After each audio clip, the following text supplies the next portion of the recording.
Ludovico Ariosto. Orlando Furioso. A cura di Cesare Segre, editore Mondadori, 1990. Edizione per YouTube a cura di Benist, Onde Letterarie e Audiolibri. Canto 38.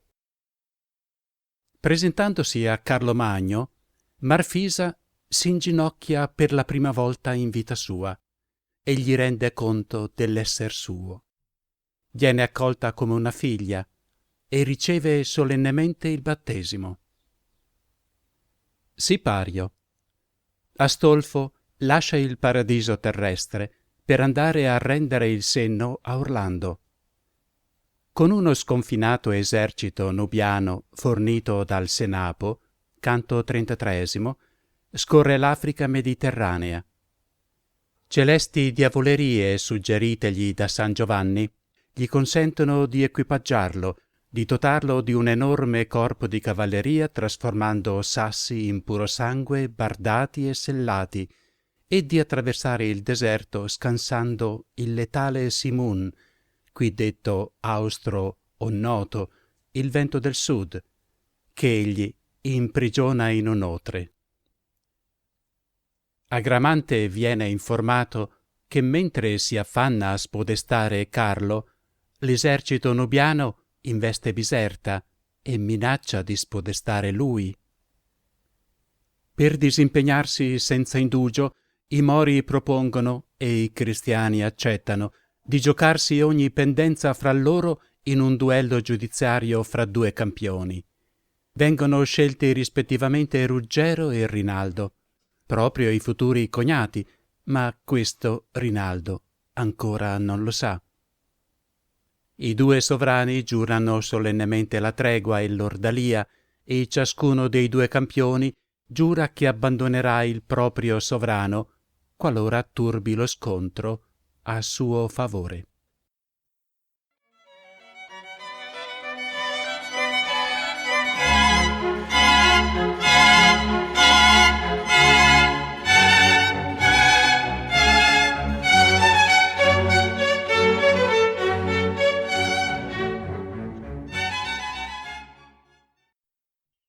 Cortesi donne, che benigna udienza date a miei versi.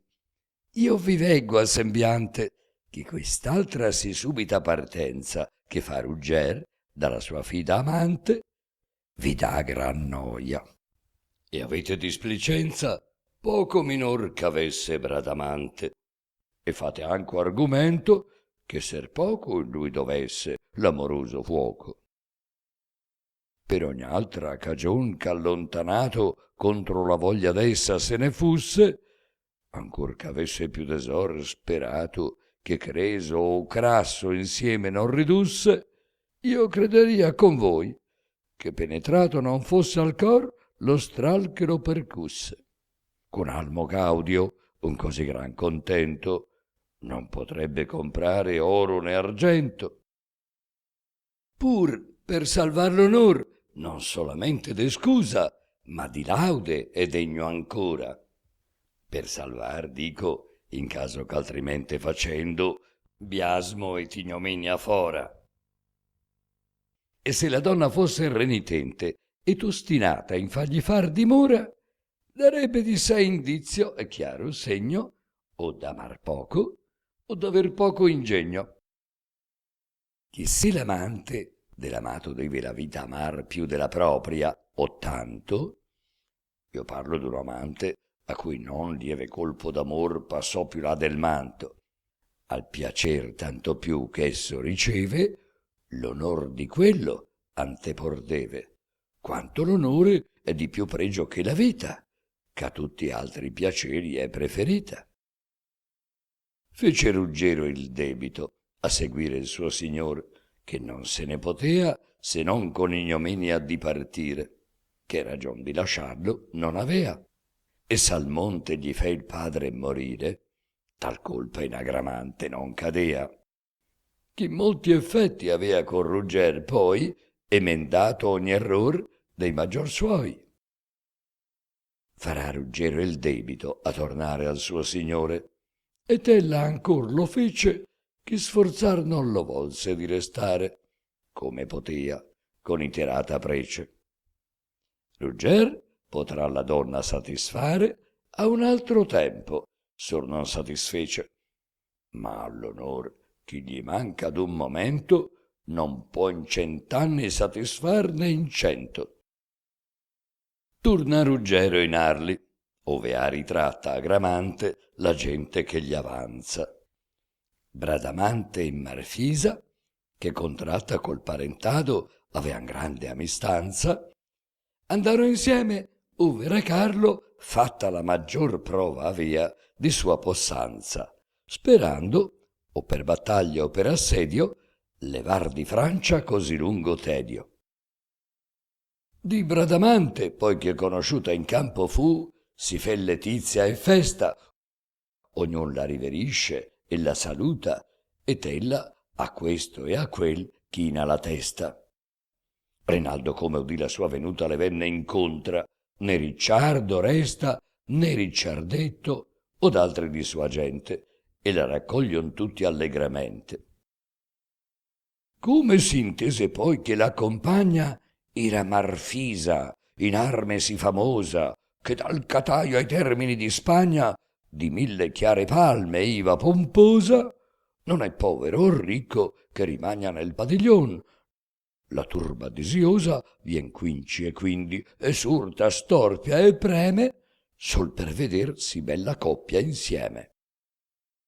A Carlo riverenti a presentarsi. Questo fu il primo dì, scrive Turpino, che fu vista Marfisa inginocchiarsi, e sol le parve il figlio di Pipino degno, a cui tanto onor dovesse farsi. Tra quanti ommai nel popul saracino o nel cristiano imperatori e regi per virtù vide o per ricchezza egregi. Carlo benignamente la raccolse e le uscì incontra fuor dei padiglioni, e che sedesse a lato suo poi volse, sopra tutti re, principi e baroni. Si dia licenzia a chi non se la tolse, sì che tosto restaro in pochi e buoni. Restaro i paladini e i gran signori, la vilipesa plebe andò di fuori. Marfisa cominciò con grata voce: Eccelso, invito e glorioso Augusto, che dal Marindo alla Tirinzia foce, dal bianco Scita all'Etiope adusto, riverir fai la tua candida croce, né di te regna il più saggio e il più giusto. Tua fama, ch'alcun termine non serra, qui tratto m'ha fin dall'estrema terra. E per narrarti il ver, sola mi mosse invidia, e sul per farti guerra io venni, acciò che si possente un re non fosse, che non tenesse la legge ch'io tenni.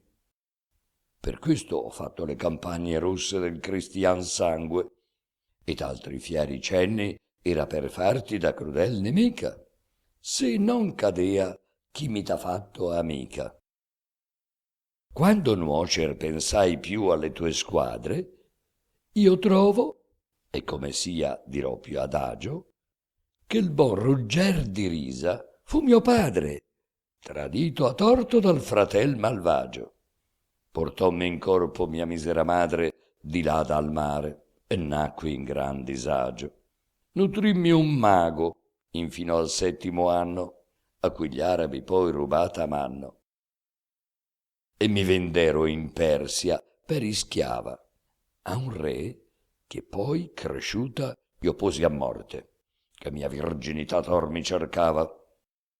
Uccisi lui con tutta la sua corte, tutta cacciai la sua progenie prava e presi il regno. E tal fu la mia sorte che 18 anni d'uno o di 2 mesi io non passai, che 7 regni presi. E di tua fama invidiosa, come io t'ho già detto, avea fermo nel core la grande altezza abbatter del tuo nome. Forse il faceva, o forse era in errore. Ma ora avvien che questa voglia d'ome e faccia caderlale al mio furore, l'averi inteso, poiché qui son giunta, come io ti son d'affinità congiunta. E come il padre mio parente e servo ti fu, ti son parente e serva anch'io. E quella invidia e quell'odio protervo, il quale io tebbi un tempo, or tutto oblio. Anzi, contra Agramante io lo riservo, e contro ogni altro che sia al padre o al zio di lui stato parente, che fu rei di porre a morte i genitori miei. E seguitò voler cristiana farsi, e dopo che avrà estinto il re Agramante, voler, piacendo a Carlo, ritornarsi a battezzare il suo regno in Levante, ed indi contra tutto il mondo armarsi, ove Macon s'adori e Trivigante, e con promission ch'ogni suo acquisto sia dell'imperio e della fe di Cristo. L'imperatore, che non meno eloquente era che fosse valoroso e saggio, molto esaltando la donna eccellente e molto il padre e molto il suo legnaggio, rispose ad ogni parte umanamente e mostrò in fronte aperto il suo coraggio e conchiuse nell'ultima parola per parente accettarla e per figliuola. E qui si leva e di nuovo la abbraccia e come figlia bacia nella fronte. Vengono tutti con allegra faccia, quei di Mongrana e quei di Chiaramonte. Lungo a dir fora quanto onor le faccia Rinaldo, che di lei le prove conte vedute avea più volte al paragone, quando al bracca assediar col suo girone. Lungo a dir fora quanto il giovinetto Guidon s'allegri di veder costei, Aquilante, Grifone e Sansonetto, che alla città crudel furon con lei, ma la Gigi e Viviano e Ricciardetto, che all'uccision de maganzesi rei e di quei venditori empi di Spagna l'aveano avuta sì fedel compagna. Appare chiar per lo seguente giorno, ed ebbe cura Carlo egli medesmo, che fosse un luogo riccamente adorno, ove prendesse Marfisa battesmo. I vescovi e granchierici d'intorno, che le leggi sapean del cristianesimo, fece raccorre, acciò da loro in tutta la santa fe fosse Marfisa instrutta. Venne in pontificale abito sacro l'arcivesco Turpino e battizzòlla. Carlo, dal salutifero lavacro, con cerimonie debite levolla. Ma tempo è ormai ch'al capo voto e macro di senno si soccorra con l'ampolla con che dal ciel più basso ne venia il duca Astolfo sul carro d'Elia. Sceso era Astolfo dal giro lucente alla maggiore altezza della terra, con la felice ampolla che la mente dovea sanare al gran mastro di guerra. Un'erba quivi di virtù eccellente mostra Giovanni al duca d'Inghilterra. Con essa volga al suo ritorno tocchi al re di Nubia e gli risani gli occhi. Acciò, per questi e per li primi merti, gente gli dia con che Biserta assaglia. E come poi quei popoli inesperti armi et acconci ad uso di battaglia, e senza danno passi pei deserti, ove l'arena gli uomini abbarbaglia, appunto l'ordine che tegna tutto il vecchio santissimo gli insegna. Poi lo fe rimontar su quello alato, che di Ruggero e fu prima d'Atlante. Il paladin lasciò, licenziato da San Giovanni, le contrade sante, e secondando il Nilo a lato, tosto i nubi apparir si vide inante, e nella terra che del regno è capo scese dall'aria e ritrovò il Senapo.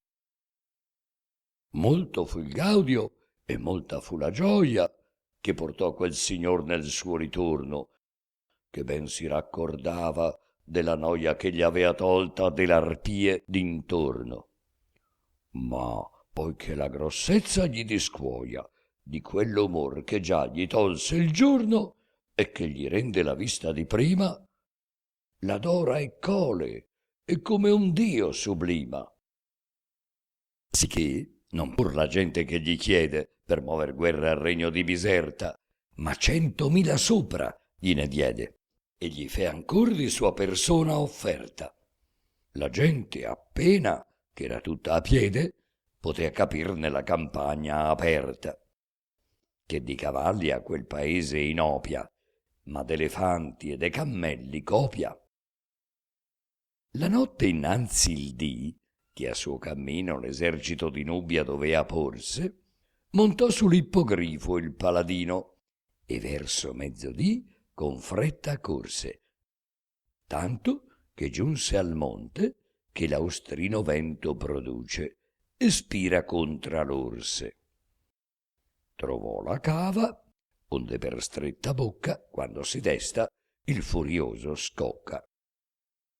E come raccordògli il suo maestro, avea seco arrecato un utre voto, il qual, mentre nell'antro oscuro e alpestro affaticato dorme il fiero noto, allo spiraglio pon, tacito e destro.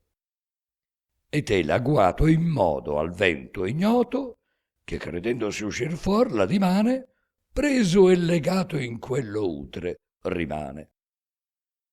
Di tanta preda il paladino allegro ritorna in Nubia, e la medesma luce si pone a camminar col popol negro, e Vettovaglia dietro si conduce.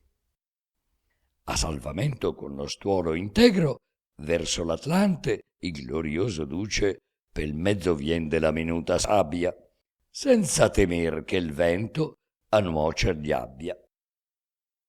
E giunto poi di qua dal giogo, in parte onde il pian si discuopre e la marina, Astolfo elegge la più nobil parte del campo e la meglio atta a disciplina, e qua e là, per ordine la parte, a piede un colle, ove nel pian confina. Qui vi la lascia, e sulla cima ascende, in vista d'uom ch'a gran pensieri intende. Poiché, inchinando le ginocchia, fece al santo suo maestro orazione, sicuro che sia udita la sua prece, coppia di sassi a far cader si pone. Oh, quanto a chi ben crede in Cristo lecce!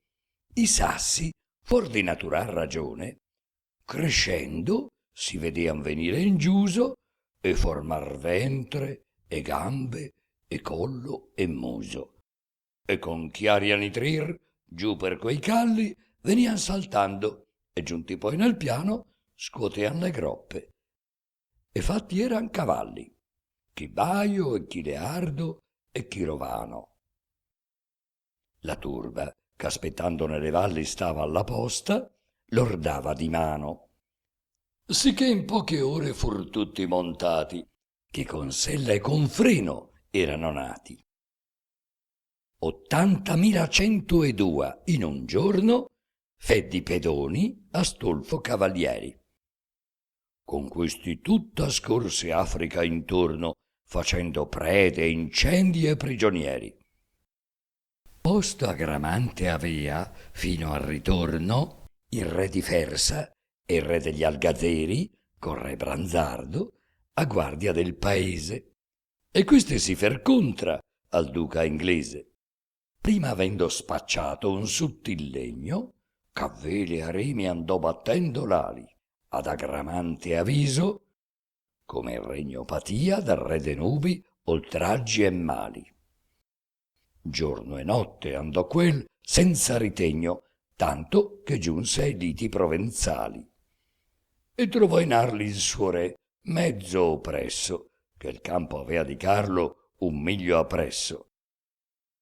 Sentendo il re Agramante a che periglio, per guadagnare il regno di Pipino, lasciava il suo, chiamar fece a consiglio principi e re del popul saracino, e poi c'uno o 2 volte girò il ciglio, quinci a Marsilio e quindi al re sobrino, i quai d'ogni altro fur che vi venisse i duo più antiqui e saggi, così disse: quantunque io sappia, come mal convegna a un capitano dir non me pensai, pur lo dirò, che quando un danno vegna d'ogni discorso uman lontano assai, a quel fallir par che sia scusa degna.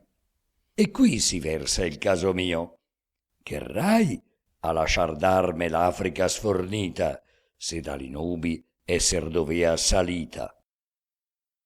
Ma chi pensato avria, porché Dio solo, a cui non è cosa futura ignota, che dovesse venir con sì gran stuolo a farne danno gente sì remota, tra i quali e noi giace l'instabil suolo di quella arena, ognor dai venti mota.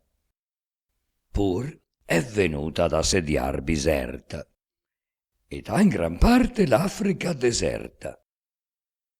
Or sopra ciò vostro consiglio chieggio, se partirmi di qui senza far frutto, oppur seguir tanto l'impresa deggio che prigion Carlo meco abbi condutto. O come insieme io salvi il nostro seggio e questo imperial lasci distrutto. S'alcun di voi sa dir, priego non taccia, a ciò si trovi il meglio e quel si faccia. Così disse Agramante, e volse gli occhi al re di Spagna che gli sedea appresso, come mostrando di voler che tocchi di quel ch'ha detto la risposta adesso. E quel, poi che sorgendo ebbe i ginocchi per reverenzia e così il capo flesso, nel suo onorato seggio si raccolse, indi la lingua a tai parole sciolse. O bene o mal che la fama c'apporti, signor, di sempre a crescere a in usanza. Perciò non sarà mai ch'io mi sconforti o mai più del dover pigli baldanza, per casi o buoni o rei che siano sorti, ma sempre avrò di par tema e speranza che ser debba minori, e non del modo che a noi per tante lingue venir odo. E tanto men prestargli debbo fede, quanto più al verisimile s'oppone. Or se gli è verisimile si vede, c'abbia con tanto numer di persone, posto nella pugnace Africa il piede, un re di sì lontana regione, traversando la rene a cui Cambise, con male augurio il popol suo commise. Crederò ben che sian gli arabi scesi dalle montagne, et abbian dato il guasto, e saccheggiato, e morti uomini e presi, ove trovato avran poco contrasto, e che Branzardo, che di quei paesi luogotenente e viceré è rimasto, per le decine scriva le migliaia, acciò la scusa sua più degna paia. Va concedergli ancor che sieno i nubi, per miracol dal ciel forse piovuti, o forse ascosi venner nelle nubi, poiché non fur mai per cammin veduti. Temi tu che tal gente Africa rubi, se ben di più soccorso non l'aiuti? Il tuo presidio avria ben trista pelle, quando temesse un populo sì imbelle. Ma se tu mandi ancor che poche navi, purché si veggan gli stendardi tuoi, non scioglieran di qua sì tosto i cavi, che fuggiranno nei confini suoi questi, o sien nubi o sieno arabi ignavi, ai quali ritrovarti qui con noi, separato pel mar dalla tua terra, ha dato ardir di romperti la guerra. Or piglia il tempo che per esser senza il suo nipote Carlo hai di vendetta, poi ch'Orlando non c'è, far resistenza non ti può alcun della nemica setta. Se per non veder lasci o negligenza l'onorata vittoria che t'aspetta, volterà il calvo, ove ora il crin ne mostra, con molto danno e lunga infamia nostra. Con questo ed altri detti, accortamente, l'Ispano persuader vuol nel concilio che non esca di Francia questa gente, finché Carlo non sia spinto in esilio. Ma il re Sobrin, che vide apertamente il cammino a che andava il re Marsilio, che più per l'util proprio queste cose che per commun dicea, così rispose: quando io ti confortava a stare in pace, fossi io stato, signor, falso indovino. O tu, se io dovea pure esser verace, creduto avessi al tuo fedel sobrino, e non piuttosto a Rodomonte audace, a Marbalusto, al Zirdo e a Martasino, li quali ora vorrei qui avere a fronte, ma vorrei più dagli altri Rodomonte, per rinfacciargli che volea di Francia far quel che si faria d'un fragil vetro, e in cielo e nello inferno la tua lancia seguire, anzi lasciarsela di dietro. Poi nel bisogno si gratta la pancia, nell'ozio immerso abominoso e tetro. Ed io, che per predirti il vero allora codardo, detto fui, son teco ancora. E sarò sempre mai, finch'io finisca questa vita, ch'ancor che danni grave, pur si incontro ogni dì per te s'arrisca a qualunque di Francia più nome ave. Ne sarà alcun, sia chi si vuol, ch'ardisca di dir che l'opre mie mai fosser prave, e non han più di me fatto, né tanto, molti che si donar di me più vanto. Dico così per dimostrar che quello che io dissi allora e che ti voglio or dire, né da viltade vien, né da cor fello, ma d'amor vero e da fedel servire. Io ti conforto ch'al paterno stello, piuttosto che tu poi, voglire dire, che poco saggio si può dir colui che perde il suo per acquistar l'altrui. S'acquisto c'è, tu l sai. 32 fummo, re tuoi vassalli, a uscir teco del porto. Or, se di nuovo il conto ne rassummo, c'è appena il terzo, e tutto il resto è morto. Che non ne cadan più, piaccia a Dio summo, ma se tu vuoi seguir, temo di corto, che non ne rimarrà quarto né quinto, e il miser popol tuo fia tutto estinto. Orlando non ci sia né aiuta, cove siam pochi, forse alcun non ci saria, ma per questo il periglio non rimuove, se ben prolunga nostra sorteria. E Cirinaldo, che per molte prove mostra che non minor d'Orlando sia. C'è il suo lignaggio, e tutti i paladini, timore eterno ai nostri saracini. Ed hanno appresso quel secondo Marte, benché i nemici al mio dispetto lodo, io dico il valoroso Brandimarte, non men d'Orlando ad ogni prova sodo, del qual provata o la virtude in parte ne veggo all'altrui spese e todo. Poi son più di che non c'è Orlando stato e più perduto abbiam che guadagnato. Se per adietro abbiam perduto, io temo che da qui innanzi perderem più in grosso.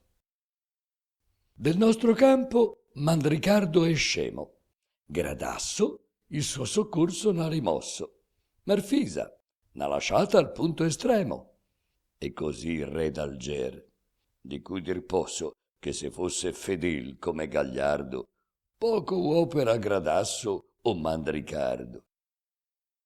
Ove sono a noi tolti questi aiuti, e tante mila son dei nostri morti, e quei c'avveniran son già venuti, ne s'aspetta altro legno che n'apporti.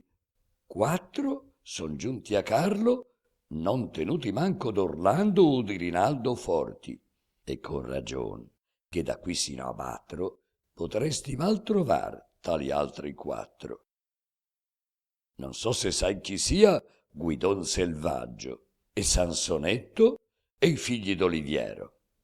Di questi fo più stima e più tema aggio, che d'ogni altro lor duca o cavaliero che di Lamagna o d'altro stral linguaggio sia contra noi per aiutar l'impero. Ben ch'importa anco assai la gente nuova che ai nostri danni in campo si ritrova. Quante volte uscirai alla campagna, tanto avrai la peggiore o sarai rotto. Se spesso perde il campo Africa e Spagna, quando sia stati 16 per 8, che sarà poi ch'Italia e che la Magna con Francia è unita e il popolo anglo è scotto e che 6 contro 12 saranno. Ch'altro si può sperare che biasmo e danno. La gente qui, là perde a un tempo il regno, se in questa impresa più duri ostinato, ove sa ritornar muti disegno, l'avanzo di noi servi con lo Stato. Lasciar Marsiglio e di te caso indegno, c'ognon te ne terrebbe molto ingrato. Ma c'è rimedio, far con Carlo pace, ch'a lui deve piacer se a te pur piace. Pur se ti par che non ci sia il tuo onore, se tu che prima offeso sei la chiedi, e la battaglia più ti sta nel core, che come sia fin qui successa avevi, studia almen di restarne vincitore, il che forse avverrà se tu mi credi. Se d'ogni tua querela a un cavaliero darai l'assunto, e se quel fia Ruggero. Io l so, e tu l sai, che Rugger nostro è tale, che già da solo a sol, con l'arma in mano, non men d'Orlando o di Rinaldo vale, né d'alcun altro cavalier cristiano. Ma se tu vuoi far guerra universale, ancor che il valor suo sia sopraumano, egli però non sarà più qu'un solo, e t'avrà di par suoi contra uno stuolo.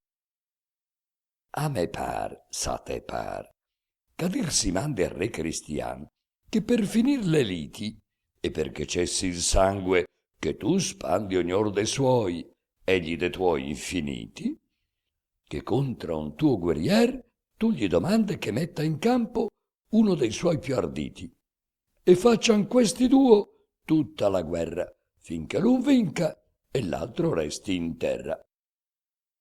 Con patto che qual d'essi perde, faccia che il suo re all'altro re tributo dia. Questa condizion non credo spiaccia a Carlo, ancor che sul vantaggio sia. Mi fido sì nelle robuste braccia poi di Rugger, che vincitor ne fia. E ragion tanta è dalla nostra parte, che vincerà s'avesse incontra Marte. Con questi ed altri più efficaci detti, fece Sobrin sì che il partito ottenne. E gli interpreti fur quel giorno eletti, e quel dì a Carlo l'imbasciata venne. Carlo, ch'avea tanti guerrier perfetti, vinta per sé quella battaglia tenne, di cui l'impresa al buon Rinaldo diede, in ch'avea dopo Orlando maggior fede. Di questo accordo, lieto parimente, l'uno esercito e l'altro si godea, che il travaglio del corpo e della mente tutte avea stanchi e a tutti rincrescea, ognon di riposare il rimanente della sua vita disegnato avea, ognon maledicea l'ire e i furori, carrisse a gare avea lor desti i cori. Rinaldo, che esaltar molto si vede, che Carlo in lui di quel che tanto pesa, via più che in tutti gli altri ha avuto fede, lieto si mette all'onorata impresa. Rugger non stima, e veramente crede che contra sé non potrà far difesa, che suo pari esser possa, non gli è avviso, sebbene in campo a Mandricardo ucciso.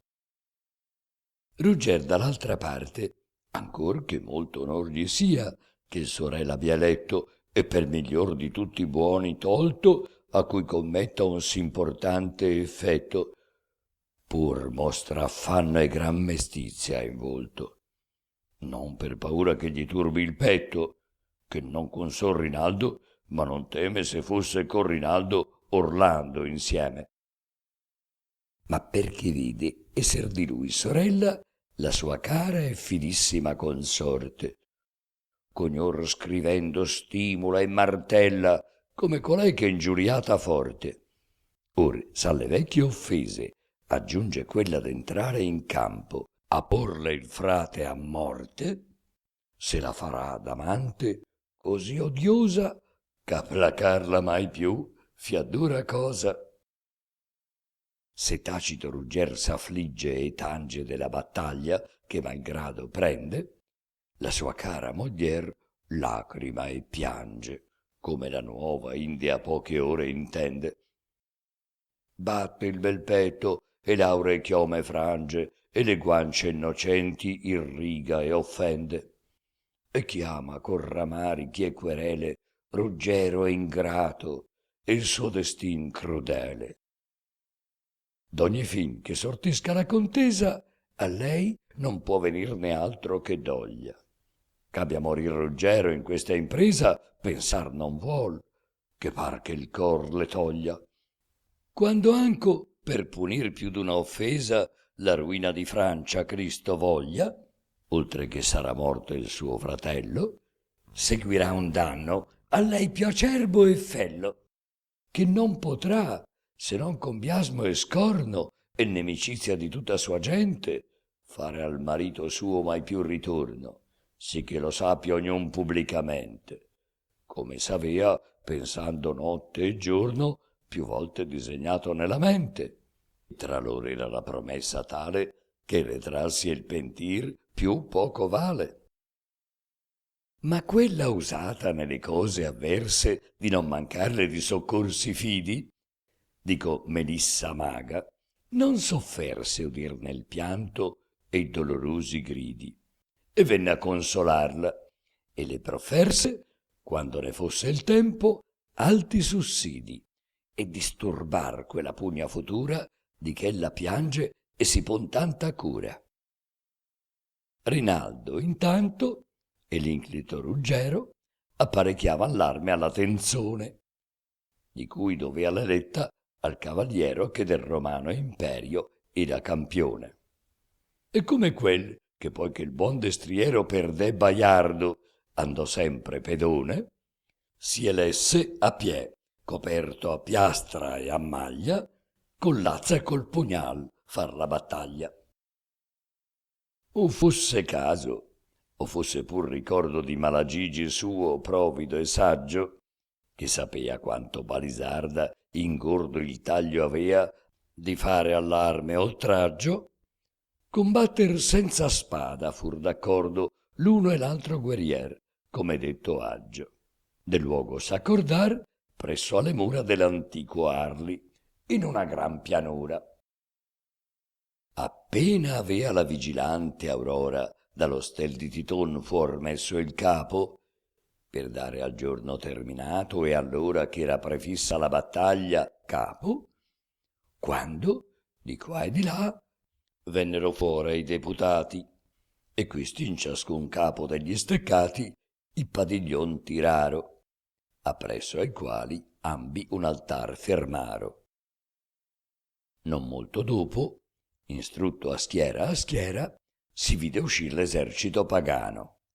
In mezzo, armato e sontuoso v'era, di barbarica pompa, il re africano, e su un baio corsier di chioma nera, di fronte bianca e di 2 piè balzano, a par con lui venia Ruggero, a cui servir non è Marsilio altiero.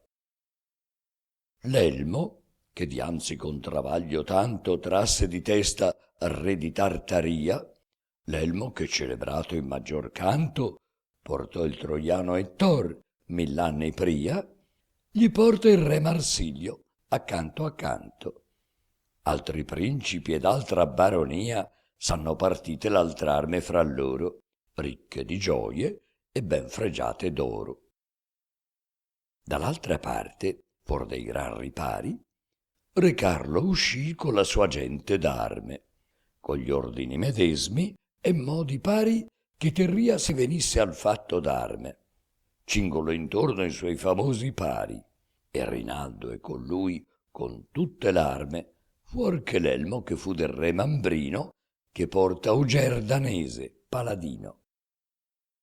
E di due azze ha il duca Namo l'una, e l'altra Salamon, re di Bretagna.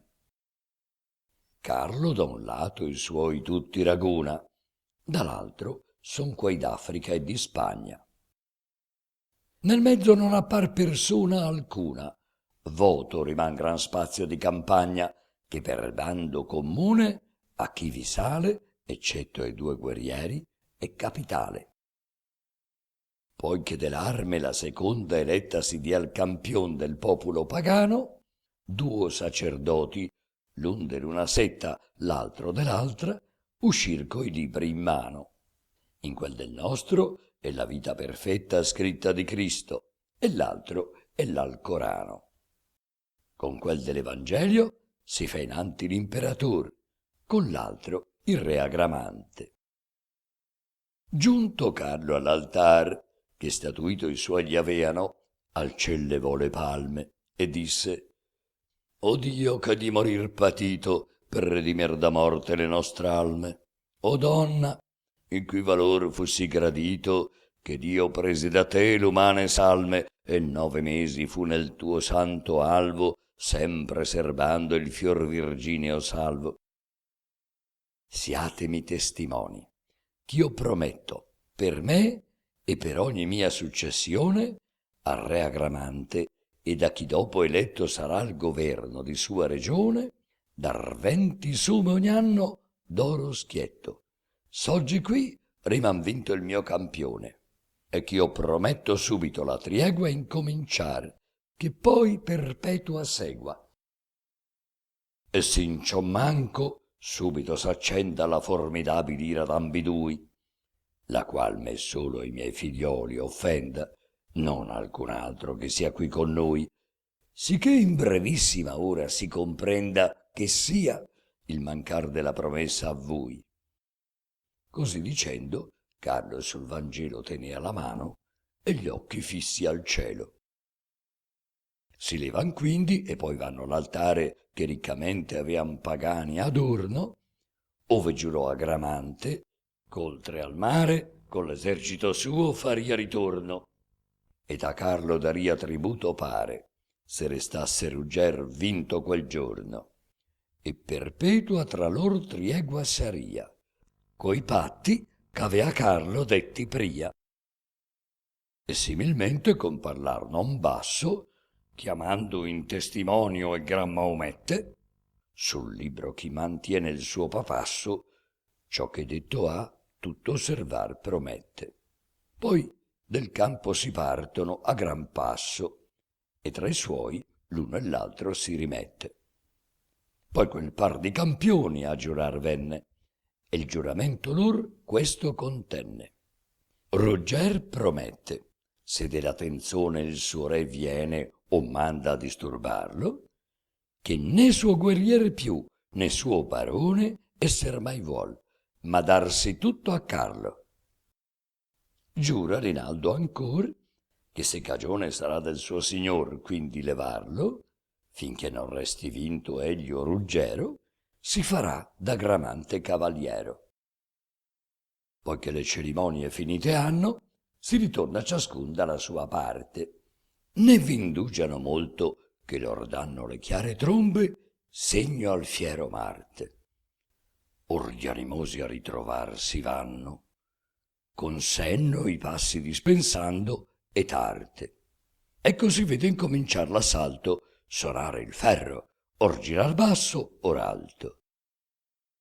Or innanzi col calce, or col martello, accennan quando al capo e quando al piede, con tal destrezza e con modo sì snello, ch'ogni credenza in raccontarlo eccede. Rugger, che combattea contra il fratello di chi la misera alma gli possiede, a ferirlo venia con tal riguardo che stimato ne fu manco gagliardo. Ira a parar più ch'a ferire intento, e non sapea egli stesso il suo desire. Spegne Rinaldo saria malcontento, ne vorria volentieri egli morire. Ma ecco, giunto al termine, mi sento ove convien l'istoria di ferire. Nell'altro canto il resto intenderete, s'udir nell'altro canto mi vorrete.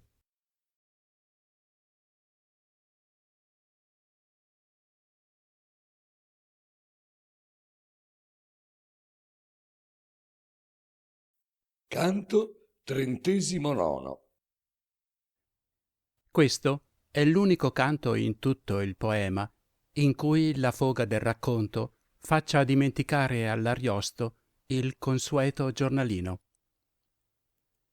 Nel duello con Rinaldo, Ruggero non sa che pesci pigliare e si tiene sulla difensiva con grande sconcerto dei suoi sostenitori, ma a un tratto il terreno di gioco viene invaso da entrambi gli eserciti. I due campioni si fermano e nella gran confusione cercano di scoprire chi sia stato a violare i patti. Noi sappiamo che è stato Agramante, deluso dalla scarsa aggressività mostrata da Ruggero e spinto da un trucco della maga Melissa. Questa gli si è presentata in aspetto di Rodomonte, ricoperto dell'impenetrabile armatura di pelle di drago, come ai bei tempi, e gli ha gridato che quel pivello lo sta conducendo alla rovina, mandi al diavolo i giuramenti e attacchi subito i cristiani, ne dia pure la colpa a Rodomonte, che lo sosterrà. Agramante si getta avanti con i suoi, poi si accorgerà che il finto Rodomonte si è volatilizzato. La reazione di Bradamante e Marfisa è istantanea, colgono l'occasione di uscire dal vicolo cieco del duello in famiglia e d'altronde si stavano giusto rodendo di stare a guardare inoperose tanti begli infedeli da ammazzare. Ritorniamo in Africa. Le esorbitanti forze a disposizione di Astolfo aggrediscono un paese che ha spedito in Francia tutti gli uomini validi e resta presidiato solo da una milizia territoriale di riformati. Lo Stato Maggiore Celeste progetta il rovesciamento dei fronti. Il territorio che alimentava l'esercito saracino ospiterà la base operativa per distruggerlo. Alle forze di Astolfo ci aggiungono una gran flotta, frutto di ulteriori diavolerie celesti, e un eletto club di paladini, alimentato dalla cattura della nave che portava ad Algeri i prigionieri scavalcati da Rodomonte al ponte di Isabella, canti 29 e seguenti. Tra gli altri c'è Brandimarte, ed ecco spuntare Fiordiligi, giunta con l'autostop al momento giusto, che corre ad abbracciarlo. Ma la ciliegina sulla torta è Orlando in persona, giunto in Africa fin dal canto 30, non più furioso dopo che con qualche fatica si è riusciti a fargli inalare il senno perduto. Di nuovo in Provenza, Agramante, spergiuro, si trova subito a mal partito. Si imbarca a precipizio per l'Africa su navi male armate e incappa nella flotta di Astolfo.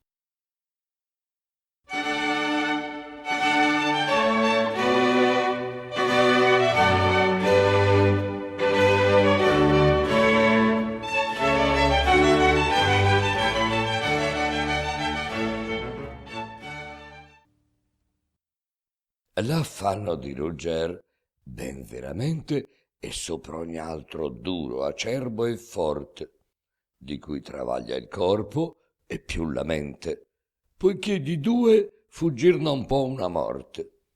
O da Rinaldo, se di lui possente fia meno, o se fia più dalla consorte, che se il fratello uccide, sa che incorre nell'odio suo, che più che morte aborre.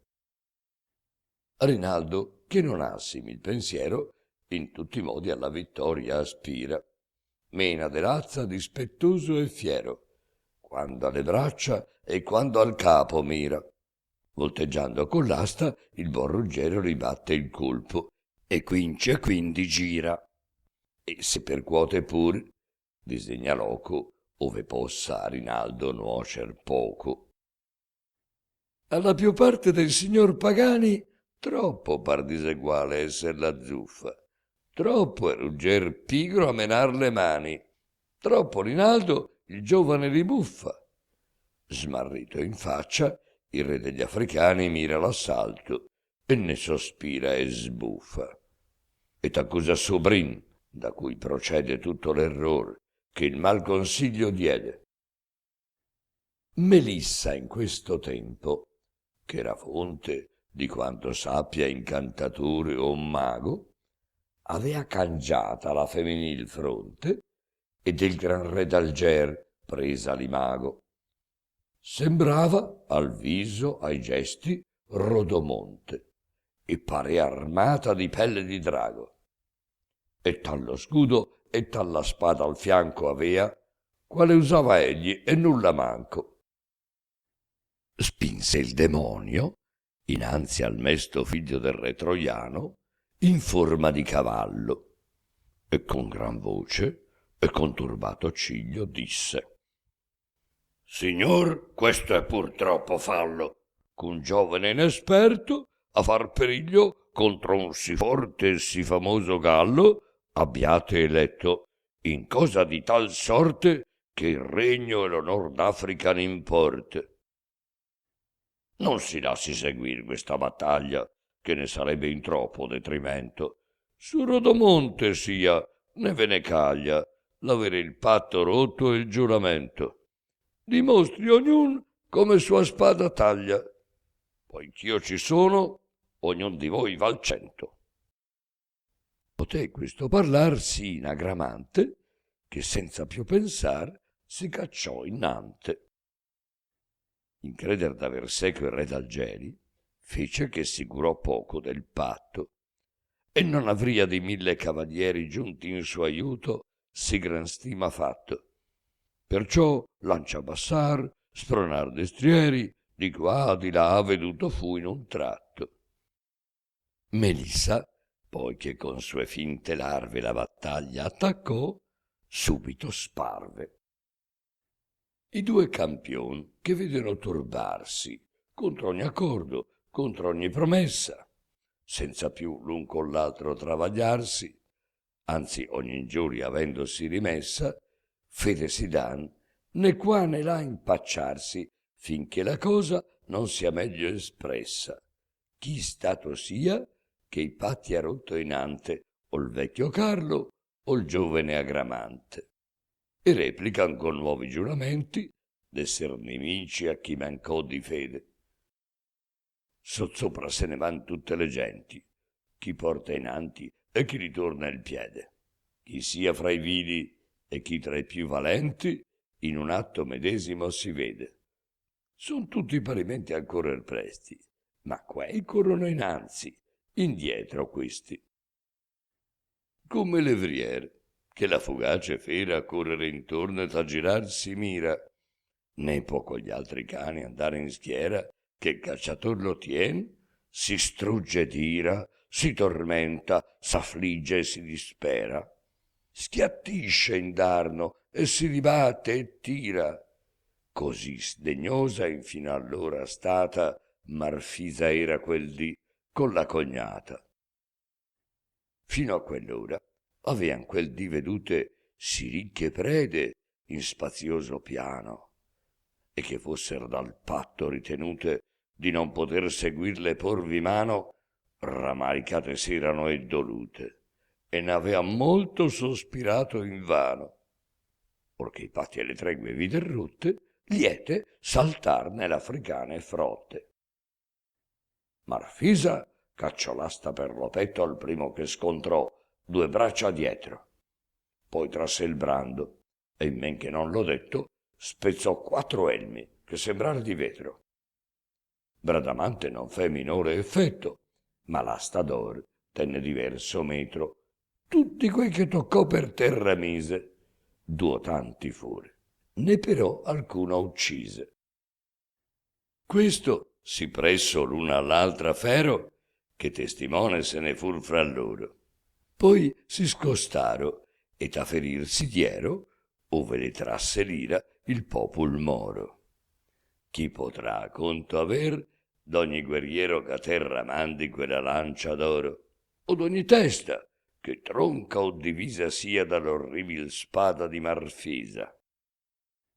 Come il soffiar dei più benigni venti, quando Appennin scuopre le erbose spalle, muovonsi a par duo turbidi torrenti, che nel cader fan poi diverso calle, svellono i sassi e gli arbori eminenti dall'alte ripe, e portan nella valle le biade e i campi, e quasi a gara fanno a chi far può nel suo cammin più danno.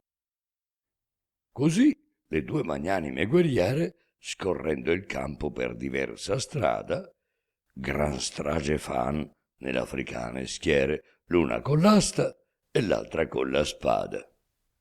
Tien Agramante appena alle bandiere la gente sua, che in fuga non ne vada. Invan domanda, invan volge la fronte, ne può saper che sia di Rodomonte.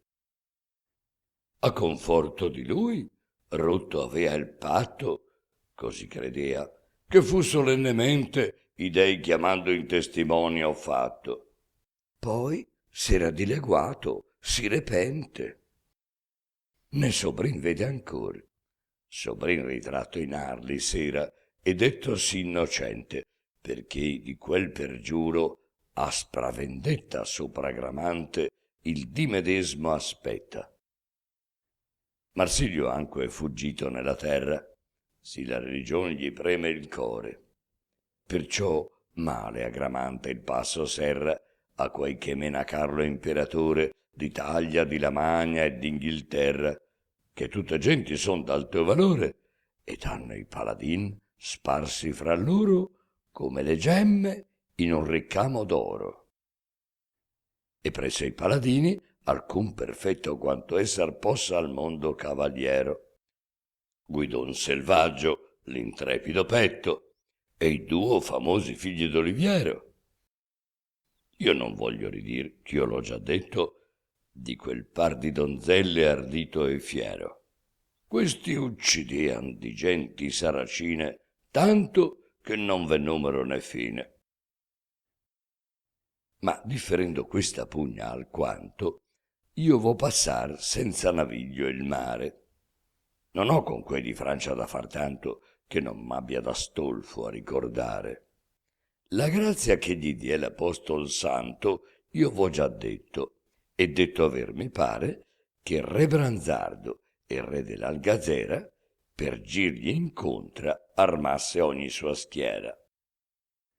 Furon di quei ch'aver poteano in fretta le schiere di tutta Africa raccolte, non men di ferma età che di perfetta, quasi ch'ancor le femine fur tolte. Agramante, ostinato alla vendetta, avea già vota l'Africa 2 volte. Poche genti rimase erano, e quelle esercito facean timido e imbelle.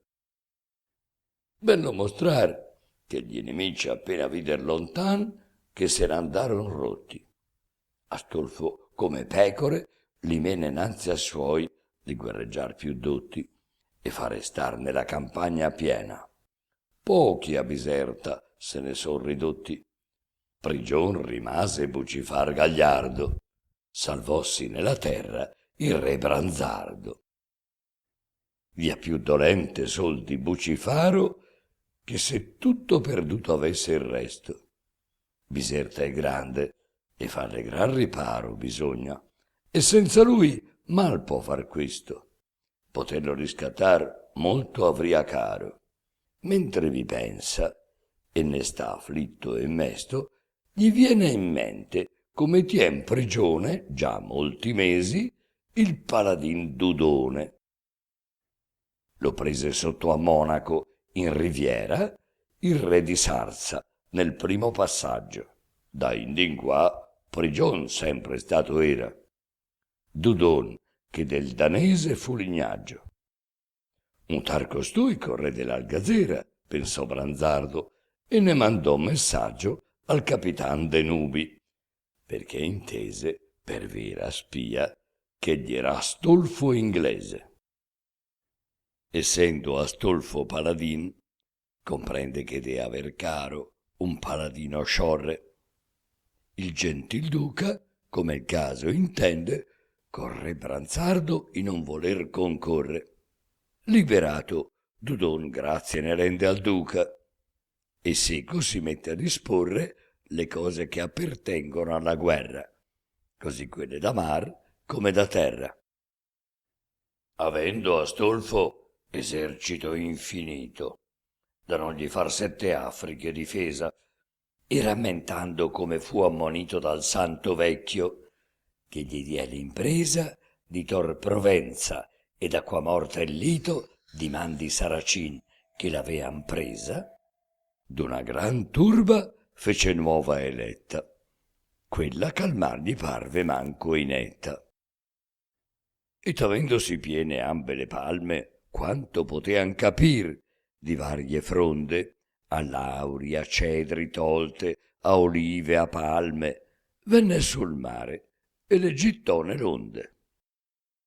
O felici e dal ciel ben dilette alme, grazia che Dio raro ai mortali infonde, o stupendo miracolo che nacque di quelle fronde come fur nell'acque. Crebbero in quantità fuor d'ogni stima, si feron curve e grosse e lunghe e gravi. Le vine che attraverso aveano prima mutaro in dure spranghe e in grosse travi, e rimanendo acute in ver la cima, tutte in un tratto diventaro navi di differenti qualitadi, e tante quante raccolte fur da varie piante. Ed Acol fu veder le fronde sparte, produr fuste, galee, navi da gabbia. Fu mirabile ancor che vele e sarte e remi avean, quanto alcun legno n'abbia. Non mancò al duca poi che avesse l'arte di governarsi alla ventosa rabbia, che di sardi e di corsi non remoti, nocchier, padron, pennesi ebbe e piloti. Quelli che entraro in mar, contati foro 26.000, e gente d'ogni sorte. Dudon andò per capitano loro, cavalier saggio e in terra e in acqua forte. Stava l'armata ancora al lito moro, miglior vento aspettando che la porte, quando un naviglio giunse a quella riva, che di presi guerrier carco veniva. Portava quai cal periglioso ponte, ove le giostre il campo era sì stretto, pigliato avea l'audace Rodomonte, come più volte io vo di sopra detto. Il cognato tra questi era del conte, e il fedel Brandimarte, e Sansonetto, ed altri ancor, che dir non mi bisogna, d'Alemagna, d'Italia e di Guascogna. Qui vi il nocchier, che ancora non s'era accorto dagli nemici, entrò con la galea, lasciando molte miglia dietro il porto d'Algeri, ove calar prima volea per un vento gagliardo ch'era sorto e spinto oltre il dover la poppa avea. Venir tra i suoi credette e in loco fido, come vien progne al solo quace nido. Ma come poi l'imperiale Augello, i gigli d'oro e i pardi vide appresso, restò pallido in faccia, come quello che il piede incauto d'improvviso ha messo sopra il serpente, venenoso e fello, dal pigro sonno in mezzo l'erbe oppresso, che spaventato e smorto si ritira, fuggendo quel che pien di tosco e d'ira. Già non poté fuggir quindi il nocchiero, né tener seppe i prigion suoi di piatto. Con Brandimarte fu, con Oliviero, con Sansonetto e con molti altri tratto, ove dal duca e dal figliuol d'Uggero fu lieto viso agli suoi amici fatto, e per mercede lui che li condusse volson che condannato a remo fusse. Come io vi dico, dal figliol d'Otone i cavalier cristian furon ben visti e di mensa onorati al padiglione, d'arme e di ciò che bisognò provvisti. Per amor d'essi differì Dudone l'andata sua, che non minori acquisti di ragionar con tai baroni e stima che d'esser gito 1 o 2 giorni prima. In che stato, in che termine si trove e Francia e Carlo, instruzion vera ebbe, e dove più sicuramente e dove per far migliore effetto calar debbe. Mentre da lor venia intendendo nuove, s'udì un rumor che tuttavia più crebbe, e un dar allarme ne seguì sì fiero che fece a tutti far più d'un pensiero.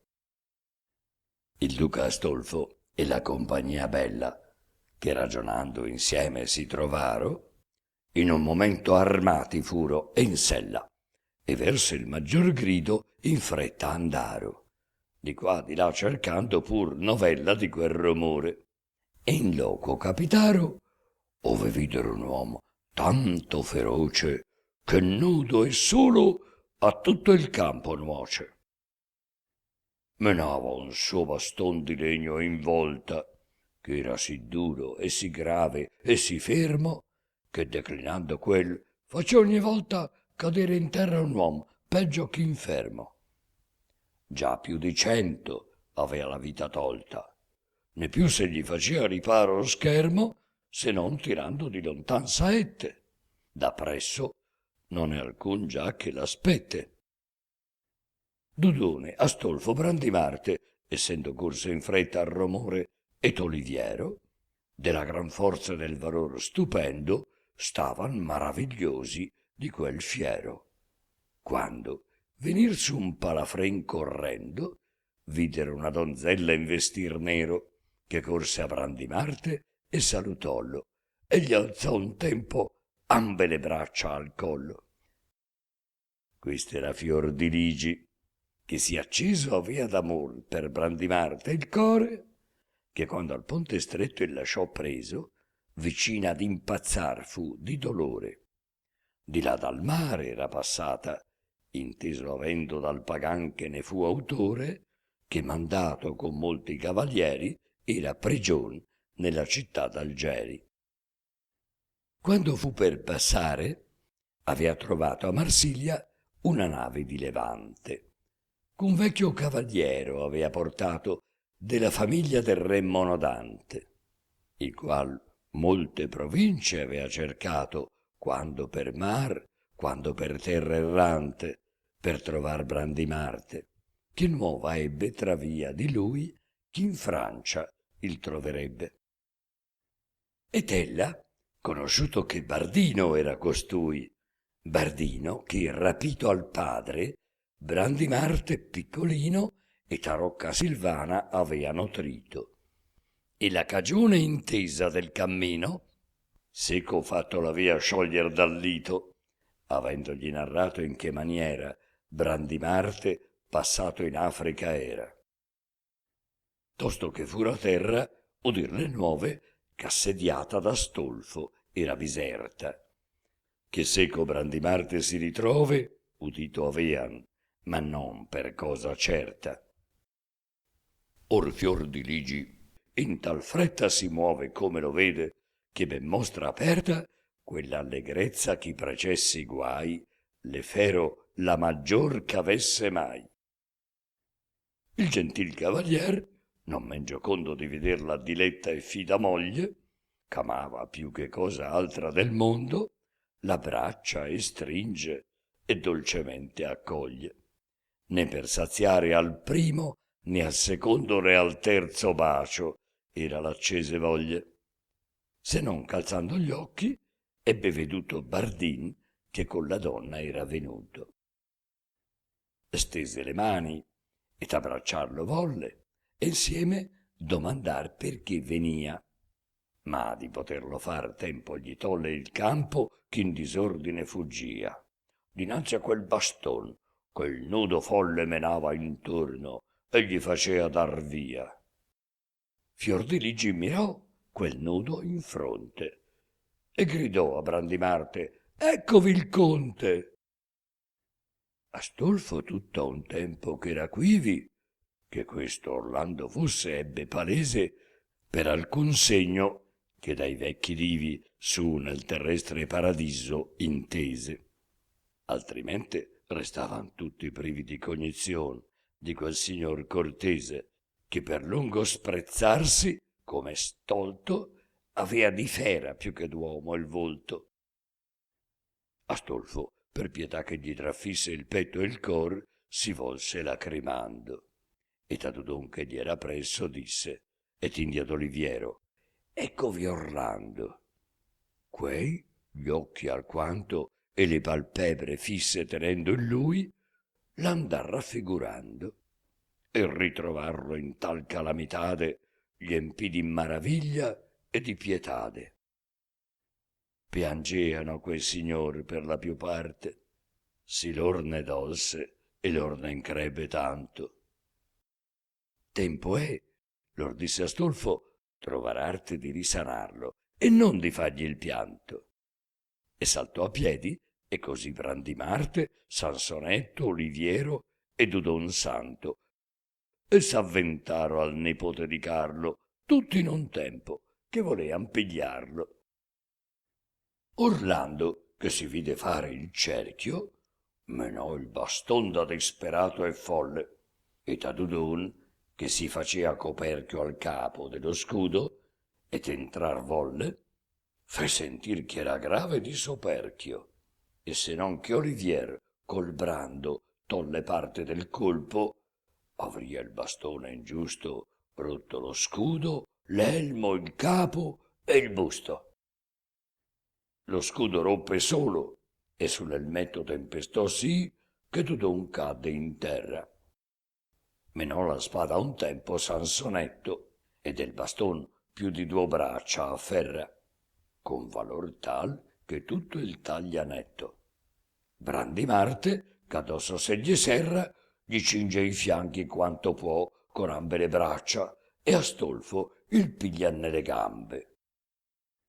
Scuotesi Orlando, e lungi 10 passi da sé l'inglese fe cader riverso. Non fa però che Brandimarte il lassi, che con più forza l'ha preso a traverso. Ad Olivier che troppo innanzi fassi, menò un pugno sì duro e sì perverso, che lo fa cader pallido ed esangue, e dal naso e dagli occhi uscigli il sangue. E se non era l'elmo più che buono c'avea Olivier, l'avria quel pugno ucciso. Cadde però, come se fatto d'uno avesse dello spirito al paradiso.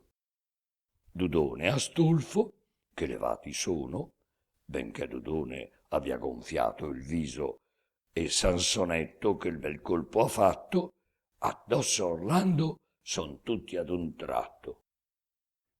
Dudon con gran vigor dietro la braccia, pur tentando col piè farlo cadere.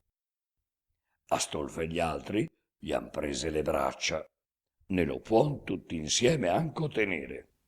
Chi ha visto toro a cui si dia la caccia, e c'alle orecchie abbia le zanne fiere, correr vogliando e trarre ovunque corre i cani seco e non potersi sciorre, immagini che Orlando fosse tale, che tutti quei guerrier seco traea.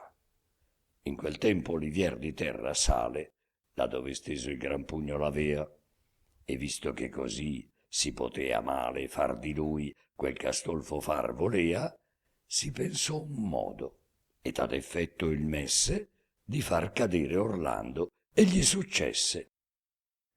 Si fe quivi arrecar più d'una fune, e con nodi correnti adattò presto, ed alle gambe ed alle braccia alcune fe porre al conte, ed a traverso il resto. Di quelle i capi poi partì in comune, e li diede a tenere a quello e a questo.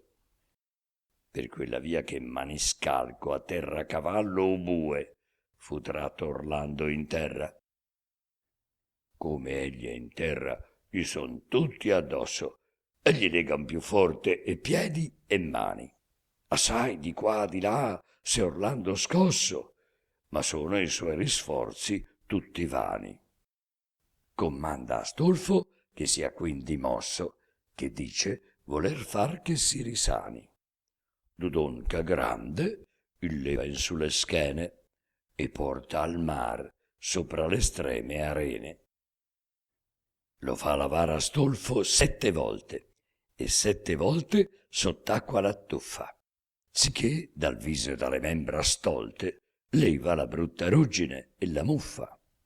Poi con certe erbe, a questo effetto colte, la bocca chiuder fa che soffia e buffa, che non volea che avesse altro meato onde spirar che per lo naso il fiato. Aveasi Astolfo apparecchiato il vaso in che il senno d'Orlando era rinchiuso, e quello in modo a proprio incuoglia al naso, che nel tirar che fece il fiato in suso, tutto il votò. Maraviglioso caso che ritornò la mente al primier uso, e ne suoi bei discorsi l'intelletto rivenne più che mai lucido e netto. Come chi da noioso e grave sonno, ove o vedere abominevol forme di mostri che non son che esser ponno, o gli par cosa far strana ed enorme, ancor si maraviglia, poiché donna è fatto de suoi sensi e che non dorme, così poiché fu Orlando d'error tratto, restò maraviglioso e stupefatto. E Brandimarte e il fratel d'Aldabella e quel che il senno in capo gli ridusse, pur pensando riguarda e non favella come egli quivi e quando si condusse. Girava gli occhi in questa parte e in quella, né sapea immaginar dove si fusse. Si maraviglia che nudo si vede e tante funi ha dalle spalle al piede. Poi disse, come già disse Sileno a quei che lo legar nel cavo speco: solvite me, con viso sì sereno, con sguardo sì mendelusato bieco, che fu slegato, e de panni ch'avieno fatti arrecar parteciparon seco, consolandolo tutti del dolore che lo premea di quel passato errore. Poi che fu all'esser primo ritornato Orlando, più che mai saggio e virile, d'amor si trovò insieme liberato, sicché colei che sì bella e gentile gli parve dianzi e che avea tanto amato, non stima più se non per cosa vile. Ogni suo studio, ogni desio rivolse a racquistar quanto già amor gli tolse.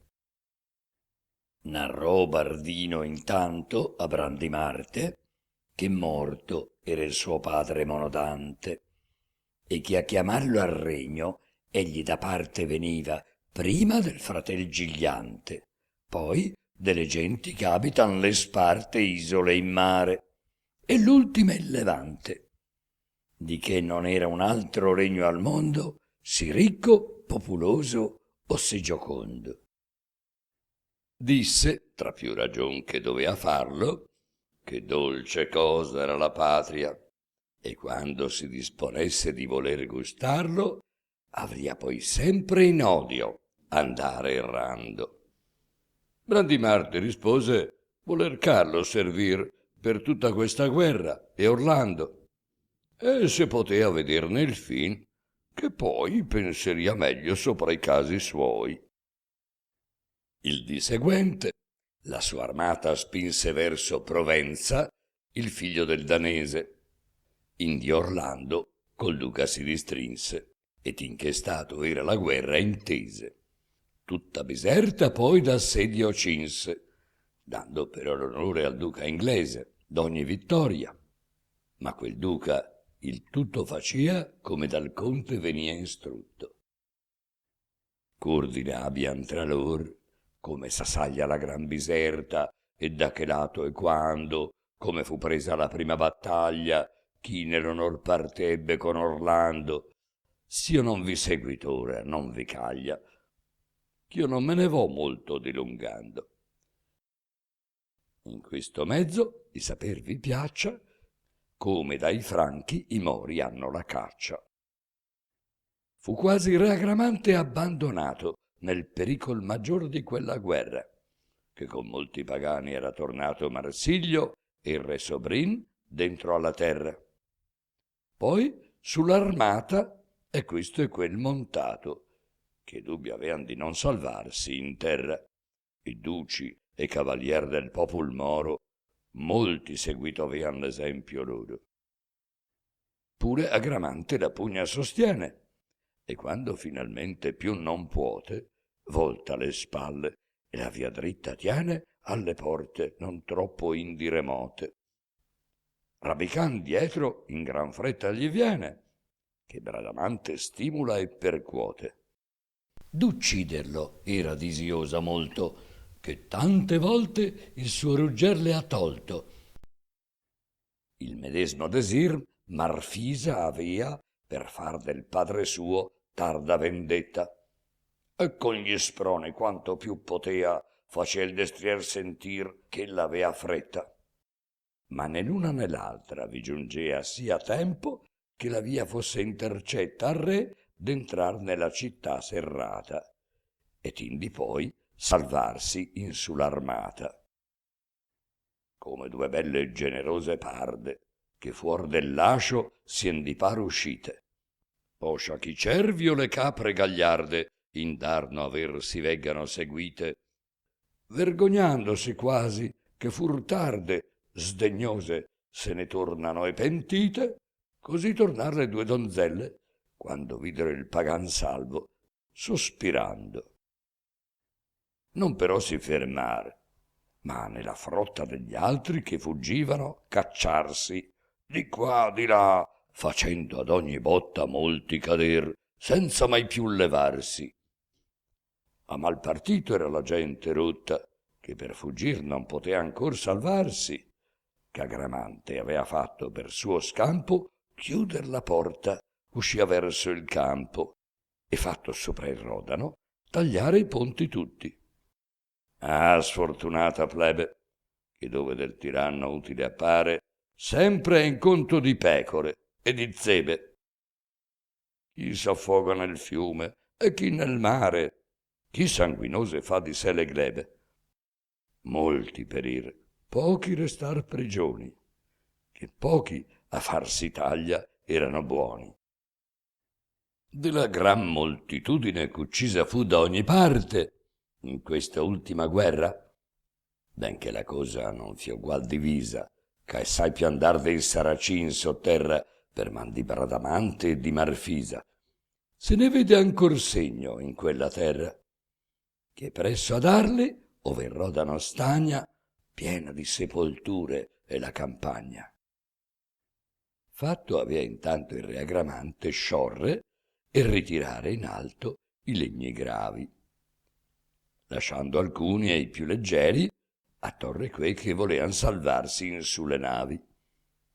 Viste 2 dì per chi fuggì a raccorre, e perché i venti eran contrari e pravi. Fece lor dar le vele al terzo giorno, chi in Africa credea di far ritorno. Il re Marsilio, che sta in gran paura che alla sua Spagna il fio pagar non tocche, e la tempesta orribilmente oscura sopra suoi campi all'ultimo non scocche, si fe porre a Valenza e con gran cura cominciò a riparar castella e rocche e preparar la guerra che fu poi la sua ruina e degli amici suoi. Verso Africa Agramante alzò le vele dei legni male armati e voti quasi, d'uomini voti e pieni di querele, perché in Francia i 3/4 eran rimasi.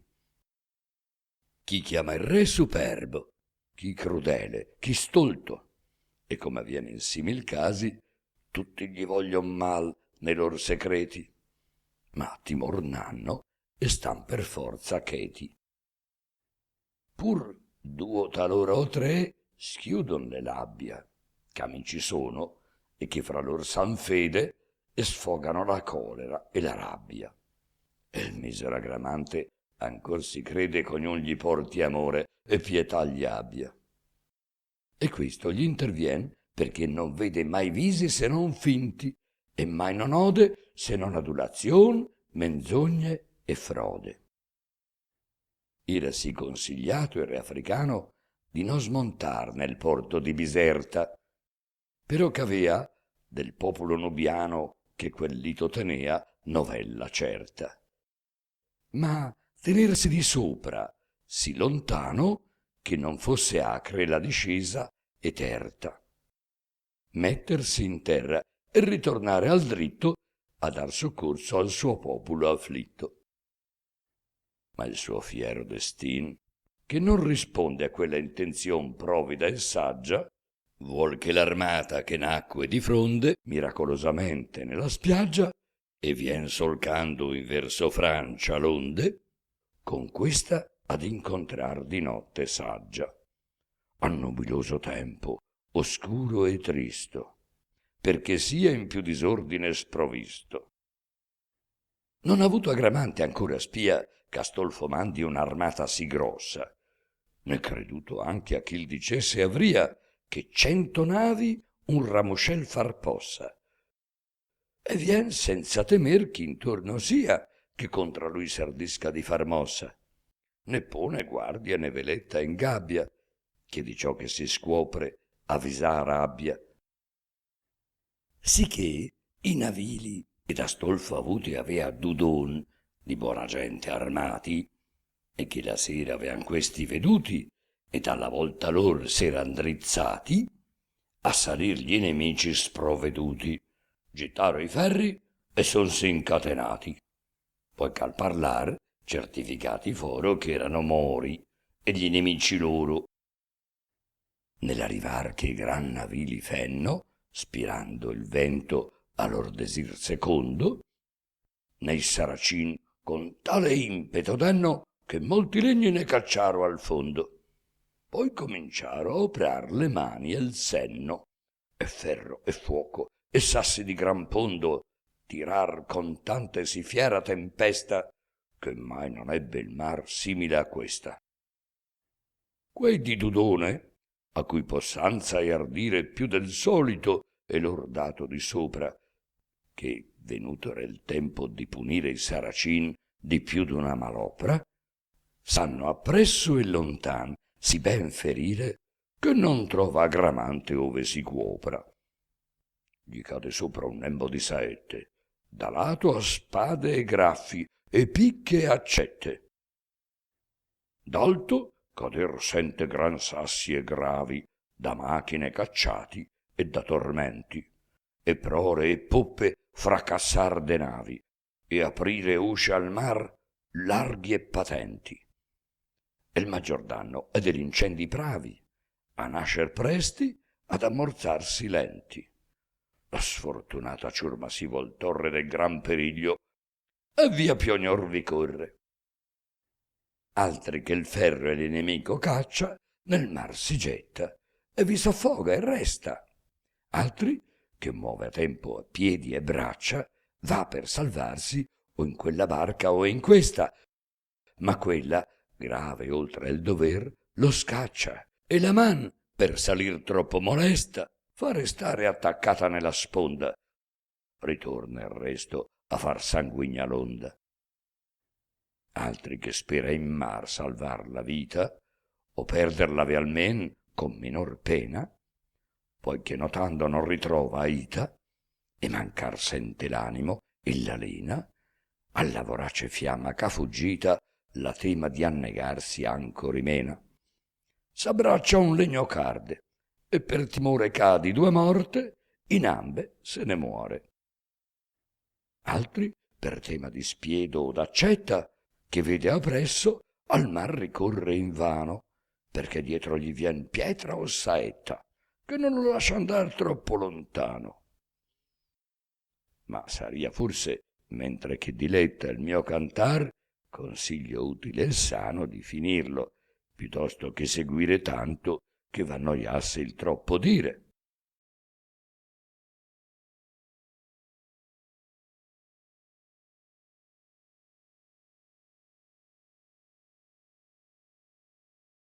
Canto 40. Agramante scappa con Sobrino su una barca, abbandonando la sua flotta tempestata dai cristiani. Intanto Astolfo e i compagni espugnano e mettono a sacco Biserta. Agramante vede dal mare gli incendi che stanno divorando la sua capitale. Pensa di suicidarsi, ma viene dissuaso da Sobrino. I due riparano su un'isoletta disabitata per sfuggire un uragano. Là sosta anche Gradasso, in viaggio per tornarsene a casa dopo essersi impadronito del cavallo baiardo. Canto 33. I cristiani, a giudizio di Gradasso, si ridurrebbero a un gregge di cui far preda, se si togliesse di mezzo Orlando. Di questo si incarica lui, lo sfiderà a duello. Poiché anche i suoi amici vogliono essere della partita, il cartello di sfida viene inviato da tutti e tre, con invito al conte di farsi accompagnare da 2 compagni a sua scelta. Il terreno sarà la vicina isola di Lampedusa.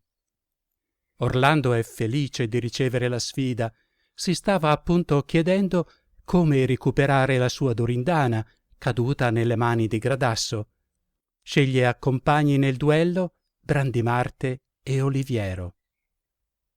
Sipario. Ruggero accerta che il duello giudiziario è stato turbato da Agramante. Non penserete che il suo giuramento di abbandonare il campo saracino in caso di scorrettezze fosse un mezzuccio dell'autore per aprir la via al matrimonio con Bradamante. Non dovete sottovalutare né la finezza di Ruggero né quella dell'Ariosto. Ruggero ci ripensa, impiega un'altra notte in bianco, come nel canto 25, per giungere alla conclusione che gli conviene restare nel campo saracino.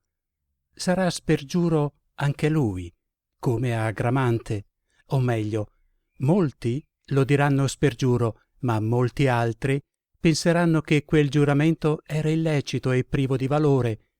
Un dio degli eserciti non può convalidare il giuramento di abiurare e votarsi a un dio di altri eserciti ostili. Nel dubbio, è più decoroso stare dalla parte del perdente, almeno non potranno dire che sei vile. Eppure la scelta rimane sospetta. Bradamante e Ruggero hanno in comune che si piacciono e sono entrambi gran campioni di cavalleria, quotati alla pari. Però la ragazza investe tutto nella prospettiva del matrimonio. La ricordate quando si buttava sul letto senza nemmeno togliersi l'armatura e mordeva il cuscino per soffocare singhiozzi di delusione e gelosia? Invece lui è un legno torto, cui le ragazze piacciono assai e ci prova quando può. Ricordate Alcina, Angelica, la stessa Bradamante, che per fermarlo dovette mettere i puntini sulle i? Ma non usa includere nel suo punto d'onore gli affidamenti dati in questo campo. Nella quiete notturna, quando gli viene in mente il matrimonio, subito lo invadono l'inquietudine e un tremendo umor dialettico. Allora si aggrappa ad Agramante per guadagnare tempo. Solo in condizioni d'emergenza ci ripenserà e confesserà che la sta proprio prendendo in giro quella povera ragazza. Ma questo al prossimo canto. Per ora Ruggero corre al porto sul Rodano per imbarcarsi con Agramante, ma troppo tardi. A Marsiglia trova il porto colmo di navi cristiane che stanno sbarcando prigionieri saracini. Per liberarli duella con Dudone, il paladino ammiraglio, che è cugino di Bradamante. Di nuovo è costretto a colpire solo di piatto per non uccidere l'avversario. Per quest'uomo diventa difficile distinguere amici e nemici con i criteri abituali della parentela e della religione di appartenenza, ora che è sul punto di mutare entrambe e si sente pieno di incertezza. È pur equo considerare che fra Ruggero e Bradamante la scomoda necessità di cambiare pelle ricade tutta su di lui.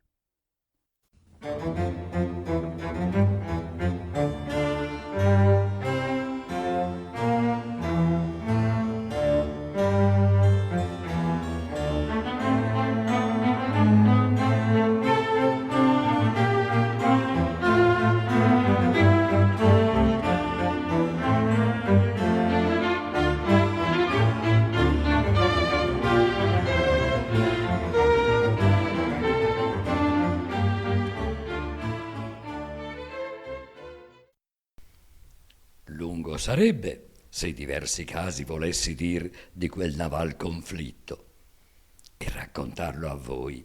Mi parria quasi, magnanimo figliol d'Ercole invitto, portar, come si dice, a Samovasi, nottole a Atene e crocodili a Egitto.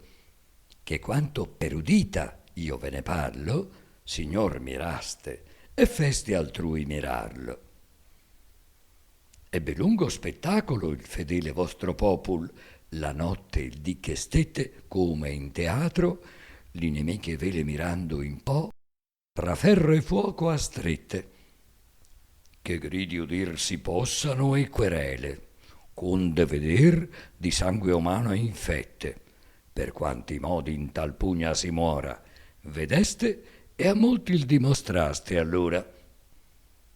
Nol vidi io già, che da 6 giorni innanti, mutando ognora altre vetture, corso con molta fretta e molta ai piedi santi del gran pastore a domandar soccorso. Poi né cavalli bisognar né fanti, che intanto al leon d'or l'artiglio e il morso fu da voi rotto sì che più molesto non l'ho sentito da quel giorno a questo.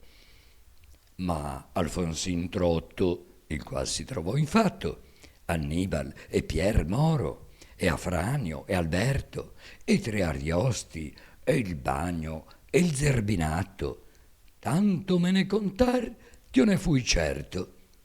Me ne chiarir poi le bandiere affatto, vistone al tempio il gran numero offerto. E quindi c'è Galè, che a queste rive, con 1000 legni, star vidi captive.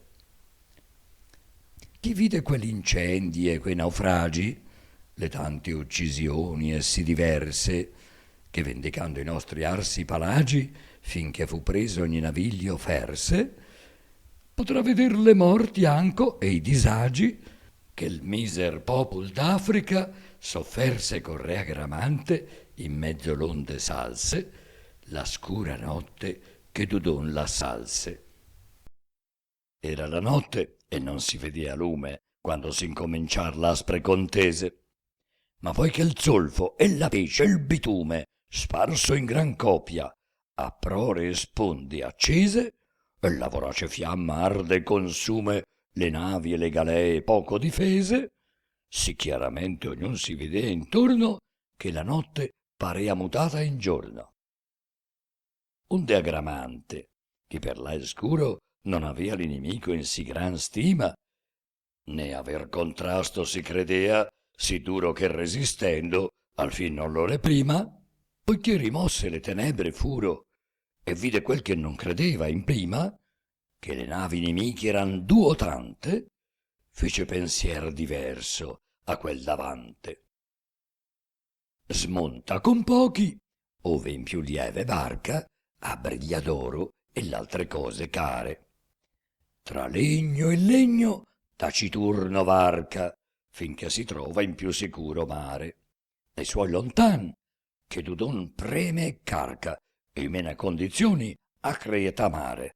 Gli arde il fuoco, il mar sorbe, il ferro strugge. Egli, che ne cagion, via se ne fugge. Fugge Agramante, ed ha con lui sobrino, con cui si duol di non gli aver creduto. quando previde con occhio divino e il mal gli annunziò con gli avvenuto. Ma torniamo ad Orlando Paladino, che prima che Biserta abbia altro aiuto, consiglia a Astolfo che la getti in terra, sì che a Francia mai più non faccia guerra. E così fu pubblicamente detto che il campo in arme al terzo dì sia instrutto. Molti navili Astolfo a questo effetto tenuti avea, né dudò né bel tutto.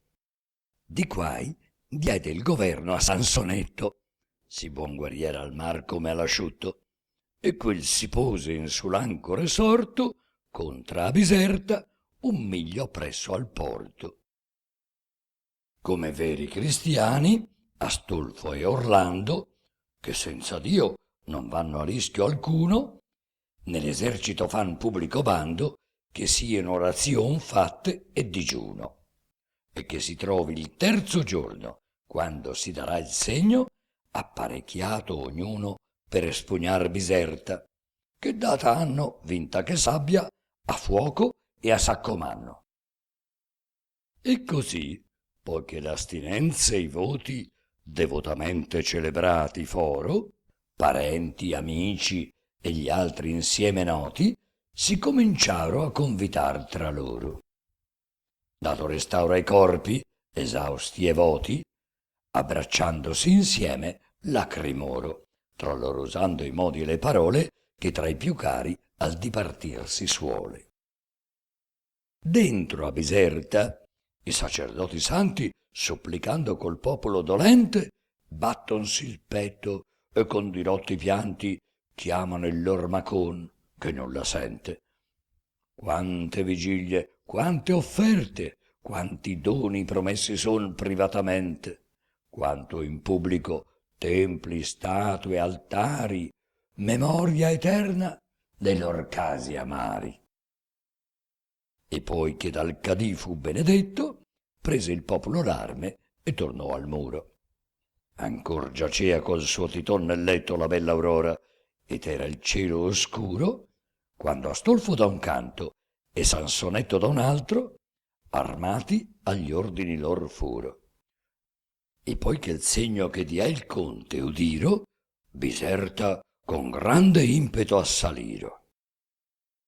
Avea Biserta da due canti il mare, sedea dagli altri duo nel lito asciutto. Con fabbrica eccellente e singolare fu antiquamente il suo muro construtto. Poco altro ha che l'aiuti e la ripare, che poi che il re Branzardo fu ridotto dentro da quella, pochi mastri e poco poté aver tempo a riparare il loco. Astolfo dall'assunto al re de Neri che faccia ai merli tanto documento con falariche, fonde e con arcieri, che levi d'affacciarsi ogni ardimento, sì che passi in pedoni e cavalieri fin sotto la muraglia a salvamento, che vengon chi di pietre e chi di travi, chi d'asce e chi d'altra materia gravi. Chi questa cosa e chi quell'altra getta dentro alla fossa e vien di mano in mano, di cui l'acqua il dinanzi fu intercetta, sì che in più parte si scoprì il pantano. Ella fu piena ed atturata in fretta, e fatto uguale insino al muro il piano. Astolfo, Orlando ed Olivier procura di far salire i fanti in sulle mura. I nubi, d'ogni indugio impazienti, dalla speranza del guadagno tratti, non mirando i pericoli imminenti, coperti da testuggine e da gatti, con arieti e loro altri strumenti, a forar torri e porte rompere atti, tosto si fero alla città vicini. Ne trovaro sprovvisti i saracini, che ferro e fuoco e merli e tetti gravi, cader facendo a guisa di tempeste, per forza aprian le tavole e le travi, delle macchine il lor danno conteste. Nell'aria oscura e nei principi pravi molto patir le battezzate teste, ma poiché il sole uscì del ricco albergo, voltò fortuna ai saracini il tergo. Da tutti i canti risforzar l'assalto fa il conte Orlando, e da mare e da terra. Sansonetto, ch'avea l'armata in alto, entrò nel porto e s'accostò alla terra. E con frombe e con archi facea ad alto e con vari tormenti estrema guerra. E facea insieme spedir lance e scale, ogni apparecchio e munizion navale. Facea Oliviero, Orlando e Brandimarte, e quel che fusi dianzi in aria ardito, aspra e fiera battaglia, dalla parte che lungi al mare era più dentro al lito. Ciascun d'essi venia con una parte dell'oste che s'avean quadripartito, quale a mur, quale a porte e quale altrove, tutti davan di sé lucide prove. Il valor di ciascun meglio si puote veder così, che se fosser confusi. Chi sia degno di premio e chi di note, appare innanzi a 1000 occhi non chiusi. Torri di legno trannosi con ruote, e gli elefanti altre ne portano usi, che su lor dossi così in alto vanno, che i merli sotto a molto spazio stanno. Vien Brandimarte e pon la scala ai muri, e sale, e di salire altri conforta.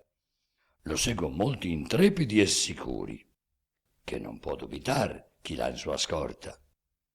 Non è chi miri o chi mirar sicuri, se quella scala il gran peso comporta. Sul Brandimarte agli nemici attende, pugnando sale e al fine un merlo prende. E con mano e con piè quivi s'attacca, salta sui merli e mena il brando in volta, urta, riversa, e fende e fora e ammacca, e di sé mostra esperienzia molta. Ma tutto a un tempo la scala si fiacca, che troppa soma e di soperchio attolta, e for che Brandimarte giù nel fosso vanno, sotsopra, e l'uno all'altro addosso. Perciò non perde il cavalier l'ardire, né pensa riportare dietro il piede, benché de suoi non vede alcun seguire, benché bersaglio alla città si vede. Pregava molti, e non volse egli udire, che ritornasse, ma dentro si diede, dico che giù nella città d'un salto dal muro entrò, che 30 braccia era alto. Come trovato avesse o piume o paglia, presse il duro terren senza alcun danno, e quei che intorno affrappa e fora e taglia, come s'affrappa e taglia e fora il panno. Or contra questi, or contra quei si scaglia, e quelli e questi in fuga se ne vanno. Pensano quei di fuor che l'han veduto dentro saltar, che tardo fia ogni aiuto. Per tutto il campo alto rumor si spande, di voce in voce, e il mormorio e il bisbiglio. La vaga fama intorno si fa grande, e narra ed accrescendo va il periglio. Ov'era Orlando, perché da più bande si dava assalto, ove Dottone il figlio, ove Olivier, quella volando venne, senza posar mai le veloci penne. Questi guerrier, e più di tutti Orlando, ch'amano Brandimarte e l'hanno in pregio, udendo che se van troppo indugiando, perderanno un compagno così egregio, piglia alle scale, e qua e là montando, mostrano a gara animo altiero e regio, con sì audace sembiante e sì gagliardo, che i nemici tremar fan con lo sguardo. Come nel mar, che per tempesta freme, assaglion l'acque il temerario legno, ch'or dalla prora or dalle parti estreme cercano entrar con rabbia e con isdegno, il pallido nocchier sospira e geme, ch'aiutar deve e non ha cor né ingegno. Una onda viene al fin ch'occupa il tutto, e dove quella entrò segue ogni flutto. Così, di poi ch'ebbono presi i muri questi 3 primi, fu sì largo il passo, che gli altri ormai seguir ponno sicuri, che 1000 scale hanno fermate al basso. Aveano intanto gli arieti duri rotto in più lochi, e con sì gran fracasso che si potea in più che in una parte soccorrer l'animoso Brandimarte. Con quel furor che il re de fiumi altiero, quando rompe talvolta argini e sponde, e che ne campi ocnei s'apre il sentiero, e i grassi solchi e le biade feconde, e con le sue capanne il gregge intero, e coi cani i pastor porta nell'onde, guizzano i pesci agli olmi in sulla cima, ove solean volar gli augelli in prima. Con quel furor, l'impetuosa gente, là dove avea in più parti il muro rotto, entrò col ferro e con la face ardente a distruggere il popol mal condotto. Omicidio, rapina e man violente nel sangue e nell'aver trasse di botto la ricca e trionfal città a ruina, che fu di tutta l'Africa regina. D'uomini morti pieno era per tutto, e delle innumerabili ferite fatte era un stagno più oscuro e più brutto di quel che cinge la città di dite. Di casa in casa un lungo incendio indutto ardea palagi, portici e meschite. Di pianti e d'urli e di battuti petti suonano i voti e depredati tetti.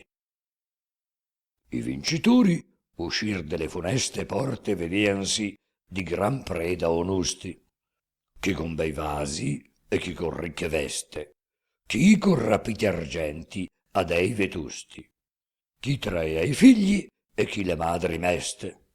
Fur fatti stupri e mille altri atti ingiusti, dei quali Orlando una gran parte intese, né lo poté vietar né il duca inglese. Fu Bucivar dell'Algazera morto, con esso un colpo da Olivier Gagliardo, perduta ogni speranza, ogni conforto, s'uccise di sua mano il re Branzardo. Con 3 ferite, onde morì di corto, fu preso Folvo dal duca d'Alpardo. Questi eran 3 ch'al suo partir lasciato avea Gramante a guardia dello Stato. Agramante, che intanto avea deserta l'armata e con Sobrin era fuggito, pianse da lungi e sospirò biserta, vedutosi gran fiamma arder sul lito. Poi più da presso ebbe novella certa come della sua terra il caso era ito, ed uccider se stesso in pensier venne, e lo facea, ma il re Sobrin lo tenne. Dicea Sobrin: che più vittoria lieta, signor, potrebbe il tuo nemico avere che la tua morte udire, onde quieta si speraria poi l'Africa godere. Questo contento il viver tuo gli vieta, quindi avrà cagion sempre di temere. Sa ben che lungamente Africa sua esser non può, se non per morte tua. Tutti i sudditi tuoi, morendo, privi della speranza, un ben che sol ne resta. Vero che n'abbia a liberar se vivi, e trar d'affanno e ritornarne in festa. So che se muori sian sempre cattivi, Africa sempre tributaria e mesta. Dunque, se inutil tuo viver non vuoi, vivi, signor, per non far danno ai tuoi. Del soldano d'Egitto tuo vicino, certo esser puoi d'aver danari e gente. Mal volentieri il figlio di Pipino in Africa vedrà tanto potente. Verrà con ogni sforzo Norandino per ritornarti in regno il tuo parente. Armeni, turchi, persi, arabi e medi, tutti in soccorso avrai se tu li chiedi. Con tali e simil detti, il vecchio accorto studia tornare il suo signore in speme di acquistarsi l'Africa di corto, ma nel suo cor forse il contrario teme. Sa ben quanto a mal termine e a mal porto, e come spesso invan sospira e geme chiunque il regno suo si lascia torre e per soccorso ai barbari ricorre. Annibal e Jugurta di ciò fuoro buon testimoni, et altri al tempo antico. Al tempo nostro Ludovico il Moro, dato in poter d'un altro Ludovico, vostro fratello Alfonso, da costoro ben ebbe esempio, a voi, signor mio, dico, che sempre ha reputato pazzo espresso, chi più si fida in altri che in se stesso.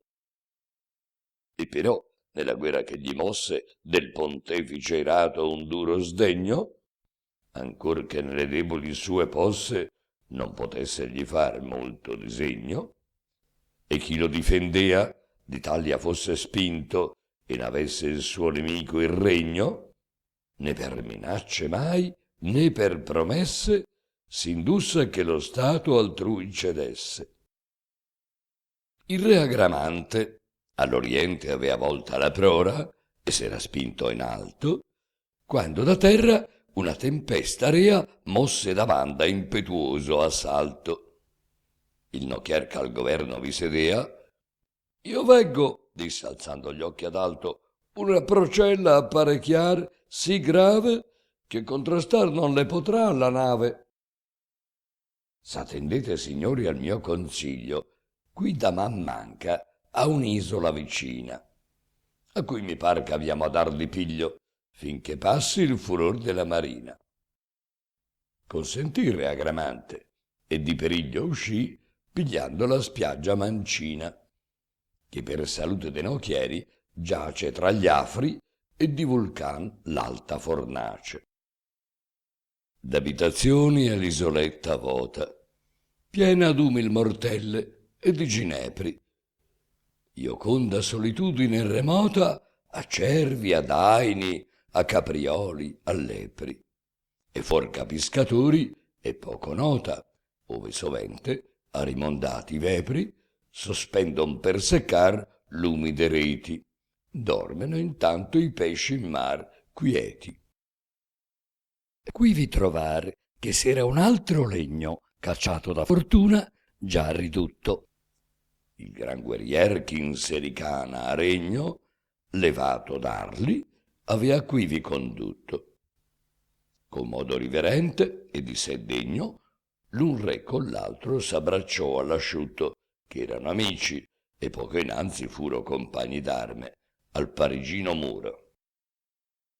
Con molto dispiacer Gradasso intese del re Agramante le fortune avverse, poi confortollo, e come re cortese con la propria persona se gli offerse, ma che gli andasse all'infedel paese d'Egitto per aiuto non s'offerse.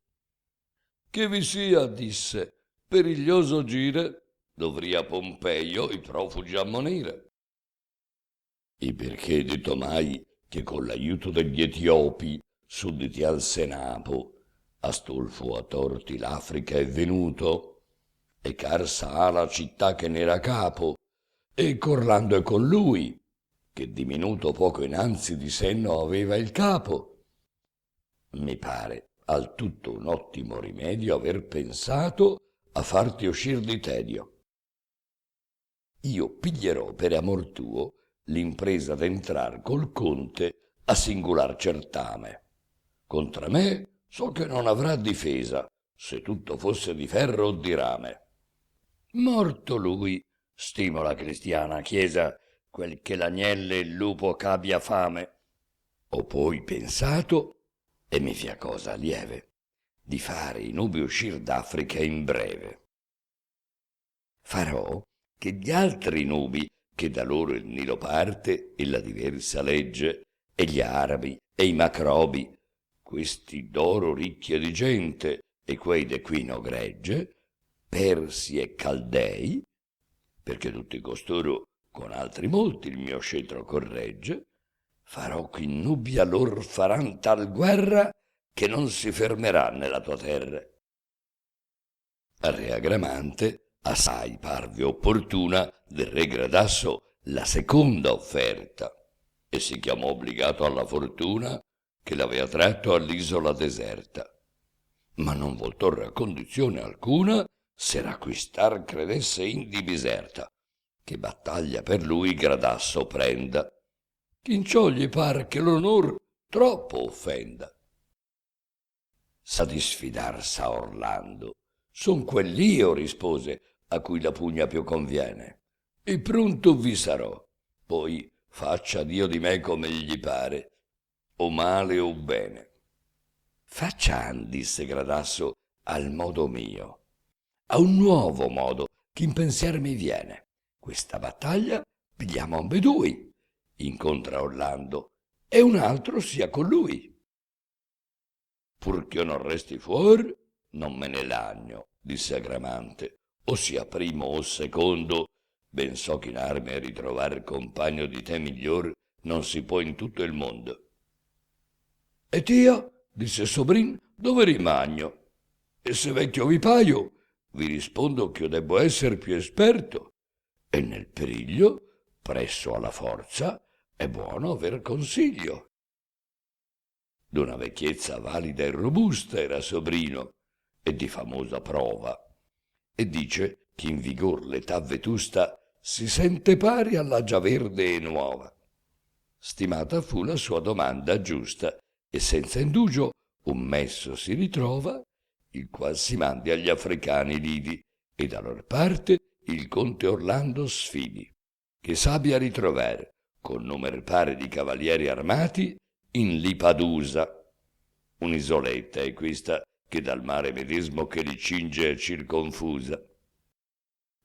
Non cessa il messo a filaremi andare, come quel che prestezza al bisogno usa, che fu a Biserta, e trovò Orlando quivi, ch'ai suoi le spoglie dividea e i captivi.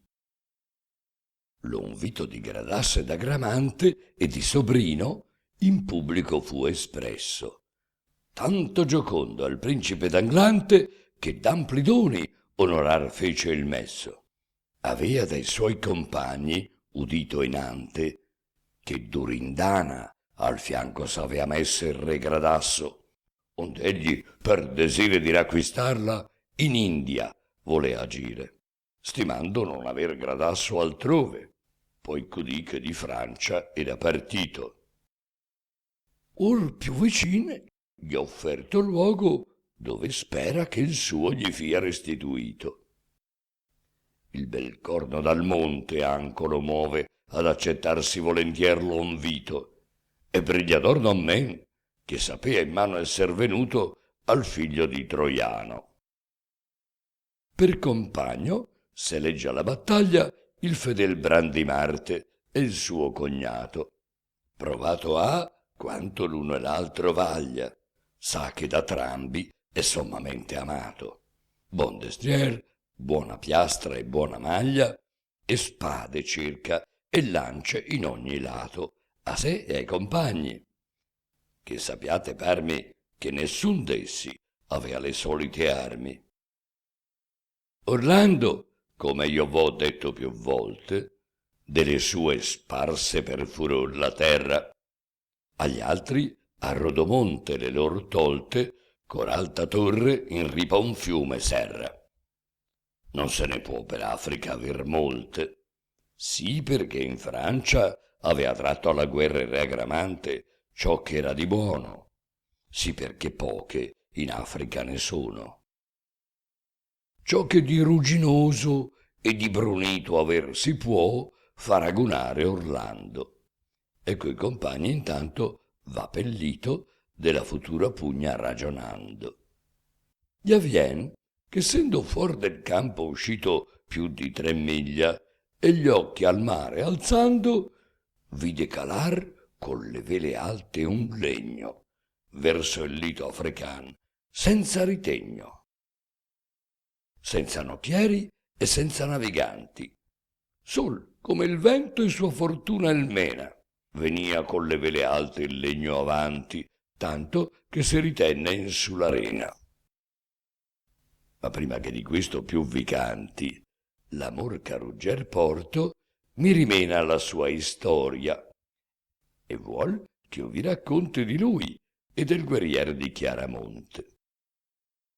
Di questi 2 guerrier dissi che tratti s'erano fuor del marziale agone, viste convenzion rompere e patti e turbarsi ogni squadra e legione. Chi prima i giuramenti abbia disfatti è stato sia di tanto mal cagione, o l'imperatore Carlo o il re Agramante studian saper da chi lor passa avante. Un servitore intanto di Ruggero, che era fedele e pratico ed astuto, né per conflitto dei due campi fiero avea di vista il patron mai perduto, venne a trovarlo e la spada e il destriero gli diede perché ai suoi fosse in aiuto. Montò Ruggero e la sua spada tolse, ma nella zuffa entrar non però volse. Quindi si parte, ma prima rinuova la convenzion che con Rinaldo avea, che se per giuro il suo Agramante trova, lo lascerà con la sua setta rea. Per quel giorno Rugger fare altra prova d'arme non volse, ma solo attendea a fermar questo e quello e a domandarlo chi prima ruppe, o il re Agramante o Carlo.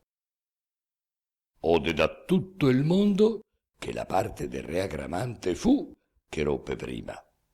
Ruggero ama Agramante e se si parte da lui per questo, error non lieve stima.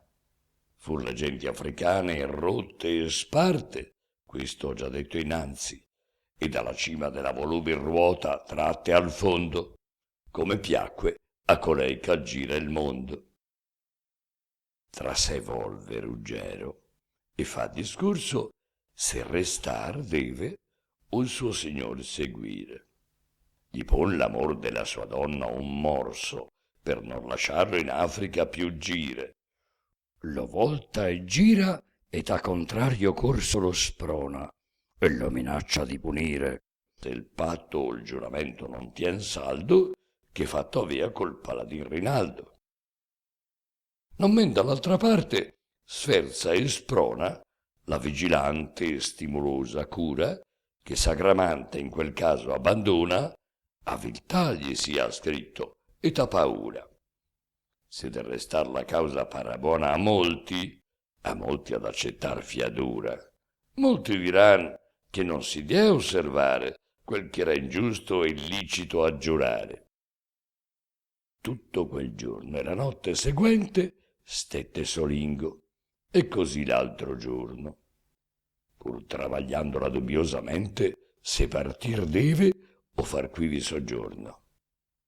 Per signor suo conclude finalmente di fargli dietro in Africa ritorno. Poteagli molto il coniugale amore, ma vi potea più il debito e l'onore. Torna verso Arli, che trovarvi spera l'armata ancor, che in Africa il trasporti. Né legno in mar, né dentro alla riviera, né saracini vede, se non morti. Seco al partire ogni legno che vera trasse Agramante, e il resto arse nei porti. Fallitogli il pensier, prese il cammino verso Marsiglia, per lito marino. A qualche legno pensa dar di piglio, caprieghi o forza, il porti all'altra riva. Già v'era giunto del danese il figlio, con l'armata de barbari captiva. Non si avrebbe potuto un gran dimiglio gittar nell'acqua, tanto la copriva la spessa moltitudine de navi, di vincitori e di prigioni gravi. Le navi de pagani, che avanzarono dal fuoco e dal naufragio quella notte, eccetto poche che in fuga n'andaro, tutte a Marsiglia avea Dudon condotte. 7 di quei che in Africa regnaro, che, poiché le lor genti vider rotte, con 7 legni lor s'eran renduti, stavan dolenti, lacrimosi e muti. Era Dudon sopra la spiaggia uscito, che a trovar Carlo andar volea quel giorno, e de cattivi e de lor spoglie, ordito con lunga pompa, avea un trionfo adorno. Eran tutti prigion stesi nel lito, e i nuovi vincitori allegri intorno, che faceano del nome di Dudone intorno risonar la regione. venne in speranza di lontan Ruggero che questa fosse armata da Gramante, e per saperne il vero urtò il destriero, ma riconobbe, come fu più innante, il re di Nasamona prigioniero, Baliverzo, Agricalte e Farurante, Manilardo e Clarindo e Rimedonte, che piangendo tenean bassa la fronte. Rugger che gli ama sofferir non puote che stia nella miseria in che li trova. Qui vi sacca venir con le man vuote, senza usar forza, il pregar poco giova. La lancia abbassa e chi li tien percuote e fa del suo valor rosata prova. Stringe la spada e in un piccol momento ne fa cadere intorno più di 100.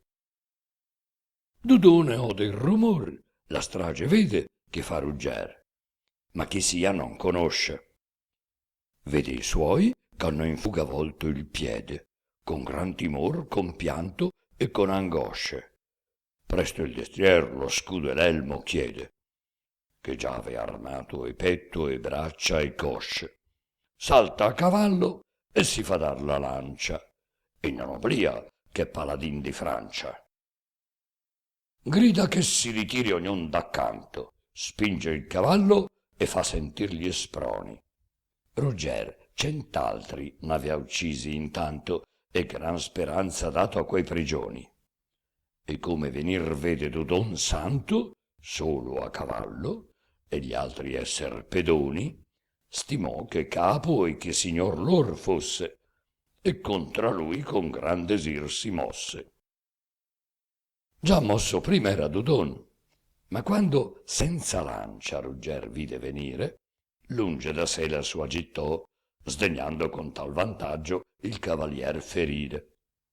Ruggero, al cortese atto riguardando, disse fra sé, costui non può mentire, ch'uno non sia di quei guerrier perfetti che paladin di Francia sono detti.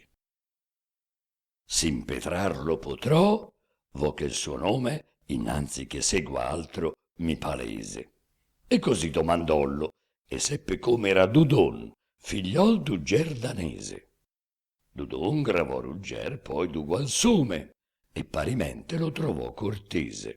Poiché i nomi tra loro sebbono detti, si disfidaro e vennero agli effetti. Avea Dudon quella ferrata mazza che in 1000 imprese gli d'eterno onore. Con essa mostra ben ch'egli è di razza di quel danese pien d'alto valore. La spada capra ogni elmo, ogni corazza, di che non era al mondo la migliore, trasse Ruggero e fece paragone di sua virtude al paladin Dudone. Ma perché in mente ogni ora avea di meno offender la sua donna che potea, ed era certo, se spargea il terreno del sangue di costui che la offendea, delle case di Francia instrutto a pieno, la madre di Dudone esser sapea Armelina, sorella di Beatrice, che era di Bradamante genitrice. Per questo mai di punta non gli trasse, e di taglio rarissimo feria. Schermiasi ovunque la mazza calasse, or ribattendo, or dandole la via. Crede Turpin che per Rugger restasse, che Dudon morto in pochi colpi avria, né mai, qualunque volta si scoperse, ferir se non di piatto lo sofferse. Di piatto usar potea come di taglio Rugger la spada sua, ch'avea gran schena. E quivi, a strano gioco di sonaglio, sopra Dudon con tanta forza mena, che spesso agli occhi gli pon tal barbaglio, che si ritien di non cadere appena. Ma per esser più grato a chi m'ascolta, io differisco il canto a un'altra volta.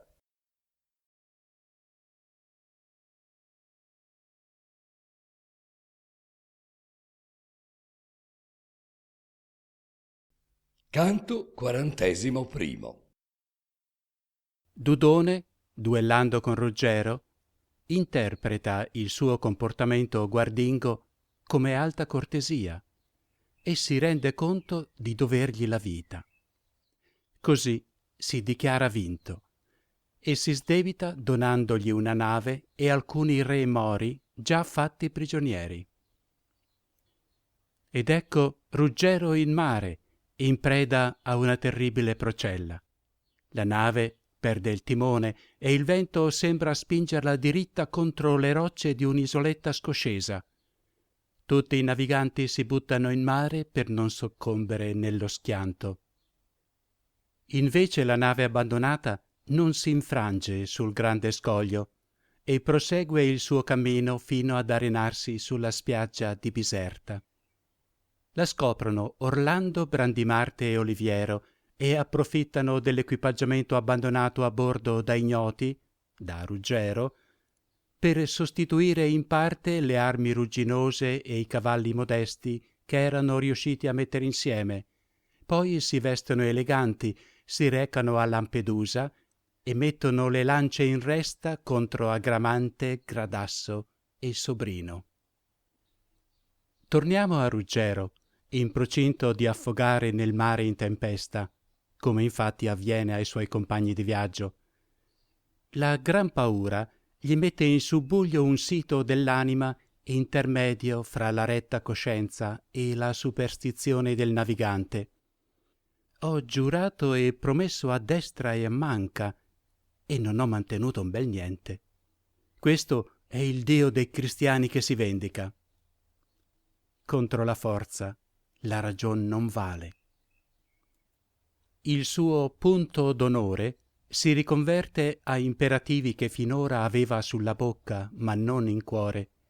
Egli fa voto che se scampa passerà senza indugio nel campo di Carlomagno e non terrà mai più a Ciancia Bradamante, ma la sposerà sul serio.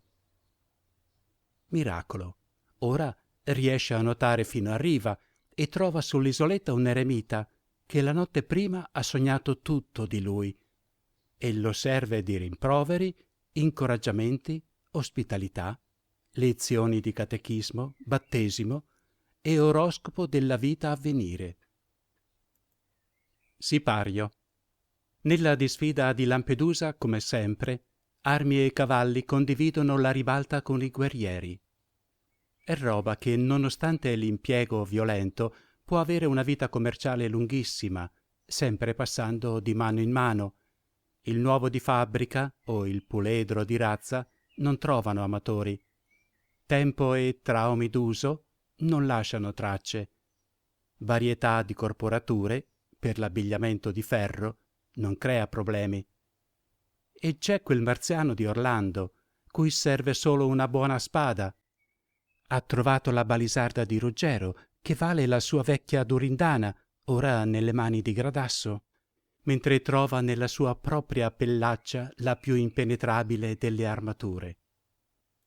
Gradasso vede con disperazione Balisarda fendergli l'armatura fatata e coprirlo di sangue, mentre a quel bestione di Orlando, pur facilmente denudato di un'armatura mediocre, si può rintronare la coccia, ma resta sempre come nuovo.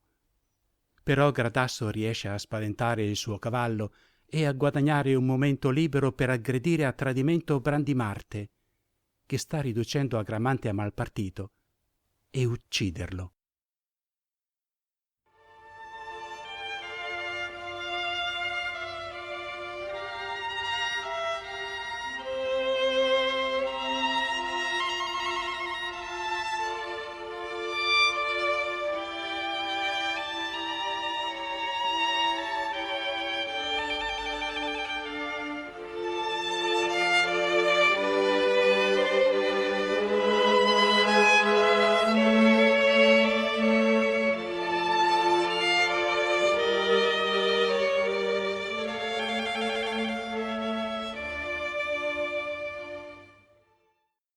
L'odor che è sparso in ben nutrita e bella o chioma o barba o delicata vesta di giovane leggiadro o di donzella, ch'amor sovente lacrimando desta, si spira e fa sentir di sé novella, e dopo molti giorni ancora resta, mostra con chiaro ed evidente effetto come a principio buono era e perfetto. L'almo liquor che ai meditori suoi fece Icaro gustar con suo gran danno, e che si dice che già Celte e Boi fe passar l'Alpe e non sentir l'affanno, mostra che dolce era a principio, poi che si serva ancor dolce al fin dell'anno. L'arbor, ch'al tempo rio foglia non perde, mostra che a primavera era ancor verde. L'inclita stirpe che per tanti lustri mostrò di cortesia sempre gran lume, e par ch'ognor più ne risplenda e illustri, fa che con chiaro indizio si presume che chi progenerò gli estensi illustri dovea d'ogni laudabile costume che sublimare al ciel gli uomini suole, splender non men che fra le stelle il sole.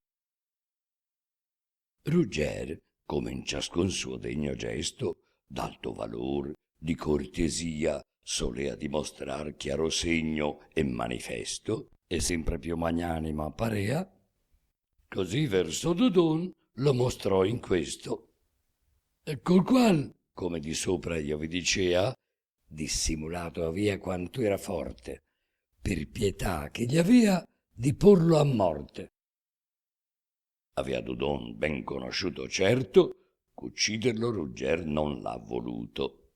Per corsa ritrovato allo scoperto, or stanco, sì che più non ha potuto, poiché chiaro comprende e vede aperto che gli ha rispetto e che va ritenuto, quando di forza e di vigor va almeno, di cortesia non vuol cedergli almeno. Per Dio, dice, signore, pace facciamo, che esser non può più la vittoria mia, esser non può più mia, che già mi chiamo vinto e prigion della tua cortesia. Rugger rispose, ed io la pace bramo non men di te, ma che con patto sia che questi 7 re, che hai qui legati, lasci che in libertà mi siano dati. E gli mostrò quei 7 re ch'io dissi, che stavano legati a capo chino, e gli soggiunse che non gli impedissi pigliar con essi in Africa il cammino. E così furono in libertà remissi quei re, che gliel concesse il paladino, e gli concesse ancor col legno tolse quel che a lui parve, e verso Africa sciolse. Il legno sciolse e fe scioglier la vela, e se diè al vento perfido in possanza, che da principio la gonfiata tela drizzò a cammino, ed è al nocchier baldanza. Il lito fugge, e in tal modo si cela, che par che ne sia il mar rimaso sanza. Nell'oscurar del giorno fece il vento chiara la sua perfidia e il tradimento. Mutossi dalla poppa nelle sponde, indi alla prora, e qui non rimase anco, ruota la nave e tinocchiar confonde, cor di dietro, or dinanzi, or loro è al fianco. Sorgono altiere e minacciose l'onde, mugliando sopra il mar va il gregge bianco. Di tante morti in dubbio e in pena stanno, quante son l'acque ch'a ferirli vanno. Or da fronte, or da tergo il vento spira, e questo innanzi e quello adietro caccia, un altro da traverso il legno aggira, e ciascun pur naufragio gli minaccia. Quel che siede al governo, alto sospira, pallido e sbigottito nella faccia, e grida invano, e invan con mano accenna, or di voltare, or di calar l'antenna.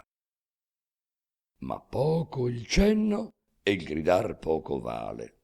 Tolto è il veder dalla piovosa notte, la voce senza udirsi in aria sale, in aria che feria con maggior botte de naviganti il grido universale, e il fremito delle onde insieme rotte, e in prora e in poppa e in amendue le bande non si può cosa udir che si commande.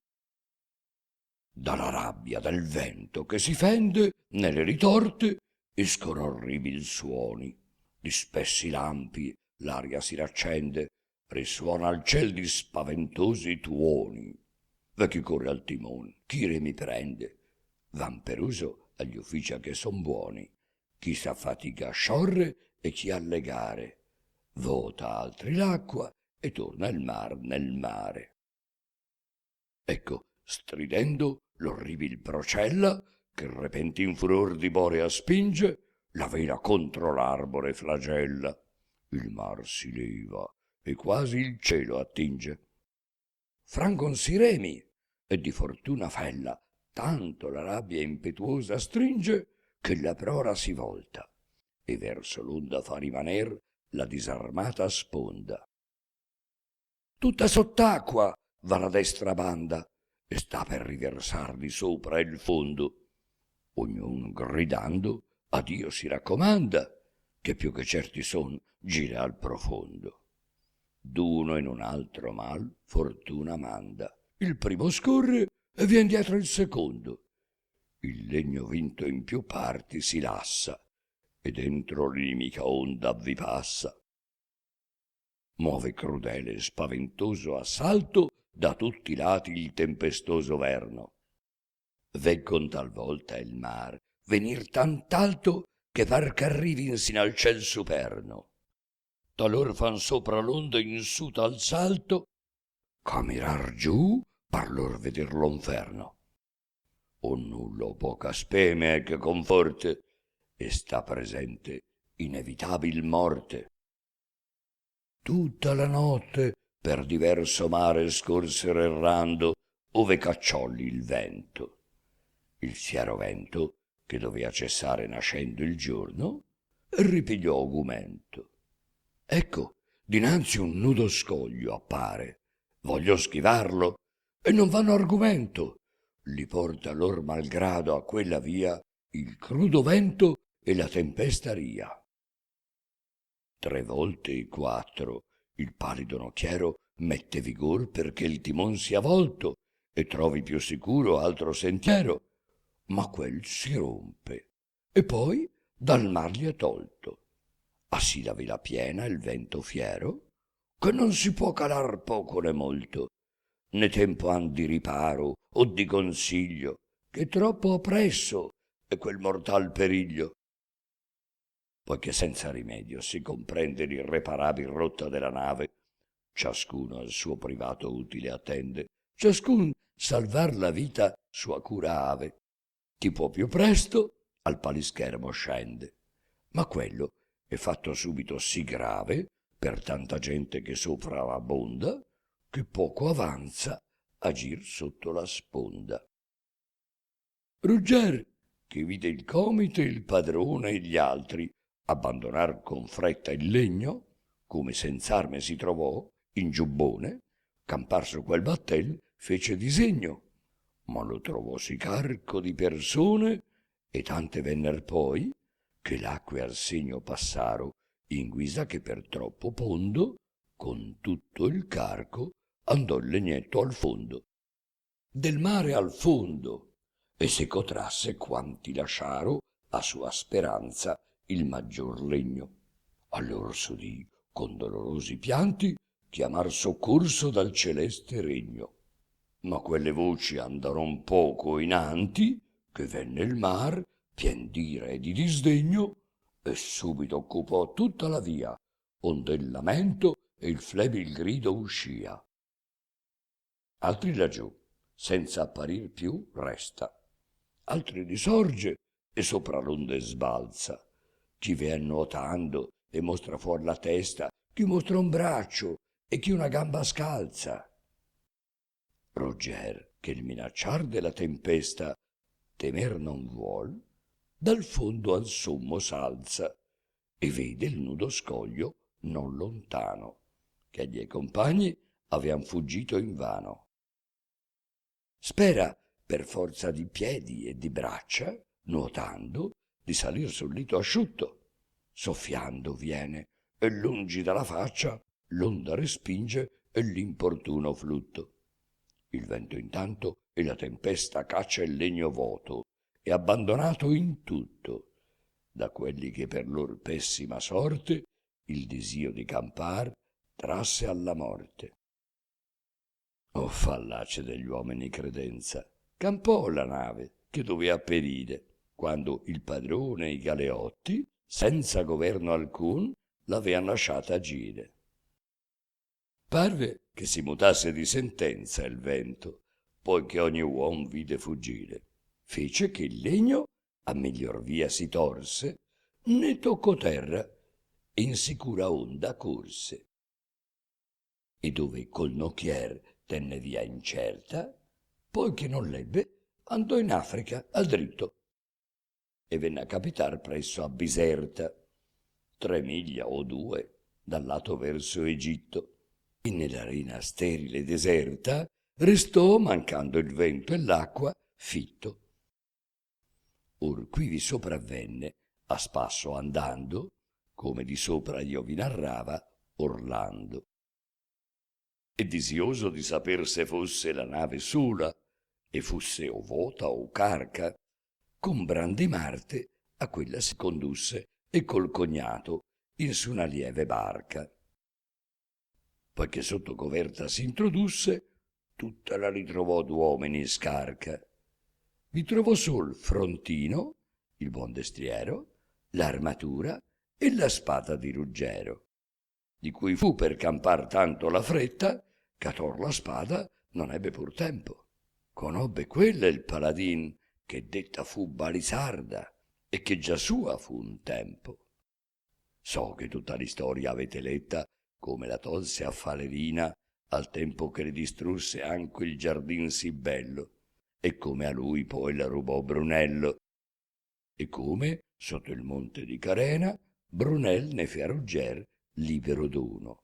Di che taglio ella fosse e di che schena n'avea già fatto esperimento buono, io dico Orlando, e però n'ebbe piena letizia e ringraziò nel sommo trono, e si credette, e spesso il disse dopo, che Dio gliele mandasse a sì grande uopo.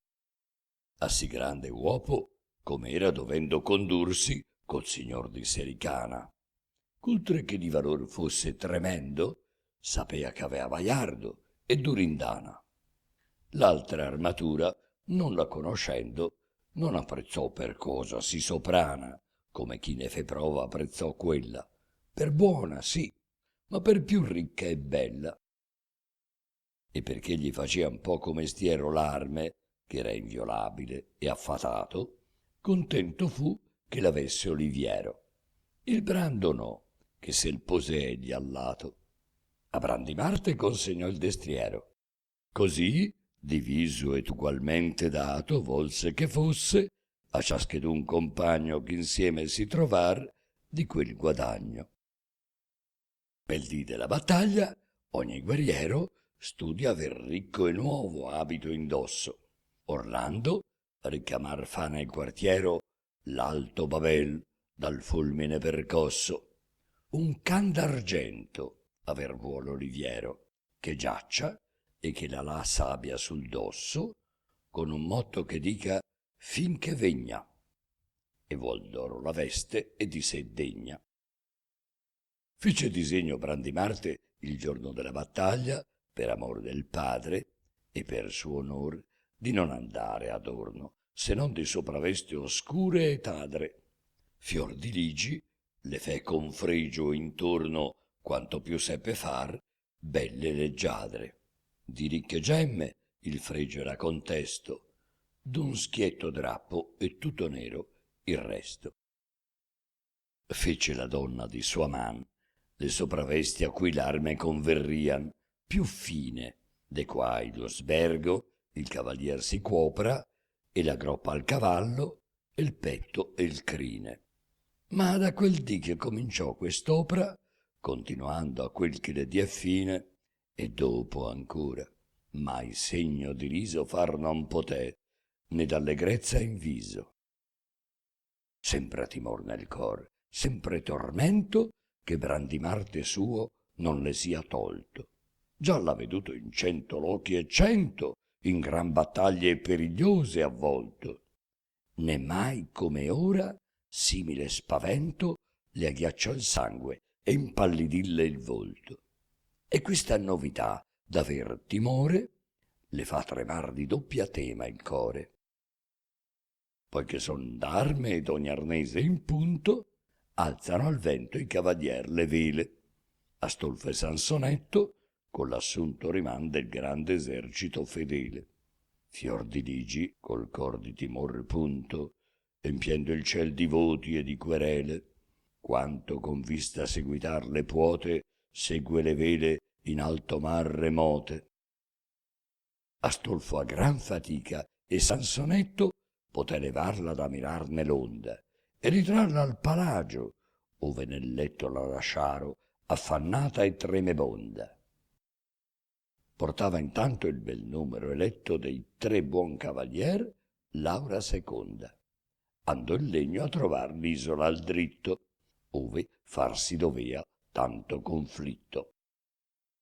Sceso nel lito, il cavalier d'Anglante, il cognato Oliviero e Brandimarte, col padiglione il lato di Levante primi a occupar, ne forse il fer senz'arte.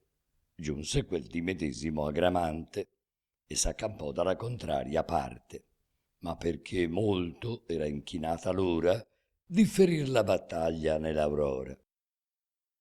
Di qua e di là, sino alla nuova luce, stanno alla guardia i servitori armati.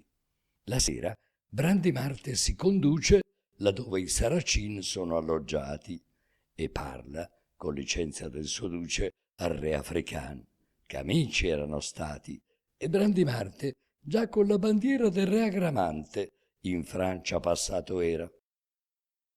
Dopo i saluti e il giunger mano a mano, molte ragion, siccome amico, disse il fedel cavaliero al re pagano, perché a questa battaglia non venisse, e di ripogli ogni cittade in mano, che sia tra il Nilo e il signo ch'Ercol fisse, con volontà d'Orlando gli offeria, se creder volea al figlio di Maria. Perché sempre v'ho amato e t'amo molto, questo consiglio, gli dicea, vi dono, e quando già, signor, per me l'ho tolto, creder potete ch'io l'estimo buono.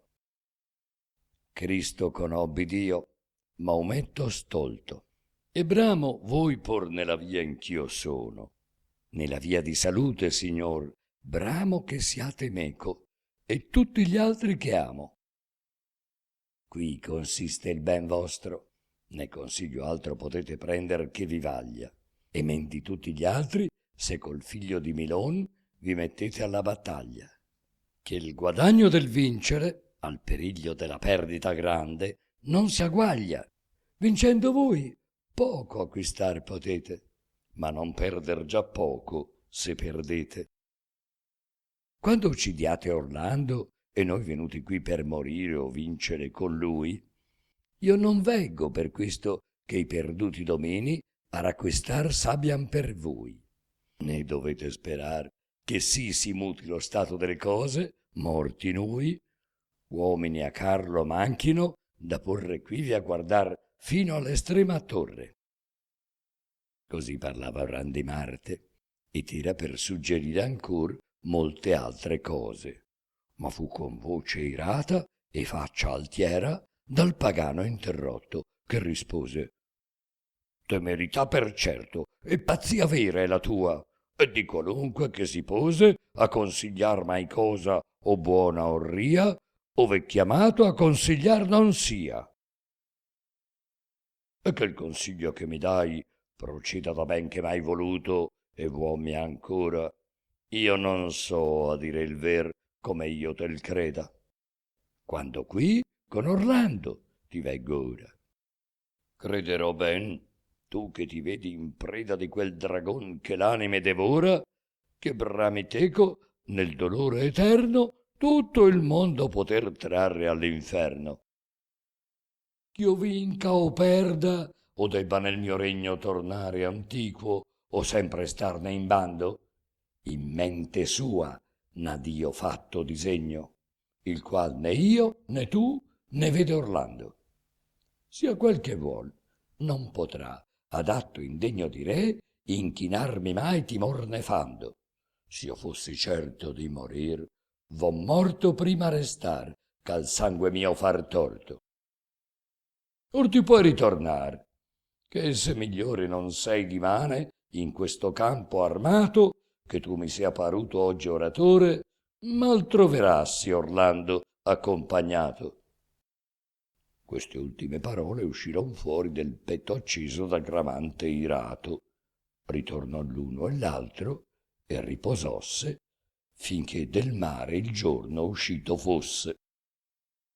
Nel biancheggiar della nuova alba, armati, e in un momento fur tutti a cavallo.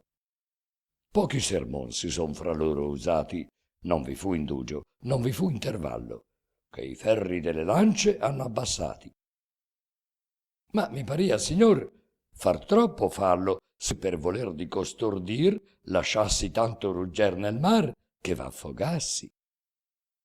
Il giovinetto, con piedi e con braccia, percotendo venia l'orribilonda, il vento e la tempesta gli minaccia, ma più la conscienzia lo confonde.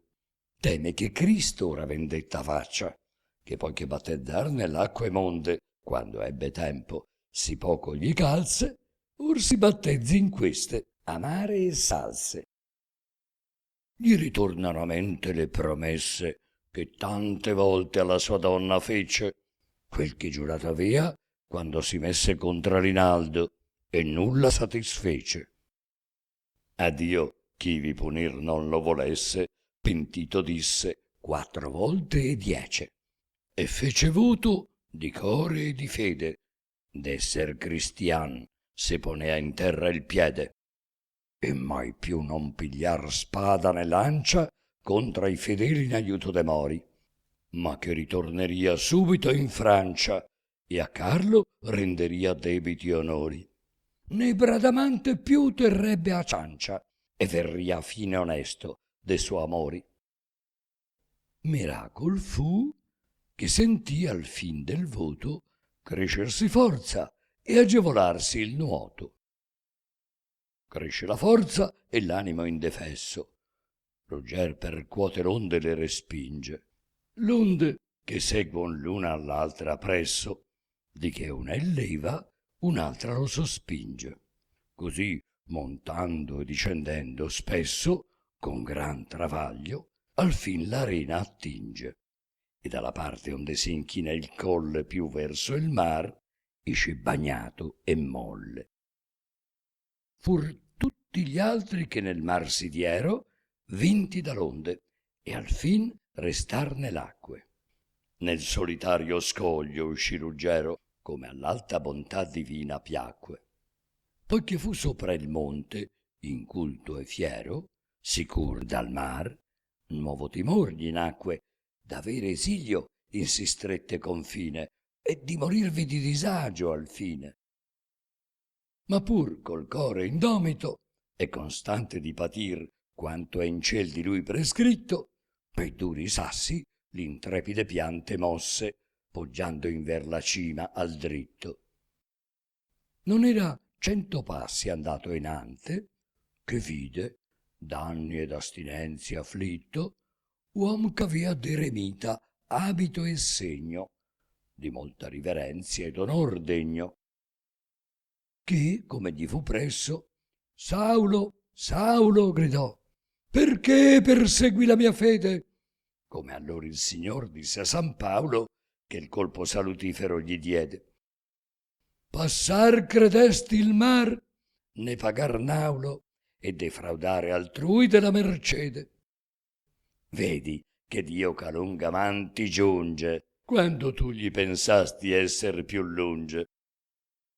E seguitò il santissimo eremita, il qual la notte innanzi avuto avea in vision da Dio che con sua ita allo scoglio rugger giunger dovea.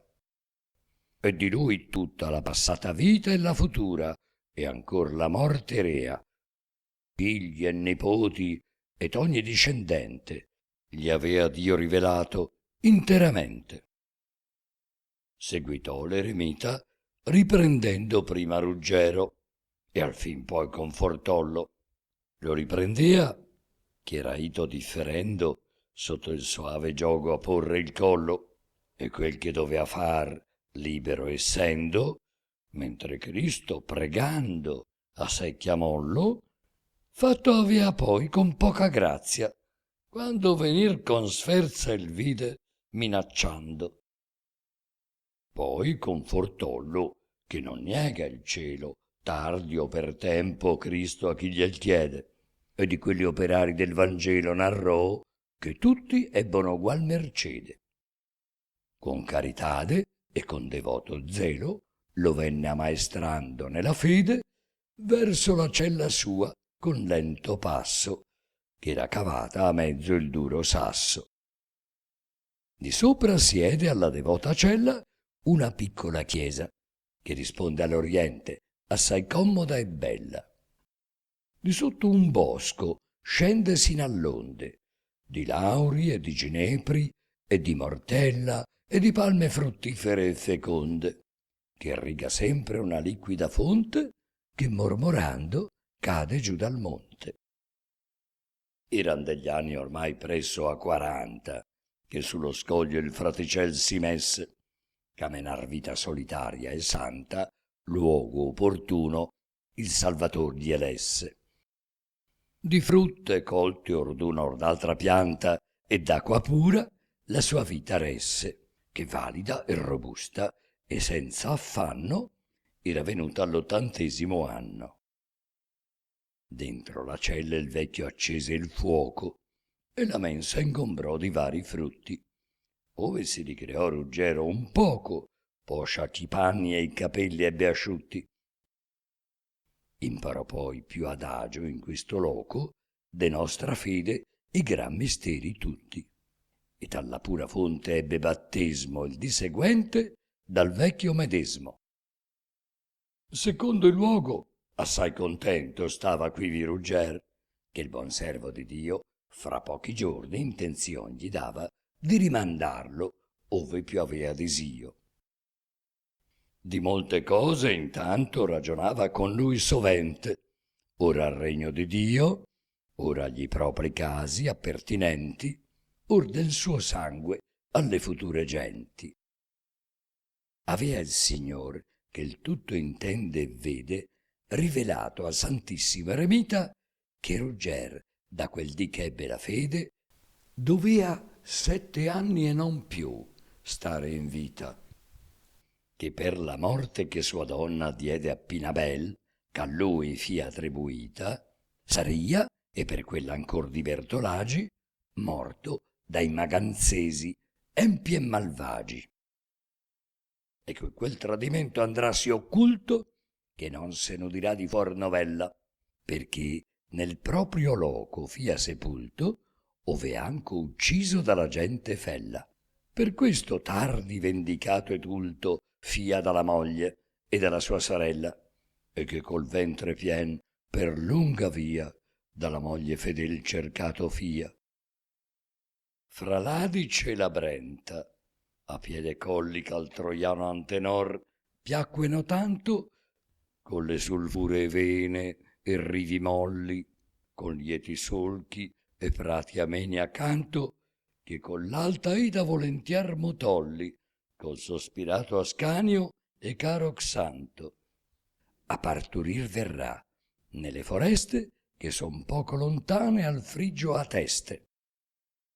E chi in bellezza ed in valor cresciuto il parto suo, che fu Rugger fia detto, e del sangue troian riconosciuto, da quei troiani in lor signor fia eletto, e poi da Carlo, a cui sarà in aiuto incontra i Longobardi, giovinetto, dominio giusto avrà del bel paese e titolo onorato di marchese.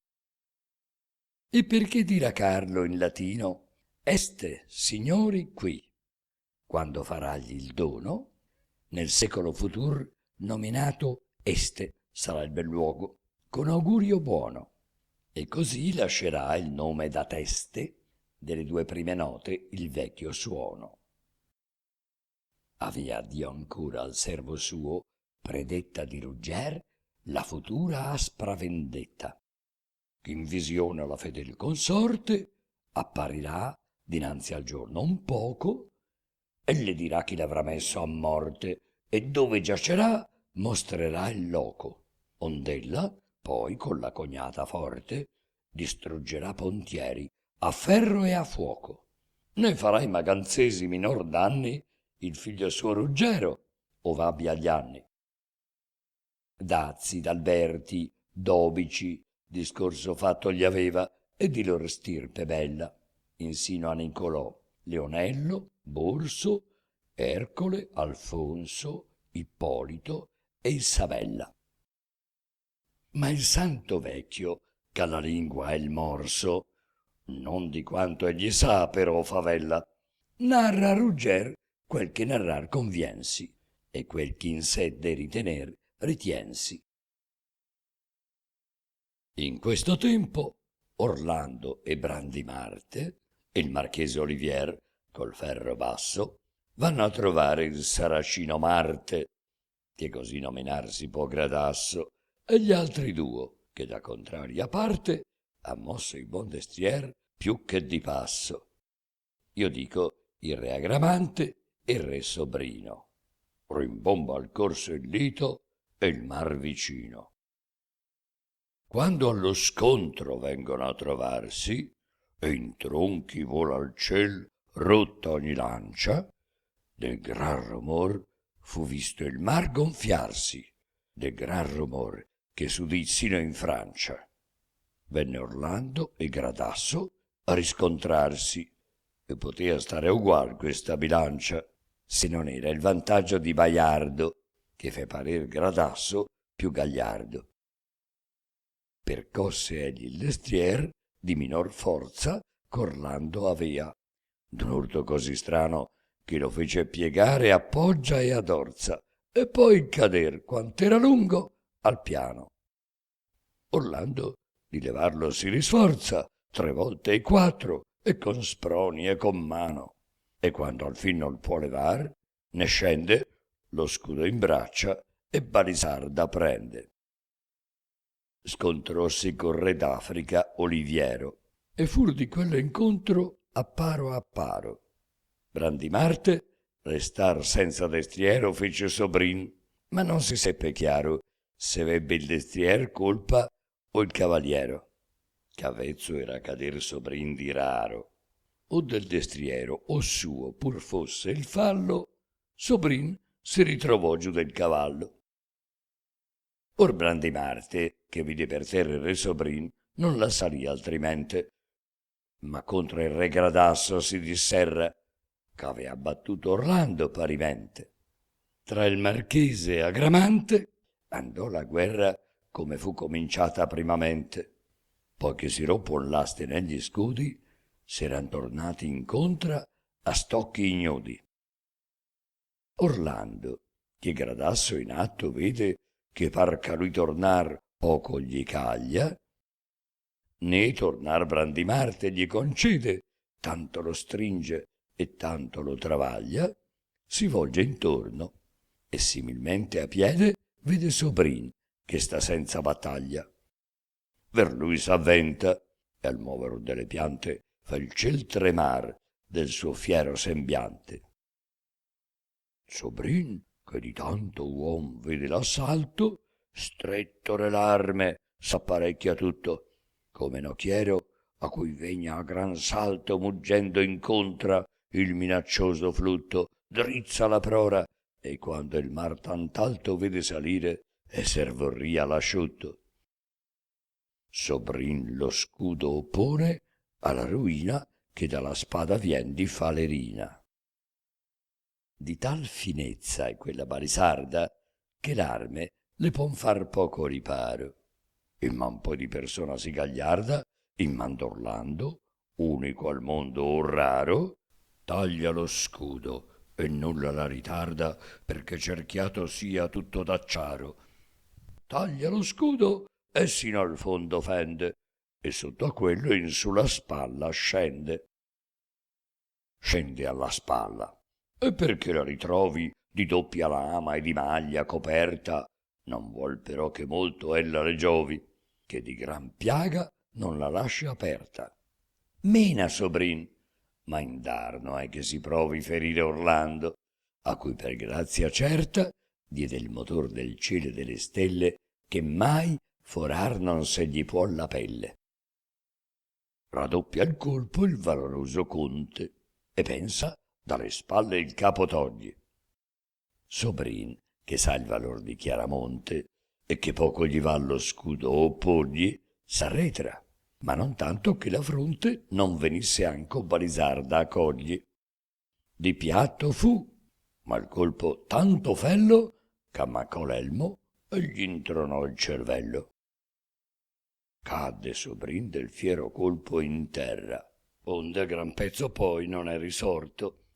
Crede finita aver con lui la guerra il paladino, e che si giaccia morto, e verso il re Gradasso si disserra, che Brandimarte non meni a mal porto, che il pagan d'arme di spada l'avanza, e di destriero, e forse di possanza.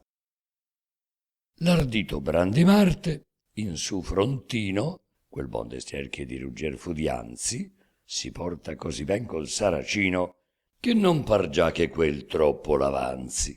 E se gli avesse un sbergo così fino come il pagan, gli staria meglio innanzi. Ma gli convien che mal si sente armato, spesso dal luogo or d'uno or d'altro lato.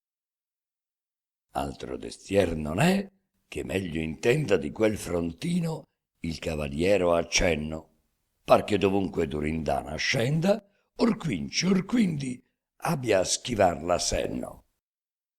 A Gramante Olivier battaglia orrenda altrove fanno, e giudicarsi denno per due guerrier di pari in arme accorti, e pochi differenti in esser forti. Avea lasciato, come ho dissi, Orlando, sobrino in terra, e contra il re Gradasso soccorrer Brandimarte disiando, come si trovò a pie, venia a gran passo. Era vicin per assalirlo, quando vide in mezzo del campo andare a spasso il buon cavallo onde Sobrin fu spinto, e per averlo presto si fu accinto. Ebbe il destrier, che non trovò contesa, e levò un salto ed entrò nella sella. Nell'una man la spada tien sospesa, mette l'altra alla briglia, ricca e bella. Gradasso vede Orlando, e non gli pesa che a lui ne viene, e per nome l'appella. Adesso è a Brandimarte e all'altro, spera far parer notte e che non sia ancor sera. Voltasi al conte e Brandimarte l'assa, e d'una punta lo trova al camaglio. Fuor che la carne ogni altra cosa passa, per forar quella è vano ogni travaglio. Orlando un tempo balisarda abbassa, non vale incanto ove la mette il taglio, l'elmo, lo scudo, lo sbergo e l'arnese, venne fendendo in giù ciò che la prese. E nel volto e nel petto e nella coscia lasciò ferito il re di Sericana, di cui non fu mai tratto sangue, poscia che ebbe quell'arme. O gli par cosa strana che quella spada, in a dispetto e angoscia, le tagli or sì, neppure Durindana. E se più lungo il colpo era, o più presso, l'avria dal capo insino al ventre fesso. Non bisogna più aver nell'arme fede come avea dianzi, che la prova è fatta. Con più riguardo e più ragion procede che non solea, meglio al parar si adatta. Brandimarte, ch'Orlando entrato vede che gli ha di manco la battaglia tratta, si pone in mezzo all'una e all'altra pugna, perché in aiuto ove è bisogno giugna. Essendo la battaglia in tale stato, Sobrin, che era giaciuto in terra molto, si levò, poiché in sé fu ritornato, e molto gli dolea la spalla e il volto. Alzò la vista e mirò in ogni lato. Poi, dove vide il suo signor, rivolto per dargli aiuto, i lunghi passi torse, tacito sì, che alcun non se n'accorse. vien dietro ad Olivier, che tenea gli occhi alla gramante e poco altro attendea, e gli ferì nei deretan ginocchi il destrier di percossa in modo rea, che senza indugio è forza che trabocchi. Cade Olivier, nel piede aver potea il manco piè, ch'al non pensato caso sotto il cavallo in staffa era rimaso. Sopra il raddoppia il colpo e di riverso gli mena, e se gli crede il capo torre, ma lo vieta l'acciar lucido e terso, che temprò già Vulcan, portò già e torre.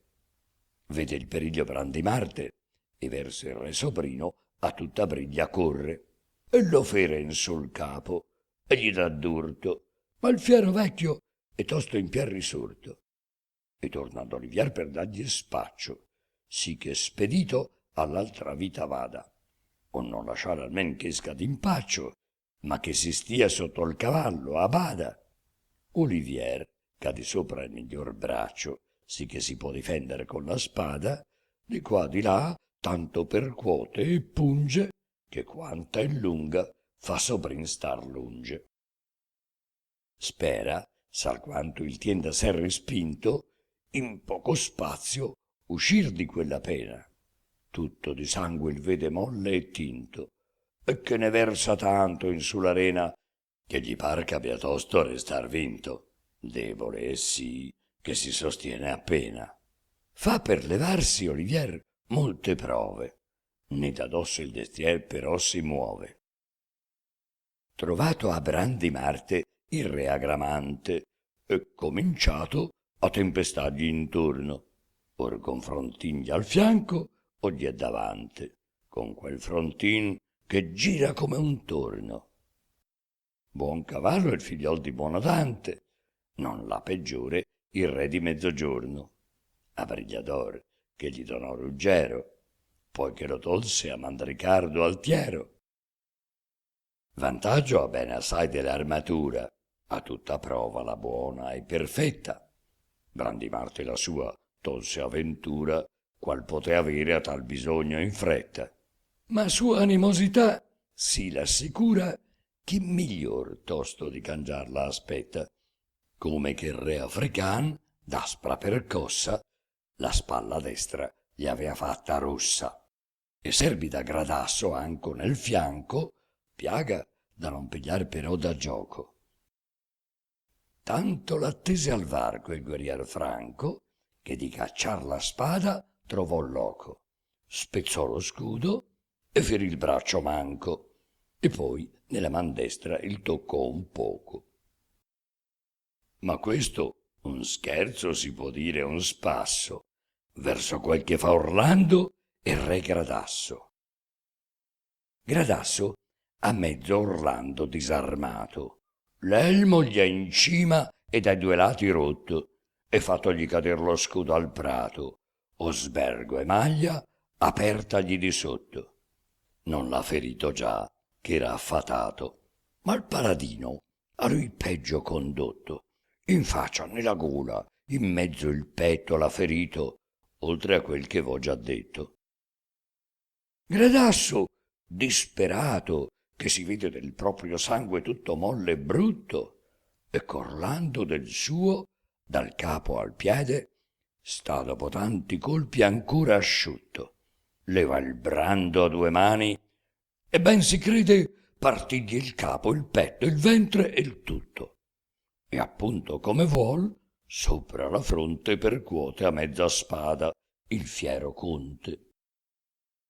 E s'era altro ch'Orlando l'avria fatto, l'avria sparato fin sopra la sella, ma come colto l'avesse di piatto, la spada ritornò lucida e bella. Della percossa Orlando stupefatto vide, mirando in terra, alcuna stella. Lasciò la briglia, e il brando avria lasciato, ma di catena al braccio era legato. Del suon del colpo fu tanto smarrito il corridor ch'Orlando avea sul dorso, che discorrendo il polveroso lito, mostrando gia quanto era buono al corso, Della percossa il conte tramortito non ha valor di ritenergli il morso. Segue Gradasso e l'avria tosto giunto, poco più che Baiardo avesse punto. Ma nel voltar degli occhi il re Agramante vide condotto all'ultimo periglio, che nell'elmo il figliuol di Monodante col braccio manco gli ha dato di piglio, e gliel'ha dislacciato già davante, e tenta col pugnal nuovo consiglio. Né gli può far quel re difesa molta, perché di man gli ha ancor la spada tolta. Volta Gradasso, e più non segue Orlando, ma dove vede il re Agramante accorre. L'incauto Brandimarte, non pensando ch'Orlando costui lasci da sé torre, non gli ha negli occhi nel pensiero, instando il coltel nella gola al pagan porre. Giunge Gradasso e a tutto suo potere con la spada a due man l'elmo gli fere. Padre del ciel, dà fra gli eletti tuoi spiriti luogo al martir tuo fedele, che giunto al fin de tempestosi suoi viaggi in porto ormai lega le vele. Ah, Durindana, dunque esser tu puoi al tuo signore Orlando sì crudele che la più grata compagnia e più fida che gli abbia al mondo innanzi tu gli uccida. Di ferro un cerchio grosso era 2 dita intorno all'elmo, e fu tagliato e rotto dal gravissimo colpo, e fu partita la cuffia dell'acciar che era di sotto. Brandimarte, con faccia sbigottita, giù dal destrier si riversciò di botto, e fuor del capo fe con larga vena correr di sangue un fiume in su l'arena. Il conte si risente e gli occhi gira, ed al suo Brandimarte in terra scorto, e sopra in atto il sericagli mira, che ben conoscer può che gliel'ha morto. Non so se in lui poté più il duolo o l'ira, ma da piangere il tempo avea sì corto che restò il duolo e l'ira uscì più in fretta.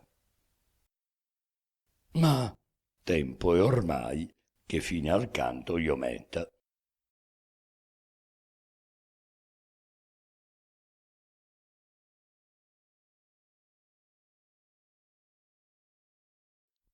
Canto 42. A Lampedusa, Orlando decapita Agramante e sbudella Gradasso. Il tempo che passaro i mori d'Africa il mare, assegnato alla narrazione, finisce qui. Ora il furioso sfocerà con agio nel gran delta delle conclusioni, intricato come la trama, o come il delta padano, dove allora giaceva Ferrara, prima delle bonifiche. Naturalmente la mappa è quella stessa del poema. Ricapitoliamo. Si concluderanno ad uno i 3 poemi che compongono l'insieme, ben distinti, seppur intrecciati e aperti alla libera circolazione dei personaggi.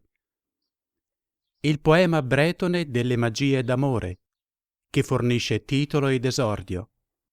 Ruota intorno ad Angelica, che ha vocazione domestica ma si ritrova seduttrice universale. Vi spiccano guerrieri cristiani, Orlando furioso e Astolfo, restauratore del suo senno. Rinaldo, maniaco per effetto di un farmaco, l'acqua della fonte dell'amore. Il poema carolingio della guerra e dell'amor grezzo, ai quali si sarebbe aggiunto il tradimento bellico, secondo la tradizione, se l'Ariosto si fosse persuaso ad amalgamarvi i tardivi 5 canti. Vi spiccano campioni mori, Rodomonte, Mandricardo, e donne vittime o calcolatrici, Isabella, Doralice. I campioni cristiani vincono la guerra, ma di solito hanno maggior rilievo altrove, e qui sono sovrastati dai trucchi delle potenze celesti che parteggiano per loro se non vengono irritate. Il poema sentimentale dell'alternativa fra amor coniugale e libertà, con donne volitive, Bradamante e Marfisa, e uomo amletico, Ruggero. Questo è il ramo attivo del delta. La via della conclusione non sarà banale, ma passerà per un ultimo sviluppo, più che mai romanzesco. Avranno opportune conclusioni, ciascuno a suo modo, anche gli accessori. Le introduzioni dell'autore ai canti, i giornalini, le novelle e infine la celebrazione della casa d'este, inserita nel terzo poema come un marchio di sponsor insolitamente esteso. Benché sia diluita dentro la narrazione, per fortuna non vi interferisce. Riconosciute le sue ragioni e dignità, resta pur sempre un ingrediente occasionale un po' noioso. Fosse solo per quello, da un pezzo non leggeremmo più il Furioso. Il primo a chiudersi è il poema Bretone. Personalmente Angelica era scomparsa all'orizzonte fin dal canto 30°, ma non si poteva dire del tutto uscita di scena finché vi restavano le sue vittime. In questo canto Rinaldo, ultima vittima della prima donna, la va a cercare, benché la sappia partita con Medoro. Mentre attraversa la selva delle Ardenne, per tanti secoli luogo di sortilegio, prima di diventare teatro di Blitzkrieg, si imbatte in allegorie della gelosia e dello sdegno. Beve l'antidoto alla fonte del disamore e, dopo Orlando, risana anche lui.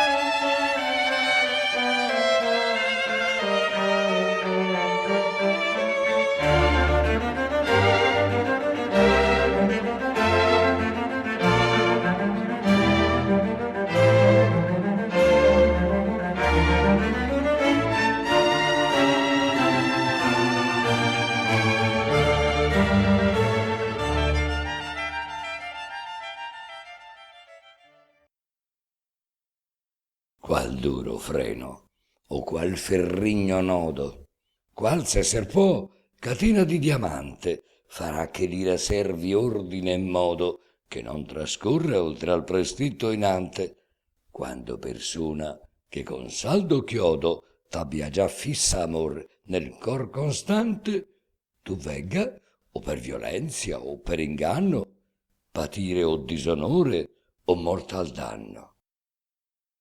E sa crudel, sa d'inumano effetto, quell'impeto talor l'animo svia, merita e scusa, perché allor del petto non ha ragione imperio né balia. Achille, poiché sotto il falso elmetto vide Patroclo insanguinar la via, d'uccider chi l'uccise non fu sazio, se non traea, se non ne facea strazio. Invitto Alfonso, simile ira, accese la vostra gente, il dì che vi percosse la fronte il grave sasso, e si v'offese, c'ognon pensò che l'alma gita fosse. L'accese in tal furor, che non difese vostri nemici, argini o mura o fosse, che non fossino insieme tutti morti, senza lasciar chi la novella porti. Il vedervi cader causò il dolore che i vostri a furor mosse e a crudeltade. S'eravate in pie voi, forse minore licenzia avrian avute le loro spade. Eravi assai che la Bastia in manche ore v'aveste ritornata in podestade, che tolta in giorni a voi non era stata da gente cordovese e di Granata. Forse fu da Dio vindice permesso che vi trovaste a quel caso impedito, acciò che il crudo e scelerato eccesso che dianzi fatto avean fosse punito, che poi chi lor man vinto si fu messo il miser vestidel, lasso e ferito, senz'arme fu tra 100 spade ucciso, dal popul la più parte circonciso. Ma per ch'io vo concludere, vi dico che nessun'altra quell'ira pareggia, quando signor, parente o sozio antico dinanzi agli occhi ingiuriar ti veggia. Dunque ben dritto per sì caro amico, che subitira il cor d'Orlando feggia, che dell'orribil colpo che gli diede il re Gradasso, morto in terra il vede. Qual nomade pastur che veduto abbia fuggir strisciando l'orrido serpente, che il figliol che giocava nella sabbia, ucciso gli ha col venenoso dente, stringe il baston con colera e con rabbia, dalla spada d'ogni altra più tagliente, stringe con ira il cavalier d'Anglante. Il primo che trovò fu il re Agramante, che sanguinoso e della spada privo, con mezzo scudo e con l'elmo disciolto, e ferito in più parti ch'io non scrivo, si radimandi Brandimarte tolto. Come di Piallastor sparvier mal vivo, a cui lasciò la coda invido o stolto. Orlando giunse e messe il colpo giusto ove il capo si termina col busto. Sciolto era l'elmo e disarmato il collo, sì che lo tagliò netto come un giunco. Cadde e die nel sabbion l'ultimo crollo del regnator di Libia il grave tronco.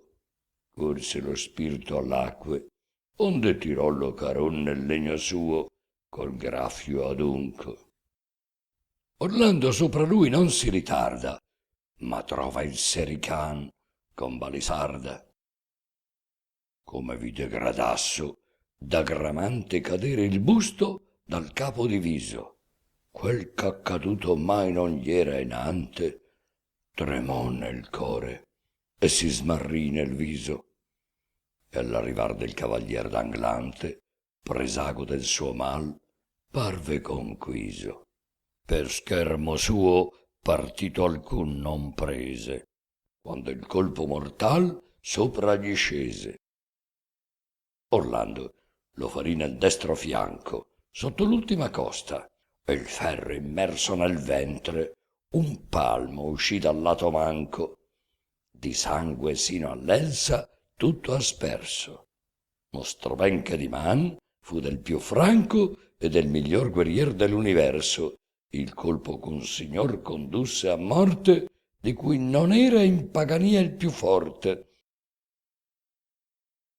Di tal vittoria, non troppo gioioso, presto di selle il paladin si getta, e col viso turbato e lacrimoso a Brandimarte suo corre a gran fretta. Gli vede intorno il campo sanguinoso, l'elmo che par ch'aperto abbia un'accetta. Se fosse stato fra il più che di scorza, difeso non l'avria con minor forza. Orlando l'elmo gli levò dal viso e ritrovò che il capo sino al naso, fra l'uno e l'altro ciglio, era diviso. Ma pur gli è tanto spirito anco rimaso, che de suoi falli al re del paradiso può domandar perdono, anzi l'occaso, e confortare il conte, che le gote sparge di pianto, a pazienzia puote. E digli: Orlando, fa che ti raccordi di me nell'orazion tue grate a Dio.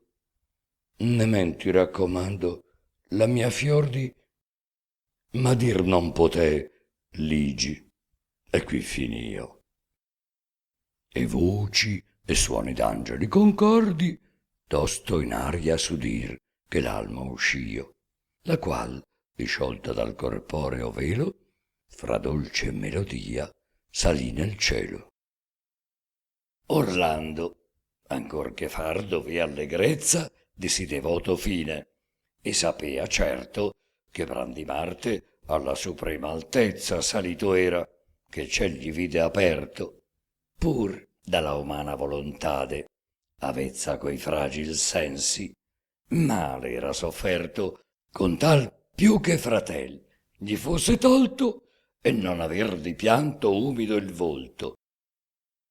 Sobrin, che molto sangue avea perduto, che gli piovea sul fianco e sulle gote, riverso già gran pezzo era caduto, e averne dovea ormai le vene vote. Ancor giace Olivier, né riavuto il piede avea, né riaverlo puote, se non ismosso, e dello star che tanto gli fece il destrier sopra, mezzo infranto.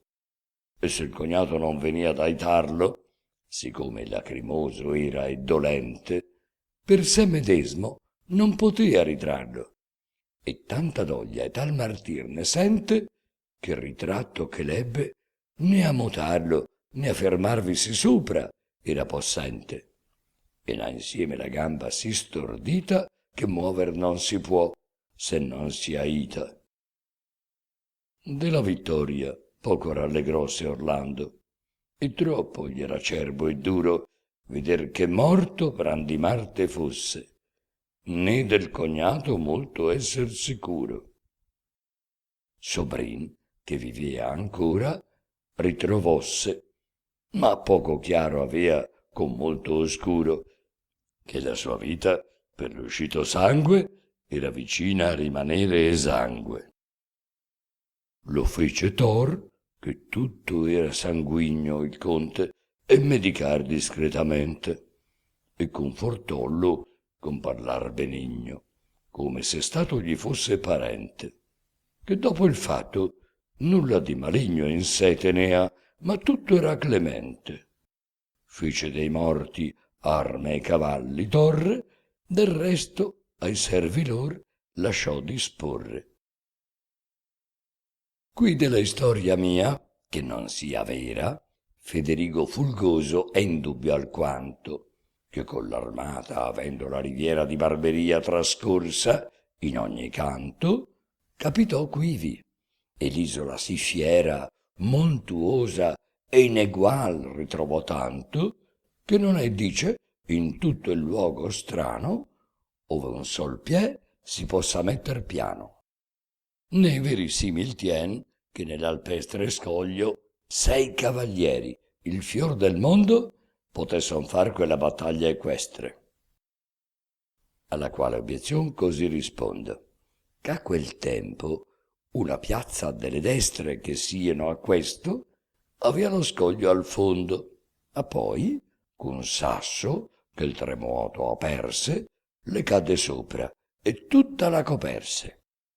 Sicché, o chiaro fulgor della fulgosa stirpe, o serena e sempre viva luce, se mai mi riprendeste in questa cosa, e forse inanti a quello invitto duce, per cui la vostra patria or si riposa, lascia ogni odio e in amor tutta s'induce. Vi priego che non siate a digli tardo, che esser può che né in questo io sia bugiardo. In questo tempo, alzando gli occhi al mare, vide Orlando venire a vela in fretta un naviglio legger che di calare facea sembiante sopra l'isoletta. Di chi si fosse io non voglio or contare, perché ho più d'uno altrove che m'aspetta. Veggiamo in Francia, poiché spinto n'hanno i Saracin, se mesti o lieti stanno. Veggiam che fa quella fedele amante che vede il suo contento ir sì lontano.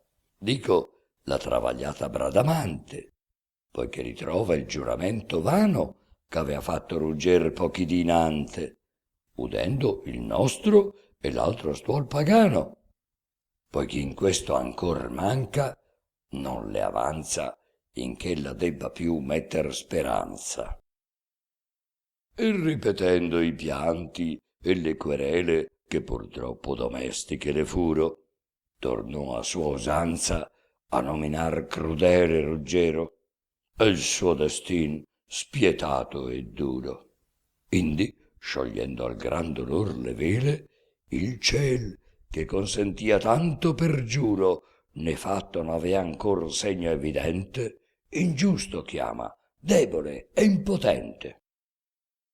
Ad accusar Melissa si converse e maledir l'oracol della grotta. Qualor mendace suasion s'immerse nel mar d'amore, ove a morir condotta. Poi con Marfisa ritornò a dolerse del suo fratel che le ha la fede rotta. Con le grida e si sfoga, e le domanda piangendo aiuto e se ne raccomanda. Marfisa si ristringe nelle spalle e quel sol che può far le dà conforto. Ne crede che rugger mai così falle che lei non debba ritornar di corto, e se non torna pur, sua fede dalle che ella non patirà sì grave torto, o che battaglia piglierà con esso, o gli farà osservar ciò che ha promesso. Così fa che un poco il duol raffrena, che avendo dove sfogarlo è meno acerbo. Or che abbiam vista Bradamante in pena, chiamar rugger per giuro empio e superbo, veggiamo ancor se miglior vita mena il fratel suo, che non ha polso o nervo, osso o medolla, che non senta caldo delle fiamme d'amore. Dico Rinaldo,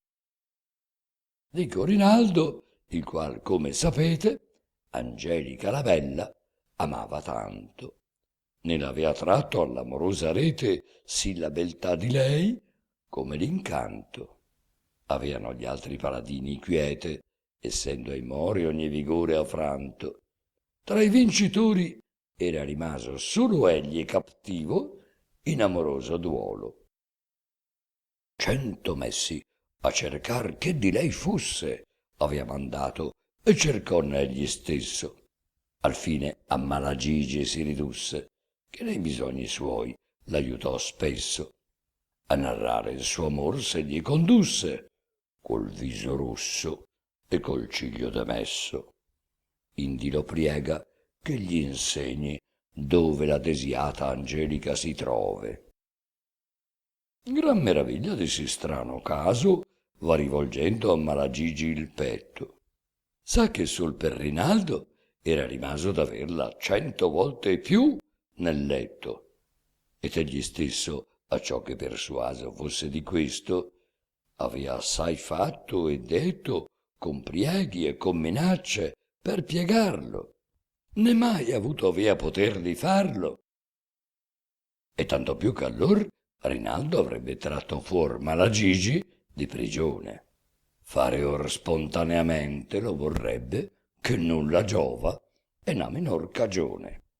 Poi priega lui che ricordarsi debbe pur quanto ha offeso in questo oltre a ragione, che per negargli già vi mancò poco di non farlo morire in scuro loco. Ma quanto a Malagigi le domande di Rinaldo importune più pareano, tanto che l'amor suo fosse più grande, indizio manifesto gli faceano. I prieghi, che con lui vani non spande, fan che subito immerge nell'oceano ogni memoria della ingiuria vecchia, e che a dargli soccorso s'apparecchia. Termine tolse alla risposta, e spene gli diè che favorevol gli saria, e che gli saprà dir la via che tiene Angelica, o sia in Francia o dove sia. E quindi Malagigi al luogo viene, ove i demoni scongiurar solia, che era fra monti inaccessibil grotta. Apre il libro e gli spirti chiama in frotta. Poi ne sceglie un che de casi d'amore avea notizia, e da lui saper volle come sia che Rinaldo, che avea il core dianzi sì duro, or l'abbia tanto molle.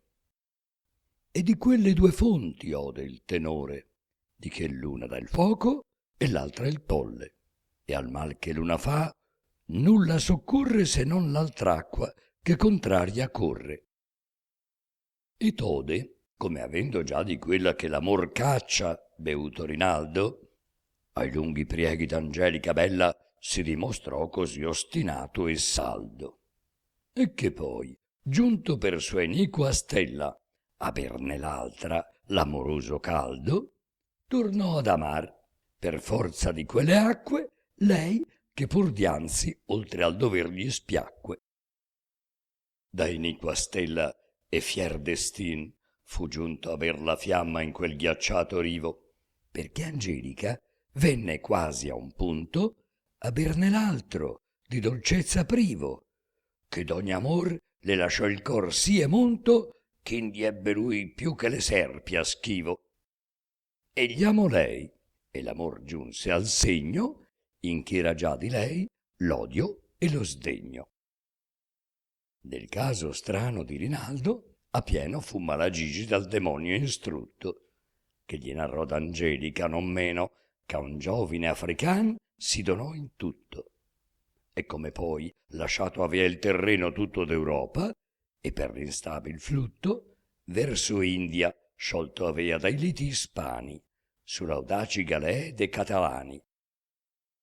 Poi che venne al cugin per la risposta, molto gli disuase Malagigi di più Angelica amar, che s'era posta d'un vilissimo barbaro ai servigi, ed ora sì da Francia si discosta, che mal seguir se ne potria i vestigi, che era oggimai più là che a mezza strada per andar con Medoro in sua contrada. La partita d'Angelica non molto sarebbe grave all'animoso amante, neppur gli avrea turbato il sonno o tolto il pensier di tornarsene in Levante, ma sentendo ch'avea del suo amor colto un saracino le primizie inante, tal passione e tal cordoglio sente che non fu in vita sua mai più dolente. Non a poter d'una risposta sola, triema il cor dentro e trieman fuor le labbia. Non può la lingua disnodare parola, la bocca amara e par che tosco v'abbia. Da Malagigi subito s'invola, e come il caccia la gelosa rabbia, dopo gran pianto e gran ramaricarsi, verso Levante fa pensier tornarsi. Chiede licenzia al figlio di Pipino e trova scusa che il destrier baiardo, che ne mena gradasso saracino, contra il dover d'un cavalier gagliardo, lo muove per suo onore a quel cammino, a ciò che vieti al serican bugiardo di mai vantarsi che con spada o lancia l'abbia levato a un paladin di Francia. Lasciollo andar con sua licenzia Carlo, benché ne fu con tutta Francia mesto, ma finalmente non seppe negarlo, tanto gli parve il desiderio onesto. Vuol Dudon, vuol Guidone accompagnarlo, ma lo niega Rinaldo a quello e a questo. Lascia Parigi e se ne va via solo, pien di sospiri e d'amoroso duolo. Sempre ha in memoria, e mai non se gli tolle, ch'averla 1000 volte avea potuto, e 1000 volte avea, ostinato e folle, di sì rara beltà fatto rifiuto. E di tanto piacer che aver non volle, sì bello e sì buon tempo, era perduto. Ed ora eleggerebbe un giorno corto averne solo e rimaner poi morto. Ha sempre in mente, e mai non se ne parte, come esser puote ch'un povero fante abbia del cor di lei spento da parte merito e amor d'ogni altro primo amante. Con tal pensier che il cor gli straccia e parte, Rinaldo se ne va verso Levante, e dritto a Rino e a Basilea si tiene, finché d'Ardenna alla gran selva viene.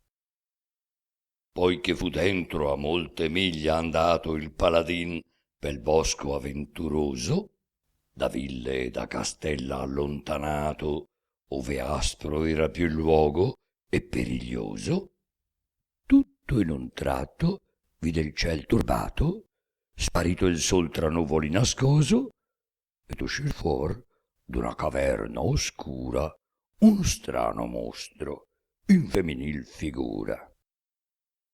1000 occhi in capo avea senza palpebre, non può serrarli e non credo che dorma, non men che gli occhi avea l'orecchie crebre, avea in loco de crin serpi a gran torma. Fuor delle diaboliche tenebre nel mondo uscì la spaventevol forma, un fiero e maggior serpe ha per la coda, che pel petto si gira e che l'annoda. Quel che Rinaldo in 1000 imprese più non avvenne mai, quivi gli avviene che come vede il mostro ch'all'offese se gli apparecchia e che a trovarlo viene, tanta paura quanta mai non scese in altri forse gli entra nelle vene, ma pur l'usato ardir simula e finge, e con trepida man la spada stringe. S'acconcia il mostro in guisa al fiero assalto, che si può dir che sia mastro di guerra. Vibra il serpente venenoso in alto, e poi contra Rinaldo si disserra. Di qua di là gli vien sopra a gran salto. Rinaldo contro a lui vaneggia e terra, colpi a dritto e a riverso tira assai, ma non ne tira alcun che fera mai. Il mostro al petto il serpe ora gli appicca, che sotto l'arme e sin nel cor la ghiaccia. Ora per la visiera gliele ficca, e fa cherra pel collo e per la faccia. Rinaldo dall'impresa si dispicca, e quanto può con sproni il destrier caccia, ma la furia infernal già non par zoppa, che spicca un salto e gli è subito in groppa. Va dal traverso al dritto ove si voglia, sempre ha con lui la maledetta peste. Ne sa modo trovar che se ne scioglia, benché il destrier di calcitrar non reste. Triema Rinaldo il cor come una foglia, non ch'altrimenti il serpe lo moleste, ma tanto orror ne sente e tanto schivo che stride e geme e duolsi che gli è vivo. Nel più tristo sentier, nel peggior calle scorrendo va, nel più intricato bosco, ove a più asprezza il balzo, ove la valle è più spinosa, ove l'aer più fosco. Così sperando torsi dalle spalle quel brutto, abominoso, orrido tosco, e ne saria mal capitato forse, se tosto non giungea chi lo soccorse. Ma lo soccorse a tempo un cavaliero, di bello armato e lucido metallo, che porta un giogo rotto per cimiero, di rosse fiamme a pien lo scudo giallo, così trapunto il suo vestire altiero, così la sopravesta del cavallo, la lancia in pugno e la spada al suo loco, e la mazza all'arcion che getta foco. Piena d'un fuoco eterna è quella mazza, che senza consumarsi ognora avvampa, né per buon scudo o tempra di corazza o per grossezza d'elmo se ne scampa. Dunque si debbe il cavalier far piazza, giri ove vuol inestinguibil lampa, né manco bisognava al guerrier nostro per levarlo di man del crudel mostro. E come cavalier d'animo saldo, ove udite il rumor corre e galoppa, tanto che vede il mostro che Rinaldo, il brutto serpe, in 1000 nodi aggroppa, e sentir faglia un tempo freddo e caldo, che non avvia di torlo si digroppa. Va il cavaliero e fere il mostro al fianco e lo fa traboccar dal lato manco. Ma quello è appena in terra che si rizza, e il lungo serpe intorno a gira e vibra, quest'altro più con l'asta non l'attizza, ma di farla col fuoco si delibra. La mazza impugna, e dove il serpe guizza, spessi come tempesta i colpi libra. Ne lascia tempo a quel brutto animale, che possa farne un solo, o bene o male. E mentre addietro il caccia o tiene a bada, e lo percuote e vendica 1000 onte, consiglia il paladin che se ne vada per quella via che s'alza verso il monte. Quel s'appiglia al consiglio et alla strada, e senza dietro mai volger la fronte, non cessa che di vista se gli tolle, benché molto aspro era salir quel colle. Il cavalier, poi che alla scura buca fece tornare il mostro dall'inferno, ove rode se stesso e si manuca, e da 1000 occhi versa il pianto eterno, per esser di Rinaldo guida e duca, gli salì dietro, e sul giogo superno gli fu alle spalle e si mise con lui per trarlo fuor de luoghi oscuri e bui. Come Rinaldo il vide ritornato, gli disse che gli avea grazia infinita e che era debitore in ogni lato di porre a beneficio suo la vita.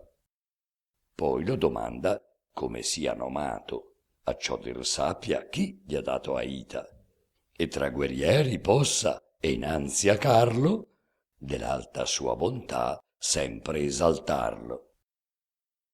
Rispose il cavalier: non ti rincresca se il nome mio scoprir non ti voglio ora. Ben tel dirò, prima qu'un passo cresca l'ombra, che ci sarà poca dimora. Trovaro, andando insieme, un'acqua fresca, che col suo mormorio facea talora pastori e viandanti al chiaro rio venire e berne l'amoroso oblio. Signor, queste eran quelle gelide acque, quelle che spengor l'amoroso caldo, di cui bevendo ad Angelica nacque l'odio, ch'ebbe di poi sempre a Rinaldo. E s'ella un tempo a lui prima dispiacque, e se nell'odio il ritrovossi saldo, non derivò, signor, la causa altrunde, se non d'aver bevuto di queste onde. Il cavalier che con Rinaldo viene, come si vede innanzi al chiaro rivo, caldo per la fatica, il destrier tiene e dice: il posar qui non fia nocivo.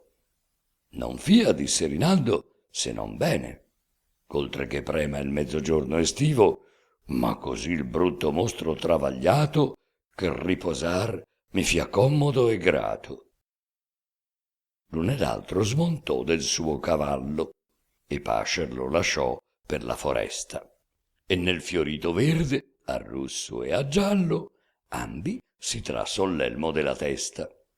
Corse Rinaldo al liquido cristallo, spinto da caldo e da sete molesta, e cacciò a un sorso del freddo liquore del petto ardente e la sete e l'amore. Quando lo vide l'altro cavaliero la bocca sollevar dell'acqua molle e ritrarne pentito ogni pensiero di quel desir ch'ebbe d'amor sì folle, si levò ritto e con sembiante altiero gli disse quel che dianzi dir non volle: sappi, Rinaldo, il nome mio è lo sdegno, venuto sul per sciorti il giogo indegno. Così dicendo subito gli sparve, e sparve insieme il suo destrier con lui. Questo a Rinaldo gran miracol parve, s'aggirò intorno e disse: ov'è costui? Stimar non sa se sia magiche larve, che Malagigi, un de ministri sui, gli abbia mandato a romper la catena che lungamente l'ha tenuto in pena, oppur che Dio, dall'alta ierarchia, gli abbia per l'ineffabil sua bontade mandato, come già mandò a Tobia, un angelo a levar di cecitade. Ma buono or io demonio, o quel che sia, che gli ha renduto la sua libertade, ringrazia e loda, e da lui sol conosce che sano è il cor dall'amorose angosce. Gli fu nel primier odio ritornata Angelica, e gli parve troppo indegna d'esser non che si lungi seguitata, ma che per lei pur mezza lega vegna. Per Baiardo riaver tutta fiata, verso India in Sericana andar disegna, sì perché l'onor suo lo stringe a farlo, sì per averne già parlato a Carlo. Giunse il giorno seguente a Basilea, ove la nuova era venuta inante, che il conte Orlando aver pugna dovea contra Gradasso e contra il re Agramante. E questo per avviso si sapea ch'avesse dato il cavalier d'Anglante, ma di Sicilia in fretta venut'era chi la novella v'apportò per vera. Rinaldo vuol trovarsi con Orlando alla battaglia e se ne vede lunge. Di 10 in 10 miglia va mutando cavalli e guide e corre, sferza e punge passa il Reno a Costanza e in su volando traversa l'Alpe ed in Italia giunge. Verona a dietro Mantua, Lassa, sul Po si trova e con gran fretta il passa. Già si inchinava il sol molto alla sera e già apparia nel ciel la prima stella, quando Rinaldo, in ripa alla riviera stando, in pensier s'avea da mutar sella, o tanto soggiornar che l'aria nera fuggisse innanzi all'altra aurora bella, venir si vide un cavaliero inanti, cortese nell'aspetto e nei sembianti. Costui, dopo il saluto, con bel modo gli domandò s'aggiunto a moglie fosse. Disse Rinaldo: io son il giugal nodo. Ma di tal domandar maravigliosse. Soggiunse quel: che sia così ne godo.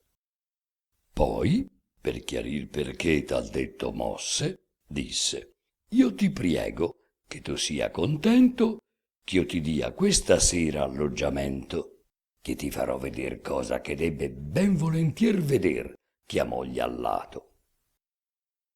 Rinaldo, sì perché posar vorrebbe, ormai di correr tanto affaticato, sì perché di vedere ed udire ebbe sempre avventure, un desiderio innato, accettò l'offerir del cavaliero e dietro gli pigliò nuovo sentiero. Un tratto d'arco fuor di strada usciro e innanzi un gran palazzo si trovaro, onde scudieri in gran frotta veniro con torchi accesi e firo intorno chiaro.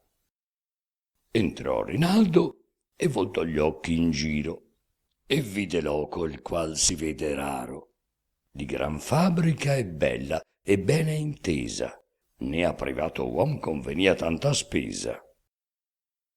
Di serpentin, di porfido, le dure pietre fan della porta il ricco volto. Quel che chiude è di bronzo, con figure che sembrano spirar, muovere il volto. Sotto un arco poi s'entra, ove misture di bel mosaico ingannan l'occhio molto. Quindi si va in un quadro ch'ogni faccia delle sue logge allunga 100 braccia.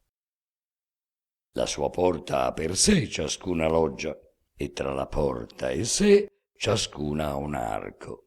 D'ampiezza pari sun, ma varia foggia, fe d'ornamenti il mastro lor non parco. Da ciascun arco s'entra, ove si poggia sì facil, c'un sommier vi può gir carco. Un altro arco di su trova ogni scala, e s'entra per ogni arco in una sala. Gli archi di sopra escono fuor del segno tanto che fan coperchio alle gran porte, e ciascun 2 colonne ha per sostegno, altre di bronzo, altre di pietra forte. Lungo sarà se tutti vi disegno gli ornati alloggiamenti della corte, e oltre a quel cappar quanti agi sotto la cava terra il mastro avea ridotto. L'alte colonne e i capitelli d'oro, da che i gemmati palchi eran suffolti, i peregrini marmi che vi foro da dotta mano in varie forme sculti, pitture e getti e tant'altro lavoro, benché la notte agli occhi il più ne occulti, mostran che non bastaro a tanta mole di 2 re insieme le ricchezze sole. Sopra gli altri ornamenti ricchi e belli, che erano assai, nella gioconda stanza, v'era una fonte, che per più ruscelli spargea freschissime acque in abbondanza. Poste le mense avean quivi i donzelli, che eran nel mezzo per ugual distanza. Vedeva e parimenti veduta era da 4 porte della casa altiera. Fatta da mastro diligente e dotto, la fonte era con molta sottilopra, di loggia a guisa, o padiglion, che in 8 facce distinto intorno ad ombri e cuopra. Un ciel d'oro, che tutto era di sotto colorito di smalto, le sta sopra, ed 8 statue son, di marmo bianco, che sostengon quel ciel col braccio manco. Nella man destra il corno d'Amaltia, sculto avea lor l'ingegnoso mastro, onde con grato murmure cadea l'acqua di fuore in vaso d'alabastro, ed a sembianza di gran donna avea ridotto con grande arte ogni pilastro. Son d'abito e di faccia differente, ma grazia hanno e beltà tutte ugualmente. Fermava il piè, ciascun di questi segni, sopra due belle immagini più basse, che con la bocca aperta facean segni che il canto e l'armonia lor dilettasse, e quell'atto in che son, par che disegni che l'opra e studio lor tutto lo dasse le belle donne che sugli omeri hanno, se fosser quei di cui in sembianza stanno. I simulacri inferiori in mano avean lunghe ed amplissime scritture, ove facean con molta laude piano i nomi delle più degne figure, e mostravano ancor poco lontano i propri loro in note non oscure. Mirò Rinaldo, a nome di doppieri, le donne ad una e i cavalieri. La prima iscrizione ch'agli occhi occorre, con lungo onor, Lucrezia Borgia noma, la cui bellezza ed onestà preporredebbe all'antiqua la sua patria Roma. I duo, che voluto han sopra sé torre tanto eccellente ed onorata soma, noma lo scritto Antonio Tebaldeo, Ercole Strozza, un Lino ed un Orfeo. Non men gioconda statua, né men bella, si vede appresso, e la scrittura dice: ecco la figlia d'Ercole, Issabella, per cui Ferrara si terrà felice, via più perché in lei nata sarà quella che d'altro ben che prospera e fautrice e benigna fortuna darle deve, volgendo gli anni nel suo corso lieve. I duo, che mostran desiosi affetti, che la gloria di lei sempre risuone, Gian Jacobi ugualmente erano detti, l'uno Calandra e l'altro Bardelone. Nel terzo e quarto loco, ove per stretti rivi l'acqua esce fuor del padiglione, due donne son che patria, stirpe, onore hanno di par beltà e valore. Elisabetta l'una e Leonora, nominata era l'altra, e fia per quanto narrava il marmo sculto, desse ancora sì gloriosa la terra di Manto, che di Vergilio, che tanto l'onora, più che di queste non si darà vanto. Avea la prima a piede il sacro lembo Jacopo Sadoletto e Pietro Bembo, un elegante Castiglione e un culto Muzio Aurelio, dell'altra eran sostegni. Di questi nomi era il bel marmo sculto, ignoti allora, orsi famosi e degni. Veggon poi quella a cui dal cielo indulto tanta virtù sarà, quanta ne regni o mai regnata in alcun tempo sia, versata da fortuna or buona or ria.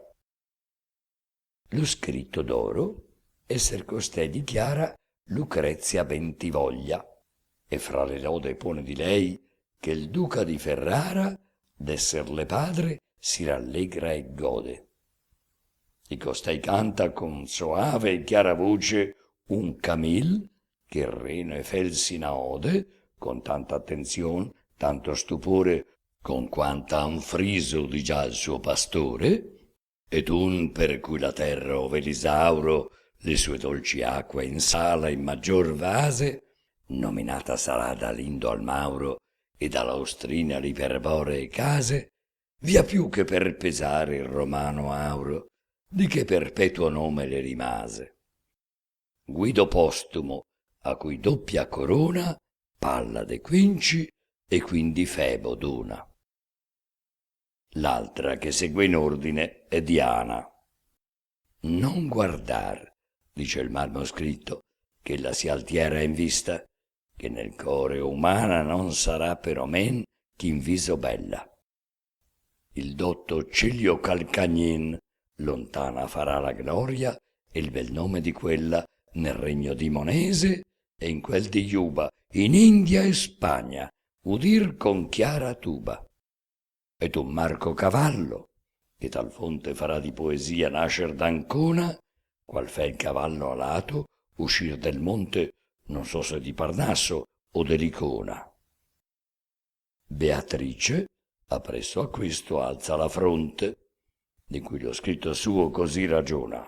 Beatrice bea, vivendo il suo consorte, e lo lascia infelice alla sua morte. Anzi, tutta l'Italia, che con lei fia trionfante e senza lei captiva. Un signor di Coreggio, di costei con alto stil, par che cantando scriva, e Timoteo, l'onor de vende dei, ambi faran tra l'una e l'altra riva, fermare al suon de lor soavi pletri il fiume ove sudar gli antiqui elettri. Tra questo loco e quel della colonna che fu sculpita in Borgia, come è detto, formata in alabastro, una gran donna era di tanto e sì sublime aspetto che sotto puro velo, in nera gonna, senza oro e gemme, in un vestire schietto, tra le più adorne non parea men bella, che sia tra l'altre la ciprigna stella. Non si potea, ben contemplando fiso, conoscerse più grazia o più beltade o maggior maestà fosse nel viso, o più indizio d'ingegno o d'onestade. Chi vorrà di costei, dicea l'inciso marmo, parlar quanto parlar n'accade, ben torrà impresa più d'ogni altra degna, ma non però ch'a fin mai se ne vegna. Dolce quantunque e pien di grazia tanto fosse il suo bello e ben formato segno, parea sdegnarsi che con umil canto ardisse lei lodar si rozzo ingegno, come era quel che sol senz'altri accanto, non so perché, le fu fatto sostegno. Di tutto il resto erano i nomi sculti. Sul questi duo l'artefice avea occulti. Fanno le statue in mezzo un luogo tondo che il pavimento asciutto ha di corallo, di freddo soavissimo giocondo, che rendea il puro e liquido cristallo, che di fuor cade in un canal fecondo, che il prato, verde, azzurro, bianco e giallo, rigando scorre per vari ruscelli, grato alle morbide erbe e agli arbuscelli. Col cortese oste ragionando stava il paladino a mensa, e spesso spesso, senza più differirgli, ricordava che gli attenesse quanto avea promesso, e ad or, mirandolo, osservava che avea di grande affanno il core oppresso, che non può star momento che non abbia un cocente sospiro in sulle labbia. Spesso la voce dal desio cacciata viene a Rinaldo s'impresso alla bocca per domandarlo, e quivi, raffrenata da cortese modestia, fuor non scocca. Ora, essendo la cena terminata, ecco un donzello a chi l'ufficio tocca pon sulla mensa un bel nappo d'or fino, di fuor di gemme e dentro pien di vino. Il signor della casa allora, alquanto sorridendo, a Rinaldo levò il viso, ma chi ben lo notava, più di pianto parea ch'avesse voglia che di riso, e disse: ora, a quel che mi ricordi tanto, che tempo sia di sodisfarme aviso, mostrarti un paragon che ser de grato di vedere a ciascun ch'a moglie al lato. Ciascun marito, a mio giudizio, deve sempre spiar se la sua donna l'ama, saper s'onore o biasmo ne riceve, se per lei bestia o se pur uom si chiama. l'incarco delle corna è lo più lieve che al mondo sia, se ben l'uom tanto infama. Lo vede quasi tutta l'altra gente, e chi l'ha in capo mai non se lo sente. Se tu sai che fedel la moglie sia, hai di più amarla ed onorar ragione, che non a quel che la conosceria, o quel che ne sta in dubbio e in passione. Di molte n'hanno a torto gelosia i lor mariti, che son caste e buone. Molti di molte anco sicuri stanno, che con le corna in capo se ne vanno. Se vuoi saper se la tua sia pudica, come io credo che credi, e creder dei, ch'altrimente far credere è fatica, se chiaro già per prova non ne sei, tu per te stesso, senza ch'altri il dica, te n'avvedrai s'in questo vaso bei, che per altra cagion non è qui messo, che per mostrarti quanto io t'ho promesso. Se bei con questo, vedrai grande effetto, che se porti il cimier di Cornovaglia, il vin ti spargerai tutto sul petto, né gocciola sarà chi in bocca saglia. Ma sai moglie fedel, tu berrai netto, or di veder tua sorte ti travaglia. Così dicendo, per mirarti agli occhi, ch'insino il vin Rinaldo si trabocchi. Quasi Rinaldo di cercar su aso, quel che poi ritrovar non vorria forse, messa la mano innanzi e preso il vaso, fu presso di volere in prova porse. Poi, quanto fosse periglioso il caso, a porvi labri col pensier discorse. Ma lasciate, signor, ch'io mi ripose, poi dirò quel che il paladin rispose.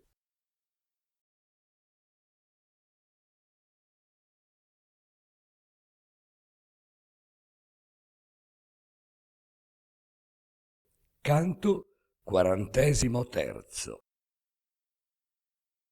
Laura Bretone si prolunga per portare a termine anche le novelle, che tutte ne sono partecipi. La piccola collezione eterogenea, dispersa qua e là nel poema, non ha una cornice sua che si possa propriamente concludere. Ma questo canto, il più lungo del Furioso, contiene le ultime 2 novelle, a completare la dozzina, e l'occasione viene solennizzata derivandole entrambe da una medesima storia, Cefalo e Procri, di fonte prestigiosa, le Metamorfosi di Ovidio, e celebrando il natio paesaggio fluviale tra Ferrara e Mantova, in cui vengono ambientati i loro sortilegi fiabeschi. Più semplice la prima novella, più ampia la seconda, che utilizza e rincara una variante dovuta a Igino, contemporaneo e amico di Ovidio. Specie la seconda novella, oltre a evocare un remoto passato, annuncia un prossimo futuro. Il cabinet des fées parigino, un po' salotto e un po' il governo delle fate, che si alimenterà per un secolo, dal 1690, anche di fiabe italiane. Qui troviamo la stessa miscela di elementi colti, mondani e popolari, la stessa decorazione architettonica e una morale da filone libertino. Una moglie infedele per denaro, per ammansire il marito che vuole ucciderla, lo induce a far peggio di lei, prostituendosi per meno soldi a un maschio orrendo e contraffatto. Al tempo dell'Ariosto, ad ascoltare la fiaba padana, tocca al francese Rinaldo di arrossirne. Poi Rinaldo giunge a Lampedusa, a cose fatte. Vengono sepolti ad Agrigento Brandimarte e Fiordiligi, morta di crepacuore, la coppia vagabonda di esuli dall'innamorato. Si ricorre al talento taumaturgico e faccendiere dell'eremita, che già si era preso cura di Ruggero nel canto 41, ed è l'occasione per liberare lui dal romitaggio.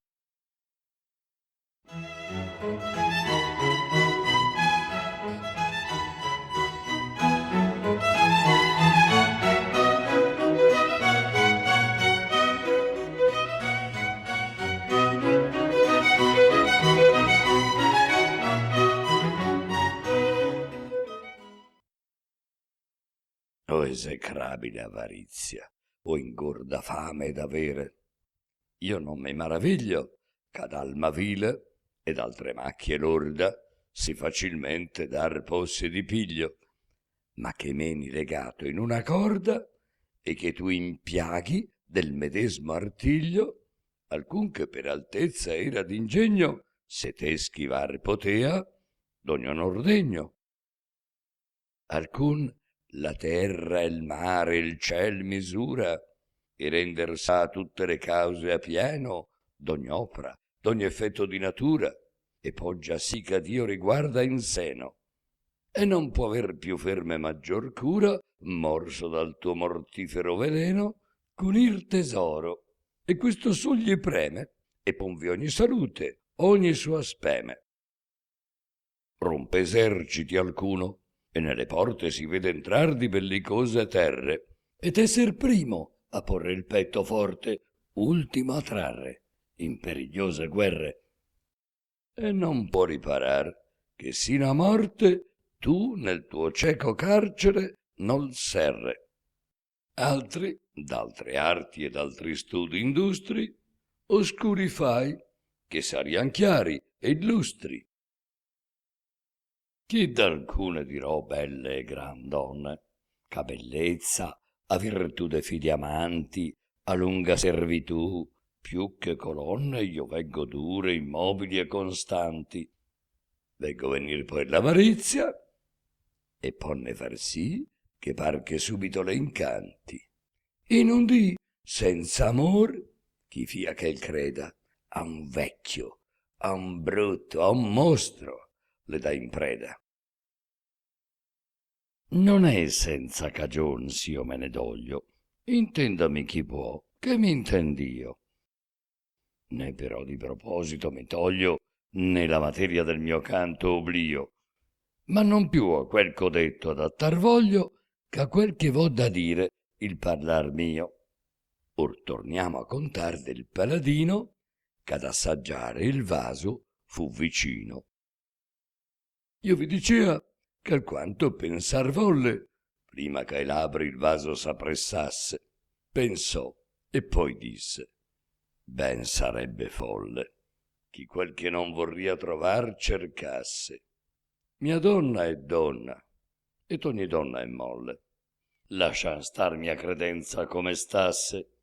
Sin qui mai creder mio giovato e giova, che possio migliorar per farne prova. Potria poco giovare e nuocer molto, che il tentar qualche volta il Dio disdegna. Non so se in questo mi sia saggio o stolto, ma non vo più saper che mi convegna. Or questo vin dinanzi mi sia tolto, se te non no, ne vo che me ne vegna, che tal certezza a Dio più proibita ch'al primo padre l'arbor della vita. Che come Adam, poiché gustò del pomo che Dio con propria bocca gli interdisse, dalla letizia al pianto fece un tomo, onde in miseria poi sempre s'afflisse, così se della moglie sua vuol l'uomo tutto saper quanto ella fece e disse, cade dell'allegrezza in pianti e in guai, onde non può più rilevarsi mai. Così dicendo il buon Rinaldo, e intanto respingendo da sé l'odiato vase, vide abbondare un gran rivo di pianto dagli occhi del signor di quelle case, che disse, poi che racchetossi alquanto: sia maledetto chi mi persuase ch'io facesse la prova, oimè, di sorte che mi levò la dolce mia consorte. Perché non ti conobbi già 10 anni, sicch'io mi fossi consigliato teco, prima che cominciassero gli affanni e il lungo pianto onde io son quasi cieco. Ma volevarti dalla scena ai panni, che il mio mal vegghi e te ne dogli meco, e ti dirò il principio e l'argomento del mio non comparabile tormento. Quassù lasciasti una città vicina, a cui fa intorno un chiaro fiume laco, che poi si stende e in questo po' declina, e l'origine sua vien di Benaco. Fu fatta la città quando a ruina le mura andar della Genoreo Draco. Quivi nacque io, di stirpe assai gentile, ma in pover tetto e in facoltade umile. Se fortuna di me non ebbe cura, sì che mi desse al nascer mio ricchezza, al difetto di lei supplì natura, che sopra ogni mia ugual mi die bellezza. Donne e donzelle già di mia figura arder più d'una vidi in giovanezza, ch'io ci seppi accoppiar cortesi modi, benché stia mal che l'uom se stesso lodi. Nella nostra cittade era un uom saggio, di tutte le arti oltre ogni creder dotto, che quando chiuse gli occhi al febeo raggio contava gli anni suoi 128. Visse tutta sua età solo e selvaggio, se non l'estrema, che d'amor condotto con premio ottenne una matrona bella e n'ebbe di nascosto una cittella. E per vietar che simil la figliuola la madre non sia, che per mercede vende sua castità, che valea sola più che quanto oro al mondo si possiede, fuor del commercio popular la invola, e dove più solingo il luogo vede, questo amplo e bel palagio e ricco tanto, fece fare ai demoni per incanto.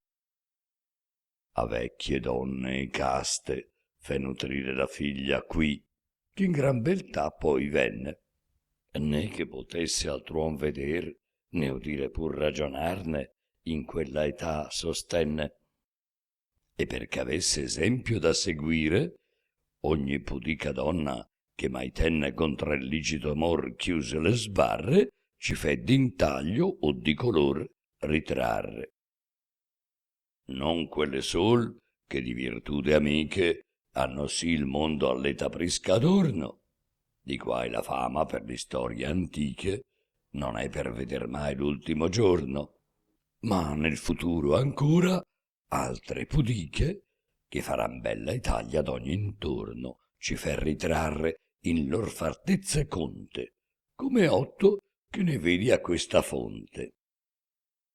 Poiché la figlia al vecchio par matura, sì che ne possa l'uom cogliere i frutti, o fosse mia disgrazia o mia ventura, eletto fui degno di lei fra tutti.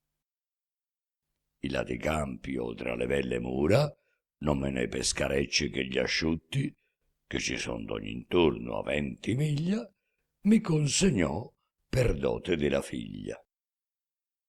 Ella era bella e costumata tanto che più desiderar non si potea, di bei trapunti e di riccami, quanto mai ne sapesse Pallade sapea. Vedila andare, odi nel suono e il canto, celeste e non mortal cosa parea, e in modo all'arti liberali attese, che quanto il padre o poco men n'intese. Con grande ingegno e non minor bellezza, che fatta l'avria amabil fino ai sassi, era giunto un amore, una dolcezza, che par che a rimembrarne il cor mi passi. Non avea più piacer né più vaghezza che d'esser meco, ov'io mi stessio andassi. Senza aver lite mai, stemmo gran pezzo. L'avemmo poi, per colpa mia, da sezzo. Morto il suocero mio, dopo 5 anni ch'io sottoposi il collo al giugal nodo, non stero molto a cominciar gli affanni, io sento ancora, e ti dirò in che modo. Mentre mi richiudea tutto coi vanni l'amor di questa mia che si ti lodo, una femmina nobil del paese, quanto accender si può, di me s'accese. E la sapea d'incanti e di malie, quel che saperne possa alcuna maga. Prendea la notte chiara, oscuro il die, fermava il sol, facea la terra vaga. Non potea trar però le voglie mie che le sanassin l'amorosa piaga, con rimedio che dar non le potria, senza alta ingiuria della donna mia. Non perché fosse assai gentile e bella, né perché sapess'io che si mi amassi, né per gran don, né per promesse che ella mi fesse molte, e di continuo instassi, ottener poté mai ch'una fiammella, per darla a lei, del primo amor levassi, ch'a dietro ne trei a tutte mie voglie, il conoscer mi fida la mia moglie. La speme, la credenza, la certezza che della fede di mia moglie avea, m'avria fatto sprezzar quanta bellezza avesse mai la giovane l'idea, o quanto offerto mai senno e ricchezza fu al gran pastor della montagna idea, ma le ripuzze mie non valean tanto che potesson levarmela d'accanto. Un dì che mi trovò fuor del palagio la maga, che nomata era Melissa, e mi poté parlare a suo grande agio, modo trovò da pormi a pace in rissa, e con lo spron di gelosia malvagio cacciar del cor la fe che vera fissa. Cominciò a commendar la intenzion mia, ch'io sia fedele a chi fedel mi sia. Ma che ti sia fedel tu non puoi dire, prima che di sua fe prova non vedi. Se la non falle, e che potria fallire, che sia fedel, che sia pudica credi, ma se mai senza te non la lasci ire, se mai vedere altr'uom non le concedi, onde hai questa baldanza, che tu dica e mi voglia affermar che sia pudica? Scostati un poco, scostati da casa, fa che le città ti odano e i villaggi che tu sia andato e che la sia rimasa, agli amanti da commodo e ai messaggi. S'apprieghi a doni, non fia persuasa, da fare al letto maritale oltraggi, e che facendol creda che si cele, allora dir potrai che sia fedele. Con tal parole e simili non cessa l'incantatrice, finché mi dispone che della donna mia la fede espressa veder voglia e provare a paragone. Or poniamole, soggiungo, ch'essa sia qual non posso averne opinione. Come potrò di lei poi farmi certo che sia di punizion degna o di merto? Disse Melissa, io ti darò un vasello fatto da ber di virtù rara e strana, qual già per fare accorto il suo fratello del fallo di Ginevra fe Morgana. Chi la moglie pudica bè con quello, ma non vi può già ber chi la puttana, che il vin, quando lo crede in bocca porre, tutto si sparge e fuor nel petto scorre.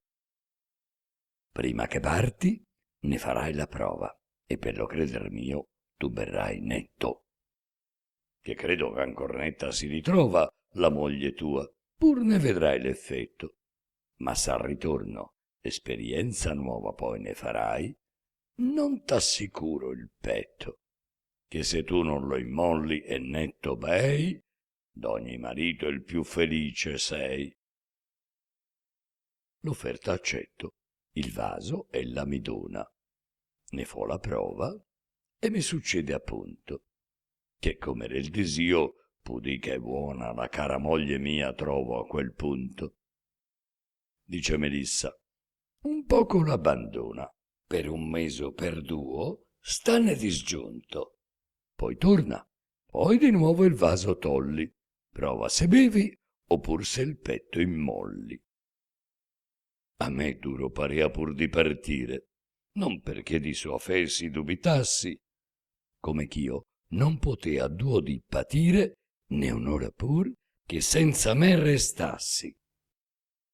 Disse Melissa, io ti farò venire a conoscere il ver con altri passi, vo che muti il parlare e i vestimenti, e sotto viso altrui te la presenti. Signor, qui presso una città difende il Po fra minacciose e fiere corna, la cui giurisdizione di qui si stende fin dove il mar fugge dal lito e torna. Cede d'antiquità, ma ben contende con le vicine in esser ricca e adorna. Le reliquie troiane la fondaro, che dal flagello d'Attila camparo. Astringe lenta questa terra il morso un cavalier giovane, ricco e bello, che dietro un giorno a un suo falcone iscorso, essendo capitato entro il mio ostello, vide la donna, e sì nel primo corso gli piacque, che nel cor portò il suggello, né cessò molte pratiche far poi, per inchinarla a desideri suoi. Ella gli fece dar tante repulse, che più tentarla al fine egli non volse. Ma la beltà di lei, ch'amor vi sculse, di memoria però non se gli tolse. Tanto Melissa allo singommi emulse, ch'ator la forma di colui mi volse, e mi mutò, ne so ben dirti come, di faccia, di parlar, d'occhi e di chiome.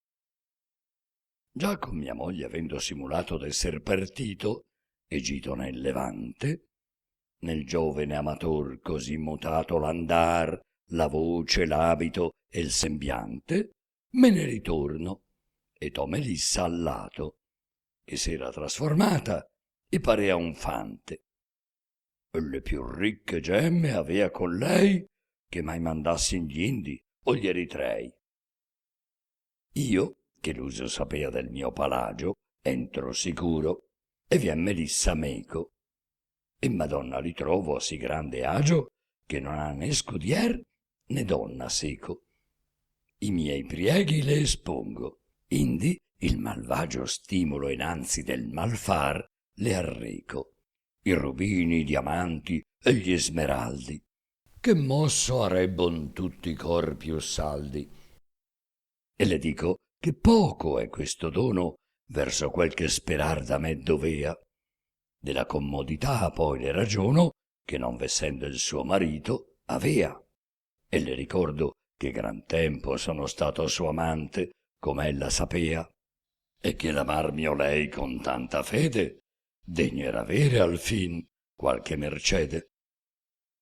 Turbossi nel principio ella non poco, divenne rossa ed ascoltar non volle, ma il veder fiammeggiar poi come fuoco le belle gemme, il duro cor fe molle.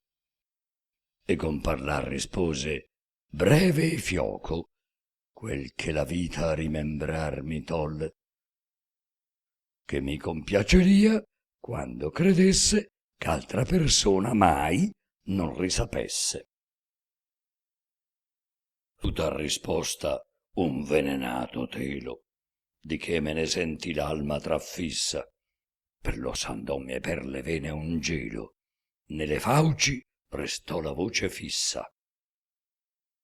Levando allora del suo incanto il velo, nella mia forma mi tornò Melissa.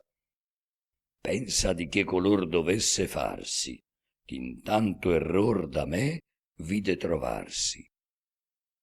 Divenimmo ambi di color di morte, muti ambi restiam con gli occhi bassi. Potei la lingua appena aversi forte e tanta voce appena ch'io gridassi: me tradiresti dunque tu, consorte, quando tu avessi chi il mio onor comprassi. Altra risposta darmi ella non puote, che di rigardi lacrime le gote. Ben la vergogna hai assai, ma più lo sdegno ch'ella ha da mai veder farsi quell'onta, e moltiplicasi senza ritegno chi in ira al fine e in crudele odio monta. Da me fuggirsi tosto fa disegno, e nell'ora che il sol del carro smonta al fiume corre e in una sua barchetta si fa calar tutta la notte in fretta, e la mattina s'appresenta avanti al cavalier che l'avea un tempo amata, sotto il cui viso, sotto il cui sembiante fu contra l'onor mio da me tentata. A lui che n'era stato ed era amante, creder si può che fu la giunta grata. Quindi ella mi fe dir ch'io non sperassi che mai più fosse mia, né più m'amassi. Ah, lasso, da quel dì con lui dimora, in gran piacere, e di me prende gioco. Ed io, del mal che procacciammi allora, ancor languisco e non ritrovo loco. Cresce il mal sempre, e giusto è ch'io ne muora, e resta omai da consumarci poco. Ben credo che il primo anno sarei morto se non mi dava aiuto un sol conforto.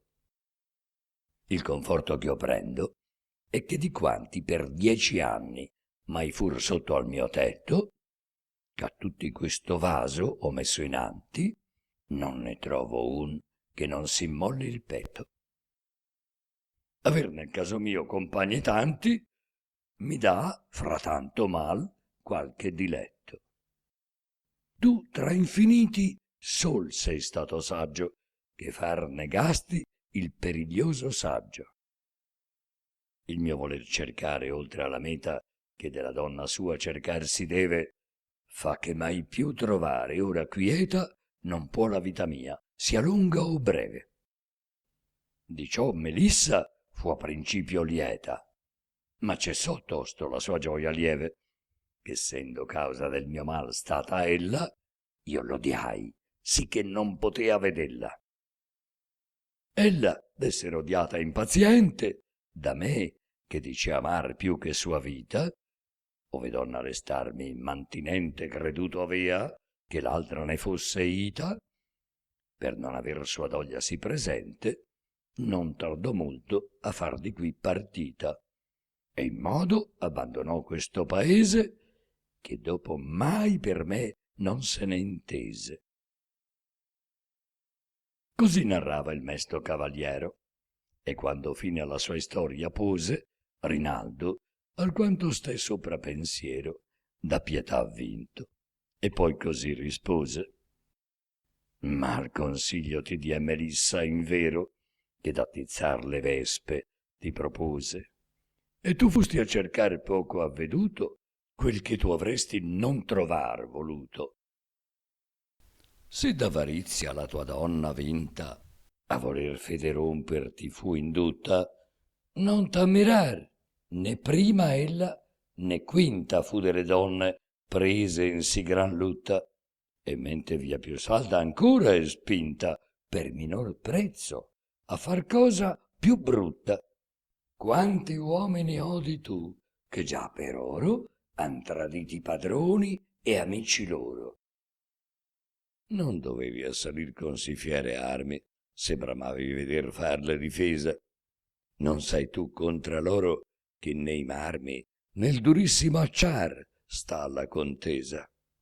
Che più fallasti tu a tentarla, parmi, di lei che così tosto restò presa.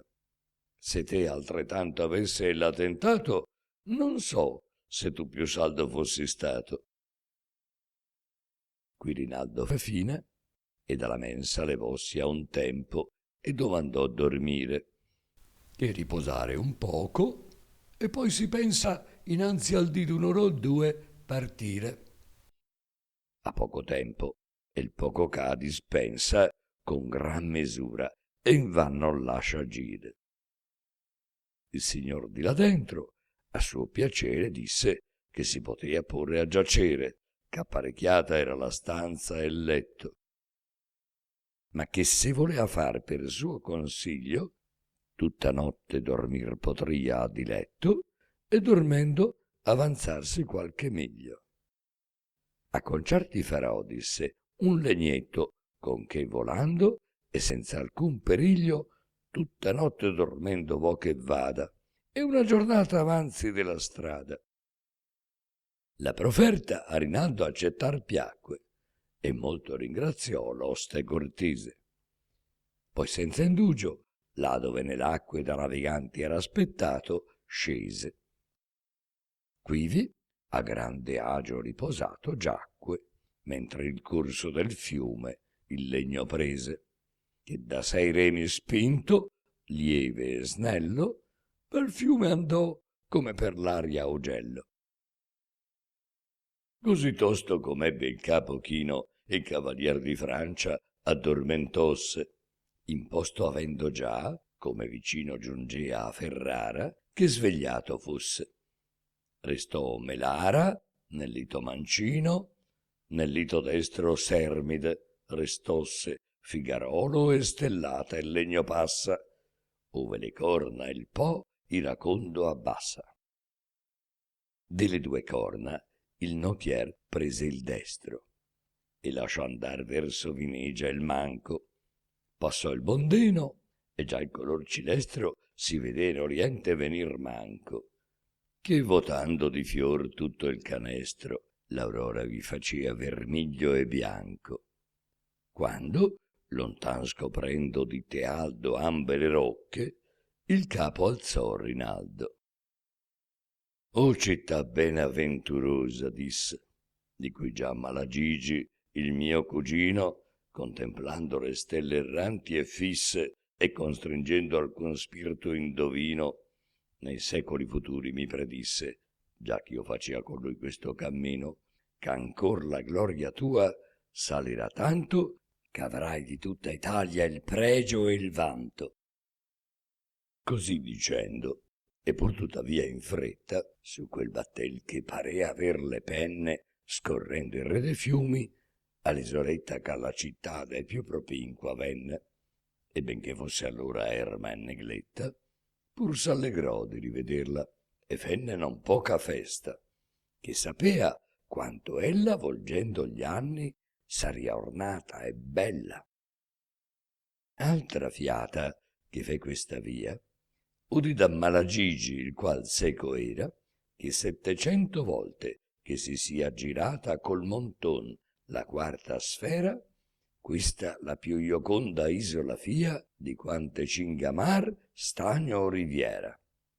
Sicché, veduta lei, non sarà coda dar più alla patria di Nausica a loda. Udì che di bei tetti, posta in ante sarebbe a quella sia Tiberio cara, che cederian le speride alle piante c'avria il bel loco d'ogni sorte rara, che tante spezie d'animali quante vi fien, né in mandra circe ebbe né in ara, che v'avria con le grazie e con Cupido venere stanza, e non più in Cipro o in Gnido, e che sarebbe tal per studio e cura di chi, al sapere tal potere unita la voglia avendo, d'argini e di mura avriasi ancor la sua città munita, che contra tutto il mondo star sicura potria, senza chiamar di fuori aita, e che d'Ercol figliuol, d'Ercol sarebbe padre, il signor che questo e quel far debbe. Così venia Rinaldo ricordando quel che già il suo cugin detto gli avea, delle future cose divinando, che spesso conferir seco solea. E tuttavia, l'umil città mirando, come esser può, ch'ancor, seco dicea, debban così fiorir queste paludi, de tutti liberali e degni studi, e crescer abbia de si piccol borgo ampla cittade e di si gran bellezza, e ciò ch'intorno è tutto stagno e gorgo, sien lieti e pieni campi di ricchezza. Città sinora a riverire a sorgo l'amor, la cortesia, la gentilezza de tuoi signori e gli onorati pregi de cavalier, dei cittadini egregi. L'ineffabil bontà del Redentore, dei tuoi principi il senno e la giustizia, sempre con pace e sempre con amore, ti tenga in abbondanzia et in letizia, e ti difenda contro ogni furore de tuoi nemici, e scuopra lor malizia.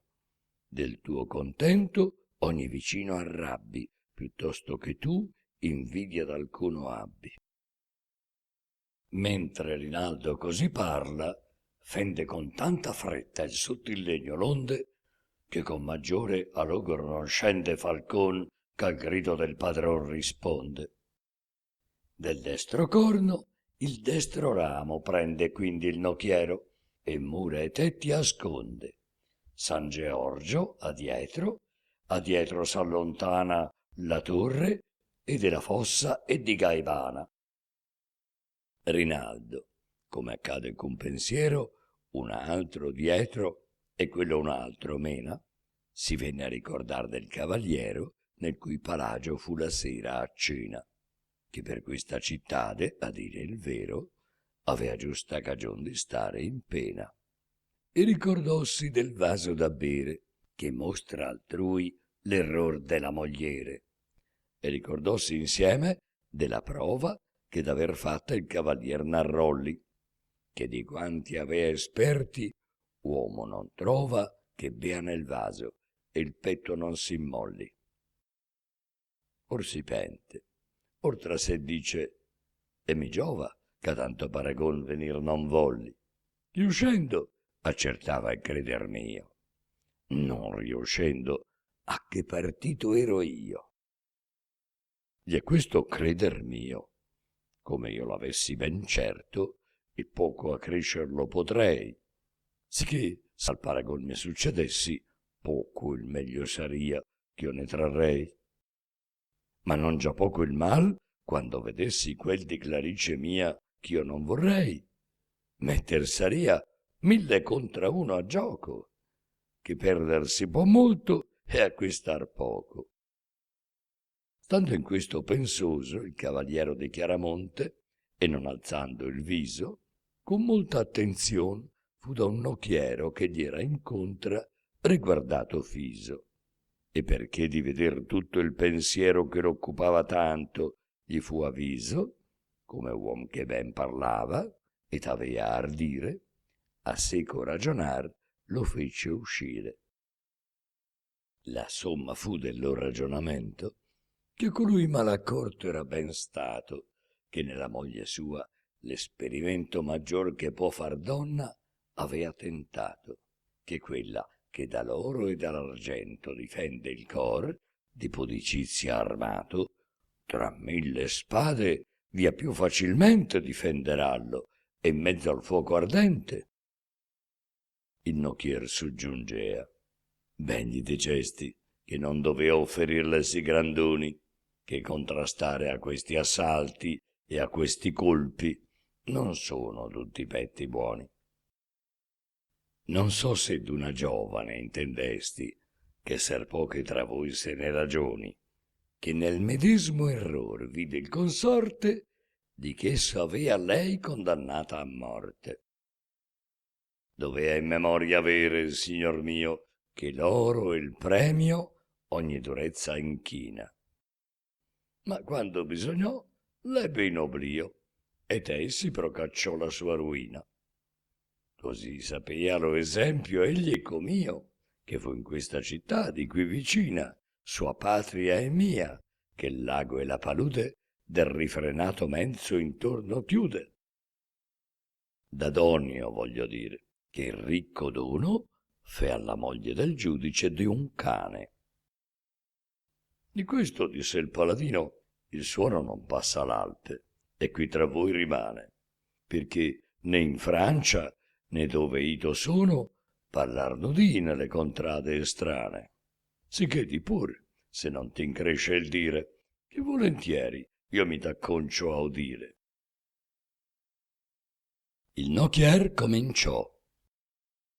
Già fu di questa terra un Anselmo di famiglia degna, che la sua gioventù con lunga vesta spese in saper ciò col piano insegna, e di nobil progenie bella e onesta moglie cercò, ch'al grado suo convegna, ed una terra quindi non lontana n'ebbe una di bellezza sopraumana, e di bei modi e tanto graziosi che parea tutto amore e leggiadria, e di molto più forse ch'ai riposi ch'allo stato di lui non convenia.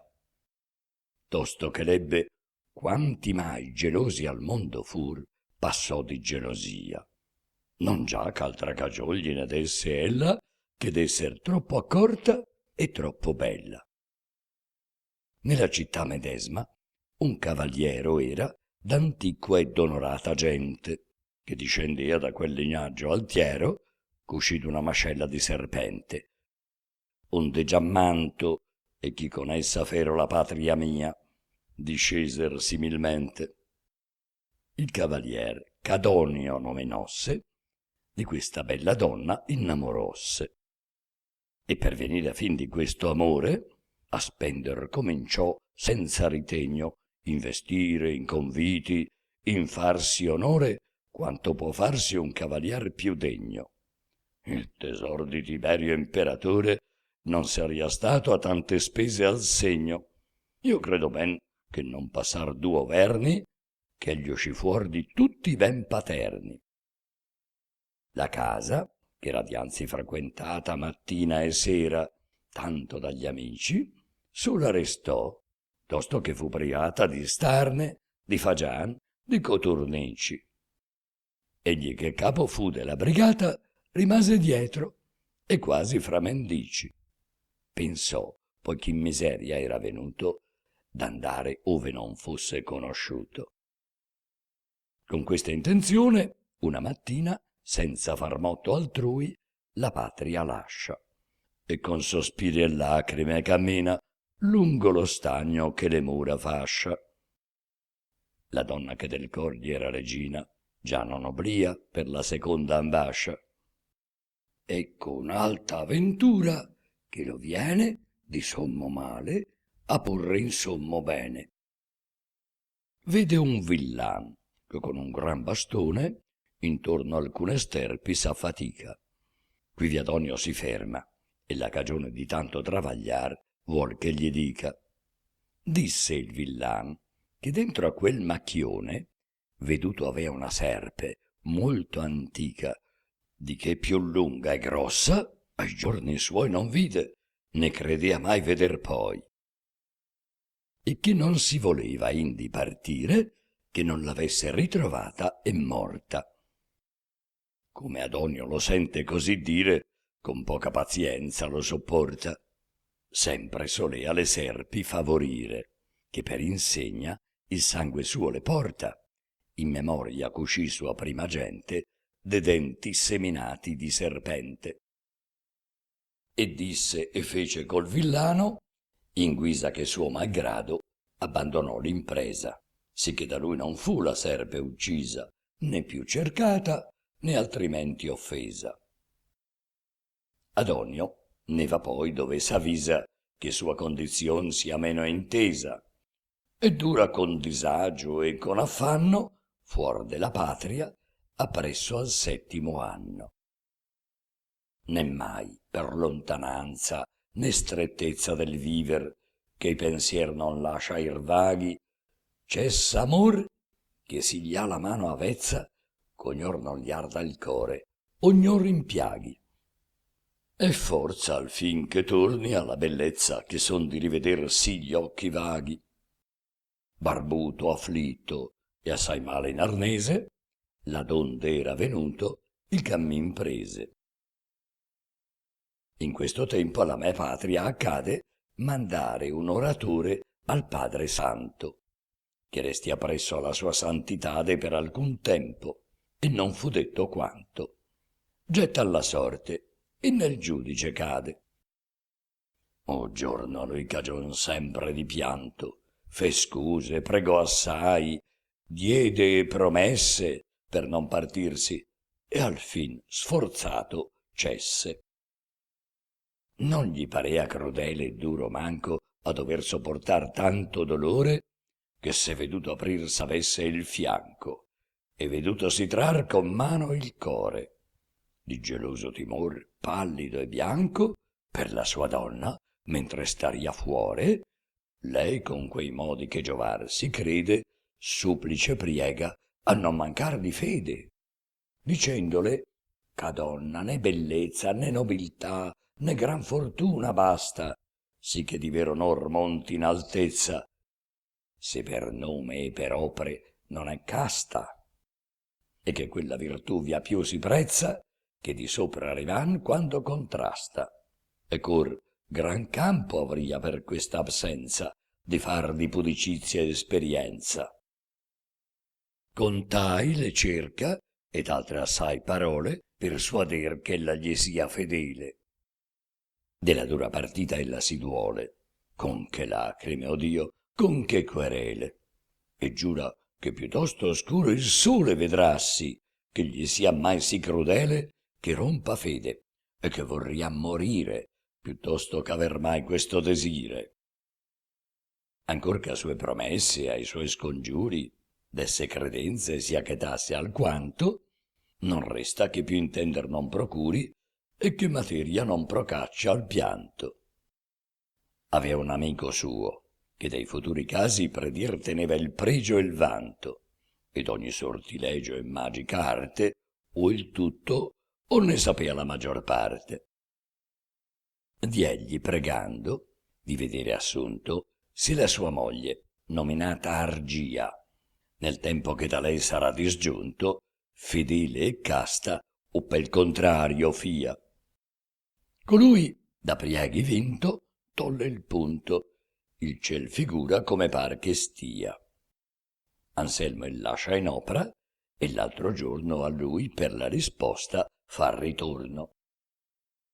L'astrologo tenea le labbra chiuse per non dire al dottor cosa che doglia e cerca di tacer con molte scuse, quando pur del suo mal vede che voglia, che gli romperà fede, gli concluse, tosto che gli abbia il pie fuor della soglia, non da bellezza né da prieghi indotta, ma da guadagno e da prezzo corrotta. Giunte al timore, al dubbio che avea prima, queste minacce dei superni moti, come gli stesse il cor, tu stesso stima, se d'amor gli accidenti ti son noti.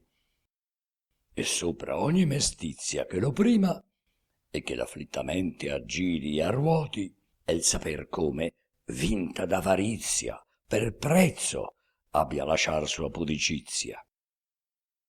Or, per far quanti potea far ripari, da non lasciarla in quell'error cadere, perché il bisogno a dispogliar gli altari tra l'uom talvolta che se l trova a avere, ciò che tenea di gioie e di denari, che n'avea somma, puse in suo potere, rendite e frutti d'ogni possessione, e ciò ch'al mondo in man tutto le pone.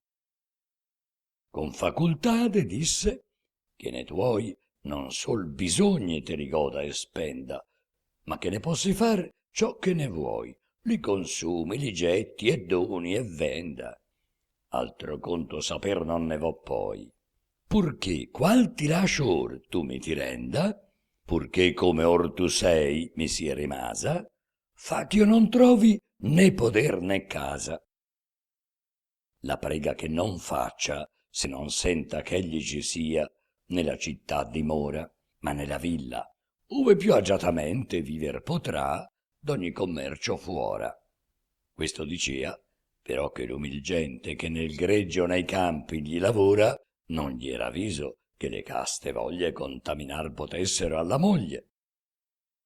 Tenendo tuttavia le belle braccia al timido marito al collo Argia, e di lacrime empiendogli la faccia, con fiumicel dagli occhi le n'uscia, s'attrista che colpevole la faccia, come di fe mancata già gli sia, che questa sua sospizion procede, perché non ha nella sua fede fede.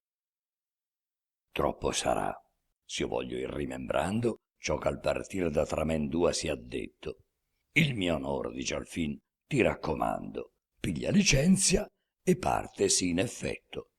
E ben si sente veramente, quando volge il cavallo, uscire il cor del petto. Ella lo segue quanto seguir puote, con gli occhi che le rigano le gote. Adonio intanto, misero e tapino, e com'io dissi, pallido e barbuto, verso la patria avea preso il cammino, sperando di non esser conosciuto. Sul lago giunse alla città vicino, laddove avea dato alla biscia aiuto. Era assediata entro la macchia forte da quel villan che pur la volea a morte. Quivi arrivando in sull'aprir del giorno, ch'ancor splendia nel cielo alcuna stella, si vede in peregrino abito adorno venir pellito incontra una donzella, il signor il sembiante, ancor che intorno non le apparisse né scudier né ancella. Costei con grata vista lo raccolse e poi la lingua a tai parole sciolse: se ben non mi conosci, o cavaliero, son tua parente e grande obbligo t'aggio. Parente son perché da Cadmo fiero scende da men duo noi l'alto lignaggio.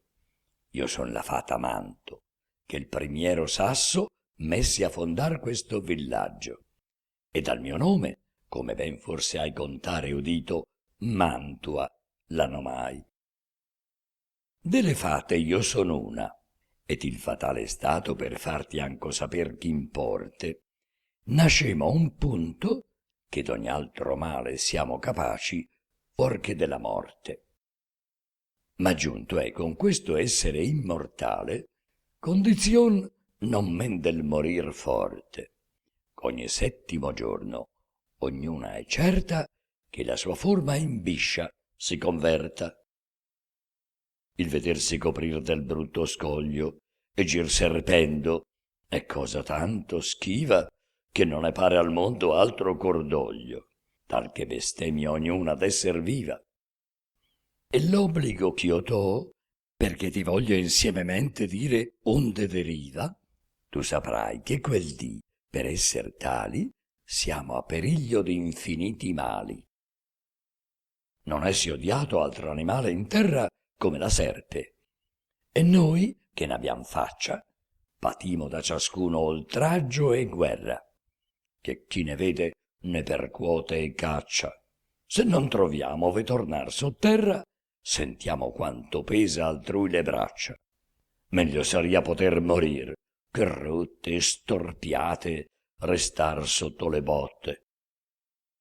L'obbligo ch'io t'ho grande è ch'una volta che tu passavi per quest'ombre amene, per te di mano fui d'un villan tolta, che gran travagli m'avea dati e pene. Se tu non eri, io non andava sciolta, ch'io non portassi rotto e capo e schene, e che sciancata non restassi e storta, se ben non vi potea rimaner morta. Perché quei giorni che per terra il petto traemo a volte in serpentile scorza, il ciel, che in altri tempi a noi suggetto, niega ubbidirci e prive siam di forza. In altri tempi, ad un sol nostro detto, il sol si ferma e la sua luce ammorza, l'immobil terra gira e muta loco, s'infiamma il ghiaccio e si congela il fuoco. Ora io son qui per renderti mercede del beneficio che mi festi allora. Nessuna grazia in dar nor mi si chiede, io son del manto viperino fuora. 3 volte più che di tuo padre erede non rimanesti, io ti fo ricco or ora. Ne vo che mai più povero diventi, ma quanto spendi più, che più augumenti. I perché so che nell'antiquo nodo in che già morta vinse anco ti trovi, voglio ti dimostrar l'ordine e il modo ch'a di sbramar tuoi desideri giovi. Io voglio, purché lontano il marito odo, che senza indugio il mio consiglio provi. Vadi a trovar la donna che dimora fuori alla villa, e sarò teco io ancora. E seguitò, narrandogli in che guisa alla sua donna vuol che s'appresenti. Dico come vestir, come precisamente abbia a dir, come la prieghi e tenti. E che forma essa vuol pigliar de visa, che for che il giorno ch'era tra i serpenti, in tutti gli altri si può far secondo che più le pare in quante forme ha il mondo. Messe in abito lui di peregrino, il qual per Dio di porta in porta accatti. Mutosse ella in un cane, il più piccino di quanti mai n'abbia natura fatti, di pel lungo più bianco carmellino, di grato aspetto e di mirabili atti. Così trasfigurato, entrarono in via verso la casa della bella Argia. E dei lavoratori alle capanne, prima ch'altrove, il giovane fermosse e cominciò a sonar certe sue canne, a cui suono danzando il carrizzosse. La voce gridò alla padrona venne e fece sì che per vedersi mosse. Fece il Romeo chiamar nella sua corte, siccome del dottor traea la sorte. E qui vi adorno a comandare al cane incominciò, ed il cane a ubbidir lui, e far danze nostral, farne de strane, con passi e continenze e modi sui, e finalmente con maniere umane far ciò che comandar sapea colui, con tanta attenzion che chi lo mira non batte gli occhi e appena il fiato spira. Gran maraviglia ed indi gran desire venne alla donna di quel can gentile, e ne fa per la balia proferire al cauto peregrin prezzo non vile. S'avessi più tesor che mai sitile potesse cupidigia femminile, colui rispose, non saria mercede di comprar degna del mio cane un piede. E per mostrar che veri detti foro, con la balia in un canto si ritrasse e disse al cane ch'una marca d'oro a quella donna in cortesia donasse. Scossesi il cane e videsi il tesoro. Disse Adonio alla balia che pigliasse, soggiungendo: ti par che prezzo sia per cui sì bello e util cane io dia? Cosa qual vogli sia non gli domando, di ch'io ne torni mai con le man vuote, e quando perle, e quando annella, e quando leggiadra veste e di gran prezzo scuote. Pur dia Madonna che fia al suo comando, per oro no, ch'oro pagar nol puote, ma se vuolcuna notte seco io giaccia, abbiasi il cane e il suo voler ne faccia. Così dice, e una gemma allora nata le dà, ch'alla padrona la presenti. Pare alla balia averne più d'errata che di pagar 10 ducati o 20. Torna la donna e le fa l'imbasciata, e la conforta poi che si contenti d'acquistare il bel cane, che acquistarlo per prezzo può, che non si perde a darlo. La bella Argia sta ritrosetta in prima, parte che la sua fe romper non vuole, parte che ser possibile non stima tutto ciò che ne suonan le parole. La balia le ricorda e rode e lima che tanto ben di rado a venir suole, e fe che l'agio un altro di si tolse, che il can veder senza tanti occhi volse. Quest'altro comparir ch'Adonio fece fu la ruina e del dottor la morte. Facea nascer le doble a 10, pilze di perle e gemme d'ogni sorte, sì che il superbo corman sue fece, che tanto meno a contrastar fu forte, quanto poi seppe che costui, chinante gli fa partito, è il cavalier suo amante. Della puttana sua balia i conforti, i prieghi dell'amante e la presenzia, il veder che guadagno se l'apporti, del misero dottor la lunga absenzia, lo sperar ch'alcun mai non lo rapporti. Vero ai casti pensier tal violenzia che l'accettò il bel cane e per mercede in braccio e in preda al suo amator si diede. Adonio lungamente frutto colse della sua bella donna, a cui la fata grande amor pose e tanto le ne volse che sempre star con lei si fu obbligata. Per tutti i segni il sol prima si volse ch'al giudice licenzia fosse data. Al fin tornò, ma pien di gran sospetto, per quel che già l'astrologo avea detto. Fa, giunto nella patria, il primo volo a casa dell'astrologo e gli chiede se la sua donna fatto inganno e dolo oppur servato gli abbia amore e fede. Il sito figurò colui del polo, e da tutti i pianeti il luogo diede. Poi rispose che quel che avea temuto, come predetto fu, gli era avvenuto, che da doni grandissimi corrotta, data ad altri, s'avea la donna in preda. Questo al dottor nel cor fu sì gran botta, che lancia e spiedo io vo ben che le ceda. Per esserne più certo, ne va a lotta, benché purtroppo allo indivino creda, ove la baglia e la tira da parte, e per saperne il certo usa grande arte. Con larghi giri, circondando prova, or qua or là, di ritrovar la traccia, e da principio nulla ne ritrova, con ogni diligenzia che ne faccia. Ch'ella, che non avea tal cosa nuova, stava negando con immobil faccia, e come bene instrutta, più d'un mese, tra il dubbio e il certo, il suo patron sospese. Quanto dovea parergli il dubbio buono, se pensava il dolor ch'avria del certo, poi ch'indarno provò con priego e dono, che dalla paglia il ver gli fosse aperto, né toccò tasto ove sentisse suono altro che falso, come uom ben esperto, aspettò che discordia vi venisse, ch'ove femmine son liti e risse. E com'egli aspettò, così gli avvenne, ch'al primo sdegno che tra loro nacque, senza suo ricercar, la balia venne il tutto a ricontargli, e nulla tacque.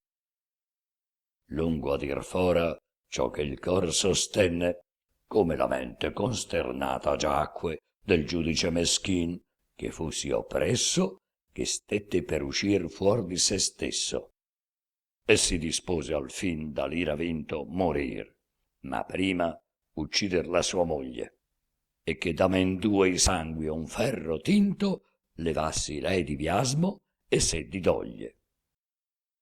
Nella città se ne ritorna, spinto da così furibonde cieche voglie.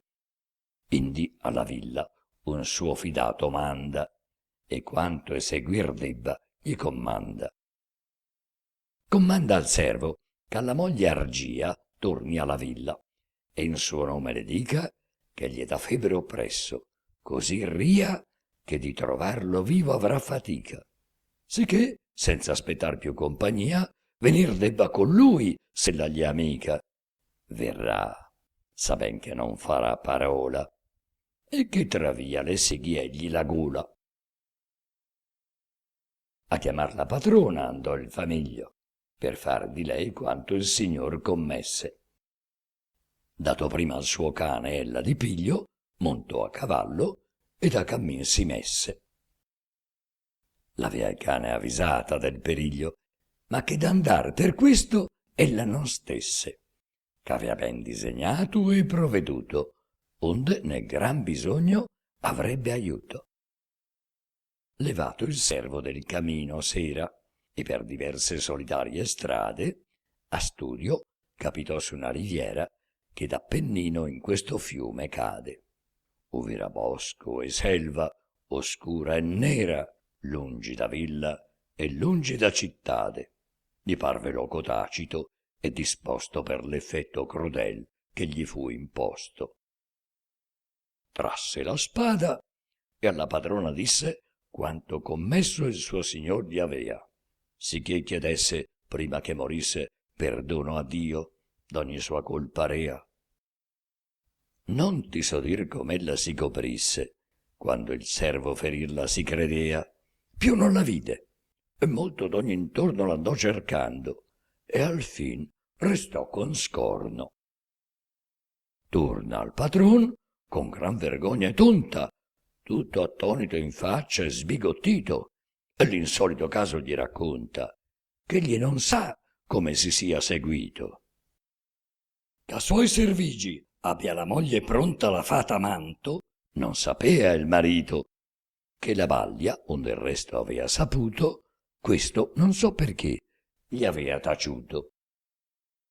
Non sa che far, che né l'oltraggio grave vendicato ha, né le sue pene asceme. Quel che era una festuca, ora è una trave, tanto gli pesa, tanto al cor gli preme. L'error che sapean pochi, or si aperto ave, che senza indugio si palesi teme. Potea il primo celarsi, ma il secondo pubblico in breve fia per tutto il mondo. Conosce ben che poiché il corfellone avea scoperto il misero contra essa, ch'ella, per non tornargli in suggezione, d'alcun potente in man si sarà messa, il qual se la terrà con irrisione ed ignominia del marito espressa, e forse anco verrà d'alcuno in mano che ne fia insieme adultero e rufiano. Sicché, per rimediarvi, in fretta manda intorno messi e lettere a cercarne. Chi in quel loco, chi in questo ne domanda, per Lombardia, senza città lasciarne. Poi va in persona e non si lascia banda ove non vada, o mandivi a spiarne, né mai può ritrovar capo né via, di venire notizia che ne sia. Alfin chiama quel servo, a chi fu imposta l'opera crudel, che poi non ebbe effetto, e fa che lo conduce ove nascosto a se ierargia, siccome gli avea detto. Che forse in qualche macchia il dir reposta, la notte si ripara d'alcun tetto.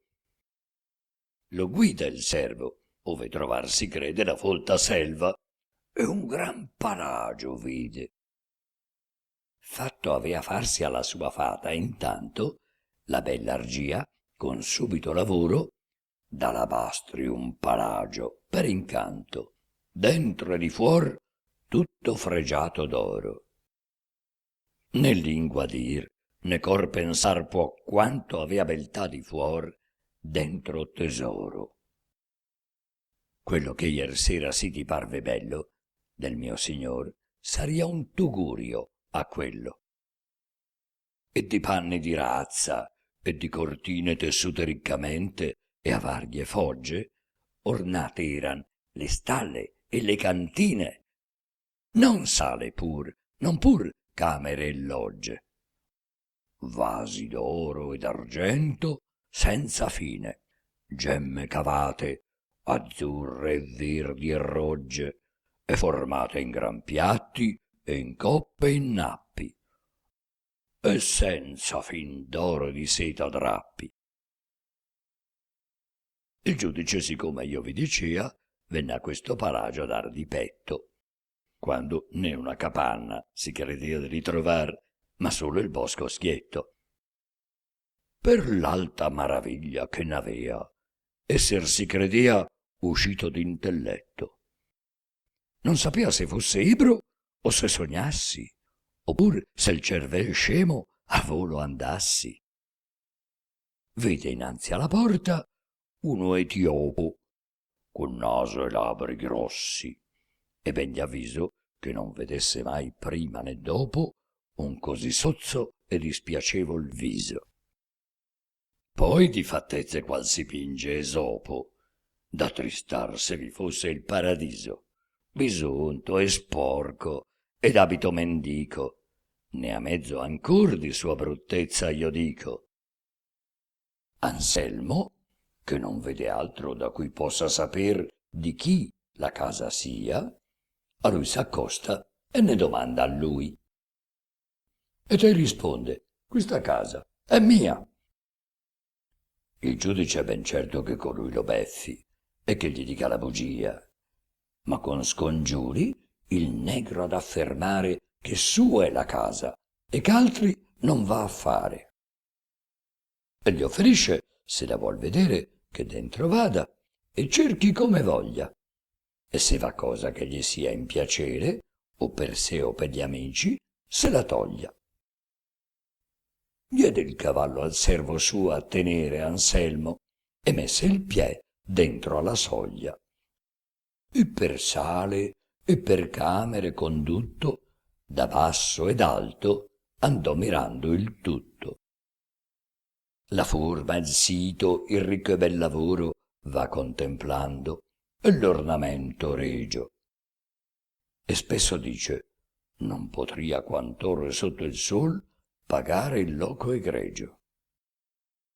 A questo gli risponde il brutto moro e dice: e questo ancor trova il suo pregio, se non d'oro d'argento, non di meno pagarlo può quel che vi costa meno. E gli fa la medesima richiesta ch'avea già Adonio alla sua moglie fatta. Della brutta domanda e disonesta persona lo stimò bestiale e matta.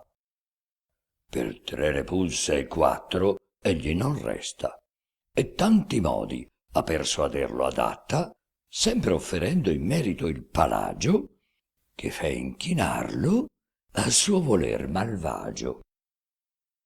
La moglie Argia, che stava presso ascosa, poi che lo vide nel suo error caduto, saltò fuora, gridando: ah, degna cosa, che io veggo di dottor saggio tenuto. Trovato in sì malopra viziosa, pensa se rosso far si deve e muto.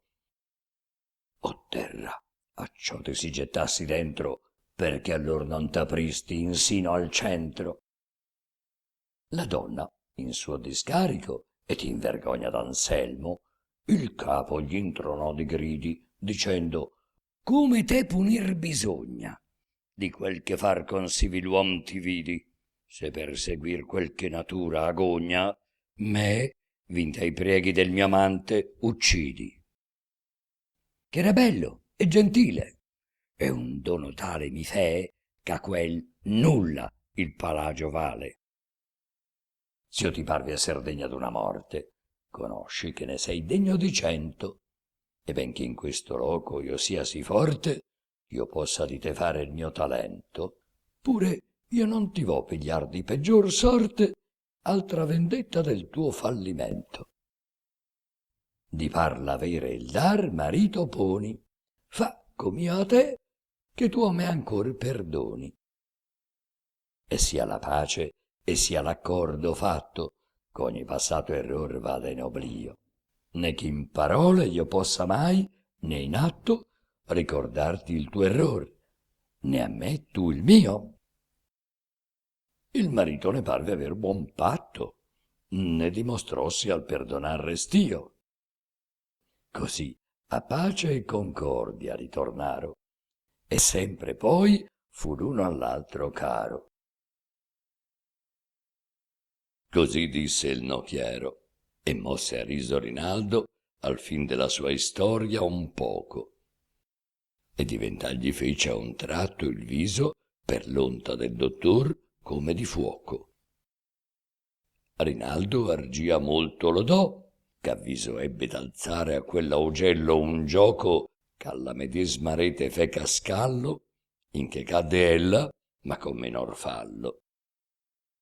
Poiché più in alto il sole il cammin prese, fe il paladino apparecchiar la mensa, ch'avea la notte il mantuan cortese provvista con larghissima dispensa. Fugge a sinistra intanto il bel paese, et a man destra la palude immensa. Viene e fuggesi Argenta e il suo girone, col lito ove Santerno il capo pone.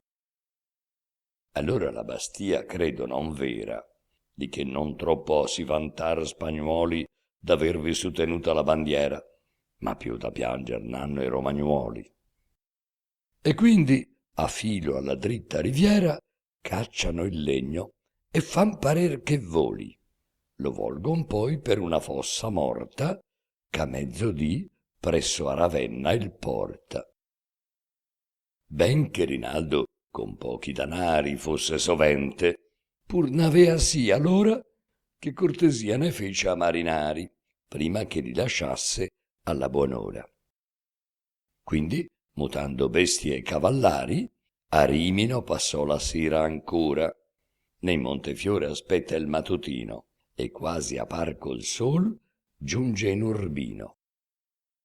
Quivi non era Federico allora, né Elisabetta, né il buon Guido v'era, né Francesco Maria, né Leonora, che con cortese forza e non altiera avesse astretto a far seco dimora sì famoso guerrier più d'una sera, come fer già molti anni, ed oggi fanno a donne e a cavalier che di là vanno. Poiché quivi alla briglia alcun nol prende, smonta Rinaldo a Cagli alla via dritta.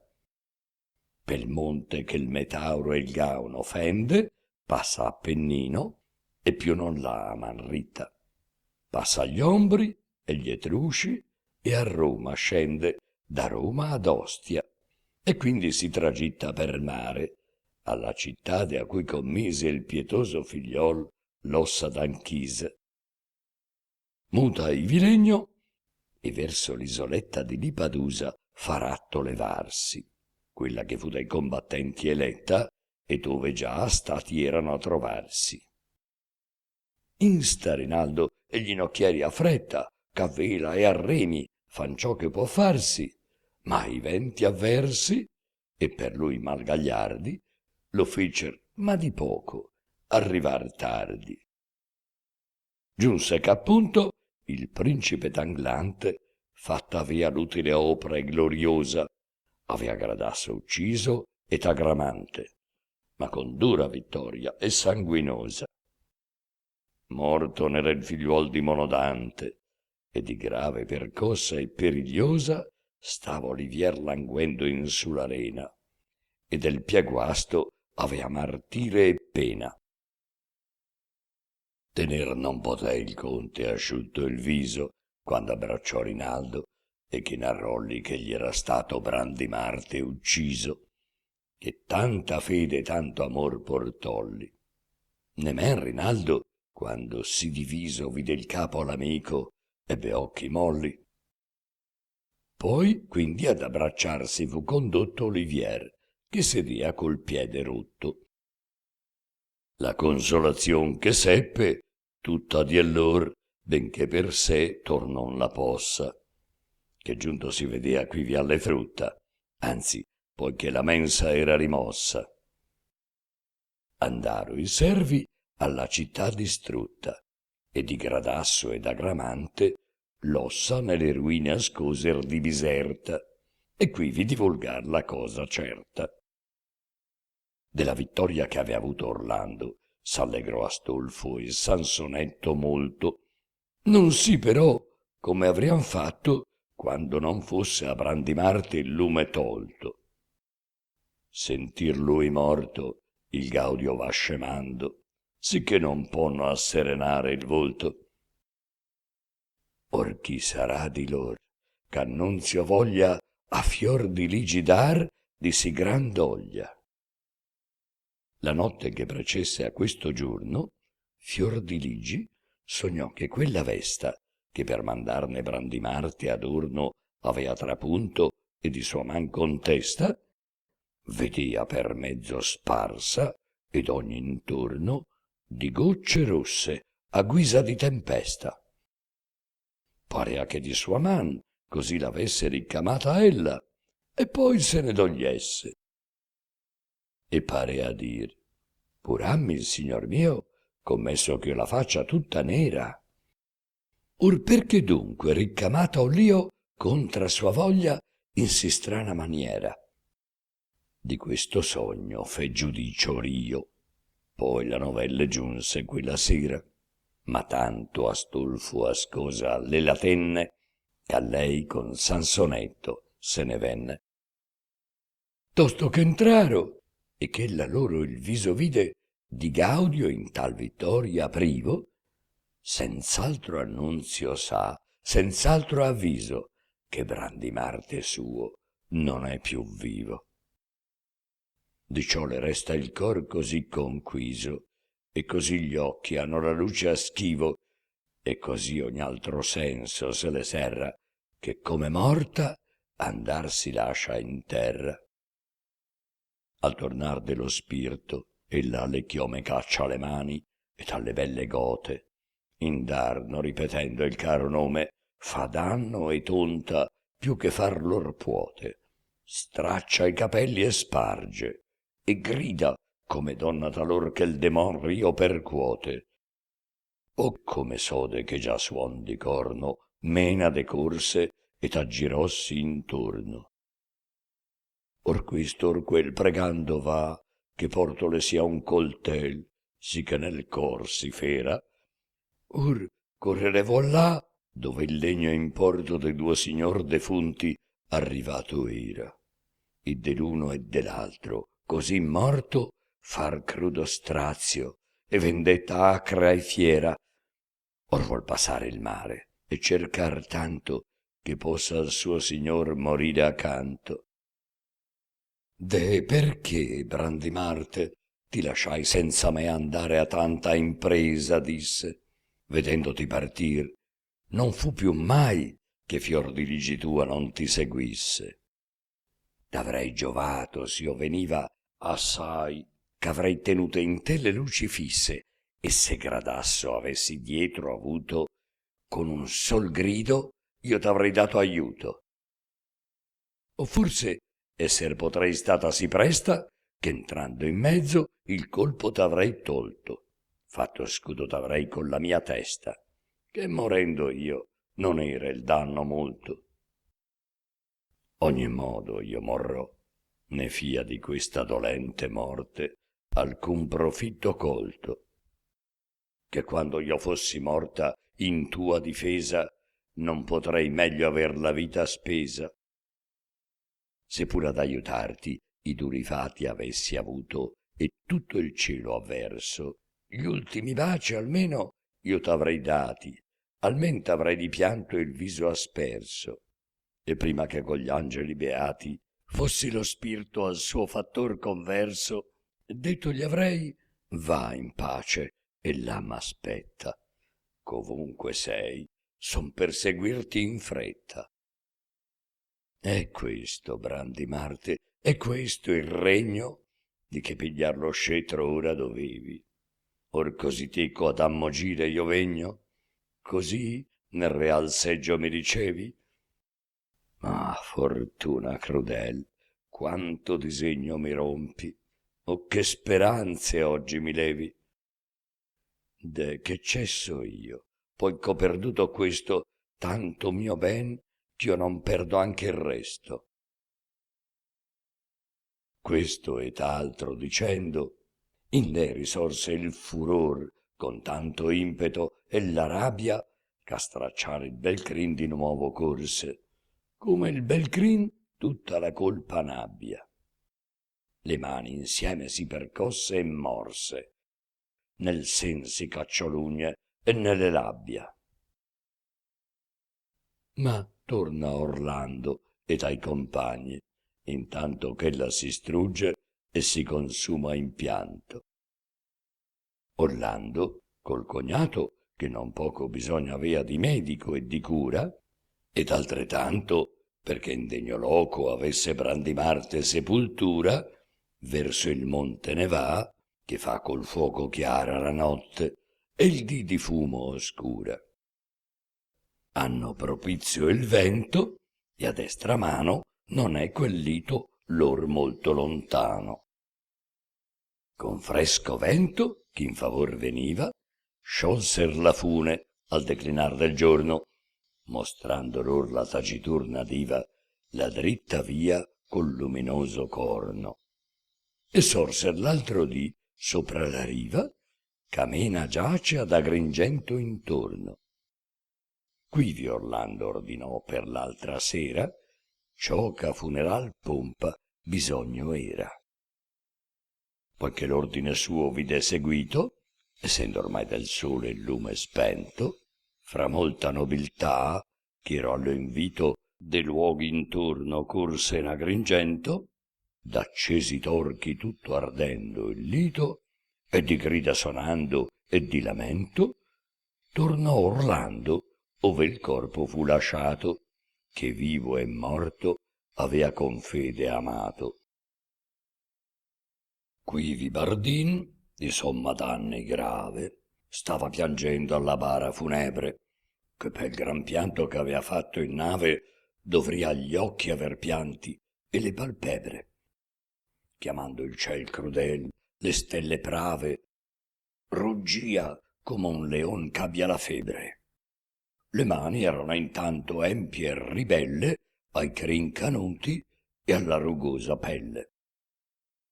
Levossi al ritornar del paladino maggiore il grido e raddoppiossi il pianto. Orlando, fatto al corpo più vicino, senza parlar stette a mirarlo alquanto. Pallido come colto al mattutino e da sera il ligustro o il molle accanto, e dopo un gran sospir, tenendo fisse sempre le luci in lui, così gli disse: «O forte, o caro, o mio fedel compagno, che qui sei morto e so che vivi in cielo, e d'una vita vai fatto guadagno che non ti può mai tor caldo né gelo. Perdonami se ben vedi ch'io piagno, perché d'esser rimaso mi querelo, e che a tanta letizia io non son teco, non già perché quagiù tu non sia meco. Solo senza te son, né cosa in terra senza te posso aver più che mi piaccia. Se teco era in tempesta e teco in guerra, perché non anco in ozio et in bonaccia? Ben grande è il mio fallir, poiché mi serra di questo fango uscir per la tua traccia. Se negli affanni teco fui, perch'ora non sono a parte del guadagno ancora. Tu guadagnato e perdito ho fatto io, sol tu all'acquisto, io non son solo al danno. Partecipe fatto è del dolor mio l'Italia, il regno franco e l'alemanno. O quanto il mio signore e zio, o quanto i paladin da doler sanno, quanto l'imperio e la cristiana chiesa, che perduto han la sua maggior difesa. Oh, quanto si torrà per la tua morte di terrore nemici e di spavento. Oh, quanto pagania sarà più forte, quanto animo n'avrà, quanto ardimento. Oh, come star ne ve la tua consorte, sin qui ne veggo il pianto e il grido sento.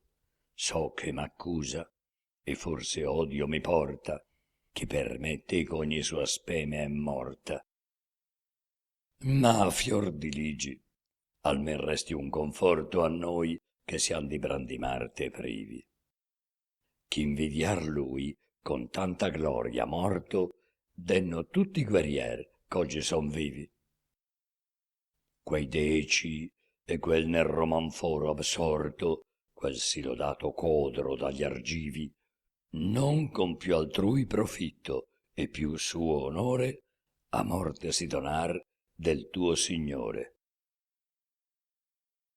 Queste parole et altre dicea Orlando.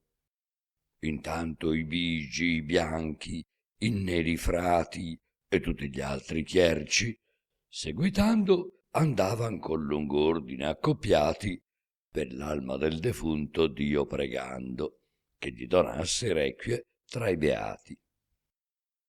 Luminanzi e per mezzo ed ogni intorno mutata aver parea la notte in giorno. Levan la bara ed a portarla foro messi a vicenda conti e cavalieri. Purpurea seta la copria, che d'oro e di gran perle avea compassi altieri.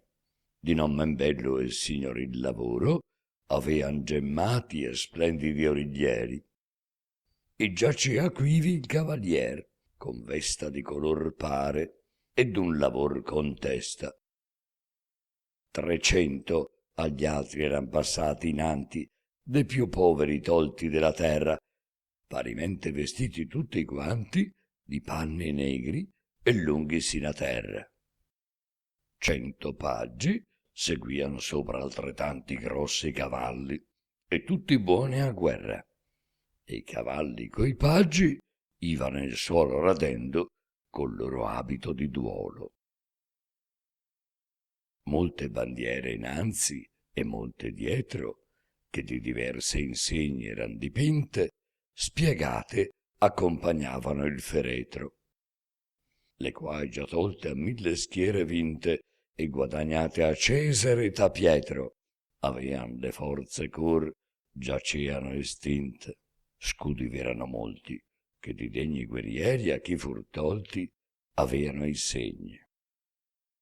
Venian 100 e 100'altri a diversi usi dell'esequio ordinati, ed avean questi, come anco il resto, accesi torchi, e chiusi più che vestiti eran di nere vesti.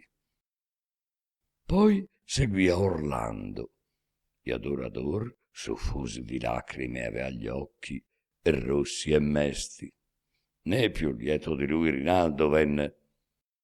Il piè Olivier, che rotto avea, ritenne. Lungo sarà, s'io vivo dire in versi le cerimonie, e raccontarvi tutti i dispensati manti, oscuri e persi, gli accesi torchi che vi furono strutti. Quindi alla chiesa catedral conversi, dovunque andar non lasciaro occhi asciutti. Sì bel, sì buon, sì giovene, a pietade mosse ogni sesso, ogni ordine, ogni etade. Fu posto in chiesa, e poiché dalle donne di lacrime e di pianti inutil opera, e che dai sacerdoti ebbe e lei sonne, e gli altri santi detti avuto sopra, in un'arca il serbar su 2 colonne, e quella vuole Orlando che si copra di ricco drappo d'or, sinché il reposto in un sepulcro sia di maggior costo. Orlando di Sicilia non si parte, che manda a trovar porfidi e alabastri. Fece fare il disegno e di quell'arte narrar con gran premio i miglior mastri. Fe le lastre, venendo in questa parte, poi drizzar fior di ligi e i gran pilastri.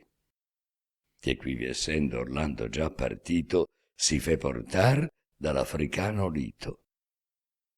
E vedendo le lacrime indefesse ed ostinati a uscir sempre i sospiri, né per far sempre dire uffici e messe, mai satisfar potendo ai suoi disiri, di non partirsi quindi in corsi messe, finché del corpo l'anima non spiri.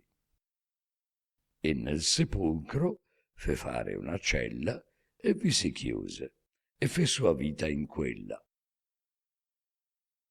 Oltre che messi e lettere le mande, vi va in persona Orlando per levarla. Si viene in Francia, con pension ben grande, compagna vuol di Galerana farla. Quando tornare al padre anco domande, sì nella lizza vuole accompagnarla. Edificarle vuole un monastero, quando servire a Dio faccia pensiero. Stava ella nel sepulcro, e quivi, attrita da penitenzia, orando giorno e notte, non durò lunga età, che di sua vita dalla parca le fur le fila rotte. Già fatto avea dall'isola partita, ove Ciclope avea l'antiche grotte, i 3 guerrieri di Francia, afflitti e mesti, che il quarto lor compagno adietro resti. Non volean senza medico levarsi, che d'Olivier s'avesse a pigliar cura, la qual, perché a principio mal pigliarsi potee, fatt'era faticosa e dura, e quello diano in modo lamentarsi, che del suo caso avean tutti paura. Tra lor di ciò parlando, al nocchier nacque un pensiero, e lo disse, e a tutti piacque. Disse ch'era di là poco lontano, in un solingo scoglio, uno eremita, a cui ricorso mai non s'era invano, o fosse per consiglio o per aita, e facea alcuno effetto soprumano, dar lume a ciechi e tornar morti a vita, fermare il vento ad un segno di croce e far tranquillo il mar quando è più atroce. E che non denno dubitare, andando a ritrovar quell'uomo a Dio sì caro, che lor non rende Olivier sano, quando fatto ha di sua virtù segno più chiaro. Questo consiglio si piacque ad Orlando, che verso il santo loco si drizzaro. Ne mai piegando dal camin la prora, vider lo scoglio al sorger dell'aurora. Scorgendo il legno, uomini in acqua tutti, sicuramente s'accostaro a quello. Quivi, aiutando servi e galeotti, declinano il marchese nel battello, e per le spumose onde fur condotti nel duro scoglio, ed indi al santo ostello. Al santo ostello, a quel vecchio medesimo per le cui mano ebbe Ruggier battesimo. Il servo del signor del paradiso raccolse Orlando ed i compagni suoi e benedille con giocondo viso, e de lor casi dimandolli poi. Benché de lor venuta avuto avviso avesse prima dai celesti eroi. Orlando gli rispose esser venuto per ritrovare al suo Oliviero aiuto, che era pugnando per la fe di Cristo a periglioso termine ridotto. Levogli il santo ogni sospetto tristo e gli promise di sanarlo in tutto. Né d'unguento trovandosi provvisto, né d'altra umana medicina instrutto, andò alla chiesa e torò al Salvatore, ed indi uscì con gran baldanza fuore. E in nome dell'eterne tre persone, Padre, Figliolo e Spirito Santo, diede ad Olivier la sua benedizione. O virtù che da Cristo a chi gli crede! Cacciò dal cavaliero ogni passione, ritornò alla sanità del piede, più fermo e più espedito che mai fosse, e presente sobrino a ciò trovosse. Giunto sobrin delle sue piaghe a tanto che star peggio ogni giorno se ne sente, tosto che vede del monaco santo il miracolo grande ed evidente, si dispondi lasciar Maconda canto e Cristo confessar vivo e potente, e domanda con cor di fede attrito d'iniciarsi al nostro sacro rito.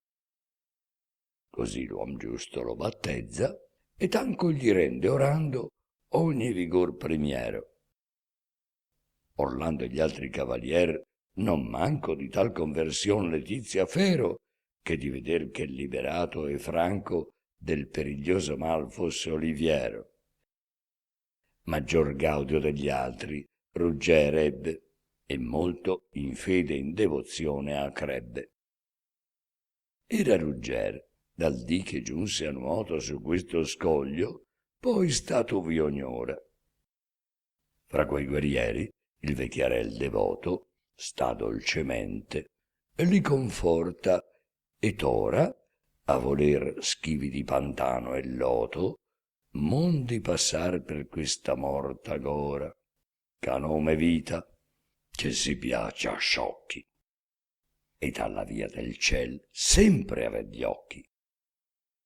Orlando un suo mandò sul legno, e trarne fece pane e buon vin, cacio e persutti, e l'uom di Dio, con il sapor di starne, pose in oblio, poi che avvezzossi ai frutti.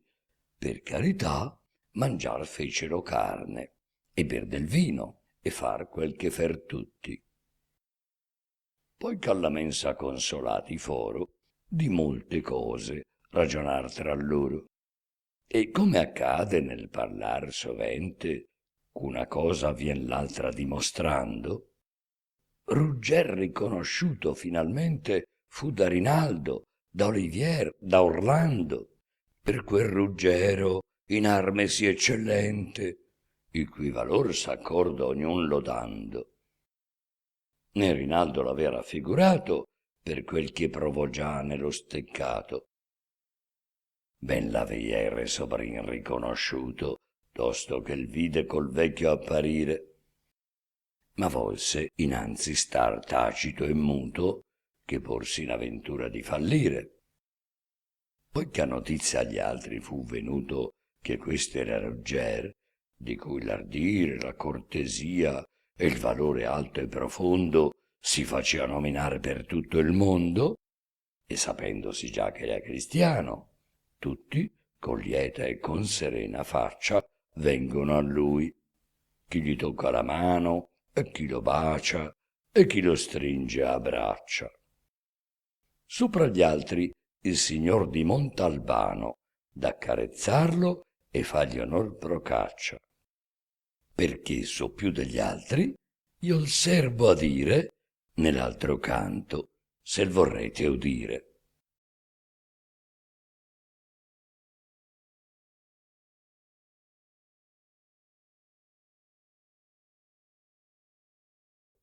Canto 44.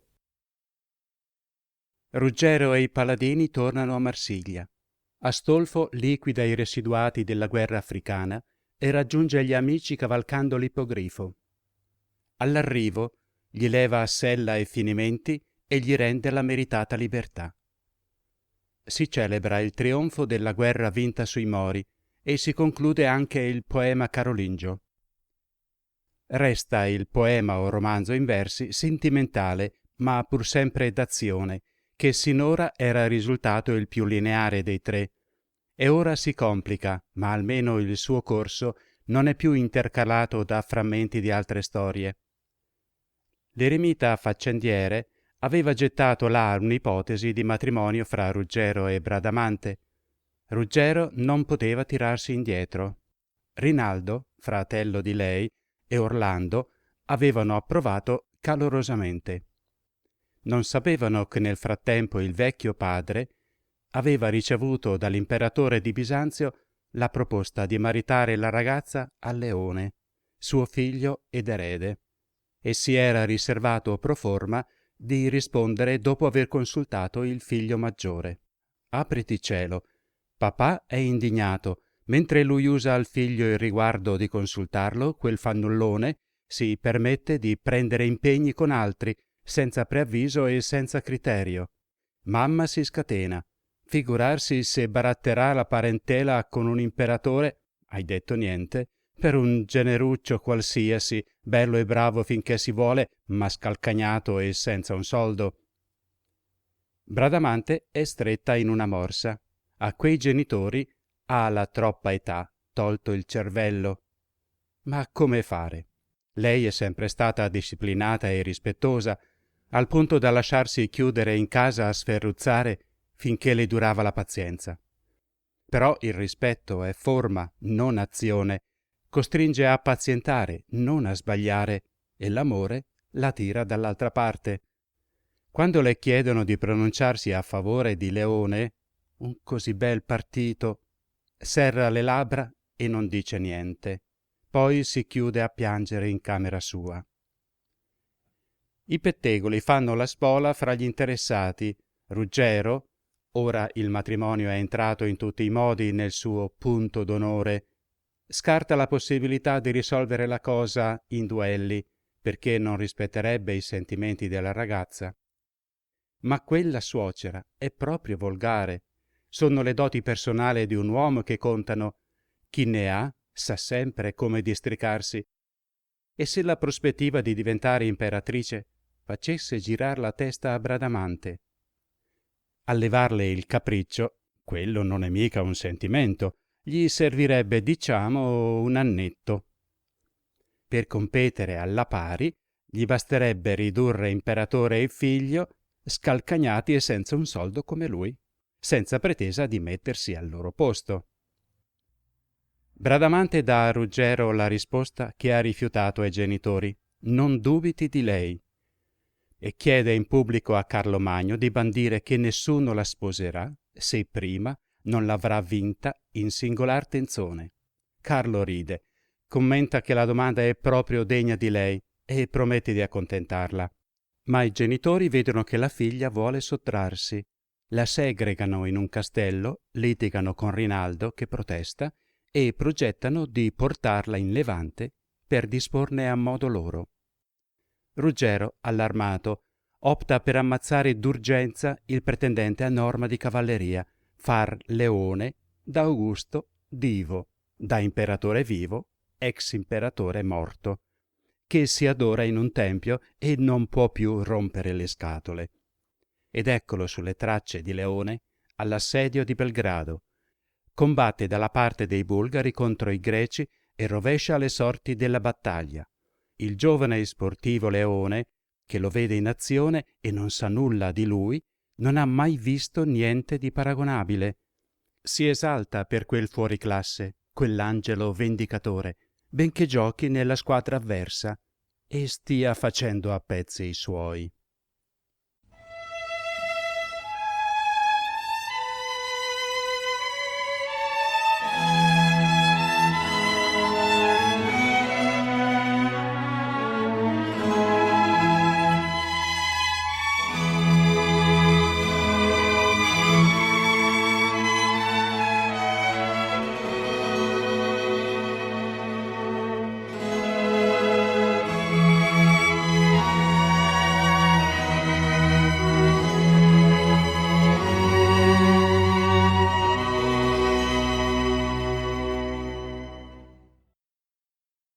Spesso, in poveri alberghi e in piccioltetti, nelle calamitadi e nei disagi, meglio s'aggiungon d'amicizia ai petti che fra ricchezze invidiose e tagi, delle piene d'insidie e di sospetti corti regali e splendidi palagi, ove la carità è in tutto estinta, né si vede amicizia se non finta.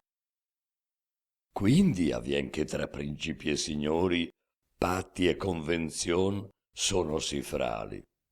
Fan lega oggi re, papi e imperatori, doman saran nemici capitali, perché qual l'apparenze esteriori non hanno i cor, non han gli animi tali, che non mirando al torto più che al dritto, attendon solamente al lor profitto.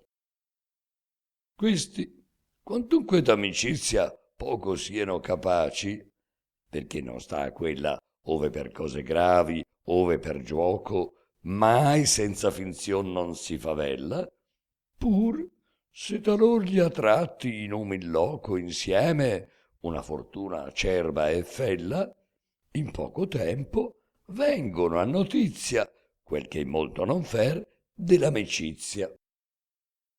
Il santo vecchiarel, nella sua stanza, giunger gli ospiti suoi con nodo forte ad amor vero, meglio ebbe possanza ch'altri non avea fatto in real corte. Fu questo poi di tal perseveranza che non si sciolse mai, fino alla morte.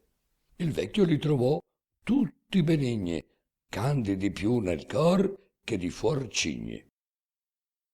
Trovolli tutti amabili e cortesi, non dell'iniquità che vo dipinta, di quei che mai non escono palesi, ma sempre van con apparenza finta.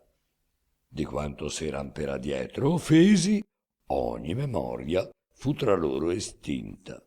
E se d'un ventre fossero e d'un seme, non si potriano amar più tutti insieme. Sopra gli altri, il signor di Montalbano accarezzava e riveria Ruggero, sì perché già l'avea con l'arme in mano provato quanto era animoso e fiero, sì per trovarlo affabile ed umano più che mai fosse al mondo cavaliero, ma molto più che da diverse bande si conoscea d'avegli obbligo grande.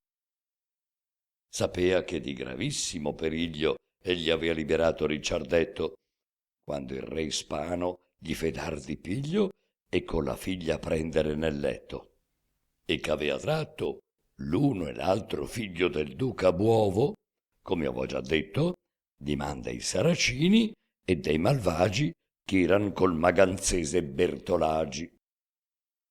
Questo debito a lui parea di sorte, ch'ad amarlo stringeano e ad onorarlo, e gliene tolse, e gliene crebbe forte, che prima non aveva potuto farlo, quando era l'uno nell'africana corte e l'altro agli servigi era di Carlo. Or che fatto cristian qui vi lo trova, quel che non fece prima, or fargli giova.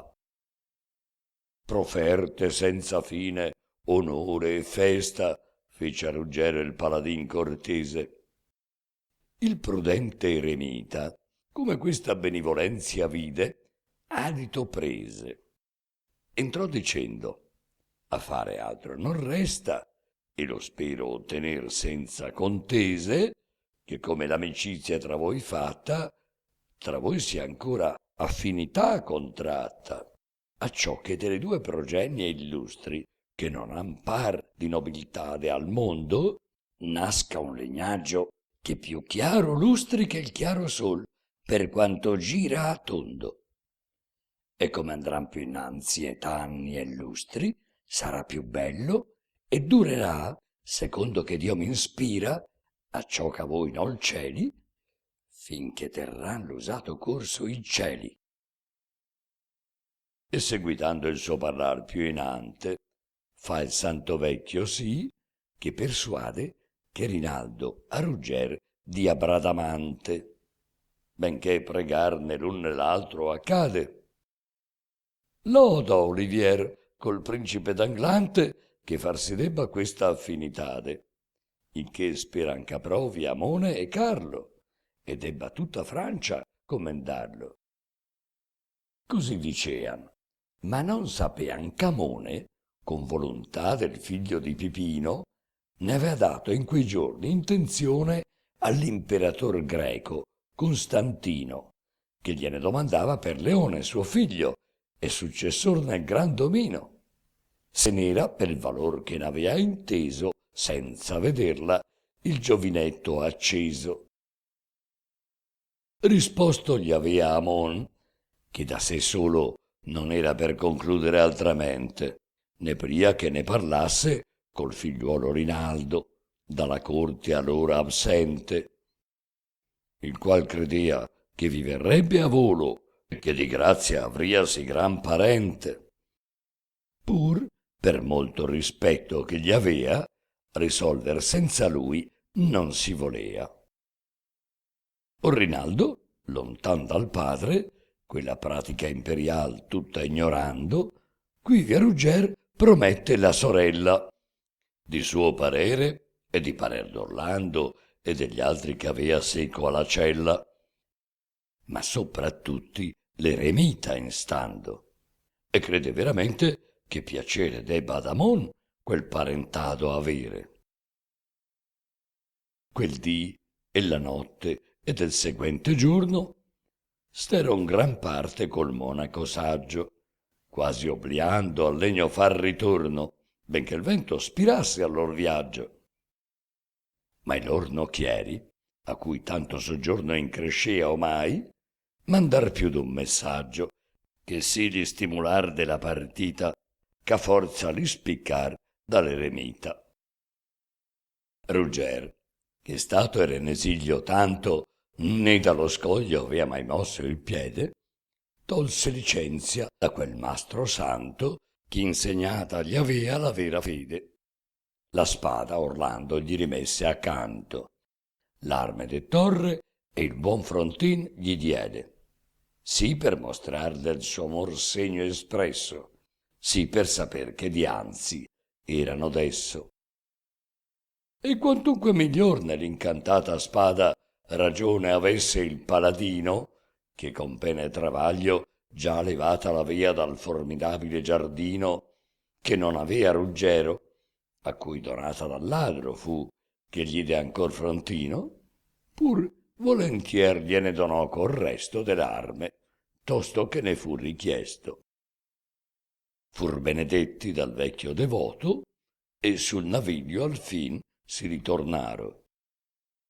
I remi all'acqua e dier le vele al noto, e fu lor sì sereno il tempo e chiaro, che non vi bisognò priego né voto, finché nel porto di Marsiglia entraro. Ma qui vi stiano tanto ch'io conduca insieme Astolfo, il glorioso duca.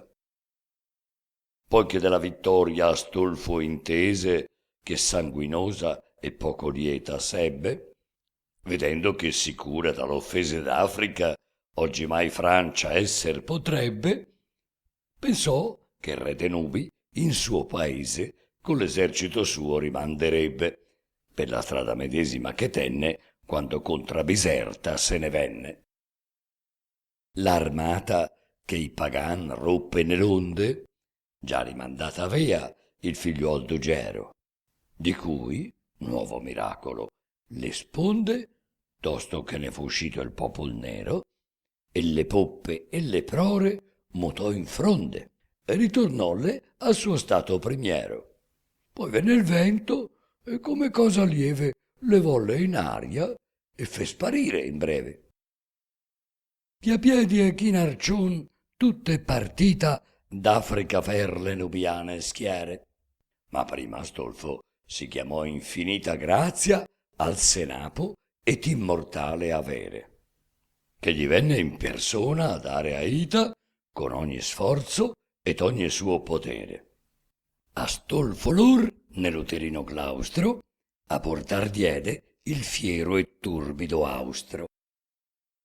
Negli uteri dico il vento die lor chiuso c'uscir di mezzo di suol con tal rabbia che muove a guisa d'onde e leva in suso e ruota fino in ciel l'arida sabbia.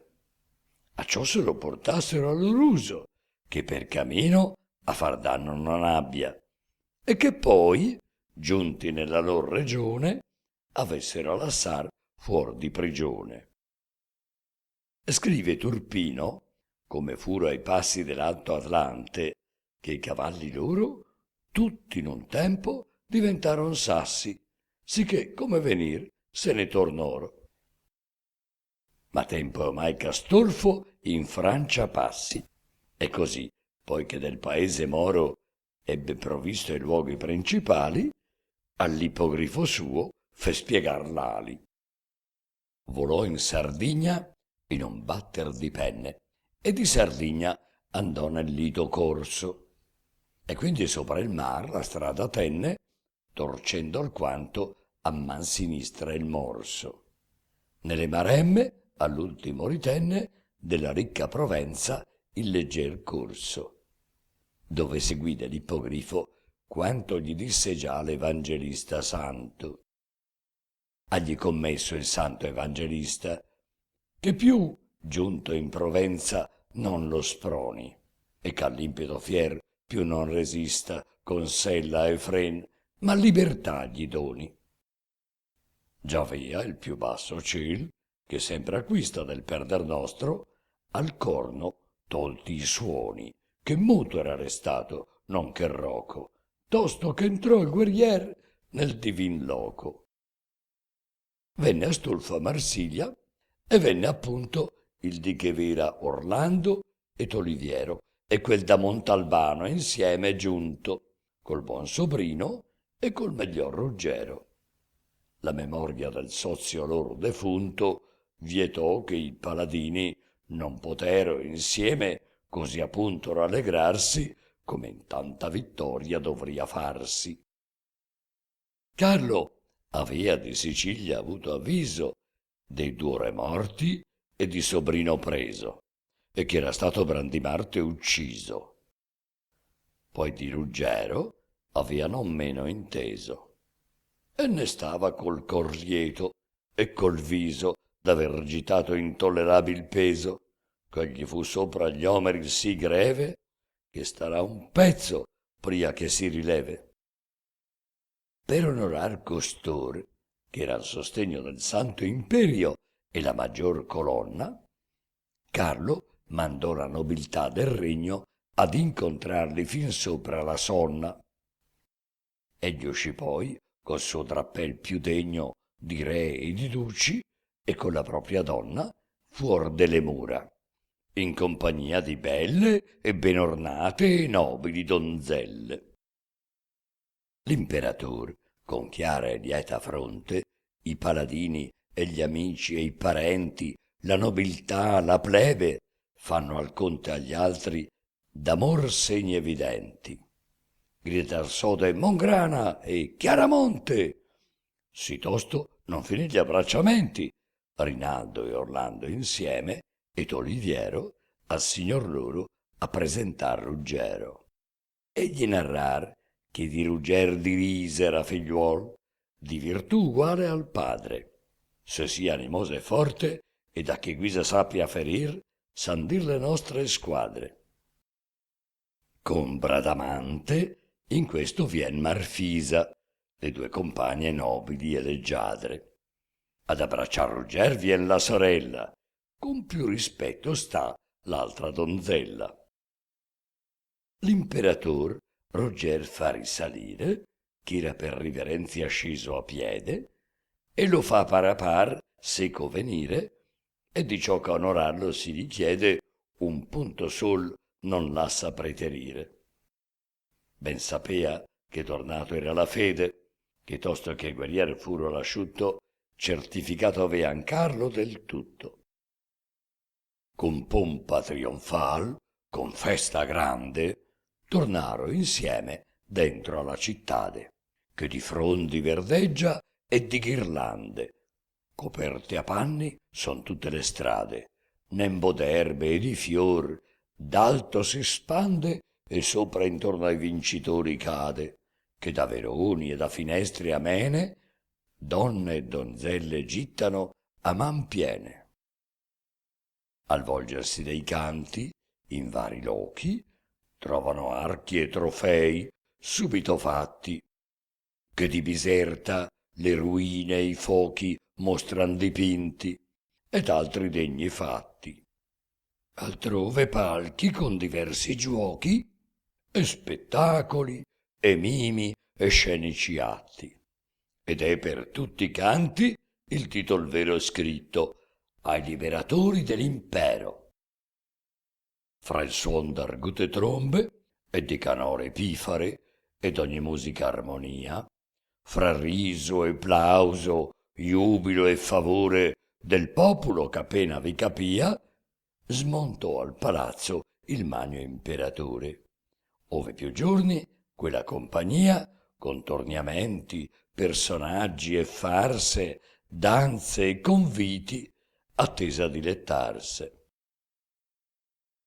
Rinaldo un giorno al padre fe sapere che la sorella a Rugger dar volea, in presenzia d'Orlando per mogliere ed Olivier promessa gliel'avea, li quali erano seco d'un parere che parentato far non si potea per nobiltà di sangue e per valore che fosse a questo par nonché migliore.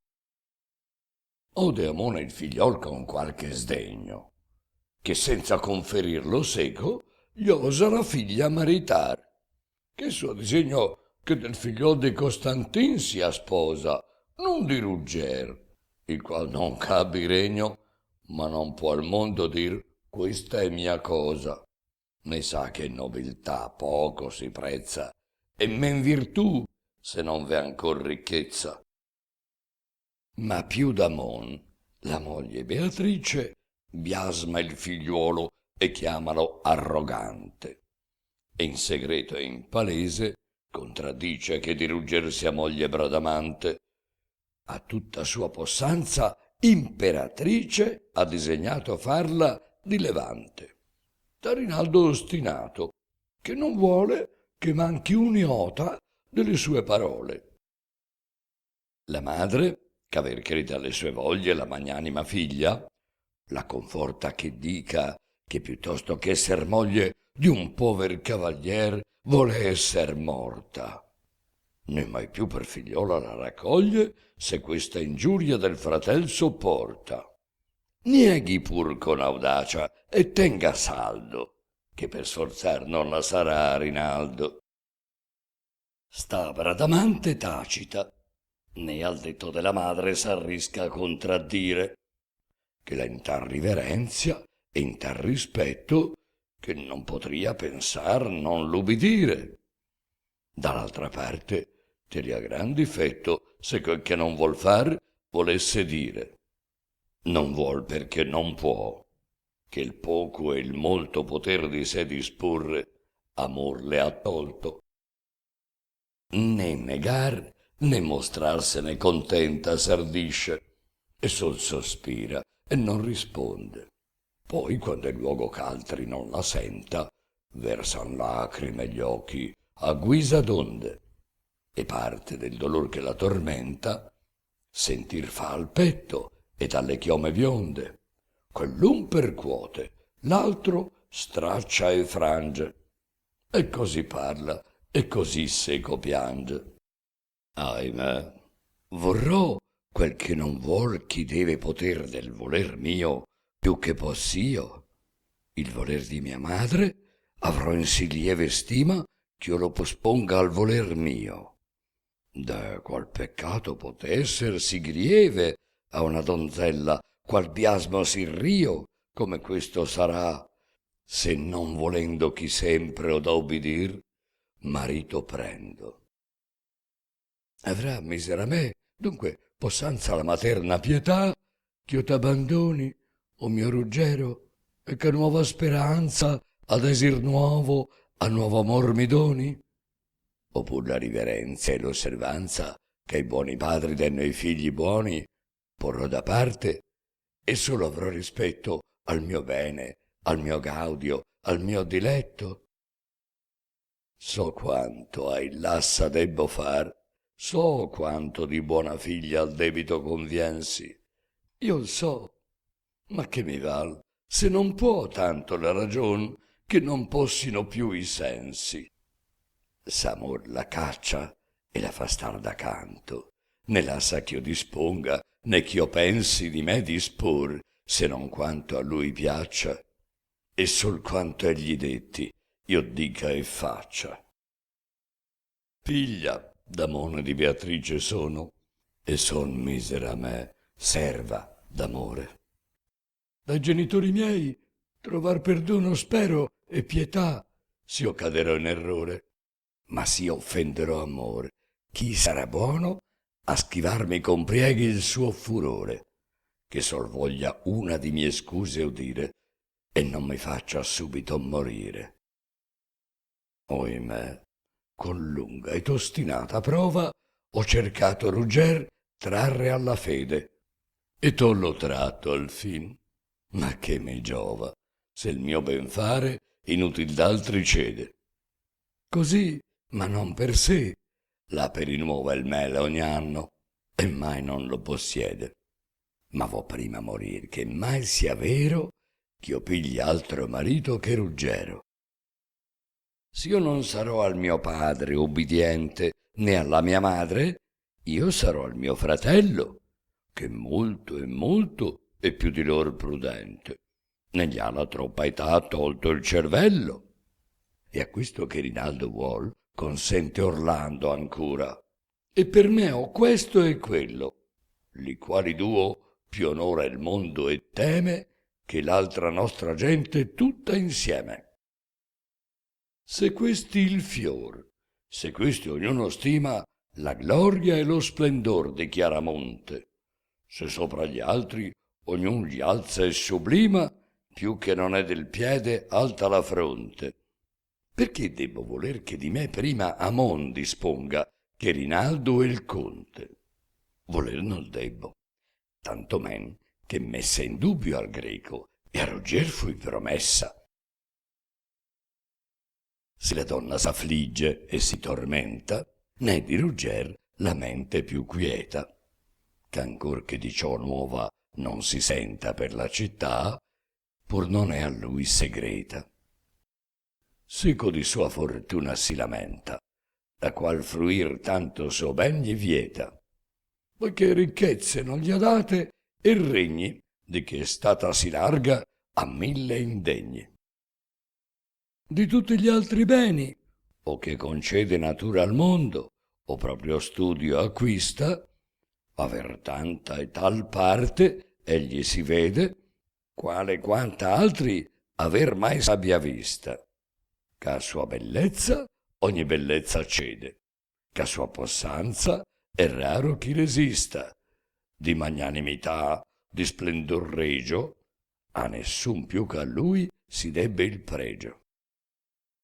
Ma il volgo, nel cui arbitrio son gli onori, che come pare a lui li leva e dona, né dal nome del volgo voglio fuori, eccetto l'uom prudente, trar persona, che né papi, né re, né imperatori, non né tra scettro, mitra né corona, ma la prudenzia, ma il giudizio buono.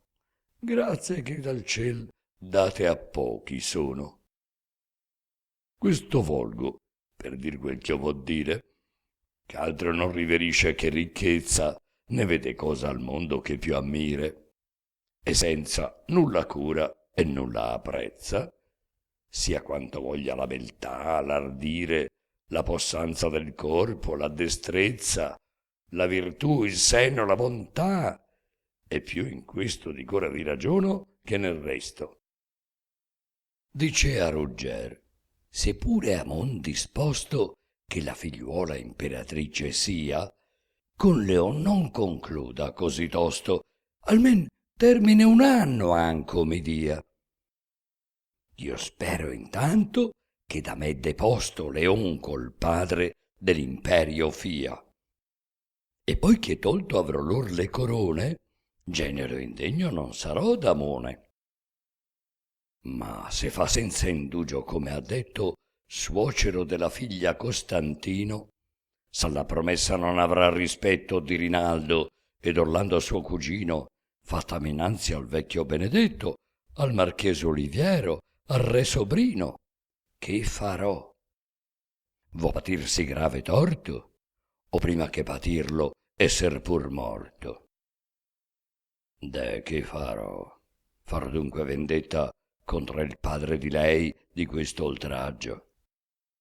Non miro ch'io non son per farlo in fretta, o s'intentarlo io mi sia stolto o saggio. Ma voglio presuppor ch'a morte io metta l'iniquo vecchio e tutto il suo lignaggio. Questo non mi farà però contento, anzi, in tutto sarà contra al mio intento. E fu sempre il mio intento, e te, che m'ami la bella donna, e non che mi sia odiosa. Ma quando amone uccida, o facci o trami cosa al fratello o agli altri suoi dannosa, non le do giusta causa che mi chiami nemico, e più non voglia essermi sposa. Che debbo dunque fare? Debbo il patire? Ah, non per Dio, piuttosto io vo morire. Anzi, non vo morir, ma vo che muoia con più ragion questo leone Augusto, venuto a disturbar tanta mia gioia. Io vo che muoia egli e il suo padre ingiusto. Elena bella all'amator di Troia non costò sì, né a tempo più vetusto Proserpina Pirito, come voglio ch'al padre e al figlio costi il mio cordoglio. Può esser, vita mia, che non ti doglia lasciare il tuo rugger per questo greco. Potrà tuo padre far che tu lo toglia, ancor che avesse i tuoi fratelli seco. Ma sto in timor ch'abbi piuttosto voglia d'esser d'accordo con Amon che meco, e che ti paia assai miglior partito Cesare aver c'un privato uom marito. Sarà possibil mai che nome regio, titolo imperial, grandezza e pompa, di Bradamante mia l'animo egregio, il gran valor, l'alta virtù corrompa, si c'abbia da tenere in minor pregio la data fede e le promesse rompa. Né piuttosto d'amon farsi nemica, che quel che detto m'ha sempre non dica. Diceva queste ed altre cose molte, ragionando fra sé Ruggero, e spesso le dicea in guisa che erano raccolte da chi talor se gli trovava appresso. Sì che il tormento suo più di 2 volte era colei per cui pativa espresso, a cui non dolea meno il sentir lui così doler che propri affanni sui. Ma più d'ogni altro duol che le sia detto che tormenti Ruggier, di questo ha doglia, che intende che s'affligge per sospetto che la lui lasci e che quel greco voglia. Onde a ciò si conforti e che del petto questa credenza e questo error si toglia, per una di sue fide cameriere gli fe queste parole un dì sapere. Rugger, qual sempre fui, tale esser voglio, fino alla morte, e più, se più si puote. O sia mi amor benigno, o musi orgoglio, o me fortuna in alto e in basso ruote, immobil son di vera fede scoglio, che d'ogni intorno il vento e il mar percuote. Né giamai per bonaccia né per verno luogo mutai, né muterò in eterno.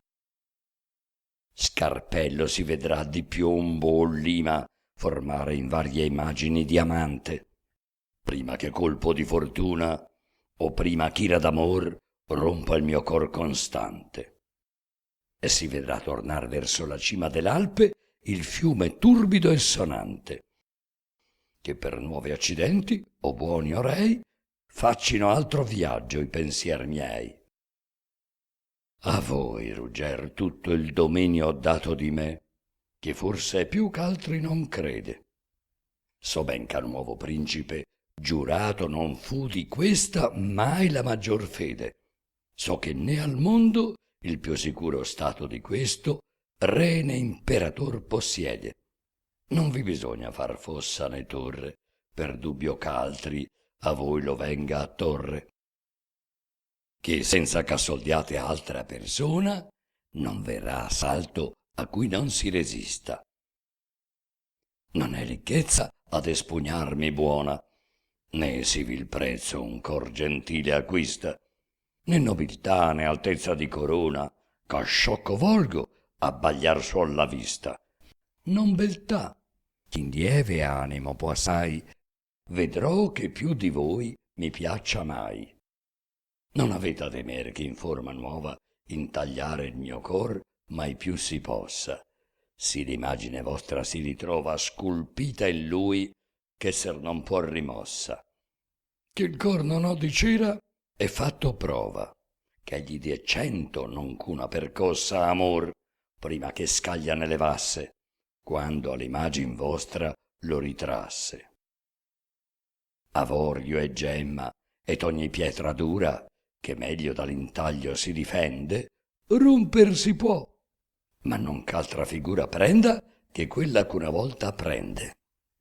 Non è il mio cor diverso alla natura del marmo o d'altro ch'al ferro contende. Prima esser può che tutto amor lo spezze, che lo possa sculpir d'altre bellezze. Soggiunse a queste altre parole molte, piene d'amor, di fede, di conforto, da ritornarlo in vita 1000 volte, se stato 1000 volte fosse morto. Ma quando più della tempesta tolte queste speranze esser crediano in porto, da un nuovo turbo, impetuoso e scuro, respinta in mar lungi dal leto furo. Però che Bradamante, che seguire vorria molto più ancor che non ha detto, rivocando nel cor l'usato ardire e lasciando ir da parte ogni rispetto, s'appresenta un dì a Carlo e dice: Sire, sa vostra maestade alcuno effetto io feci mai che le paresse buono, contenta sia di non negarmi un dono. E prima che più espresso io te lo chieggia, sulla real sua fede mi prometta farmene grazia, e vorrò poi che veggia che sarà giusta la domanda e retta.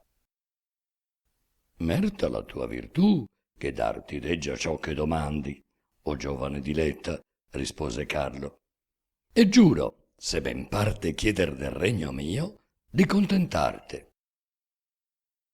Il don ch'io bramo dall'altezza vostra, e che non lasci mai marito darme, disse la damigella, se non mostra che più di me sia valoroso in arme. Con qualunche mi vuol, prima o con giostra o con la spada in mano, ho da provarne. Il primo che mi vinca mi guadagni, chi vinto sia con altra s'accompagni.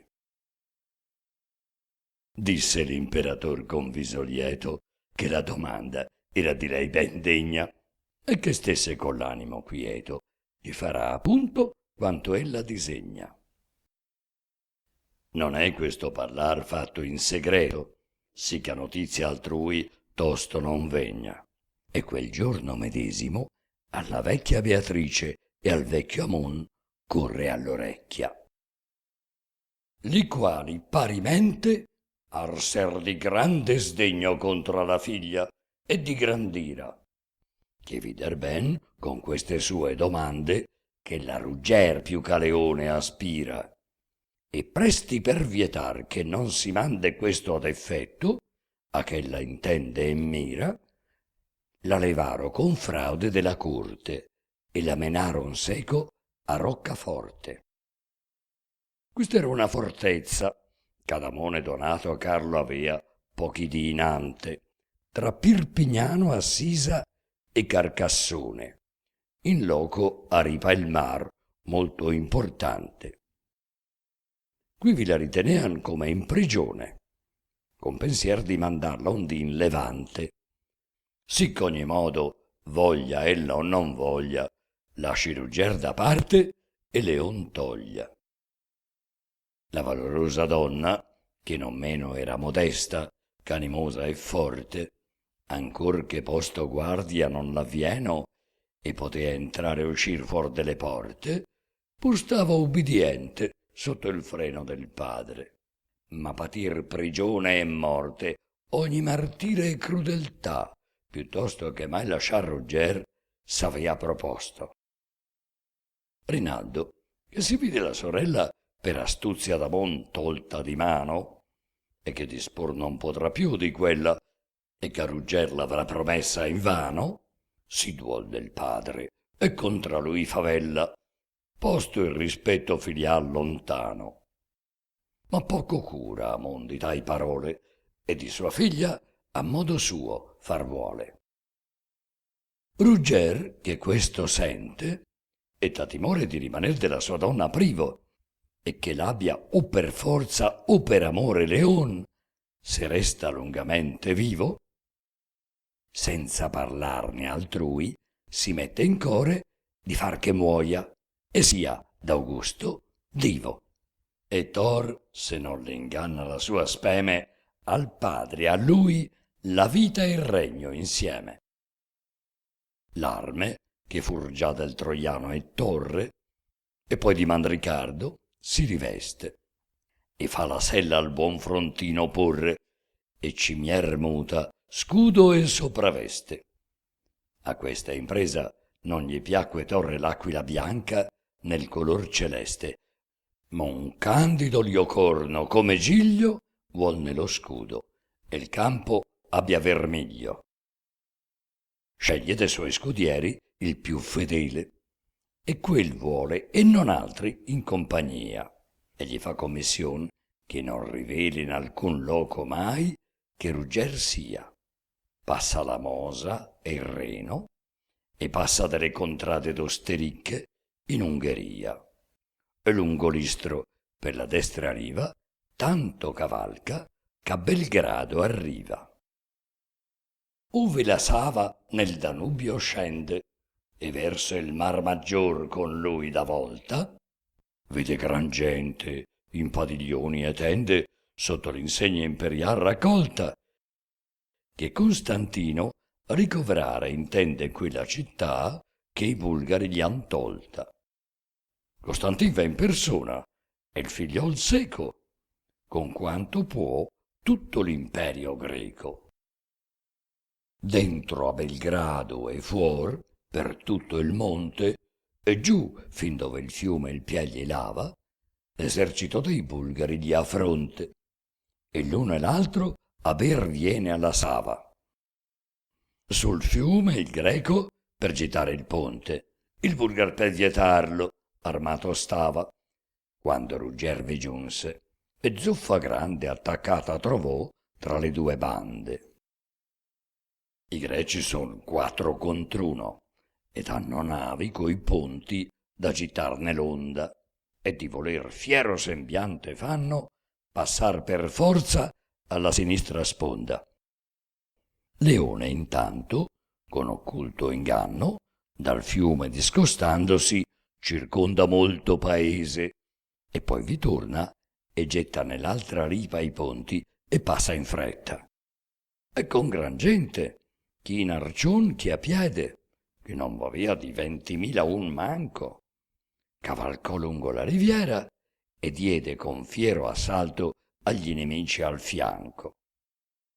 L'imperatore, tosto che il figlio vede sul fiume comparirsi al lato manco, ponte aggiungendo a ponte e nave a nave, passa di là con quanto esercito ave. Il capo, il re de Bulgari, Vatrano, animoso e prudente e pro guerriero, di qua e di là s'affaticava invano per riparare un impeto sì fiero, quando, cingendo con robusta mano, Leon gli fe cader sotto il destriero. E poi che dar prigion mai non si volse, con 1000 spade la vita gli tolse. I bulgari sin qui fatto avean testa, ma quando il lor signor si vider tolto e crescer d'ogni intorno la tempesta, voltar le spalle ove avean prima il volto. Rugger, che misto vien fra i greci, e questa sconfitta vede, senza pensar molto, i bulgari soccorrer si dispone, per coglia Costantino e più Leone. Sprona Frontin, che sembra al corso un vento, e innanzi a tutti i corridori passa, e tra la gente vien che per spavento al monte fugge e la pianura lassa.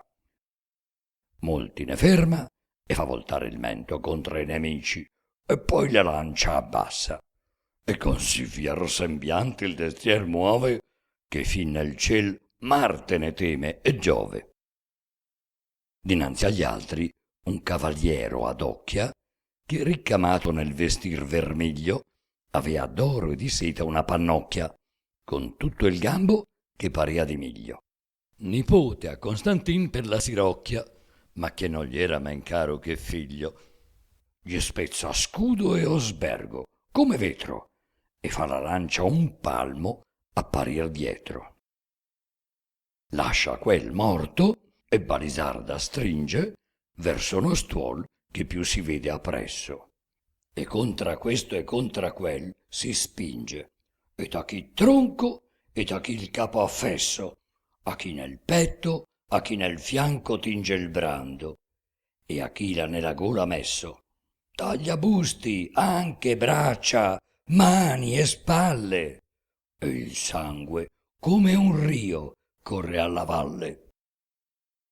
Non è, visti quei colpi, che gli faccia contrasto più, così ne ognun smarrito, sicché si cancia subito la faccia della battaglia, che tornando ardito il petto volge e ai greci dalla caccia il bulgaro, che dianzi era fuggito. In un momento ogni ordine disciolto si vede e ogni stendardo a fuggir volto.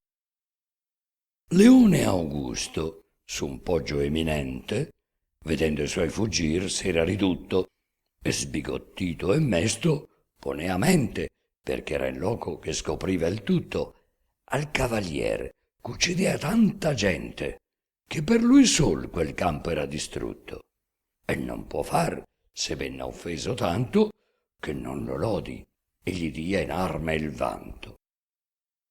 Ben comprende alle insegne e sopravesti, all'arme luminose e ricche d'oro, che quantunque il guerrier di aiuto a questi nemici suoi, non sia però di loro. Stupido mira i soprumani gesti, e talor pensa che dal sommo coro sia per punire i greci un agno sceso, che tante volte hanno Dio offeso. E come uom d'alto e di sublime coro, ove l'avrei mont'altri in odio avuto, egli s'innamorò del suo valore. Né veder fargli oltraggio avria voluto. Gli sarebbe per un dei suoi che muore vederne morir 6 manco spiaciuto, e perdere anco parte del suo regno, che veder morto un cavalier si degno. Come bambin, se ben la cara madre iraconda lo batte e da sé caccia, non ha ricorso alla sorella o al padre, ma a lei ritorna e con dolcezza abbraccia. Così leon, se ben le prime squadre ruggel gli uccide e l'altre gli minaccia, non lo può odiar, perché all'amor più tira l'alto valor che quella offesa all'ira. Ma se leon Ruggero ammira ed ama, mi par che duro cambio ne riporte, che Ruggero odia lui, né cosa brama più che di dargli di sua malla morte. Molto con gli occhi il cerca, ed alcun chiama che gliele mostri, ma la buona sorte e la prudenzia dell'esperto greco non lasciò mai che s'affrontasse seco. Leone, a ciò che la sua gente ha fatto non fosse uccisa, fece una raccolta, ed all'imperatore un messo ratto a pregarlo mandò che desse volta e ripassasse il fiume, e che buon patto n'avrebbe se la via non gliela tolta. Ed esso, con non molti, che raccolse al ponte ond'era entrato, i passi volse. Molti in poter de bulgari restaro per tutto il monte e sino al fiume uccisi, e vi restavan tutti, se il riparo non gli avesse del rio tosto divisi. Molti cader dai ponti e s'affogaro, e molti senza mai volgere i visi, quindi lontano iro a trovare il guado, e molti fur pregion tratti in bel grado. Finita la battaglia di quel giorno, nella qual, poiché il lor signor fu estinto, danno i bulgari avriano avuto e scorno, se per lor non avesse il guerrier vinto, il buon guerrier che il candido Liocorno nello scudo vermiglio avea dipinto, a lui si trasson tutti, da cui questa vittoria conoscean, con gioia e festa. Uno il saluta, un altro se gli inchina, altri la mano, altri gli bacia il piede, ognun quanto più può se gli avvicina, e beato si tien chi appresso il vede, e chi più il tocca, che toccar divina e sopranatural cosa si crede. Lo pregan tutti e vanno al ciel le grida, che sia lor re, lor capitan, lor guida. Ruggero rispose lor che capitano e re sarà quel che fia lor più a grado, ma né a baston né a cetro ad apor mano, né per quel giorno entrar vuole in Belgrado, che prima che si faccia più lontano Leone Augusto, e che ripassi il guado, lo vuol seguir, ne torsi dalla traccia finché non giunga e che morir non faccia, che 1000 miglia e più per questo solo era venuto e non per altro effetto. Così senza indugiar lascia lo stuolo e si volge al cammin che gli vien detto, che verso il ponte fa Leone a volo, forse per dubbio che gli sia intercetto. Gli va dietro per l'orma in tanta fretta che il suo scudier non chiama e non aspetta. Leone ha nel fuggir tanto vantaggio, fuggir si può ben dir più che ritrarse, che trova aperto e libero il passaggio, poi rompe il ponte e lascia le navi arse. Non v'arriva Rugger, cascoso il raggio era del sol, ne sa dove alloggiarse. Cavalca innanzi, che lucia la luna, né mai trova castel né villa alcuna. Perché non sa dove si por, cammina tutta la notte, né d'arcion mai scende. Nello spuntar del nuovo sol, vicina a man sinistra, una città comprende, ove di star tutto quel dì destina, acciò l'ingiuria al suo frontino emende, a cui senza posarlo o tra gli briglia, la notte fatto avea far tante miglia. Un giardo era signor di quella terra, suddito e caro a Costantino molto, ove avea per cagion di quella guerra da cavallo e da piè buon numer tolto. Quivi, ove altrui l'entrata non si serra, entra Ruggero, e ve si verrà accolto, che non gli accade di passar più avante, per aver miglior loco e più abbondante. Nel medesimo albergo, in su la sera, un cavalier di Romania alloggiasse, che si trovò nella battaglia fiera quando Rugger pei bulgari si mosse, ed appena di man fuggì togliera, ma spaventato più ch'altri mai fosse, sì che ancor triema, e pagli ancora intorno avere il cavalier dal lio corno. Conosce, tosto che lo scudo vede, che il cavalier che quella insegna porta è quel che la sconfitta ai greci diede, per le cui mani è tanta gente morta. Corre al palazzo ed udienzia chiede per dire a quel signor cosa ch'importa. E subito intromesso dice quanto io mi riservo a dir nell'altro canto.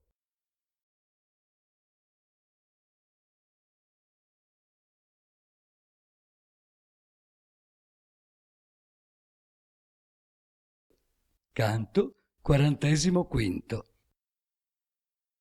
Ruggero, reso imprudente dal successo, si lascia catturare a tradimento e viene destinato, dalla famigerata crudeltà femminile bizantina, a morte tormentosa. Proprio quel leone che era andato a uccidere gli salva la vita e lo lega a sé con obbligazione senza scampo. Il suo scopo è di inserire a tutti i costi quel fuoriclasse nella sua squadra. Intanto viene pubblicato il bando imperiale. Avrà Bradamante chi saprà resisterle in armi a sua scelta per una giornata dall'alba al tramonto. Il padre non può opporsi ed è costretto a ripresentarsi a corte con la famiglia. Leone è sportivo, da tifoso più che da atleta. Gli piace guardare chi sa ammazzare meglio di lui. Si è invaghito della fama guerriera di Bradamante, ma non ha doti sufficienti per misurarsi con lei. Perciò, alla notizia del bando, chiede a Ruggero, che non si può sottrarre, di sostituirlo in campo. La tenzone si fa alla spada, ma senza usare la pericolosa balisarda, in armatura completa, perché non si veda chi c'è dentro e sia possibile lo scambio di persona. E appiedati, perché Bradamante non riconosca il cavallo frontino. Del resto Ruggero non lo sa, ma così evita di essere disarcionato dall'infallibile Lancia d'Oro. A Ruggero disperato passa per la mente di lasciarsi uccidere dalla ragazza, che lo aggredisce con furia, ma ne verrebbe un pasticcio, perché lei perderebbe sia lui sia Leone. Da parte sua, a buona pratica di scontri, da tirare in lungo senza vinto né vincitore. In questo modo giunge la sera e Bradamante si ritrova tenuta a sposare Leone. Ruggero fugge nel bosco, non gli resta che suicidarsi. A Bradamante, per sottrarsi, non resta altra risorsa che l'imbroglio legale. Chiede aiuto a una mente più fertile della sua Marfisa, che forse nell'infanzia avrà succhiato anche latte di volpe, oltre a quello di leonessa. L'avvocata esordisce con un'intrepida bugia. Fra Ruggero e Bradamante c'è già stato un matrimonio segreto e non è lecito farne uno palese con un altro marito. Carlo chiede alla ragazza se è vero. Lei si guarda la punta delle scarpe e non apre bocca. «Che imbroglio è questo?» grida il vecchio padre, esperto in cavilli. «A me non la fate. Quando e dove sarebbe accaduto? Al massimo quando Ruggero era maomettano e non poteva sposare legalmente una cristiana?» Ne risulta un rinvio per chiarire il caso in tribunale. Marfisa vuole di più e convince Leone a risolvere la questione da gentiluomo, battendosi con Ruggero. L'astuto bizantino crede di aver l'asso nella manica, si farà sostituire un'altra volta da quel cavaliere Dagliocorno, non ne sa il nome, che già ha resistito a Bradamante. Ma passano i giorni senza che il suo amico si faccia vivo, e lui lo cerca disperatamente.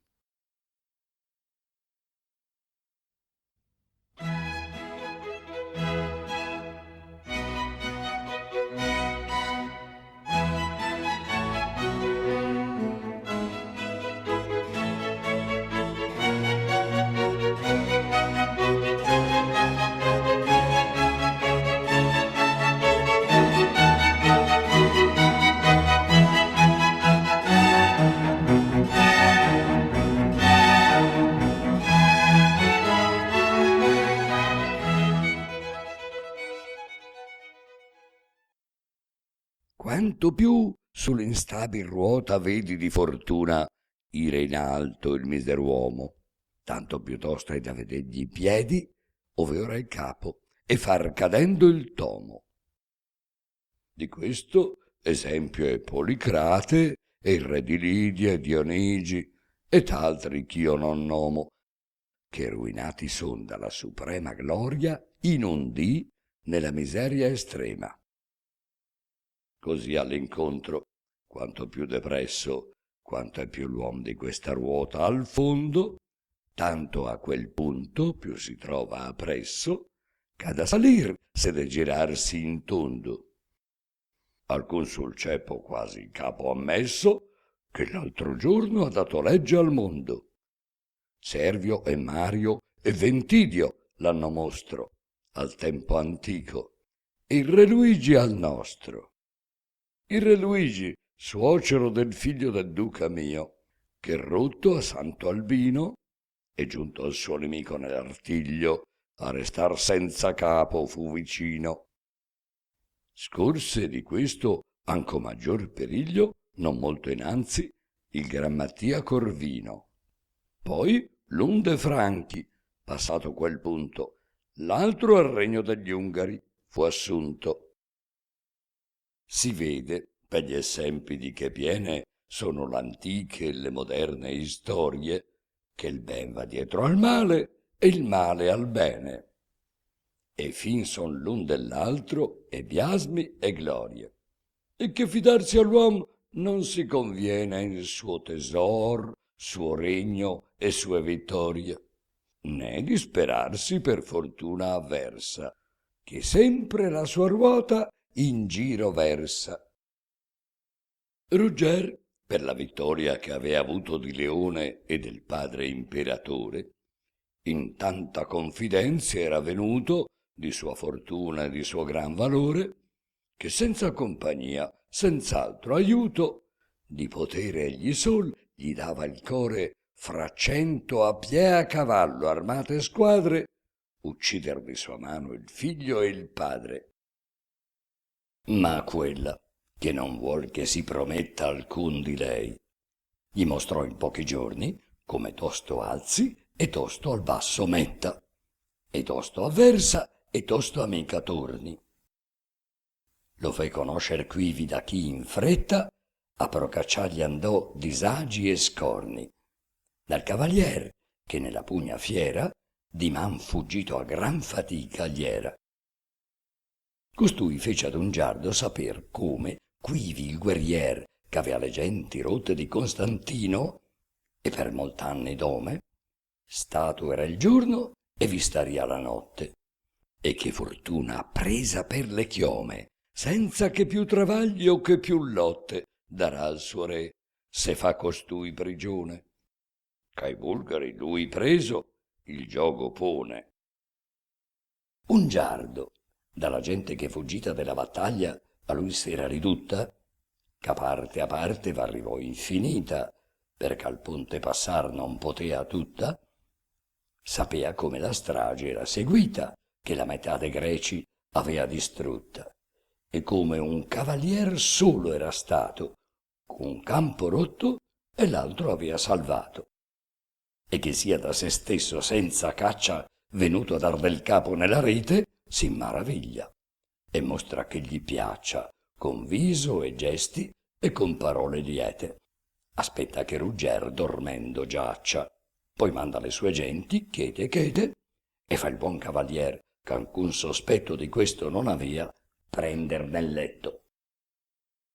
Accusato Rugger dal proprio scudo, nella città di Novengrado, resta prigion d'un giardo, il più d'ogni altro crudo, che fa di ciò maravigliosa festa. E che può far Rugger, poiché gli è nudo e t'è legato già quando si desta? Un giardo, un suo corrier spaccia a staffetta a dar la nuova a Costantino in fretta. Avea levato Costantin la notte dalle ripe di Sava ogni sua schiera, e seco a Beleticche avea ridotte, che città del cognato Androfilo era, padre di quello a cui forate e rotte, come se state fossino di cera, al primo incontro l'arme avea il gagliardo cavalier, or prigion del fiero ungiardo. Quivi fortificar facea le mura l'imperatore e riparar le porte, che de bulgari ben non s'assicura, che con la guida d'un guerrier sì forte non gli faccino peggio che paura, e il resto ponghin di sua gente a morte. Or che lode prigion, né quelli teme, né se con lor sia il mondo tutto insieme. L'imperator nuota in un mar di latte, né per letizia sa quel che si faccia. Ben son le genti bulgare disfatte, dice con lieta e con sicura faccia. Come della vittoria chi combatte, se troncasse al nemico ambe le braccia, certo saria, così n'è certo, e gode l'imperator, poiché il guerrier preso ode. Non ha minor cagion di rallegrarsi del padre il figlio, oltre che si spera di racquistar Belgrado e soggiugarsi ogni contrada che de bulgari era, disegna anco il guerriero amico farsi con benefici e seco averlo in schiera. Né Rinaldo né Orlando a Carlo Magno ha da invidiar, se gli è costui compagno. Da questa voglia è ben diversa quella di Teodora, a chi il figliuolo uccise Rugger con l'asta che dalla mammella passò alle spalle e un palmo fuor si mise. A Costantin, del quale era sorella, costei si gittò a piedi e gli conquise intenerigli il cor d'alta pietade, con largo pianto che nel sen le cade. Io non mi leverò da questi piedi, diss'ella, signor mio, se del fellone che uccise il mio figliuol non mi concedi di vendicare, or che l'abbiam prigione. Oltre che è stato da nipote, vedi quanto t'amò, vedi quant'opre buone ha per te fatto, e vedi s'avrai torto di non lo vendicar di chi l'ha morto. Vedi che per pietà del nostro duolo a Dio fatto levar dalla campagna questo crudele, e come augello a volo a darcela condotto nella ragna. Acciò in ripa distige il mio figliuolo, molto senza vendetta non rimagna. Dammi costui, signore, e sii contento ch'io disacerbi il mio col suo tormento. Così ben piange, e così ben si duole, e così bene ed efficace parla, né dai piedi levar mai se gli vuole, benché 3 volte e 4 per levarla usasse Costantino atti e parole, che gli è forzato al fin di contentarla. E così comandò che si facesse, colui condurre e in man di lei si desse.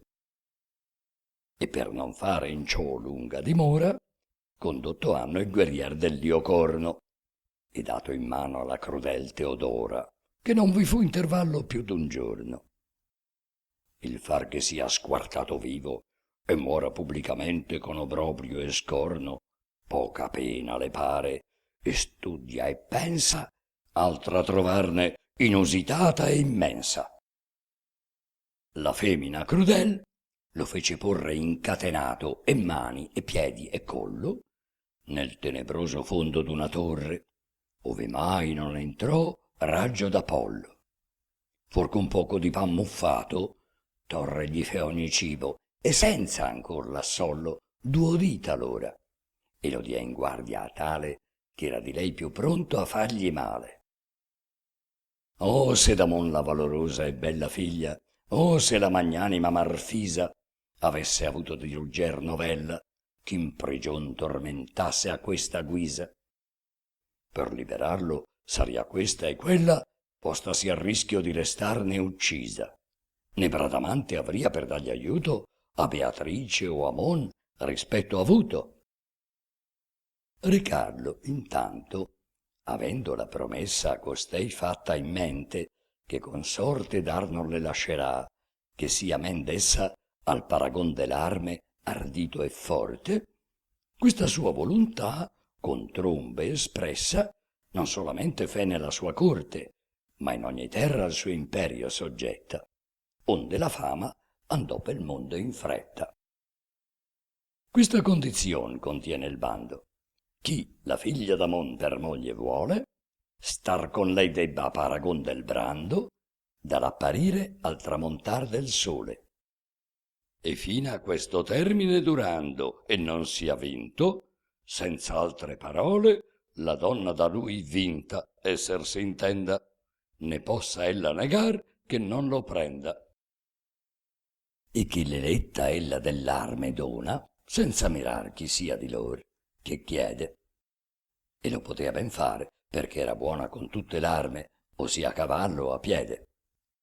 Amon, che contrastar con la corona non può né vuole, al fin sforzato cede, e ritornare a corte si consiglia, dopo molti discorsi, egli e la figlia. Ancor che sdegno e colera la madre contra la figlia avea, pur per suo onore, vesti le fece far ricche e leggiadre, a varie fogge e di più d'un colore.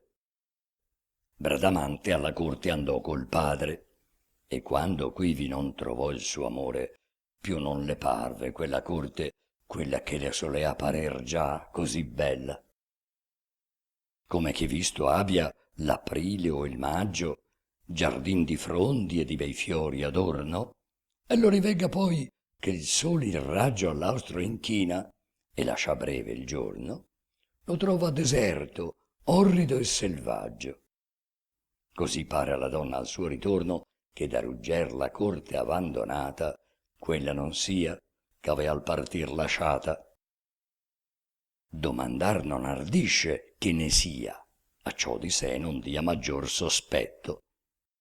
Ma pon l'orecchia e cerca tuttavia che senza domandar le ne sia detto. Si sa che egli è partito, ma che via presa abbia non fa alcun vero concetto. Perché partendo ad altri non fe motto ch'allo scudier che seco avea condotto. O come ella sospira, o come teme, sentendo che se n'è come fuggito, o come sopra ogni timor le preme, che per porre in oblio se ne sia agito, che visto siamo un contra, ed ogni speme perduta mai più d'esserle marito, si sia fatto da lei lontano, forse così sperando del suo amor disciorse, e che fatta abbia ancor qualche disegno per piuttosto levarsela dal core, d'andar cercando d'uno in altro regno donna per cui si scordi il primo amore, come si dice che si suol d'un legno talor chiodo con chiodo cacciar fuore.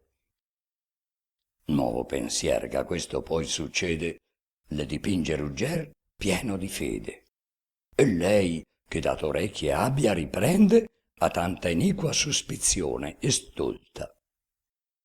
E così l'un pensier rugger difende, l'altro l'accusa, ed ella amenduo ascolta, e quando a questo e quando a quel s'apprende, né risoluta a questo o a quel si volta. Pur all'opinion piuttosto corre che più le giova, e la contraria aborre.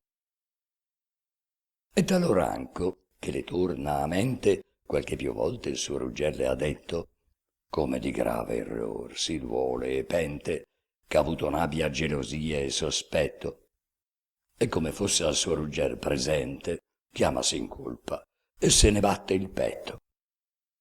Ho fatto error, dice ella, e me n'aveggio, ma chi ne causa è causa ancor di peggio. Amor ne causa che nel cor m'ha impresso la forma tua così leggiadra e bella, e posto c'ha l'ardir, l'ingegno appresso e la virtù de che ciascun favella. Ch'impossibil mi par, ch'ove concesso ne sia il veder, ch'ogni donna e donzella non ne sia accesa, e che non usi ogni arte disciorti dal mio amore e al suo legarte. De avesse amor così ne pensier miei, il tuo pensier come c'è il viso sculto. Io son ben certa che lo troverei palese tal qual io lo stimo occulto, e che si fuor di gelosia sarei, ch'ad or non mi farebbe insulto, e dove appena, ore da me respinta, rimarria morta, non che rotta e vinta. Son simile a lavar, ch'al cor s'intento al suo tesoro, e si ve l'ha sepolto, che non ne può lontan viver contento, né non sempre temer che gli sia tolto. Ruggero, or poch'io non ti veggio e sento in me più della speme il timor molto, il qual ben che bugiardo e vano io creda, non posso far di non mi dargli in preda.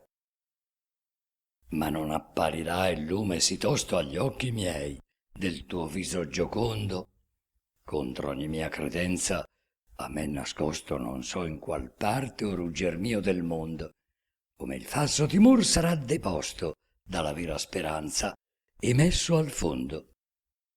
De torna a me, rugger, torna e conforta la speme, che il timor quasi m'ha morta.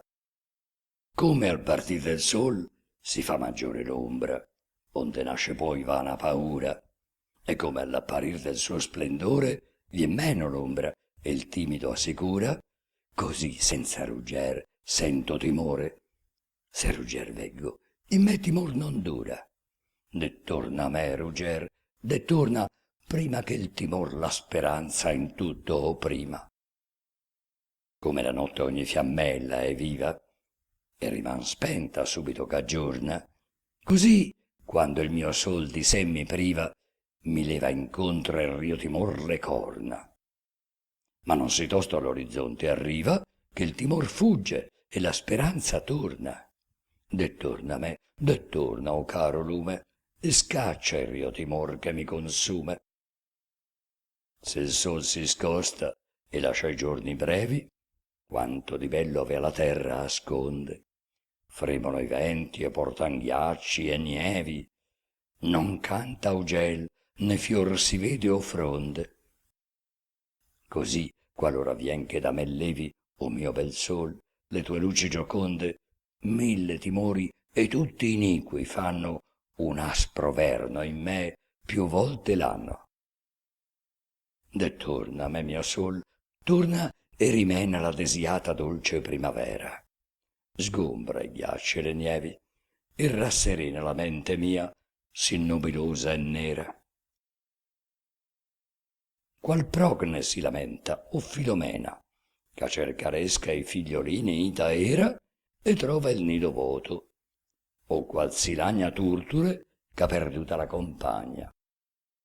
Tal bradamante si dolea, che tolto le fosse stato il suo rugger temea, di lacrime bagnando spesso il volto, ma più celatamente che potea. O quanto si dorria più molto, se la sapesse quel che non sapea, che con pena e con strazio il suo consorte era in prigion, dannato a crudel morte.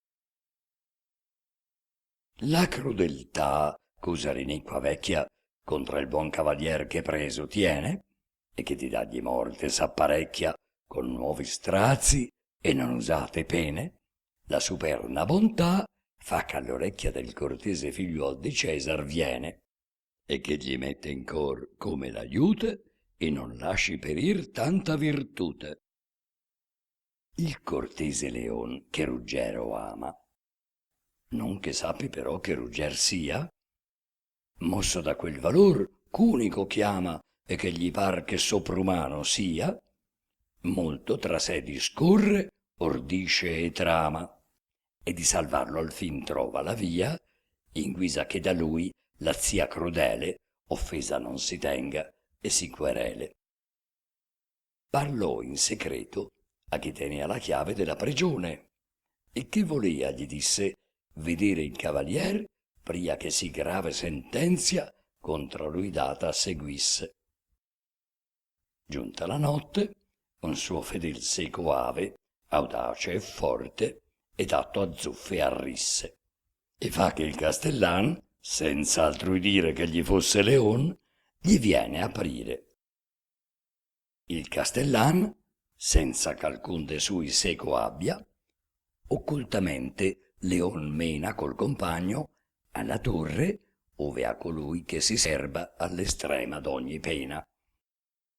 Giunti là dentro, gettano amendui al castellan, che volgero la schena, per aprir lo sportello, al collo un laccio, e subito gli dan l'ultimo spaccio. Apron la cataratta, onde sospeso al canape, ivi a tal bisogno posto, leon si cala, e in mano un torchio acceso, da dove era Rugger dal sol nascosto. Tutto legato, e su una grata steso lo trova, all'acqua un palmo e men discosto. L'avria in un mese e in termine più corto, per sé senz'altro aiuto, il luogo morto. Leon Rugger con gran pietade abbraccia e dice: cavaliere, la tua virtute indissolubilmente a te m'allaccia di volontaria eterna servitute, e vuol che più il tuo ben che il mio mi piaccia, ne curi per la tua la mia salute, e che la tua amicizia al padre e a quanti parenti omabi al mondo io metta inanti. Io son Leone, acciò tu intenda, figlio di Costantin, che vengo a darti aiuto, come vedi in persona, con periglio, se mai del padre mio sarà saputo, d'esser cacciato o con turbato ciglio perpetuamente esser da lui veduto, che per la gente la qual rotta e morta da te gli fu a bel grado, odio ti porta. E seguitò, più cose altre dicendo, da farlo ritornar da morte a vita, e lo vien tutta volta disciogliendo. Rugger gli dice: io vo grazia infinita, e questa vita cor mi date, intendo che sempre mai vi sia restituita, che la vogliate riavere, ed ogni volta che per voi spenderla bisogni. Rugger fu tratto di quel loco oscuro, e invece sua morto il guardian rimase, né conosciuto egli né gli altri furo. Leon menò Ruggero alle sue case, ove a star seco, tacito e sicuro, per 4 o per 6 dì gli persuase che riaver l'arme e il destrier gagliardo gli faria intanto che gli tolse un giardo. Rugger fuggito, il suo guardian strozzato, si trova il giorno e aperta la prigione. Chi quel chi questo pensa che sia stato, ne parla ognun, né però alcun sappone. Ben di tutti gli altruomini pensato piuttosto si saria che di Leone, che pare a molti ch'avria causa avuto di farne strazio e non di dargli aiuto. Riman di tanta cortesia Ruggero, confuso sì, si pien di maraviglia, e tramutato sì da quel pensiero che qui vi tratto l'avea tante miglia, che mettendo il secondo col primiero, né a questo quel, né questo a quel simiglia.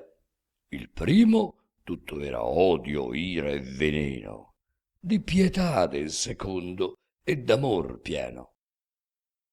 Molto la notte e molto il giorno pensa, d'altro non cura e t'altro non disia, che dall'obbligazion che gli avea immensa, sciorsi con pari e maggior cortesia. Gli par se tutta sua vita dispensa in lui servire, o breve o lunga sia, e se s'espone a 1000 morti certe, non gli può tanto far che più non merte. Venuta quivi intanto era la nuova del bando che avea fatto il re di Francia, che chi vuol Bradamante abbia far prova con lei di forza, con spada e con lancia. Questo udire a Leon si poco giova che se gli vede impallidir la guancia, perché come uom che le sue forze ha note, sa che lei pare in arme esser non puote. Fra sé discorre e vede che supplire può con l'ingegno, ove il vigor sia manco, facendo con sue insegne comparire questo guerrier, di cui non sa il nome anco, che di possanza iudica ed ardire poté star contra qualsivoglia franco, e crede ben, sa lui ne dà l'impresa, che ne fia vinta Bradamante e presa. Ma ha due cose da far: l'una disporre il cavalier che questa impresa accetti, l'altra nel campo invece sua lui porre, in modo che non sia chi ne sospetti. A se lo chiama e il caso gli discorre, e pregal poi con efficaci detti che gli sia quel che a questa pugna vegna col nome altrui sotto mentita insegna. L'eloquenzia del greco assai potea, ma più dell'eloquenzia potea molto l'obbligo grande che Ruggelli avea, da mai non ne dovere essere sciolto, sicché quantunque duro gli parea e non possibil quasi, pur con volto più che con cor giocondo, gli rispose che era per far per lui tutte le cose. Benché da fier dolor, tosto che questa parola detta, il cor ferir si senta, col giorno e notte sempre lo molesta, sempre l'affligge e sempre lo tormenta, e vegga la sua morte manifesta, pur non è mai per dir che se ne penta, che prima ch'a Leon non ubbidire, 1000 volte non cuna è per morire. Ben certo è di morire, perché se lascia la donna ha da lasciar la vita ancora. O che l'accorrerà il duolo e l'ambascia, o se il duolo e l'ambascia non l'accora, con le man proprie squarcerà la fascia che cinge l'alma e ne la trarrà fuora. C'ogni altra cosa più facil gli fia che poter lei veder che sua non sia. Gli è di morir disposto, ma che sorte di morte voglia far non sa dir anco. Pensa talor di fingersi men forte e porger nudo alla donzella il fianco, che non fu mai la più beata morte che se per man di lei venisse manco. Poi vede, se per lui resta che moglie sia di Leon, che l'obbligo non scioglie, perché ha promesso contra Bradamante entrare in campo a singular battaglia, non simulare e farne sol sembiante, sicché Leon di lui poco si vaglia. Dunque starà nel detto suo constante, e benché or questo or quel pensier l'assaglia, tutti li scaccia e solo a questo cede, il qual l'esorta a non mancar di fede. Avea già fatto apparecchiar Leone, con licenzia del padre Costantino, arme e cavalli e un numero di persone, qual gli convenne, e entrato era in camino, e siccome avea Ruggero, a cui le buone armi avea fatto rendere, e Frontino. E tanto un giorno e un altro andaro, che in Francia et a Parigi si trovaro. Non volse entrar Leon nella cittate, e i padiglioni alla campagna tese, e fe il medesmo dì per imbasciate che di sua giunta il re di Francia intese. L'ebbe il re caro, e gli fu più fiate, donando e visitandolo cortese. Della venuta sua la cagion disse Leone, e lo pregò che le spedisse. che entrar facesse in campo la donzella che marito non vuol di lei men forte, quando venuto era per fare o che la moglie gli fosse o che gli desse morte. Carlo tolse l'assunto e fece quella comparir l'altro dì fuor delle porte, nello steccato che la notte sotto all'alte mura fu fatto di botto. La notte ch'andò innanzi al terminato giorno della battaglia, Ruggero ebbe, simile a quella che suole il dannato aver, che la mattina morir debbe.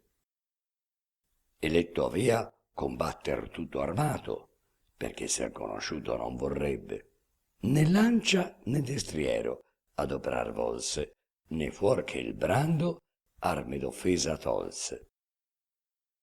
Lancia non tolse, non perché temesse di quella d'or che fu dell'Argalia e poi d'Astolfo, a cui costei successe, che fargli arcion votar sempre solia, perché nessun che la tal forza avesse o fosse fatta per negromanzia avea saputo, eccetto quel re solo che farla fece e la donò al figliolo. Anzi, Astolfo e la donna, che portata l'aveano poi, credian che non l'incanto, ma la propria possanza fosse stata, che dato loro in giostra avesse il vanto, e che con ogni altra asta, che incontrata fosse da lor, farebbero altrettanto. La cagion sola che Rugger non giostra è per non far del suo frontino mostra, che lo potria la donna facilmente conoscer se da lei fosse veduto, però che cavalcato e lungamente in Montalban l'avea seco tenuto. Rugger, che solo studia e solo a mente come da lei non sia riconosciuto, né vuol frontin né vuol cos'altra avere che di far di sé indizio abbia potere. A questa impresa un'altra spada volle, che ben sapea che contra Balisarda saria ogni sbergo come pasta molle, ch'alcuna tempra quel furor non tarda, e tutto il taglio anche a quest'altra tolle con un martello e la fa men gagliarda. Con quest'arme Ruggero, al primo lampo ch'apparve all'orizzonte, entrò nel campo. E per parer leon, le sopraveste che dianzi ebbe leon s'amesse indosso, e l'aquila dell'or con le due teste porta dipinta nello scudo rosso. E facilmente si potrean far queste finzioni, che era ugualmente grande e grosso l'un come l'altro. Appresentossi l'uno, l'altro non si lasciò veder d'alcuno. Era la volontà della donzella da quest'altra diversa di gran lunga, che se Rugger sulla spada martella per rintuzzarla, che non tagli o punga, la sua la donna aguzza e brama che la entri nel ferro e sempre al vivo giunga, anzi ogni colpo si ben tagli e fore, che vada sempre a ritrovargli il core. Qua sulle mosse il barbaro si vede, che il cenno del partir fugoso attende, né qua né là poter fermare il piede, gonfiar le nare e che le orecchie tende. Tal l'animosa donna, che non crede che questo sia Rugger con chi contende, aspettando la tromba, par che fuoco nelle vene abbia e non ritruovi loco. Qual talor dopo il tuono orrido vento subito segue, che sottosopra volve l'ondoso mare e leva in un momento da terra fino al ciel l'oscura polve. Fuggon le fiere e col pastor l'armento, l'aria in grandine e in pioggia si risolve. Udito il segno, la donzella tale stringe la spada e il suo Ruggero assale. Ma non più quercia antica o grosso muro di ben fondata torre a Borea cede, né più all'irato mar lo scoglio duro che d'ogni intorno il dì e la notte il fiede, che sotto l'arme il buon Rugger sicuro che già altro Iano e Tor vulcano diede, ceda all'odio al furor che lo tempesta, or nei fianchi, or nel petto, or nella testa. Quando di taglio la donzella, quando mena di punta, e tutta intenta mira, ove cacciar tra ferro e ferro il brando, sì che si sfoghi e disacerbi l'ira. Or da un lato, or da un altro il va tentando, quando di qua, quando di là s'aggira, e si rode e si duol, che non le avegna mai fatta alcuna cosa che disegna.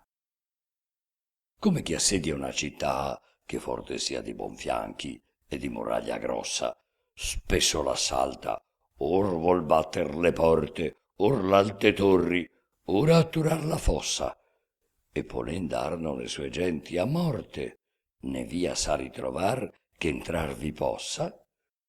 Così molto s'affanna e si travaglia, né può la donna aprir piastra né maglia.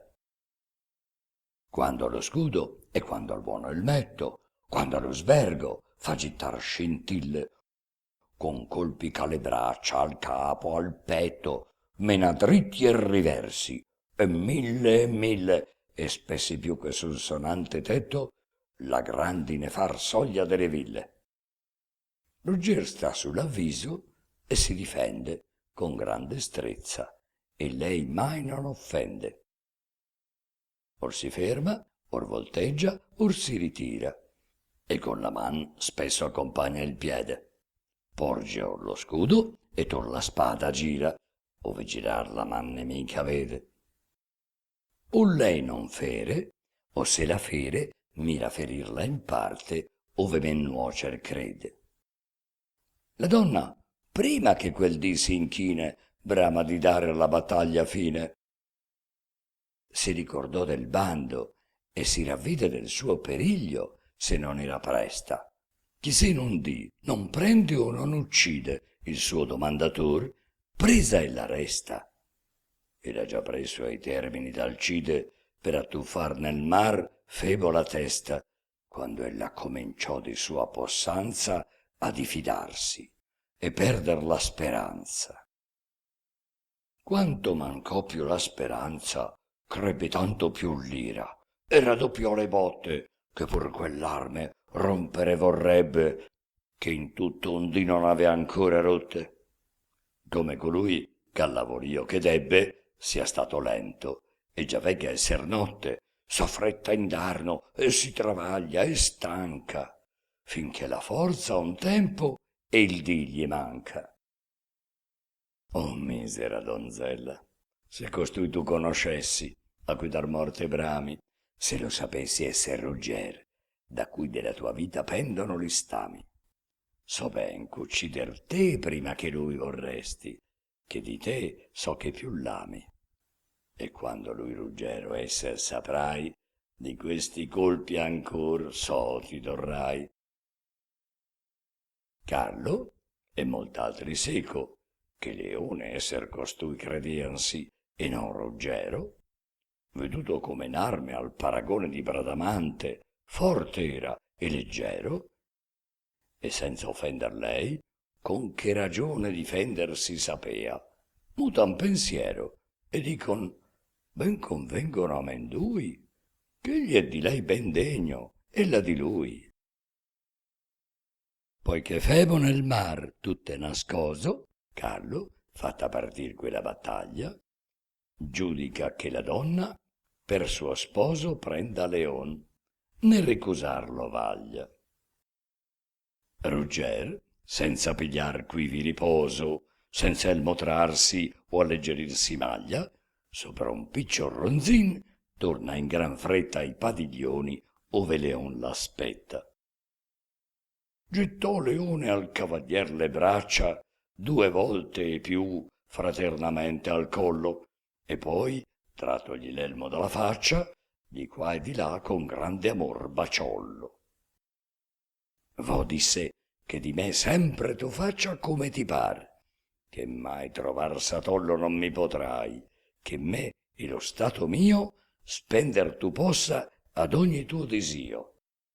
Ne veggo ricompensa che mai questa obbligazion ch'io t'ho possi disciorre.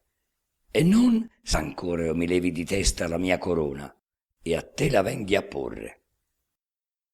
Rugger, di cui la mente ange e molesta alto dolore e che la vita aborre, poco risponde e l'insegna gli rende che n'avea aute e il suo liocorno prende. E stanco dimostrandosi e svogliato, piuttosto che potei da lui levosse, ed al suo alloggiamento ritornato, poiché fu mezzanotte, tutto armosse, e sellato il destrier, senza comiato e senza che d'alcun sentito fosse, sopra vi salse e si drizzò al camino che più piacer gli parve al suo frontino. Frontino, or per via dritta, or per via torta, quando per selve, quando per campagna, il suo signor tutta la notte porta, che non cessa un momento che non piagna. Chiama la morte, e in quella si conforta che l'ostinata doglia sola fragna. Ne vede altro che morte chi finire possa l'insopportabil suo martire. Di chi mi debbo i medici a dolere, che così m'abbia un punto ogni ben tolto. s'io non vuol ingiuria sostenere senza vendetta, incontra a cui mi volto. Fuorché me stesso, altri non so vedere che m'abbia offeso et in miseria volto. Io m'ho dunque di me contra me stesso da vendicar, c'ho tutto il mal commesso. Pur quando avessi fatto solamente a me l'ingiuria, a me forse potrei donar perdon, se ben difficilmente, anzi vo dir che far non lo vorrei. Or quanto, poiché Bradamante sente me con l'ingiuria ugual, men lo farei. Quando bene a me ancora io perdonassi, lei non convien ch'in vendicata lassi. Per vendicar lei, dunque debbo e voglio ogni modo morir, né ciò mi pesa. Altra cosa non so ch'al mio cordoglio fuor che la morte far possa difesa. Ma sol ch'allora io non morii mi doglio, che fatto ancora e non le aveva offesa. Oh me felice, s'io moriva allora, ch'era prigion della crudel Teodora. Se ben m'avesse ucciso, tormentato prima d'arbitrio di sua crudeltade, da Bradamante almeno avrei sperato di ritrovare al mio caso pietade. Ma quando ella saprà ch'avrò più amato Leon di lei, e di mia volontade io me ne sia perché gli l'abbia privo, avrà ragion d'odiarmi, e morto e vivo. Questo dicendo, e molte altre parole che sospiri accompagnano e singulti, si trova all'apparir del nuovo sole fra scuri boschi, in luoghi strani e inculti. E perché è disperato e morir vuole, e più che può che il suo morir s'occulti, questo luogo gli par molto nascosto, ed atto a far quant'ha di sé disposto. Entra nel folto bosco, ove più spesse l'ombrose frasche e più intricate vede. Ma Frontin prima, al tutto sciolto, messe da sé lontano e libertà gli diede. O mio Frontin, gli disse, s'a me stesse di dare i merti tuoi degna mercede, avresti a quel destrier da invidiar poco, che volò al cielo e fra le stelle al loco.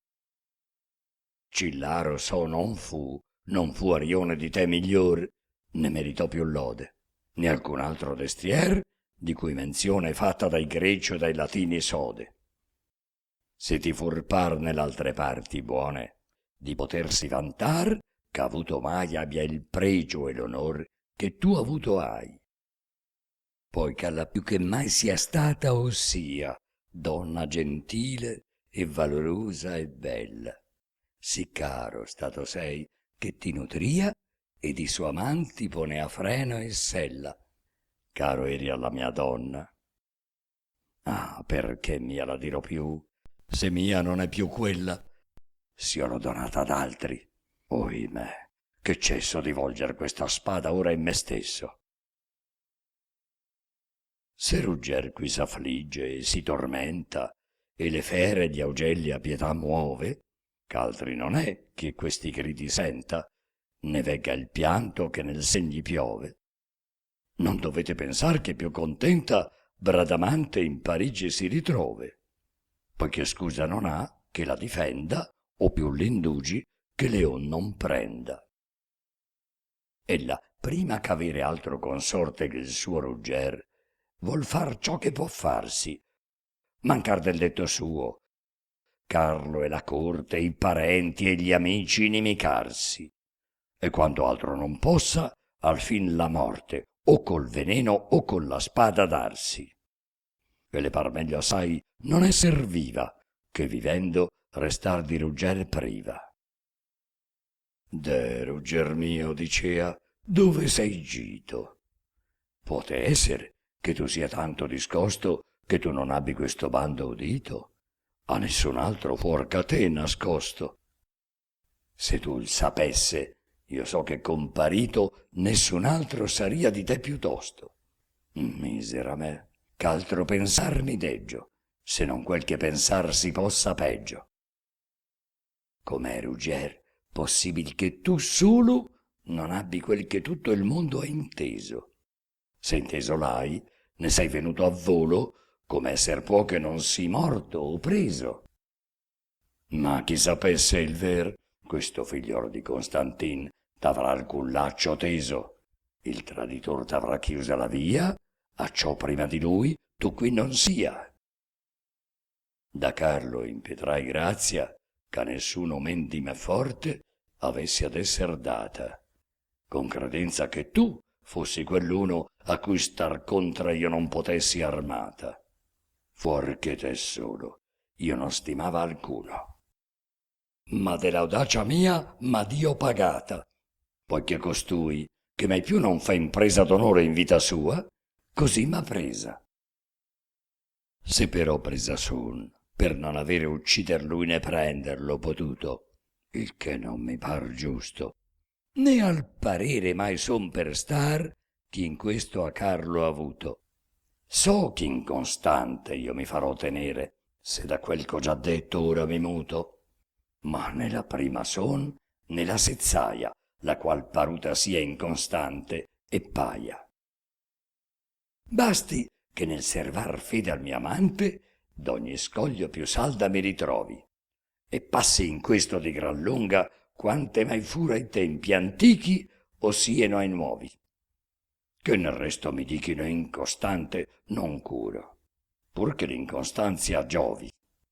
Pur ch'io non sia di costui torre astretta, volubil più che foglia anco sia detta.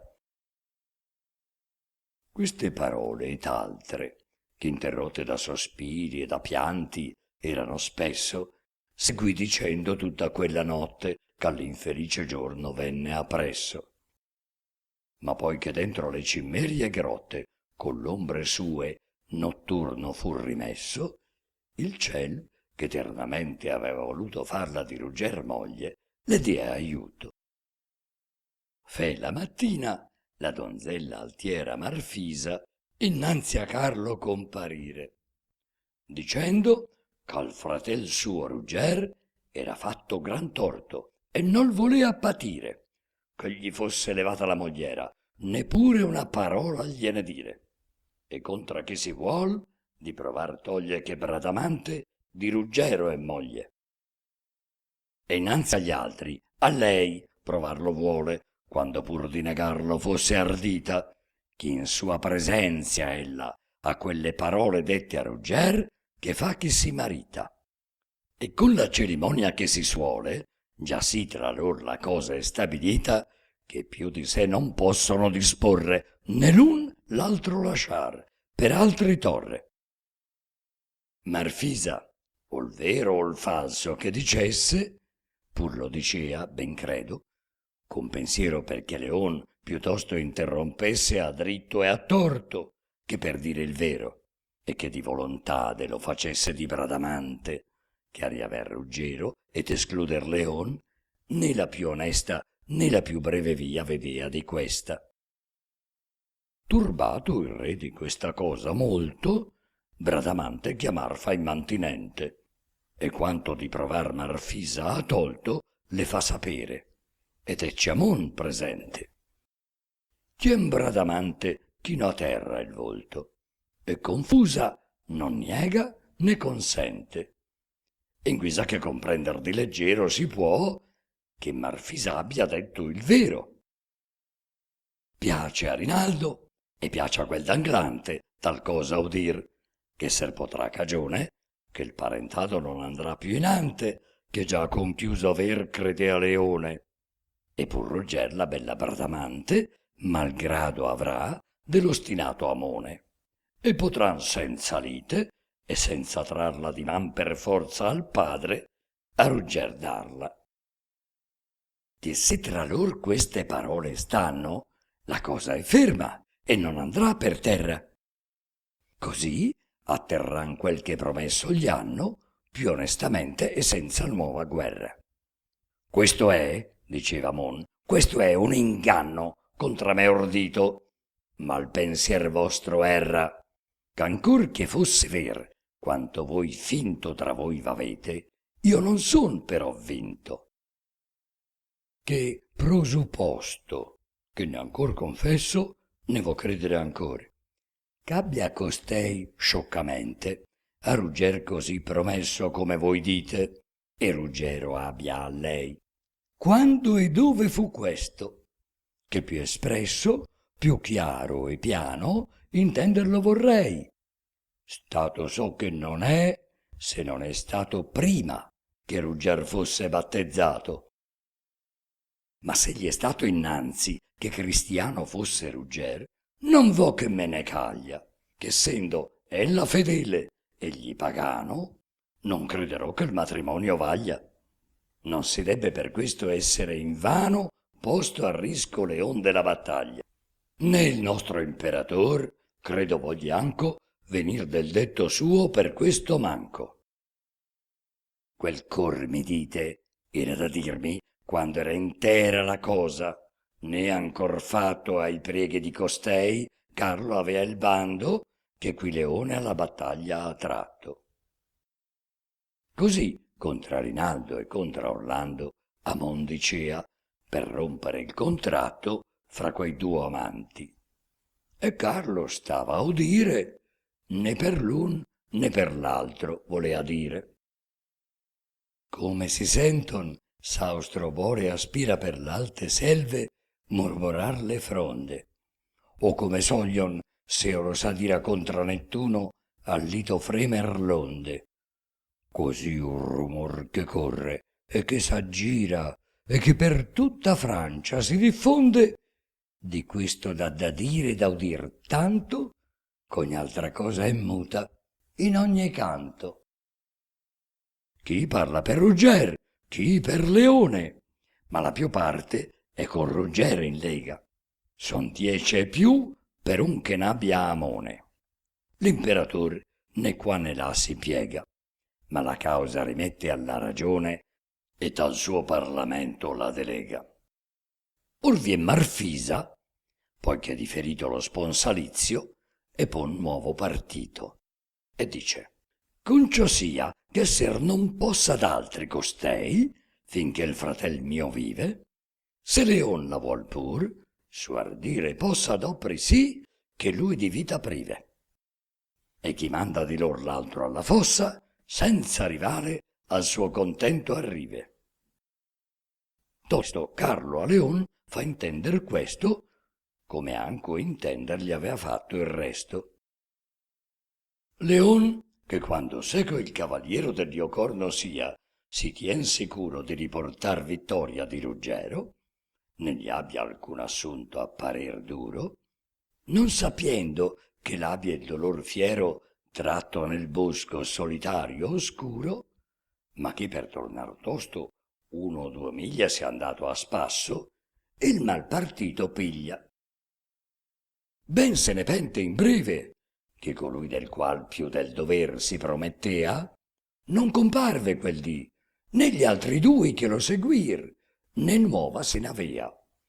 E tor questa battaglia senza lui contra Rugger, sicur non gli parea. Mandò per schivar dunque danno e scorno, per trovare guerrier dall'io corno. Per città dimandò ville e castella, da presso e da lontan, per ritrovarlo. Ne contento di questo, montò in sella egli in persona e si pose a cercarlo. Ma non ne avrebbe avuto già novella, né l'avrei avuta uom di que di Carlo, se non era Melissa, che fe quanto mi servo a farvi udir nell'altro canto.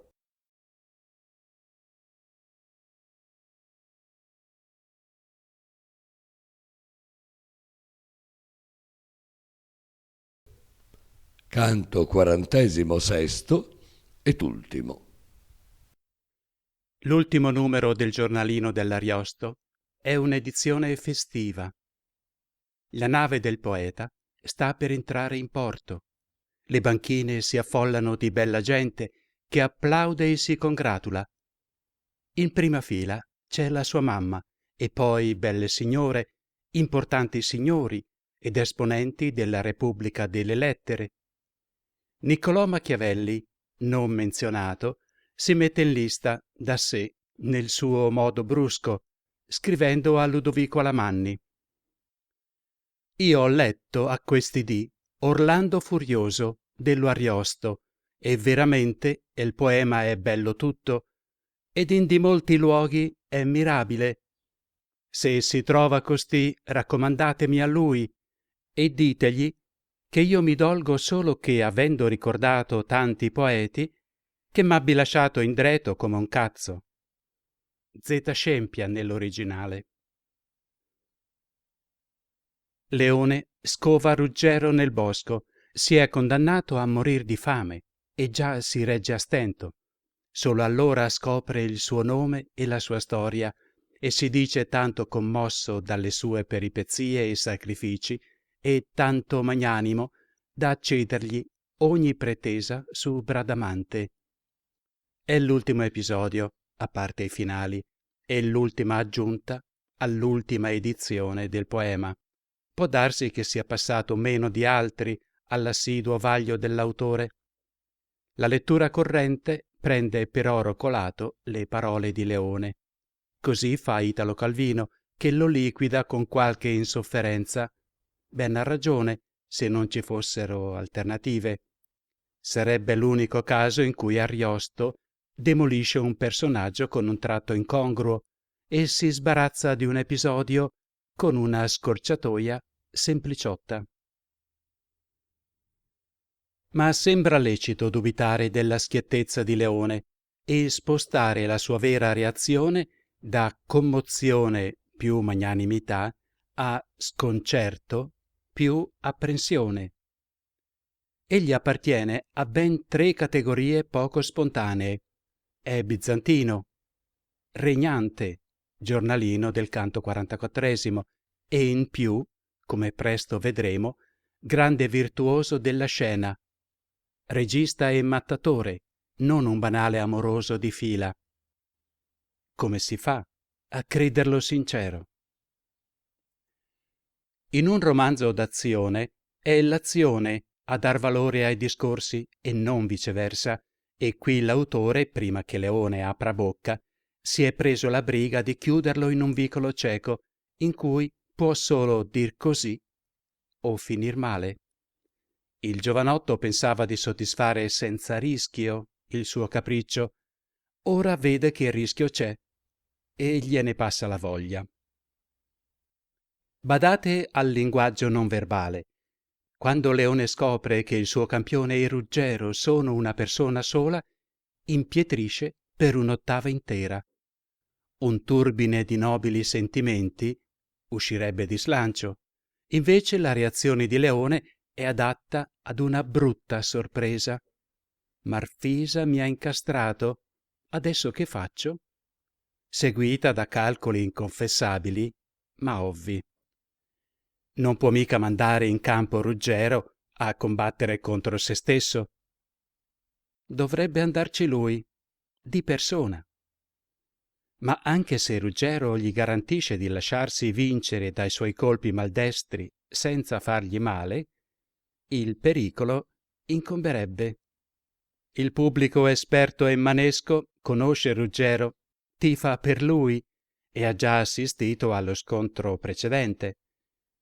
Chiunque vedrebbe che dentro la corazza con l'aquila bicipite non c'è più la stessa persona e gli scontri sono truccati e l'erede dell'impero di Bisanzio è un imbroglione e una schiappa. C'è da tirarsi addosso insulti e sfide non addomesticabili. Si è già candidata a Marfisa.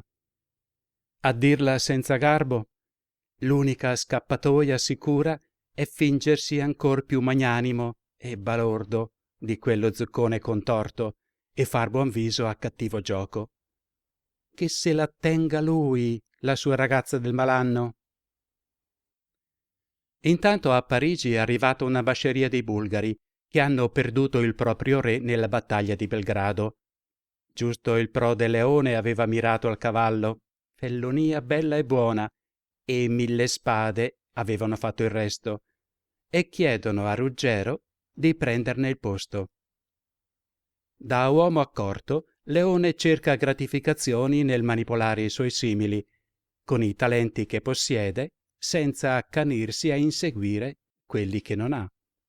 Si presenta a corte tenendo Ruggero per mano e con il suo talento scenico greco trasforma la truffa dello scambio di persona in una gara di generosità e ottiene un effettone. Prima fa trasecolare tutti e poi li fa piangere. Il papà di Bradamante si profonde in scuse e implora il privilegio di aver Ruggero per genero.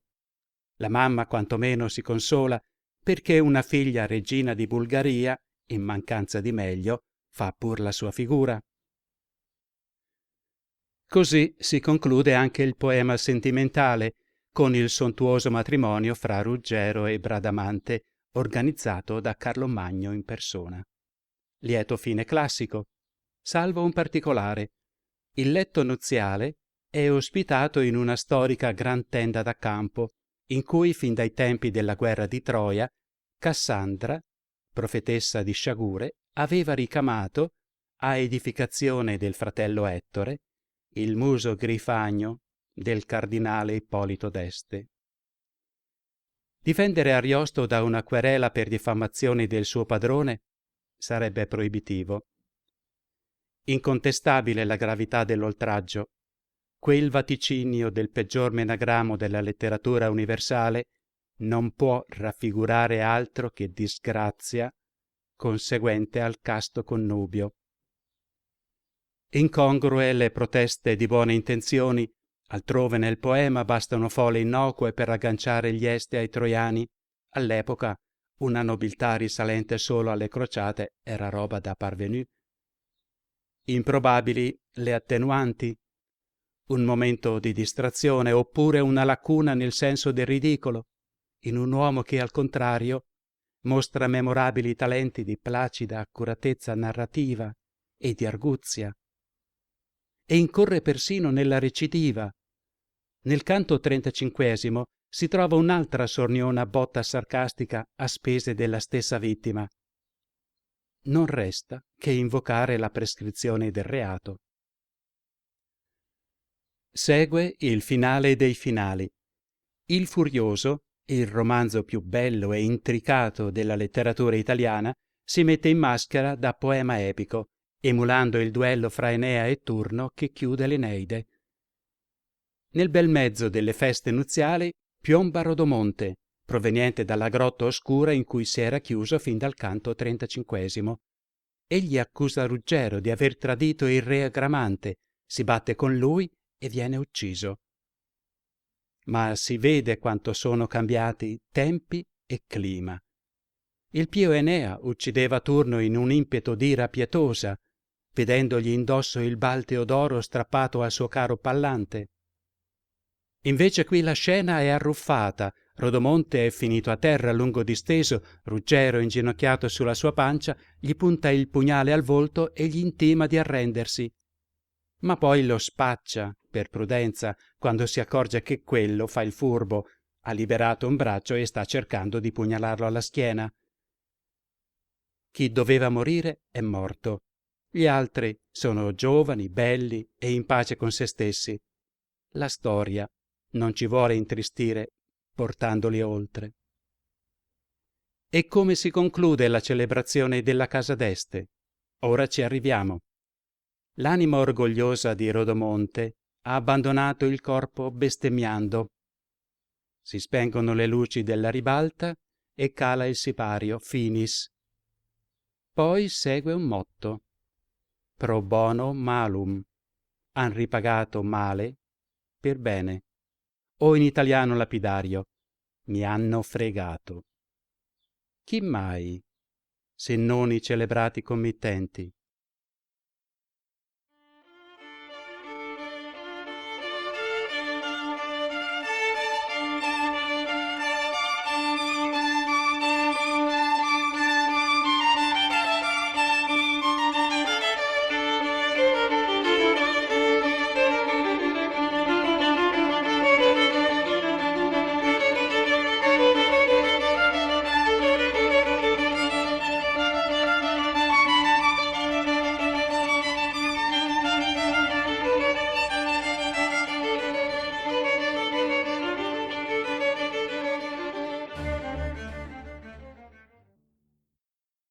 Or, se mi mostra la mia carta il vero, non è lontano di scoprirsi il porto, sicché nel lito i voti scioglier spero a chi nel mar per tanta via m'ha scorto.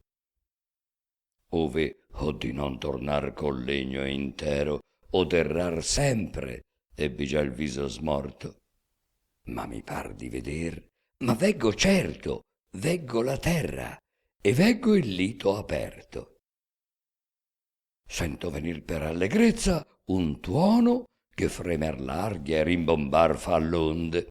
Odo di squille, odo di trombe un suono che l'alto popolar grido confonde. Or comincio a discernere chi sono questi che empion del porto ambe le sponde, par che tutti s'allegrino ch'io sia venuto a fin di così lunga via. O di che belle e sagge donne veggio, o di che cavalieri il lito adorno, o di che amici a chi in eterno deggio per la letizia can del mio ritorno. Mamma e Ginevra e l'altre da Correggio veggo del molo in sull'estremo corno.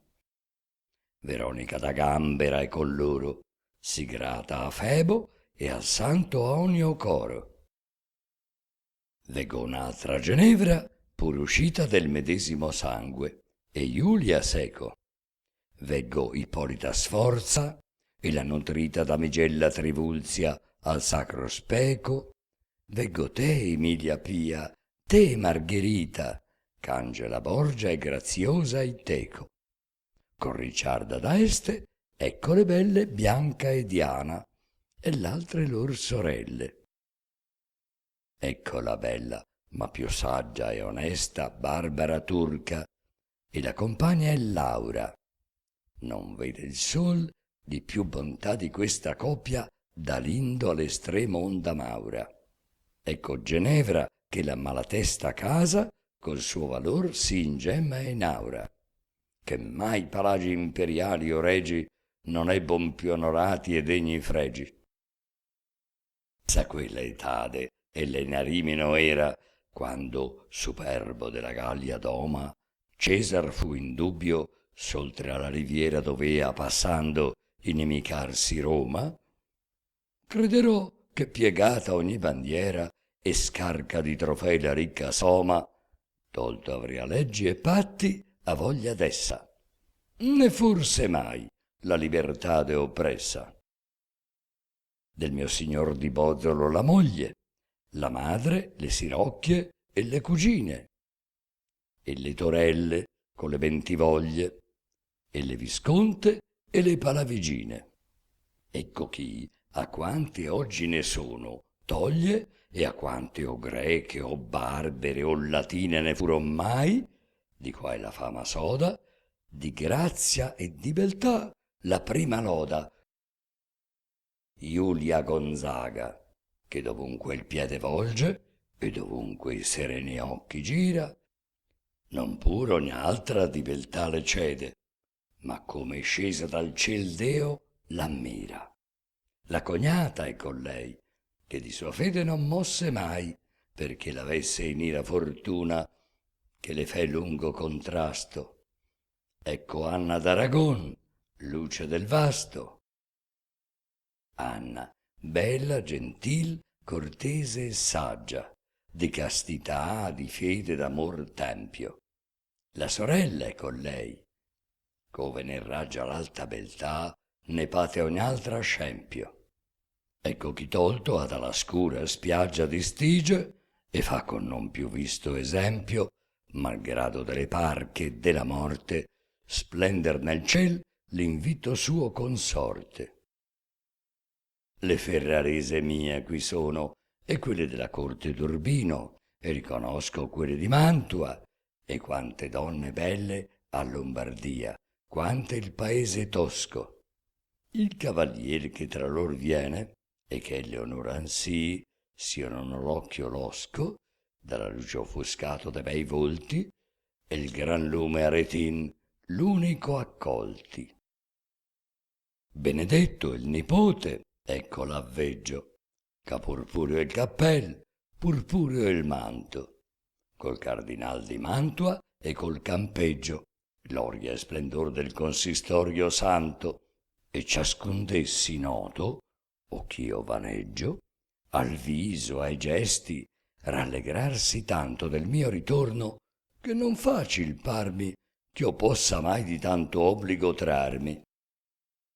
Con lor Lattanzio e Claudio Tolomei e Paolo Pansa e il Dresino e il latino Juvenal parmi e i capilupi miei e il Sasso e il Molza e Florian Montino e quel che per guidarci ai rivi Ascrei mostra piano e più breve altro camino, Giulio Camillo, e par c'anco io ci scerna Marco Antonio Flaminio, il Sanga, il Berna.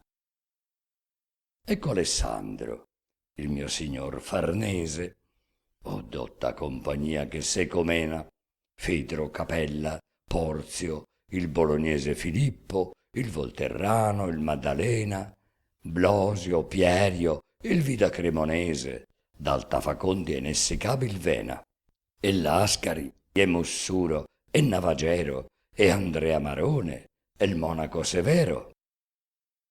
Ecco altri due Alessandri in quel drappello, dagli orologi l'un, l'altro il Guarino. Ecco Mario Dolvito, ecco il flagello dei principi, il divin Pietro Aretino. Due ieroni mi veggo, l'uno è quello di Veritade e l'altro il cittadino. Veggo il Mainardo, veggo il Leoniceno, il Panizzato, e Celio e il Teocreno. Là Bernardo Capel, là veggo Pietro Bembo, che il pure dolce idioma nostro, levato fuor del volgaruso tetro, qual esser dee, c'ha col suo esempio mostro. Guasparro Obizzi è quel che gli vien dietro, che ammira e osserva il sì ben speso inchiostro. Io veggo il Fracastorio, il Bevazzano, Trifon Gabriele e il Tasso più lontano. Veggo Nicolò Tiepoli e con esso Nicolò Amanio in me a fissar le ciglia. Anton Fulgoso, che a vedermi appresso al lito mostra gaudio e maraviglia. Il mio Valerio è quel che l'ha s'è messo fuor delle donne e forse si consiglia col Varignan Casseco come, offeso sempre da lor, non ne sia sempre acceso. Veggo sublimi e soprumani ingegni, di sangue e d'amor giunti, il Pico e il Pio. Colui che con lor viene, ed ha più degna tanto onor, mai più non conobbi io. Ma se me ne fur dati veri segni, è l'uom che di veder tanto desio, Jacobo Sanazar, ch'alle camene lasciar fa i monti, et abitar l'arene. Ecco il dotto, il fedele il diligente segretario Pistofilo, che insieme con gli acciaiuoli e con l'angiar mio sente piacer, che più del mar per me non teme. Annibal Malaguzzo, il mio parente, veggo con l'Adoardo, che gran speme mi dà, ch'ancor del mio nativo nido udir farà da calpe agli indi il grido. Fa Vittor Fausto, fa il Tancredi festa di rivedermi, e la fanno altri 100. Veggo le donne e gli uomini di questa mia ritornata, ognun parer contento. Dunque, a finir la breve via che resta, non sia più indugio, orco propizio il vento. E torniamo a Melissa, e con che Aida salvò, diciamo, al buon Roger la vita. Questa Melissa, come so che detto vo molte volte, avea sommo desire che Bradamante con Ruger di stretto nodo s'avesse in matrimonio a unire, ed ambi il bene e il male avea sì a petto che d'ora in ora ne volea sentire. Per questo spirti avea sempre per via, che quando andava l'un, l'altro venia. In preda del dolor tenace e forte, Roger tra le scure ombre vide posto, il qual, di non gustar d'alcuna sorte mai più vivanda, fermo era disposto, e col digiun si volea dar la morte.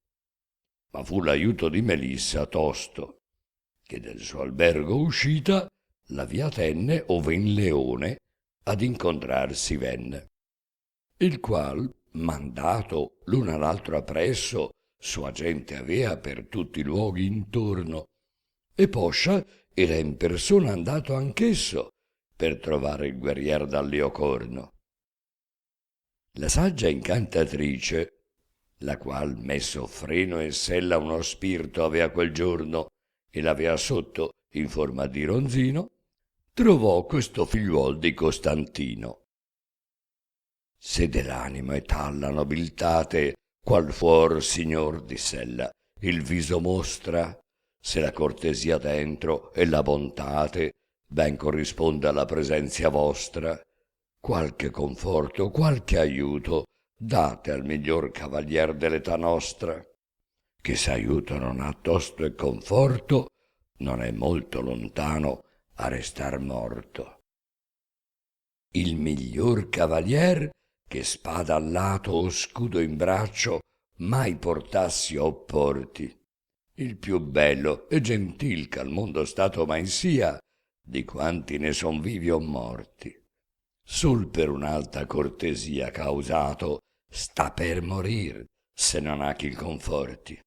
Per Dio, signor, venite e fate prova s'allo suo scampo alcun consiglio giova. Nell'animo a Leon subito cade che il cavalier di chi costei ragiona sia quel che per trovar fa le contrade cercare intorno e cerca egli in persona. Si ca lei dietro, che gli persuade si pietosa opra, in molta fretta sprona, la qual lo trasse e non fer gran camino, ove alla morte era Rugger vicino. Lo ritrovar che senza cibo stato era 3 giorni, e in modo lasso e vinto, ch'in pie a fatica si saria levato, e ricader, se ben non fosse spinto. Giacea disteso in terra, tutto armato, con l'elmo in testa e della spada cinto, e guancial dello scudo s'avea fatto, in che il bianco Liocorno era ritratto. Quivi, pensando quanta ingiuria gli abbia fatto alla donna, e quanto ingrato e quanto isconoscente le sia stato, arrabbia non pur si duole, e se n'affligge tanto che si morde le man, morde le labbia, sparge le guance di continuo pianto, e per la fantasia che va si fissa, né Leon venir sente, né Melissa.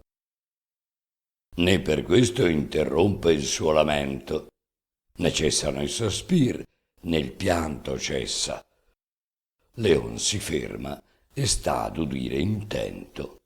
Poi smonta del cavallo e se gli appressa.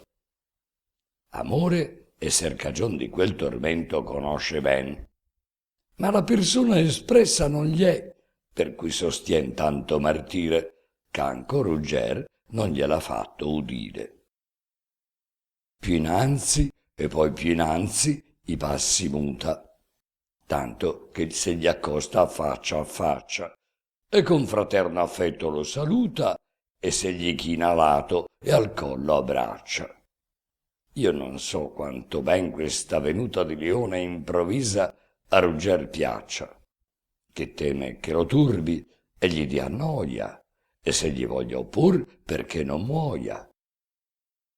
Leon, con le più dolci e più soavi parole che sa dir, con qual più amore che può mostrar, gli dice: non ti gravi d'aprirmi la cagion del tuo dolore, che pochi mali al mondo son sì bravi che l'uomo trar non se ne possa fuore, se la cagion si sa, né debbe privo di speranza esser mai, finché sia vivo. Ben mi duol che celar t'abbi voluto da me, che sai, si ti son vero amico, non soldi poi ch'io ti son sì tenuto, che mai dal nodo tuo non mi districo, ma fin allora ch'avrei causa avuto d'esserti sempre capital nemico. Ed è sperar ch'io sia per darti aita con l'aver, con gli amici e con la vita. Dimmeco conferir non ti rincresca il tuo dolore, e lasciami far prova se forza, se lusinga, acciò t'unesca, se gran tesor, s'arte, s'astuzia giova.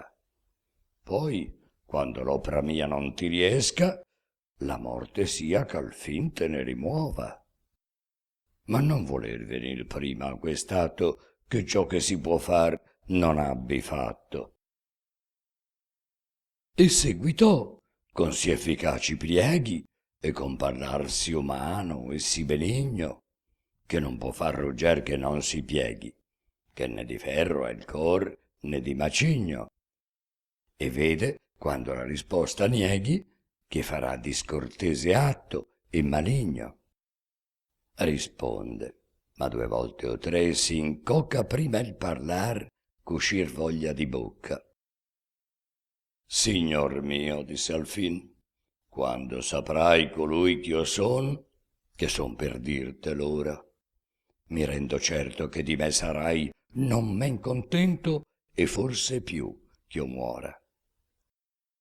Sappi ch'io son colui che sin odio hai. Io son Rugger, che abita in odio ancora, e che con intenzion di porti a morte già son più giorni uscì di questa corte. Acciò per te non mi vedessi tolta Bradamante, sentendo esser d'amore la volontade a tuo favor rivolta.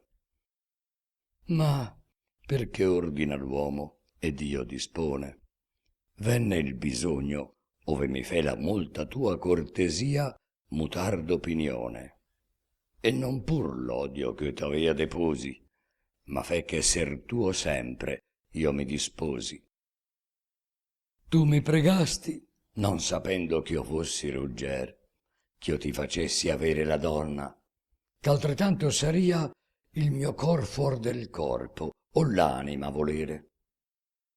Se soddisfar piuttosto al tuo disio ch'al mio ho voluto, t'ho fatto vedere. Tua fatta è Bradamante, abbila in pace, molto più che il mio bene, il tuo mi piace. Piaccia a te ancora, se privo di lei mi son, ch'insieme io sia di vita privo, che piuttosto senza anima potrei che senza Bradamante restar vivo. Appresso, per averla tu non sei mai legittimamente, finch'io vivo, che tra noi sponsalizio è già contratto, né tuo mariti ella può avere a un tratto. Riman Leon si pien di maraviglia, quando Ruggero esser costui gli è noto, che senza muover bocca o batter ciglia o mutar piè, come una statua in moto. A statua più che ad uomo s'assimiglia, che nelle chiese alcun metta per voto. Ben sì gran cortesia questa gli pare, che non ha avuto e non avrà mai pare. E conosciuto il perugger, non solo non scema il ben che gli voleva pria, ma si la cresce, che non menda il duolo di Ruggero egli che Rugger patia. Per questo, e per mostrarsi che figliolo d'imperator meritamente sia, non vuol, se ben nel resto a Rugger cede, ch'in cortesia gli metta innanzi il piede. E dice: se quel dì Rugger, ch'offeso fu il campo mio, dal valor tuo stupendo, ancor che t'avea in odio, avessi inteso che tu fossi Rugger come ora intendo, così la tua virtù m'avrebbe preso, come fece anco allor, non lo sapendo. E così, spinto dal cor l'odio, e tosto questo amor ch'io ti porto, v'avria posto. Che prima il nome di Ruggero odiassi, ch'io sapessi che tu fossi Ruggero, non negherò. Ma cor più innanzi passi, l'odio ch'io tebbi t'esca dal pensiero. E se quando di carcere io ti trassi, n'avesse come or no saputo il vero, il medesimo avrei fatto anche allora, ch'a benefizio tuo son per far ora. E s'allor volentier fatto l'avrei, ch'io non t'era come or sono obbligato, quantor più farlo debbo, che sarei non lo facendo il più d'ogni altro ingrato, poiché, negando il tuo voler, ti sei privo d'ogni tuo bene, e a me l'hai dato, ma te lo rendo, e più contento sono renderlo a te, ch'aver io avuto il dono. Molto più a te che a me costei conviensi, la qual, bench'io per li suoi meriti ami, non è però s'altri l'avrà, ch'io pensi come tu, al viver mio romper gli stami. Non vo che la tua morte mi dispensi, che possi, sciolto che l'avrai legami che son del matrimonio ora fra voi, per legittima moglie averla io poi. Nonché di lei, ma restar privo voglio di gioco al mondo e della vita appresso, prima che sodamai c'abbia cordoglio per mia cagion tal cavaliero oppresso. Della tua diffidenzia ben mi doglio, che tu che puoi, non men che di te stesso di me dispor, piuttosto abbi voluto morir di duol che da me avere aiuto. Queste parole, ed altre soggiungendo, che tutte saria lungo riferire, e sempre le ragion redarguendo ch'in contrario Rugger gli potea dire, fe tanto ch'al fin disse: io mi ti rendo, e contento sarò di non morire. Ma quando ti sciorrò l'obbligo mai, che 2 volte la vita dato mai? Cibo soave e prezioso vino Melissa ivi portar fece in un tratto, e confortò Rugger che era vicino, non s'aiutando, a rimaner disfatto. Sentito in questo tempo avea Frontino cavalli quivi e v'era accorso ratto. Leon pigliar dalle scudieri suoi lo fe e sellare, et a Rugger dar poi, il qual con gran fatica, ancor ch'aiuto avesse da Leon, sopra vi salse. Così quel vigor manco era venuto, che pochi giorni innanzi in modo valse, che vincer tutto un campo avea potuto, e far quel che fe poi con l'arme false. Quindi partiti giunser, che più via non fer di mezza lega, a una badia, ove posaro il resto di quel giorno, e l'altro appresso, e l'altro tutto intero. Tanto che il cavalier dal Liocorno tornato fu nel suo vigor primiero.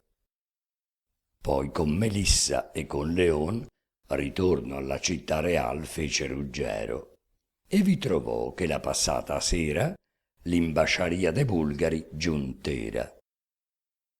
Che quella nazion, la qual s'avea Ruggero eletto re, quivi a chiamarlo mandava questi suoi, che si credea d'averlo in Francia, appresso al Magno Carlo, perché giurargli fedeltà volea e dar di sé dominio e coronarlo. Lo scodiar di Rugger, che si ritrova con questa gente, ha di lui dato nuova. Della battaglia ha detto che in favore dei bulgari a Belgrado egli avea fatta, ove Leon col padre imperatore vinto e sua gente avea morta e disfatta. E per questo l'avean fatto signore, messo da parte ogni uomo di sua schiatta. E come a Novengrado era poi stato preso da un giardo e a Teodora dato. E che venuta era la nuova certa che il suo guardian s'era trovato ucciso e lui fuggito e la prigione aperta. Che poi ne fosse, non v'era altro avviso. Entrò Rugger per via molto coperta nella città, ne fu veduto in viso. La seguente mattina egli e il compagno, Leone, appresentossi a Carlo Magno. S'appresentò Rugger con l'augel d'oro che nel campo vermiglio avea 2 teste, e come disegnato era fra loro, con le medesme insegne e sopraveste, che come dianzi nella pugna foro, eran tagliate ancor, forate e peste. Sicché tosto per quel fu conosciuto ch'avea con Bradamante combattuto.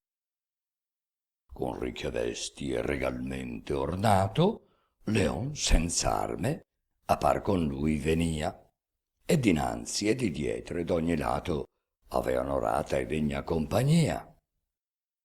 A Carlo si inchinò, che già levato se gli era incontra, e avendo tuttavia Rugger per man, nel quale intente fisse ognuno avea le luci, così disse: questo è il buon cavaliero, il qual difeso sé dal nascer del giorno al giorno estinto, e poi che Bradamante o morto o preso o fuor non l'ha dello steccato spinto, magnanimo signor, se bene inteso è il vostro bando, è certo d'aver vinto e d'aver lei per moglie guadagnata, e così viene a ciò che gli sia data.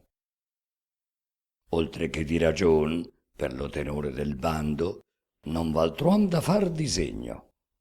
Se s'ha da meritarla per valore, qual cavalier più di costui n'è degno.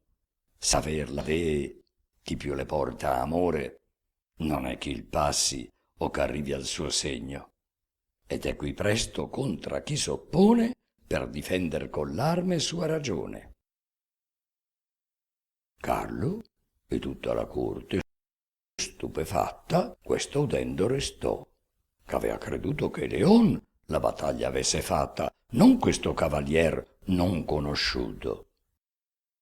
Marfisa, che con gli altri qui vi tratta sera d'udire, e ch'appena potuto avea tacer finché Leon finisse il suo parlar, si fece innanzi e disse: poi che non c'è Rugger, che la contesa della moglier tra sé e costui discioglia, a ciò per mancamento di difesa, così senza rumor non se gli toglia? Io che gli son sorella, questa impresa piglio contra ciascun, sia chi si voglia, che dica aver ragione in Bradamante, o di merto a Ruggero andare inante. E con tant'ira e tanto sdegno espresse questo parlar, che molti ebber sospetto che senza attender Carlo, che le desse campo, ella avesse a far quivi l'effetto. Or non parve a Leon che più dovesse Rugger celarsi, e gli cavò l'elmetto. E rivolta a Marfisa: ecco lui pronto a rendervi di sé, disse, buon conto. Quale il canuto Egeo rimase, quando si fu la mensa scelerata accorto che quello era il suo figlio, al quale instando l'iniqua moglie avea il veneno porto, e poco più che fosseito indugiando di conoscer la spada l'avria morto, tal fu Marfisa, quando il cavaliero codiato avea, conobbe esser Ruggero, e corse senza indugio ad abbracciarlo, né di spiccarsegli sapea dal collo. Rinaldo, Orlando, e di lor prima Carlo, di qua di là con grand'amor baciollo. Né Dudon, né Olivier, d'accarezzarlo, né re Sobrin si può veder Satollo. Dei paladini e dei baron, nessuno di far festa a Rugger restò digiuno.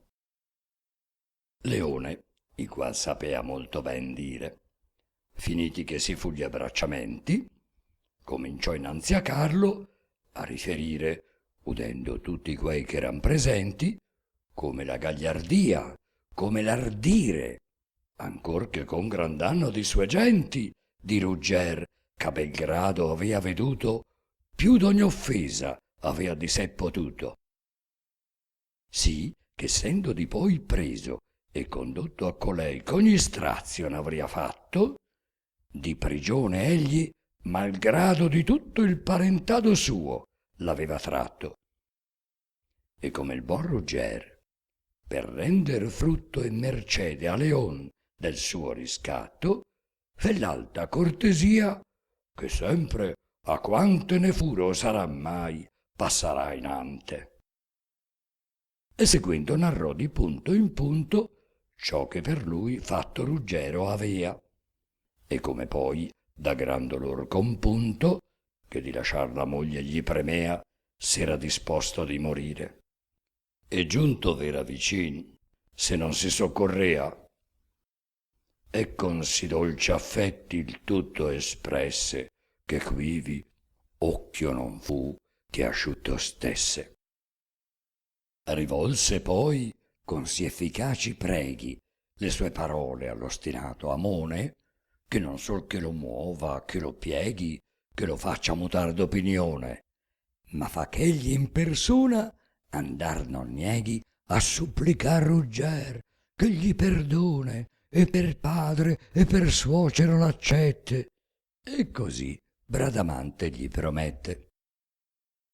A cui là dove della vita inforse piangia i suoi casi in camera segreta, con lieti gridi in molta fretta corse per più d'un messo la novella lieta, onde il sangue ch'al cor, quando lo morse prima il dolor, fu tratto dalla pieta, a questo annunzio il lasciò solo, in guisa che quasi il gaudio alla donzella uccisa. Ella riman d'ogni vigor si vota che di tenersi in pie non ha balia, benché di quella forza che ser nota videbbe e di quel grande animo sia. Non più di lei che a ceppo, a laccio, a ruota sia condannato o ad altra morteria, e che già agli occhi abbia la benda negra, gridar sentendo grazia si rallegra. Si rallegra Mongrana e Chiaramonte, di nuovo nodo i due raggiunti rami. Altrettanto si duol Gano col conte Anselmo e con Falcon, Gini e Ginami. Ma pur coprendo sotto un'altra fronte van lor pensieri, invidiosi e grami, e occasione attendon di vendetta, come la volpe al varco il lepre aspetta. Oltre che già Rinaldo e Orlando, ucciso molti in più volte, avean di quei malvagi, benché l'ingiurie fur con saggio avviso dal re acchetate e di common disagi, avea di nuovo lor levato il riso l'ucciso Pinabello e Bertolagi. Ma pur la fellonian tenean coperta, dissimulando aver la cosa certa. Gli imbasciatori bulgari, che in corte di Carlo eran venuti, come ho detto, con speme di trovare il guerriere forte del dio Corno, al regno loro eletto, sentendo il quivi chiamar buona sorte la lor, che dato avea alla speme effetto, e riverenti ai piedi gli gittaro, e che tornasse in Bulgaria il pregaro, ove in Adrianopoli servato gli era lo scettro e la real corona. Ma venga egli a difendersi lo Stato, ch'ad anni lor di nuovo si ragiona, che più numer di gente apparecchiato a Costantino e torna anco in persona, et essi, se il suo re ponno aver seco, speran di torre a lui l'imperio greco.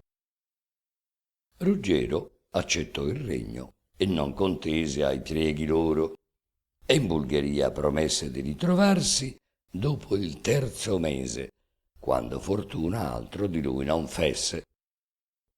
Leone Augusto, che la cosa intese, disse a Rugger che alla sua fede stesse, che poiché egli de Bulgari ha il domino, la pace è tra lor fatta e Costantino.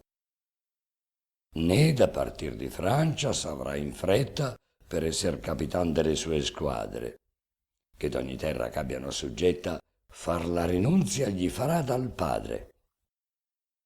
Non è virtù che di Rugger sia detta, ch'a muoversi l'ambiziosa madre di Bradamante e far che il genero ami, vaglia, come ora udir che re si chiami.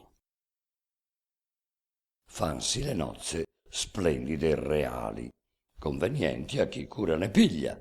Carlo ne piglia cura e le fa quali farebbe maritando una sua figlia. I meriti della donna erano tali, oltre a quelli di tutta sua famiglia, che a quel signor non parria uscir del segno se spendesse per lei mezzo il suo regno. Libera corte fa bandire intorno, ove sicuro ognon possa venire, e campo franco sino al 9° giorno concede a chi contese da partire. Fe alla campagna l'apparato adorno di rami intesti e di bei fiori ordire, d'oro e di seta poi, tanto giocondo che il più bel luogo mai non fu nel mondo. Dentro a Parigi non sariano state l'innomerabil genti peregrine, povare e ricche, ed ogni qualitate che v'eran, greche, barbare e latine. Tanti signori e imbascerie mandate di tutto il mondo non aveano fine.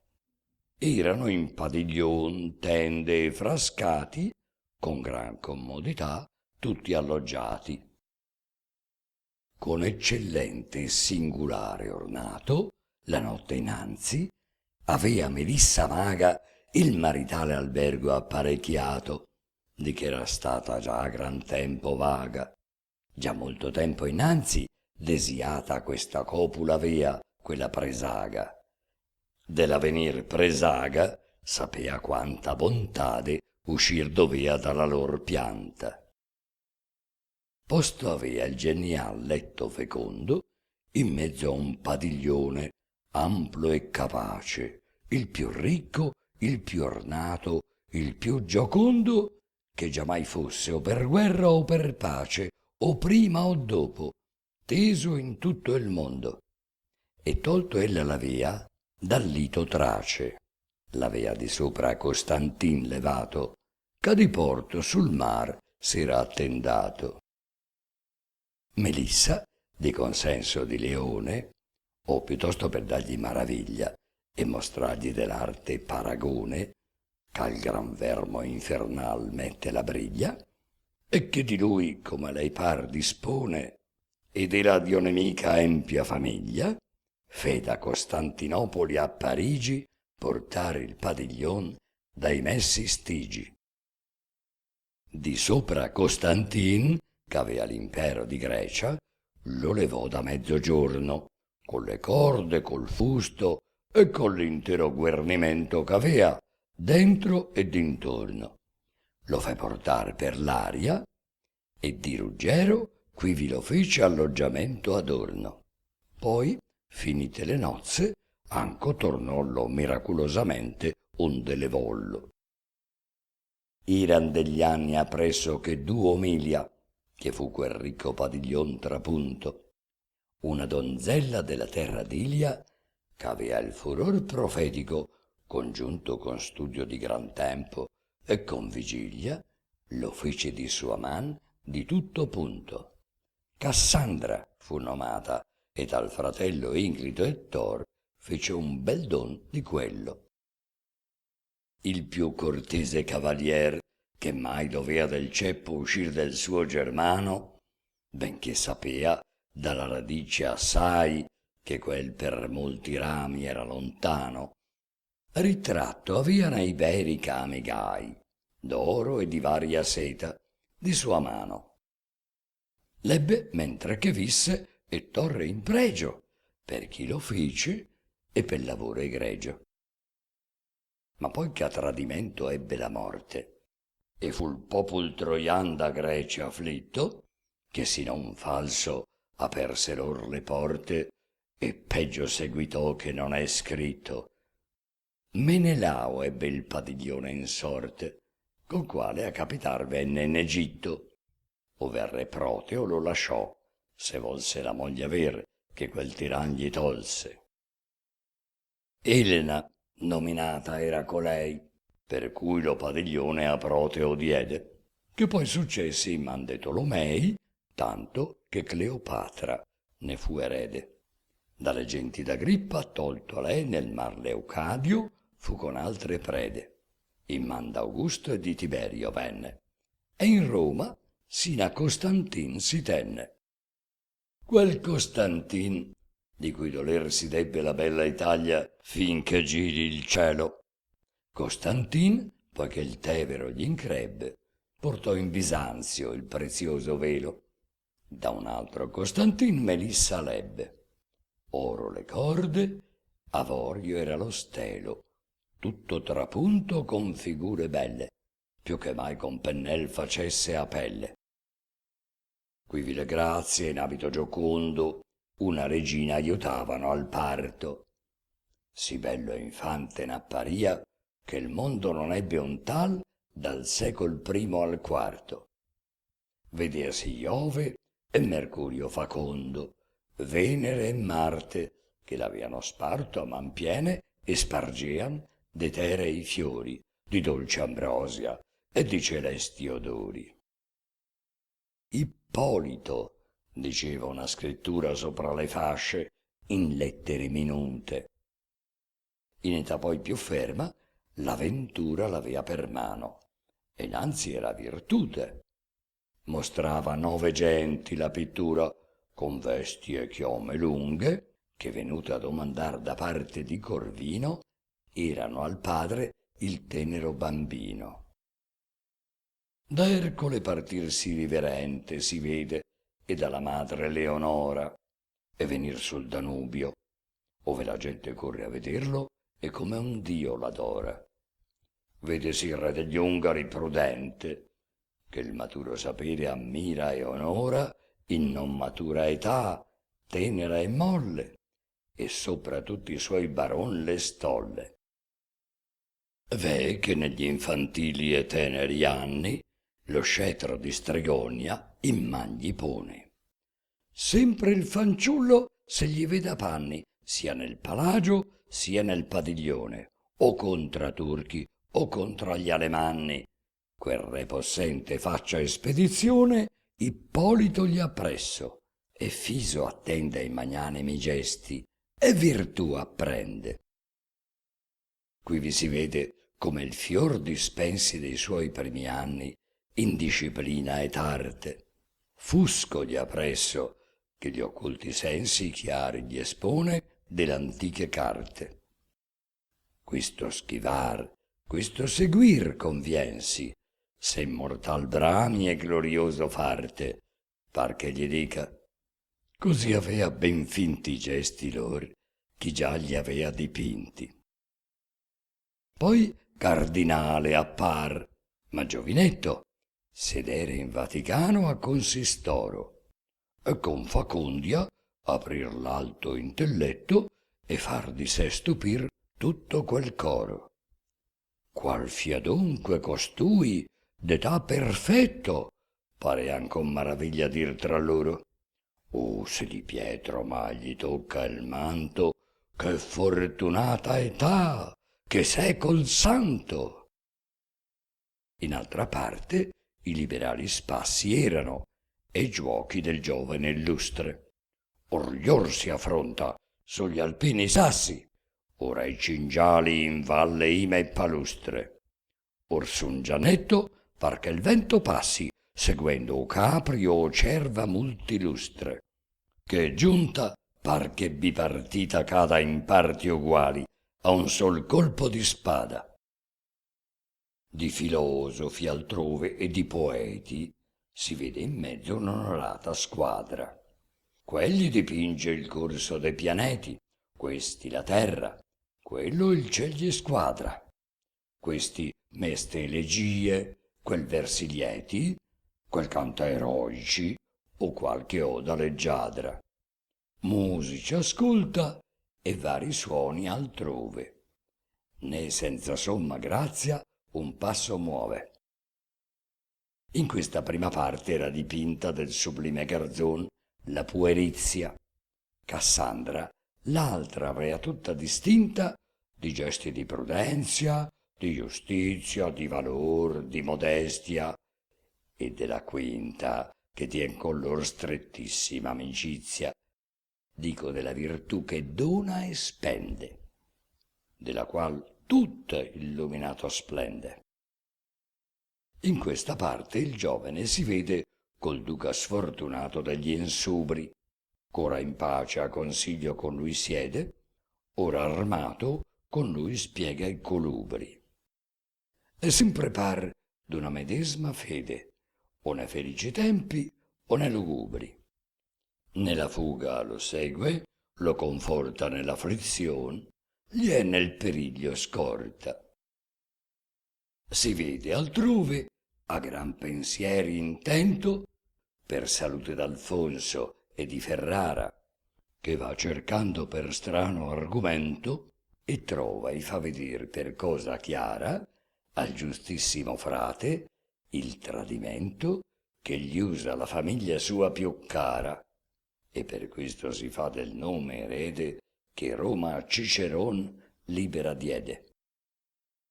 Vedesi altrove in arme relucente ch'ad aiutar la chiesa in fretta corre, e con tumultuaria e poca gente a un esercito instrutto si va a opporre. E solo il ritrovarsi egli presente tanto agli ecclesiastici soccorre che il fuoco estingue pria ch'arder comincia, sicché può dir che viene e vede e vince. Vedesi altrove dalla patria riva pugnar incontra la più forte armata che contra turchi o contra gente argiva da veneziani mai fosse mandata. La rompe e vince, e dal fratel captiva con la gran preda la tutta donata. Né per se vedi altro serbarsi lui che l'onor sol che non può dare altrui. Le donne e i cavalier mirano fisi senza trarne construtto le figure, perché non hanno appresso che gli avvisi che tutte quelle sien cose future. Prendon piacere a riguardare i visi belli e ben fatti e legger le scritture. Sol Bradamante, da Melissa instrutta, gode tra sé che sa l'istoria tutta. Ruggero, ancor capar di Bradamante non ne sia dotto, pugli torna a mente che fra i nipoti suoi gli solea Atlante commendar questo Ippolito sovente. Chi potria in versi a pieno dir le tante cortesie che fa Carlo ad ogni gente. Di vari giochi è sempre festa grande e la mensa ognor piena di vivande. Vedesi quivi che è buon cavaliero, che vi son 1000 lance il giorno rotte. Fansi battaglia a piedi et a destriero, altre accoppiate, altre confuse in frotte. Più degli altri valor mostra Ruggero, che vince sempre e giostra il dì e la notte, e così in danza, in lotta et in ogni opra, sempre con molto onor resta di sopra. L'ultimo dì, nell'ora che il solenne convito e la gran festa incominciato, che Carlo a man sinistra Rugger tenne e Bradamante avea dal destro lato, diverso la campagna, in fretta venne contro le mense un cavaliero armato, tutto coperto egli il destier di nero, di gran persona e di sembiante altiero. Quest'era il re d'Alger, che per lo scorno che gli fe sopra il ponte la donzella, giurato avea di non porsi arme intorno, né stringer spada, né montare in sella, finché non fosse un anno, un mese e un giorno, stato come eremita entro una cella. Così a quel tempo solean per se stessi punirsi i cavalier di tali eccessi. Se ben di Carlo in questo mezzo intese e del re suo signore ogni successo, per non disdirsi, non più l'arme prese che se non pertenesse il fatto adesso. Ma poi che tutto l'anno e tutto il mese vede finito e tutto il giorno appresso, con nuove arme e cavallo e spada e lancia, alla corte or ne vien quivi di Francia. Senza smontar, senza chinar la testa e senza segno alcun di riverenzia, mostra Carlo sprezzar con la sua gesta e de tanti signor l'alta presenzia. Maraviglioso e attonito ognuno resta che si pigli costui tanta licenzia. Lasciano i cibi e lascian le parole per ascoltar ciò che il guerrier dir vuole. Poi che fu a Carlo e a Ruggero a fronte, con alta voce ed orgoglioso grido, «Son», disse, «il re di Sarza, Rodomonte, che te, Ruggero, alla battaglia sfido.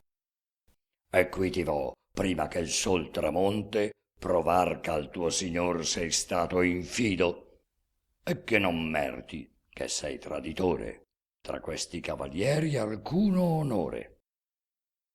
Benché tua fellonia si vegga aperta, perché, essendo cristian, non puoi negarla, pur per farla apparire anco più certa, in questo campo vengoti a provarla.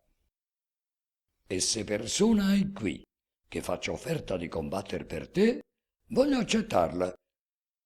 Se non basta una, e quattro e sei n'accetto, e a tutte manterrò quel ch'io t'ho detto. Ruggero a quel parlar ritto levosse e con licenzia rispose di Carlo, che mentiva egli, e qualunqu'altro fosse che traditor volesse nominarlo, che sempre col suo re così portosse, che giustamente alcun non può biasmarlo, e che era apparecchiato a sostenere che verso lui fe sempre il suo dovere, e che a difender la sua causa era atto senza torre in aiuto suo veruno, e che sperava dimostrargli in fatto ch'assai n'avrebbe, e forse troppo, d'uno. Quivi Rinaldo, quivi Orlando tratto, quivi il marchese e il figlio bianco e il bruno, Dudon, Marfisa, contra il pagan fiero s'eran per la difesa di Ruggero, mostrando che essendo egli il nuovo sposo non dovea conturbar le proprie nozze. Rugger rispose loro, state in riposo, che per me foran queste scuse sozze. L'arme che tolse al tartaro famoso vennero, e fur tutte le lunghe mozze. Gli sprone il conte Orlando a Rugger strinse, e Carlo al fianco la spada gli cinse. Bradamante e Marfisa la corazza posta gli aveano, e tutto l'altro arnese. Tenne Astolfo il destrier di buona razza, tenne la staffa il figlio del danese. Feron d'intorno far subita piazza Rinaldo, Namo ed Olivier Marchese. Cacciaro in fretta ognun dello steccato, a tal bisogni sempre apparecchiato. Donne e donzelle, con pallida faccia, timidi a guisa di columbe stanno. che da granosi paschi ai nidi cacciarabia de venti, che fremendo vanno con tuoni e lampi, e il nero aer minaccia grandine e pioggia, e ai campi strage e danno. Timide stanno per rugger, che male a quel fiero pagan lor parea uguale. Così a tutta la plebe e alla più parte dei cavalieri e dei baron parea, che di memoria ancor lor non si parte quel che in Parigi il pagan fatto avea, che solo a ferro e a fuoco una gran parte n'avea distrutta, e ancor vi rimanea e rimarrà per molti giorni il segno, né maggior danno altronde ebbe quel regno. Tremava più che a tutti gli altri il core a Bradamante, non che la credesse che il Saracin di forza e del valore che vien dal cor più di rugger potesse, né che ragion che spesso dà l'onore a chi la seco Rodomonte avesse. Pur stare ella non può senza sospetto, che di temere amando ha degno effetto. Oh, quanto volentier sopra sé tolta l'impresa avria di quella pugna incerta, ancor che rimaner di vita sciolta per quella fosse stata più che certa. Avria eletto a morir più d'una volta, se può più d'una morte esser sofferta, piuttosto che patir che il suo consorte si ponesse a pericol della morte. Ma non sa ritrovar priego che vaglia perché Ruggero a lei l'impresa lassi. A riguardare adunque la battaglia con mesto viso e cor trepido stassi. Quinci Rugger, quindi il pagan si scaglia e vengosi a trovar coi ferri bassi. Le lance all'incontrar parver di gelo, i tronchi augelli a salir verso il cielo. La lancia del pagan, che venne a corre lo scudo a mezzo, fe debole effetto, tanto l'acciar che pel famoso e torre temprato avea Vulcano era perfetto. Rugger la lancia parimente a porre gli andò lo scudo e gliele passò netto, tutto che fosse appresso un palmo grosso, dentro e di fuor l'acciaro e in mezzo d'osso. E se non che la lancia non sostenne il grave scontro e mancò il primo assalto, e rotta in schegge e in tronchi aver le penne parve per l'aria, tanto volò in alto, lo sbergo apria, si furiosa venne, se fosse stato adamantino smalto, e finì la battaglia. Ma si ruppe, posero in terra ambi destrier le groppe. Con briglia e sproni, i cavalieri instando risalir feron subito i destrieri, ed onde gittar l'aste, preso il brando, si tornaro a ferir crudeli e fieri. Di qua di là con maestria girando gli animosi cavalli atti e leggeri, con le pungenti spade incominciaro a tentar dove il ferro era più raro. Non si trovò lo scoglio del serpente che fu sì duro al petto Rodomonte, né di Nembrotte la spada tagliente, nel solito elmo ebbe quel dì alla fronte. Che l'usate arme, quando fu perdente contro la donna di Dordona al ponte, lasciato via sospese i sacri marmi, come di sopra avervi detto parmi. Egli aveva un'altra assai buona armatura, non come era la prima già perfetta, ma né questa né quella né più dura a Balisarda si sarebbe retta, a cui non osta incanto né fattura, né finezza d'acciar né tempra eletta. Rugger di qua di là si ben lavora, ch'al pagan l'arme in più d'un loco fora. Quando si vide in tante parti rosse il pagan l'arme, e non poter schivare che la più parte di quelle percosse non gli andasse la carne a ritrovare, a maggior rabbia, a più furor si mosse ch'a mezzo il verno e il tempestoso mare. Getta lo scudo e a tutto suo potere sull'elmo di Ruggero a due man fere. con quella estrema forza che percuote la macchina che imposta su due navi, e levata con uomini e con ruote, cader si lascia sulle aguzze travi. Fere il pagan rugger quanto più puote, con ambe man sopra ogni peso gravi. Giova l'elmo incantato, che senza esso lui col cavallo avriera un colpo fesso. Ruggero andò 2 volte a capo chino, e per cadere e braccia e gambe aperse. Raddoppia il fiero colpo il saracino, che quel non abbia tempo riaverse, poi vien col terzo ancor. Ma il brando fino si lungo martellar più non sofferse, che volò in pezzi, e al crudel pagano disarmata lasciò di sé la mano. Rodomonte per questo non s'arresta, ma s'avventa Rugger, che nulla sente. In tal modo intronata avea la testa, in tal modo offuscata avea la mente. Ma ben dal sonno il saracin lo desta, gli cinge il collo col braccio possente, e con tal nodo e tanta forza afferra, che dell'arcion lo svelle e caccia in terra. Non fu in terra sì tosto che risorse, via più che d'ira, di vergogna pieno, però che a Bradamante gli occhi torse e turbar vide il bel viso sereno. Ella al cader di lui rimase in forse, e fu la vita sua per venir meno. Ruggero, ad emendar presto quell'onta, stringe la spada e col pagan s'affronta. Quegli urta il destrier contra, ma Ruggero lo cansa accortamente e si ritira, e nel passare al fren piglia il destriero con la man manca e intorno lo raggira, e con la destra intanto al cavaliero ferire il fianco, il ventre o il petto mira. E di 2 punte fe sentigli angoscia, l'una nel fianco e l'altra nella coscia. Rodomonte, che in mano ancor tenea il pomo e l'elsa della spada rotta, Rugger su l'elmo in guisa percotea, che lo potea stordire all'altra botta. Ma Rugger, che ragion vincer dovea, gli prese il braccio e tirò tanto a lotta, aggiungendo alla destra l'altra mano, che fuor di sella al fin trasse il pagano.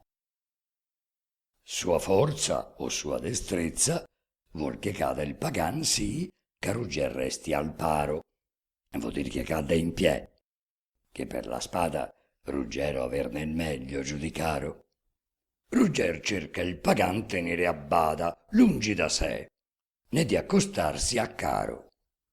Per lui non fa lasciar venirsi addosso un corpo così grande e così grosso. E insanguinargli pur tuttavia il fianco, vede, e la coscia e l'altre sue ferite. Spera che venga a poco manco, sì che al fin gli abbia dar vinta la lite.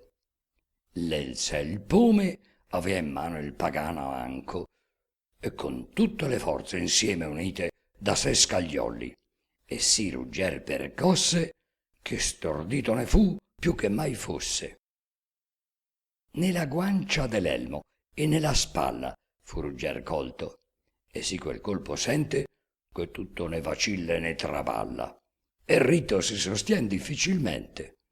Il pagan vuole entrare, ma il pie gli falla, che per la coscia offesa era impotente, e il volersi affrettar più del potere, con un ginocchio in terra il fa cadere. Rugger non perde il tempo, e di grande urto lo percuote nel petto e nella faccia, e sopra gli martella, e tien sicurto che con la mano in terra anco lo caccia. Ma tanto fa il pagan che gli è risurto, e stringe con Rugger sì che l'abbraccia. L'uno e l'altro s'aggira e scuote e preme, arte aggiungendo alle sue forze estreme. Di forza a Rodomonte una gran parte, la coscia e il fianco aperto, aveano tolto. Ruggero avea destrezza, avea grande arte, era alla lotta esercitato molto. Sente il vantaggio suo, né se ne parte, ed onde il sangue uscir vede più sciolto, e dove più ferito il pagan vede, pon braccia e petto e l'uno e l'altro piede. Rodomonte, pien dire di dispetto, Rugger nel collo e nelle spalle prende, or lo tira, or lo spinge, or sopra il petto sollevato da terra lo sospende. Quince quindi lo ruota e lo tien stretto, e per farlo cader molto contende. Rugger sta in sé raccolto e mette in opera senno e valore per rimaner di sopra.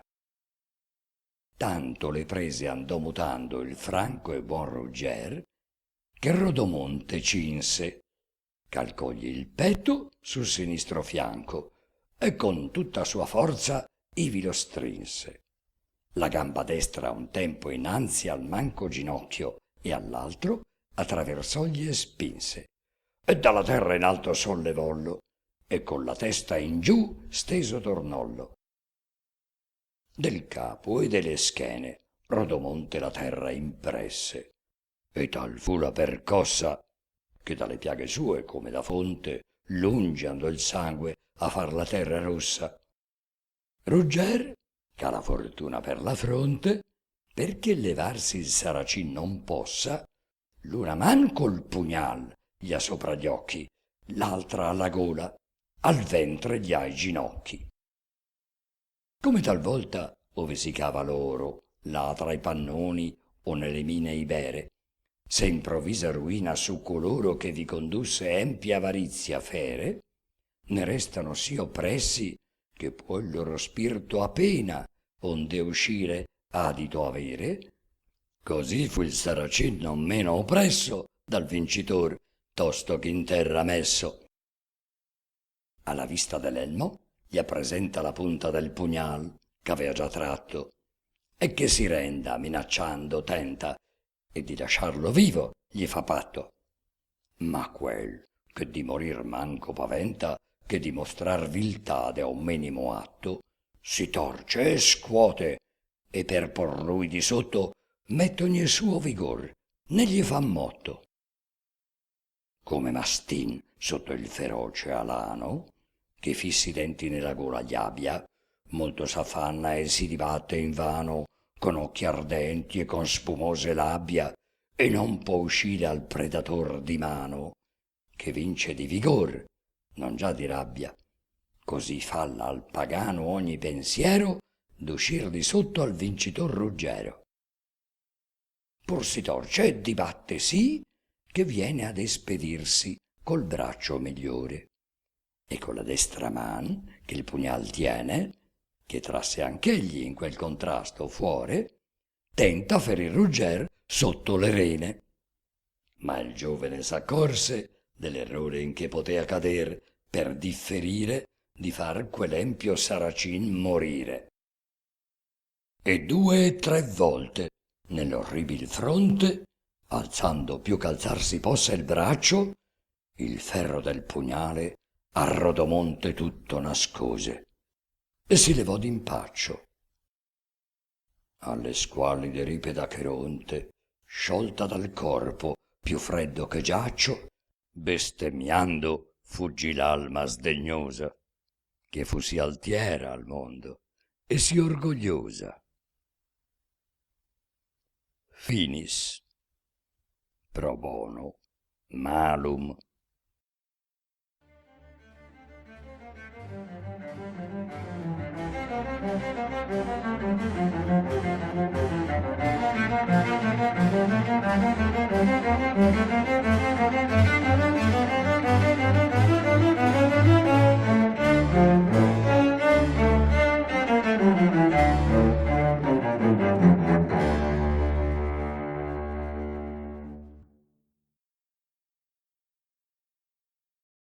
Grazie per aver ascoltato con noi. Se l'audiolibro ti è piaciuto, lascia un mi piace, un commento e, se vuoi, iscriviti e attiva la campanella per rimanere aggiornato sui prossimi contenuti. A presto e buona continuazione!